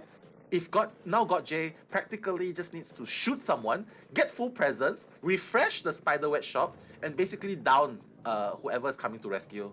So I think Long should definitely just take he should probably just take that hit just now. But MK already on the vicinity, already being healed up by the Wi-Fi heal. Okay, let's see if God J, he has to pull off that two spider shots. Boop. Oh, he did? Oh, one more? Oh no! And that's what I was talking about. We have a double hit situation with the mercenary here, so that's gonna be a bit of pressure on this. Yeah, a bit of pressure on the survivors, because once he goes down, he's gonna have to heal, and that's a lot of time not decoding. But this entomologist is still up and about, very much healthy. But God J just needs one web shot. Will he be able to shoot her from this place right here? Oh, uses the bees again. It looks like this is going to be a rebound kite. Oh, he removed the bees. He's kiting raw now, and he's gonna get it very soon. Yep, but however, look at the cipher rush. It's already 4 ciphers done. Despite God J's valiant efforts as the Soul Weaver, is already down to the last cipher, and that's where you can see it's just so scary. He's not even gonna hesitate. Oh my god, the last cipher. Will they pop it? Oh no, if that acrobat takes a hit, he will be able to prime the cipher. He's waiting for the web. Unless, he's waiting for the web. Yeah, waiting for the web. Oh, the web. Misses. He's waiting for another 3 seconds. And the acrobat knows. Right now. Yeah, it is. Oh, nice! He actually got it. He got it. Oh my god! Oh my god, AK. Best juke ever. Best juke. He even slowed it down. And just like that, it's gonna be. Oh, wow. Just like that, he even if he was able to down, he doesn't have teleport yet. Which is actually why he's going towards the gate right now. Oh, circling back. okay, what's He has no Gajay choice. He has to doing take right that. now? Yes, Yeah. he doesn't have a choice. He does need to cheer the acrobat right here because you don't want him to be healing. Um, the dungeon is actually not that far, so if he actually went for the gate at the far end, maybe the acrobat would have made it to the dungeon, and Gajay doesn't want that. Yeah, I mean, all they need is just a draw, to be honest. Like, look, they're just gonna leave the map just like that, and just like that, I think got Jay. He's gonna submit to the results. Even in terms of points, it seems like it's gonna be in favor of even if GH manages a 4-man escape, I think it will still be in favor of wait, what's the FPX. point? It was a draw against. No, it was a 4-man escape in the second game. And And we did have a 4-man kill with Afu's Blood Queen. Afu's Blood Queen, yeah, it was a 10-0. So Yeah, so yeah, it's I think it's safe to say that God Jace was the potential game decider right there. So yeah, but we still are going to witness the second half just to complete the points right there. Definitely very good effort, but you have to know, like, that's the reason why playing this kind of single hit hunters like Bloody Queen, like Soul Weaver, even if you manage to down someone really fast, the cipher rush is just unimaginably strong. And you have to count on foiling rescues. You have to count on terror shocks. You have to count on double downs. You have to count on survivors making a mistake in order for you to actually win. And that's what happened with God J. They didn't make much of a mistake. They didn't even make any mistake. Instead, beautiful Prime, 2-man escape. Look at the kiting. Iron never even saw the Soul Weaver even once. My God. Yeah, she was mostly in the background providing that Wi-Fi heal and just decoding. But like I said, whenever we don't see a survivor on the screen, it's usually because that survivor is taking care of the decoding, and I think that's exactly what happened. And yeah, like you said, single hit hunters, even if they are able to successfully down a survivor so early in the game, mind you, that was such a fast chase on the entomologist. Still, they were able to manage that cipher rush, still able to pop that last cipher and get 2 people out the gate. So for large maps like this, it's really ideal to be bringing those chip damage hunters, also the hunters with such great map presence and the ability to get in the way of the cipher progress. To have this but unfortunately she was banned. She was. So there you have it. Yeah, that's why it's really important to get the early advantages, especially in best of 1, because when you go to best of 2, best of 3, when you start getting your hunters banned, and especially when your opponents are the one who happens to choose the map, that's where things are going to get very, very hard for you to play. But still, don't take away anything from Gotche, because he still got a 2-man kill against FPX.ZQ. Strong survivors in China, mind you. And I have to say, we are all right here. I'm sure the audience, regardless of where we are all very impressed with GH, regardless of win or loss. They definitely fought their hearts. They smiled in front of us in the camera, giving us their kisses. And so I have to say, they will leave memories, and they will definitely be remembered, not just by us, but by the Chinese fans, the Japanese fans, and fans all over the world. So good job to Jay. And right now, we're going to go to the second half. We're going to see what they are going to be playing. I really hope Afu will play something fun. Yes, I was actually about to say that. I'm looking forward to a fun pick, just like what happened yesterday with that violinist. I just don't remember which hunter. Violinist. Yeah. We saw violinist. I think I was the one who casted that. But yeah, something to look forward to, definitely. Please bring out a fun hunter, Afu. I'm not saying you should bring up the feaster, but Mad Eyes. Mad Eyes. Actually, I don't think he plays Mad Eyes, but why not? That could have been interesting too. I mean, we've seen Mad Eyes from MS already, so that's on the you table. plays Mad Eyes, but I don't think Afu plays Mad Eyes. I mean, at this point, I don't think Afu will be letting out. I mean, all the points does matter, and FPX.ZQ does need that points to stay alive to make it to the top 12. Basically, using up their so they cannot afford to let up any points.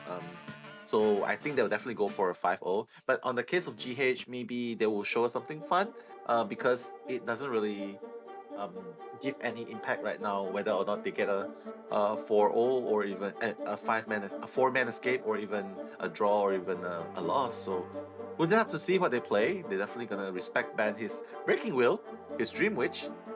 Hey, and Afu gonna serious bans. Priestess, Forward, and Eli. Not gonna see the light of day again.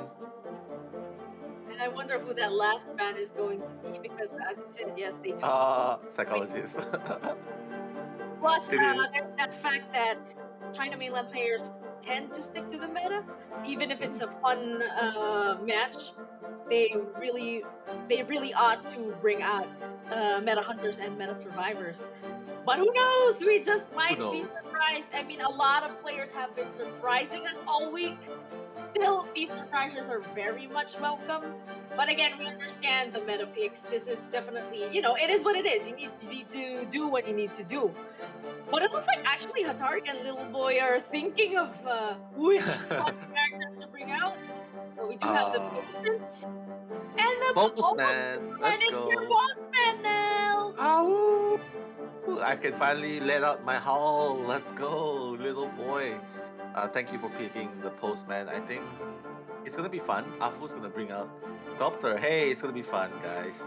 Afu's Sculptor versus GH. Acrobat, Mercenary, Patient, and the Postman. I love to see how things turn out. I mean, they definitely want to try and have fun and leave a lasting memory. But at the same time, I think they want to have a strong impression. So GH would definitely, even though 4 escape doesn't make a difference right now, but they want to leave a lasting impression for everyone. So we have to respect that, and they're going for the serious lineup right now. So I have to say they're probably gunning towards a perfect game. They want to try their best right here. So serious match, second half. Let's see Afu or the Sculptor. What are the odds? Kyle? Well, in my opinion, this is definitely a better pick than the Soul Weaver because she does have that rock presence. She can use the chisel to spy on other people, other survivors doing those ciphers and get in the way of that. But we might just be able to see something new, some new pro moves that we could definitely take away from, ladies and gentlemen. For us, Little Boy, Hatari, and Skyfall for the last time here in the group stages, up against Afu's Sculptor, FPX.ZQ, ladies and gentlemen. Congratulations in advance, by the way. But here we will be having a last match between these two outstanding teams, and bringing you that commentary, it's me, Kahel, and the one and only Mellow bringing you the Identity 5 action. Let's go! Thank you, Lode. Let's go indeed. And shoutouts to First Soldier Gaming. Apa kabar, boskur. That's just a Bahasa language, by the way. Anyway, let's go. Sheesh.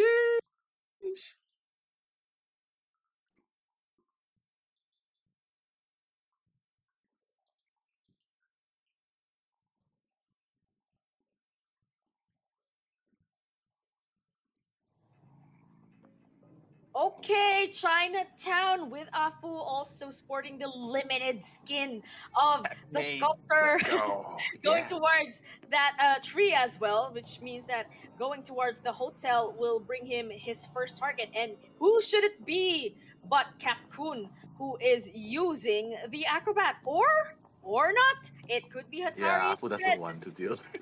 Afu doesn't want to deal with the Acrobat. He's like, no, I'm not gonna clown around with your Acrobat.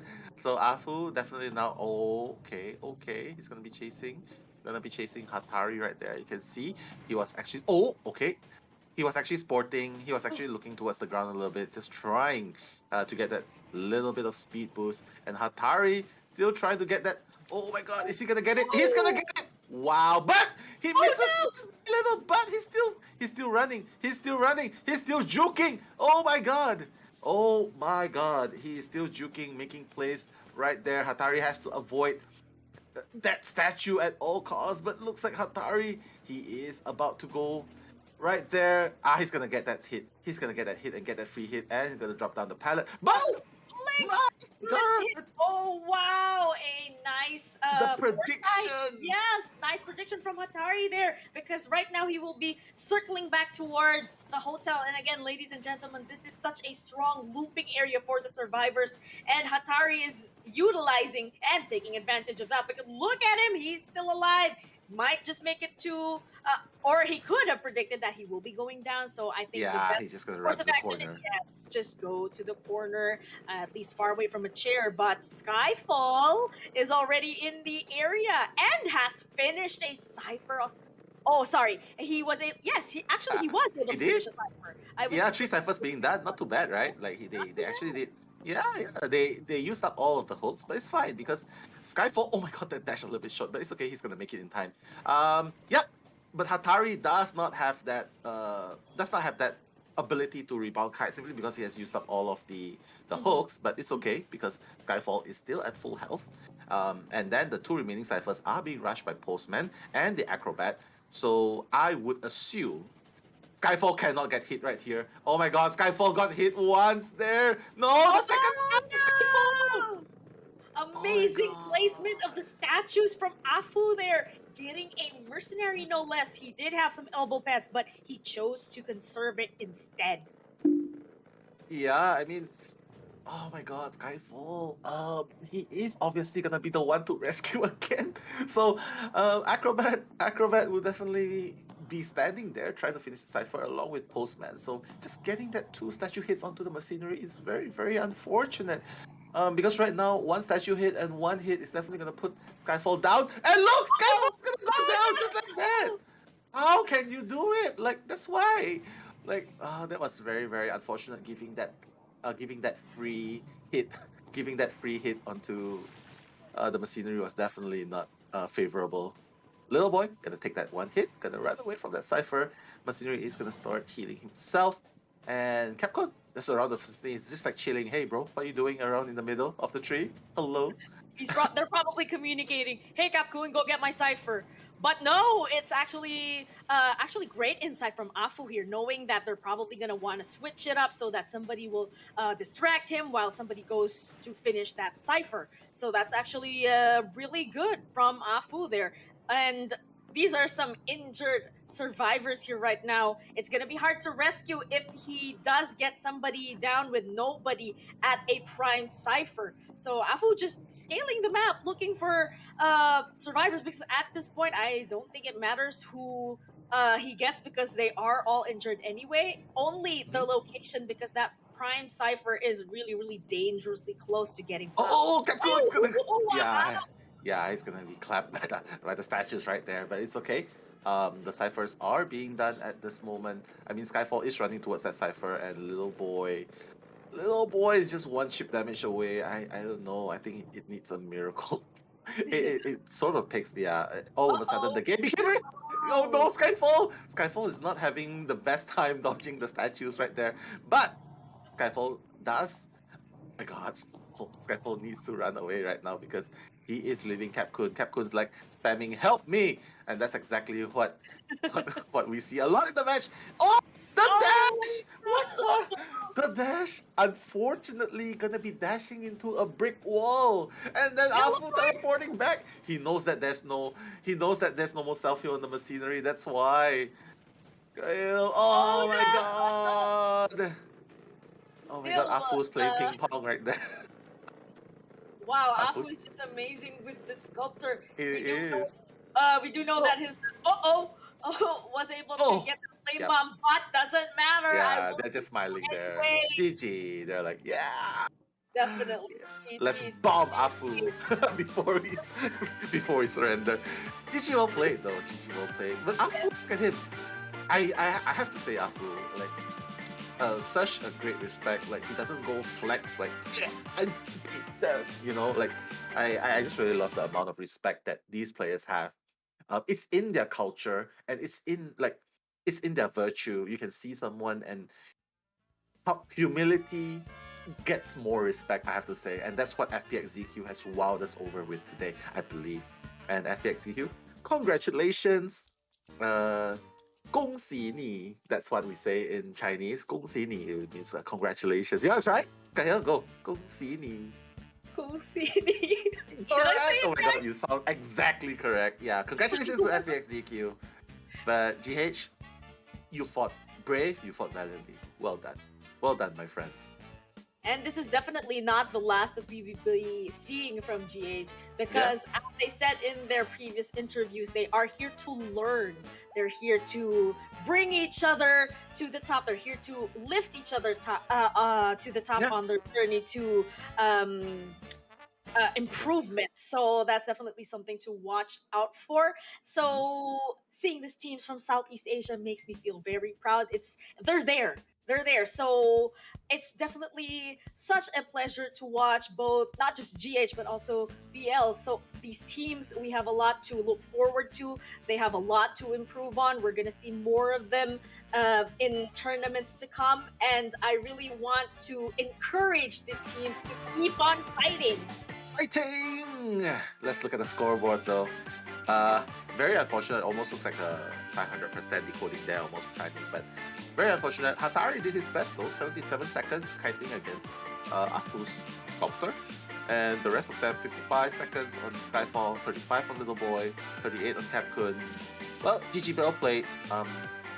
The moment that the machinery got clapped with the two free statues there, it made the rescue pretty much impossible. And Afu took it home with the 5-0. GG well played, GH, GG well played, Afu, FPX.ZQ. Oh, it's so fun to watch Afu play Sculptor. It's like when he used it, it's like she wasn't nerfed at all. It's like in the hands of such a skilled hunter, the Sculptor is still very viable even in a tournament setting. So that's something to consider because we have seen in rank that Sculptor doesn't come out as much anymore, and we're actually seeing more of Geisha. But here in the tournament, if she does get brought out, she's still strong. I still believe in the Sculptor. She is. Especially the checkmate. Checkmate! Yes, definitely. Such a beautiful skin. I actually have that as well. Oh my god, but I can't play it. I have it too, but I can't play it. That's the thing though. I believe guys, even everyone in the chat, I believe you guys have a lot of skins that sometimes you don't even play the hunter or even the survivors. And it's just okay. Use it for pictures. That's true. Just for fashion show. But yeah, I just have to say, mad respect for GH. They've shown a lot of heart. They've shown a lot of heart in the competitions throughout, and it's just so good. Oh, you're gonna do it together? Let's go. Heart. They show a lot of heart. It's the wrong one. Oh, We've got this wrong, Mel. We've got this. Oh, there we go. It's not working. There we go. There we Okay, go. it's working. Yeah, let's go. Okay, reaching out though. Yeah, I just have to say I really enjoyed the matches. Win or lose, they definitely done their best, and it's so entertaining for us to watch. Like, doesn't matter if you're a seasoned player, a pro player, a beginner player, an intermediate player, or even just here to chit chat with everyone. There's something for everyone, especially in this global tournament. You know what? Just enjoy yourself. That's the most important thing, and leave everything aside. And just have fun, chit chat, and just laugh together because that's what we're doing here. I hope you guys are doing it at home as well. Kahel, any thoughts about the teams tonight and how they did? Yes, I'm really happy with what I've seen so far, especially that draw at round 1. That's definitely an improvement that GH has shown us from their previous performance in the other matches that they've had. So yeah, I'm still very happy with how far they've come, not just in the tournament from IVC last year, but also in the group stages. And again, I would also like to say hello to the community and thank you so much for your support, because your support is what gets these players fired up. It's what keeps them going. And That's true. do note that all of these players are peak tier ranks, so all of them are really good. It's just that Yeah. it's a tournament, and sometimes it's anyone's game. A lot of factors could influence it, like the picks and the bans and the spawn points and whatnot. But yeah, these players are definitely doing their very best, and we are seeing that here in Call of the Abyss, and I'm happy to have casted these matches with you, Nell. Oh, I was about to say that as well. It's always a pleasure having you around, and you know what? It's about finding that perfect moment, and then we're just amplifying it. The game itself was already very interesting. The people were already very nice, and all we are doing is just expressing it out because you guys are the reason why we're doing this. We're doing this, bringing this commentary to you. We are but a professional fan. That's what I would say. A professional fan. Professional fan where we're just here to provide you with the commentaries, the insights, and of course just to have fun and just find out about the teams and how you guys are doing as well, and just making sure everyone's having a good time. So thank you so much. Cahill, we are gonna see the few stats here. So it looks like GH, unfortunately, will be the third loss for GH in the group stages. So I believe it will be unlikely that they will be getting a spot in the top 12. But we are gonna be seeing FPX.ZQ in the next one. And MVP right now, Afu, why are you smiling here and not on stage? Is it because he's wearing a mask? He's wearing a mask. We don't get to see that smile, naturally. But I'm pretty sure behind that mask is a very wide smile. I'm sure Afu is very much pleased with his team and himself. So he's got one best production, 10,403, and we will be having the interview that everyone has been looking forward to. This is already Nell translation era. Okay, let's do it. Hello, say hi to everyone. Hello, I'm Iron. Hello, I am Afu. I don't smile. How do you feel about the team's performance today? What's the match? 跟打的难舍难分嘛，然后就是非常累，回去就是躺了一天一夜。Oh my god, he actually spent one day in the 我 hospital. 说怎么今天看到你们来到化妆间的时候都元气满满？昨天晚上休息好了，因为第一局的时候感觉到你们有拿一些新的东西出来，是选到了玩具商这个角色。虽然说他开局的刷脸 sorry, not hospital, but they actually laid out one day, one night because they are actually kind of depressed with their performance so far. 玩具上可以帮队友牵制嘛，然后他在有名阵的话，一个跳点可以让破轮就是端一波节奏，所以就是选了玩具上。也是有研究过的。那阿福今天第二局 they 的 actually 时候 already 是先 researched 手 about 打 the 开了 pollen. 局面，红夫人拿下一个4抓。最近红夫人的状态很好，所以想问一下，你这么灵敏的一个嗅觉，每次一个镜像都能抬到别人脸上，是有没有小诀窍？ 多观察。 Oh, she's asking about the hunters as well, opinion about the matches 乌 here. 鸦飞起和落下都能说明这边都有人。就这样判断。那你那一场是如何规划自己的追击节奏，慢慢把这个雪球滚起来的呢？因为红夫人的技能 CD 有点久，就有更多的时间去观察场上的动向、人员的分布，然后来预判，提前知道对面要做什么。 观察仔细，然后一刀投过去，稳稳的幸福。 Yeah, so that's why he transitioned to the Bloody Queen in game number 2 after he calmed down from the first game, best of 1. 想问一下，最近这段时间你自己比较满意的操作或者说牵制会是哪一波呢？ Which one are you more satisfied about? 昨天吧，昨天心理学家牵制红蝶那一波，很秀。对。虽然说打得很累，但是觉得自己很秀。对的。 那一局最后其实我们都会觉得好可怜的一个大龙， yeah, they want to improve more. Definitely, they feel that there's more room for improvement. 最后你们完成了一个非常漂亮。 Kahel, you wanna go? 最后开门战的决策是如何沟通的呢？因为佣兵被通缉了，然后再开大门，然后兵患得过去压制一下屠夫，技能交了嘛，所以把他救下来的话，佣兵可以把大门开启，然后完成4防。如果不救，可能场上的局势反而会有一些危险。对的。对，那到第3局上半场的时候，对面选出了一个蜘蛛。有点惊险，特别是最后开门战的时候。你们那波开门战有什 So 么 they 规 were 划 asking Iron about their teamwork in match 2, and they said that they really just committed to rescuing with Tide. That was the mechanic, right? To use that Tide turner to get out the gate with 4-man escape. Yeah, and 4 of them running out together. 佣兵大意了，然后从2楼跳下来被我听到了，抓住机会给他状态打残之后。They're also asking Afu about his 4-man kill and the 5 points in map 2. 去控机控场，把人员分割开，让他们就补不了机，然后我可以存雕像，有更多的时间去找机会。也是抓住了一个小小的失误嘛。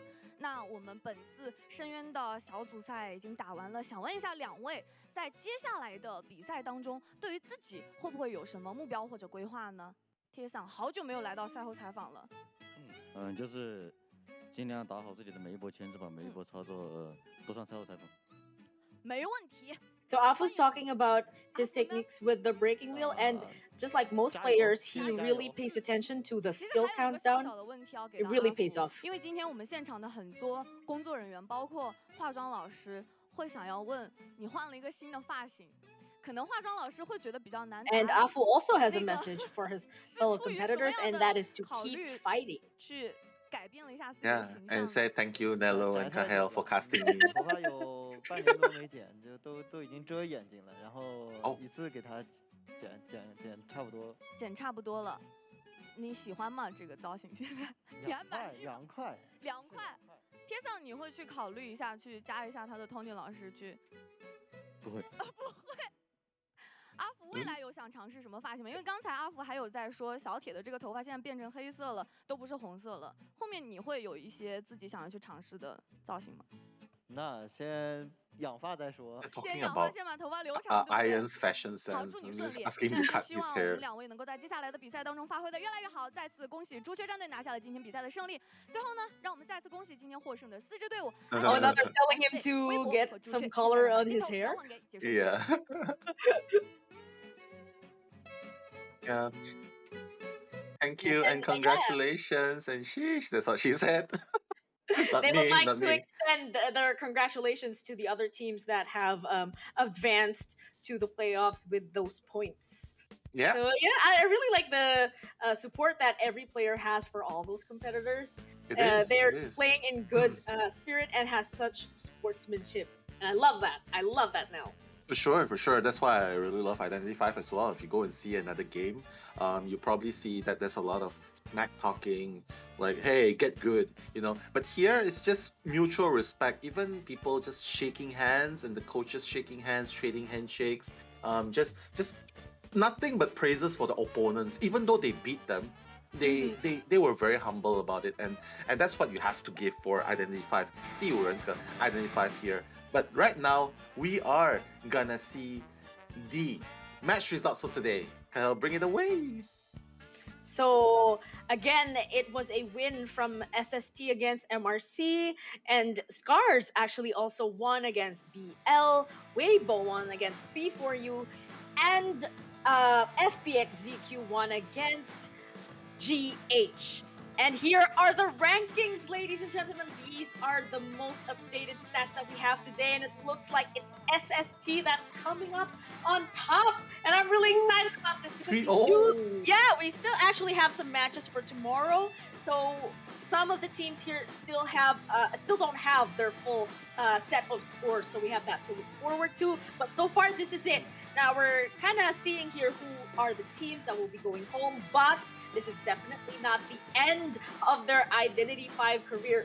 Really looking forward to seeing more of them in the tournaments to come, not just this year, but also next year, because as we know, Call of the Abyss happens every year, and we come together every year to win this. This is the best in the whole world, everyone. The best seats in the house, guys. Where else can you find this kind of tournament and event which happens yearly? But I just have to say, really excited for the match tomorrow because this is gonna be the last day. AG versus Wolves, Do versus MS, BZ versus Act, and GR versus GG. You notice I rapped a little bit right there because I'm so afraid it will go away. So yeah, those are the last matches for tomorrow. And you know what? Stick around because those are the remaining teams that will be vying for the final spots, the top 12, actually the top 8, because the top teams from every bracket, from every group, they will get a direct buy into the global finals. So Yes. basically, it's the remaining 2 teams of each group, total of 8. They're gonna be fighting for the 8 spots. Yeah. Yes. they will be So I filling guess the 8 spot. the thing to look forward to is who is on second and third place in each group, because as you said, that's 8 teams. So can't wait to find out because it's this is the last actually of the group stages. Tomorrow is the Yeah, last day. tomorrow. Yes, and that's going to determine the placing of the teams. And like you said earlier, the points actually count. So whoever has the top points among the teams on that have tied on top in terms of wins, we're still gonna be able to rank them accordingly. Can't wait to see who's gonna come out on top because definitely there'll be the teams that we want to watch out for. Definitely. I'm so excited for tomorrow's match already. But you know what? You guys, we have all been spending a lot of time right here since the very beginning of the stream today. Just get some rest. Just, you know, um, just definitely looking forward to seeing you guys tomorrow. Rest up, guys. And Kahel, you too. Rest up. Been a Oh, you too, pleasure. Nell. Yeah, been a pleasure casting with you. And with that, I am Nello Mello. I will be giving my farewells right here. Kahel, any last words before we sign off? Thank you everybody for sticking around here with us. It's already 7:34, and although we did end a bit earlier, still appreciate all the time that you're giving for Call the Abyss, for the teams, and for us. Thank you everybody. And I believe we can already call it a night. Yeah, call it a night. Take care, guys. Goodbye, good morning, good afternoon, and good night.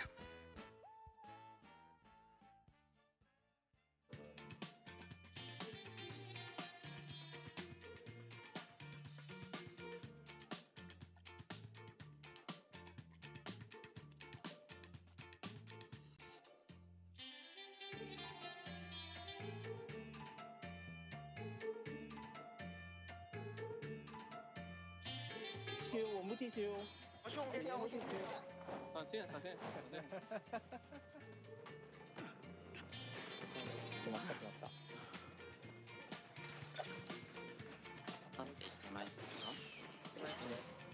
手前上げていいよね、もうね。うお。ピロスいい。啊，对。我在中场5秒。10号啊。废掉了，爆吃废了，爆吃废了。我要拼一下了，大哥。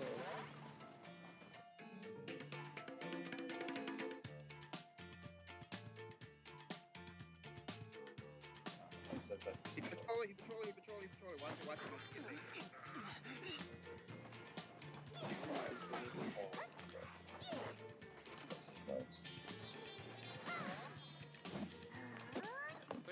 有几个原生在拿是吧3号闪了，原山闪了，小门不好救啊，倒远点，别给二阶，拉开，差一。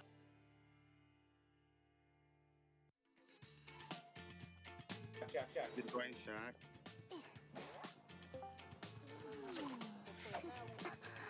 好，接着活了。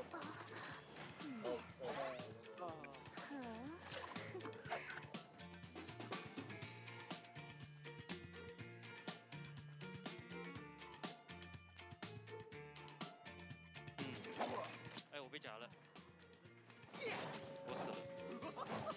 哎呦，失误了。金身断动，海风过来救人以后，มีบิงแล้วไอ้ยัดไม่พอป่ะไม่ทำของนะ ขอ60 วิ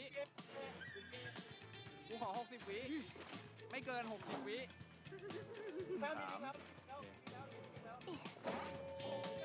ล้มหลังโรงงาน多少时间多少？应该能走，能走，能走，能走，走了走了是吧？到哪怪物？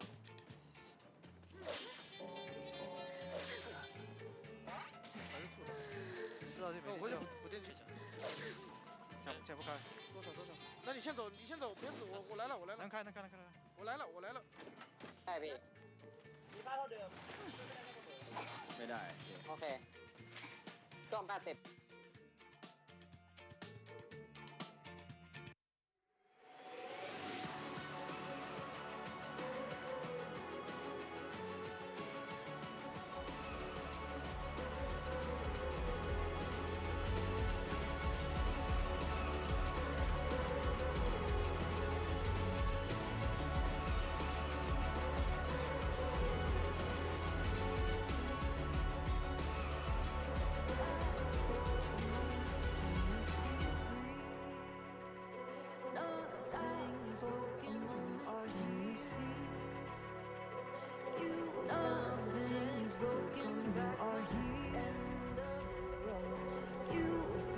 Strength to come back from the end of the road. This is your time, you stand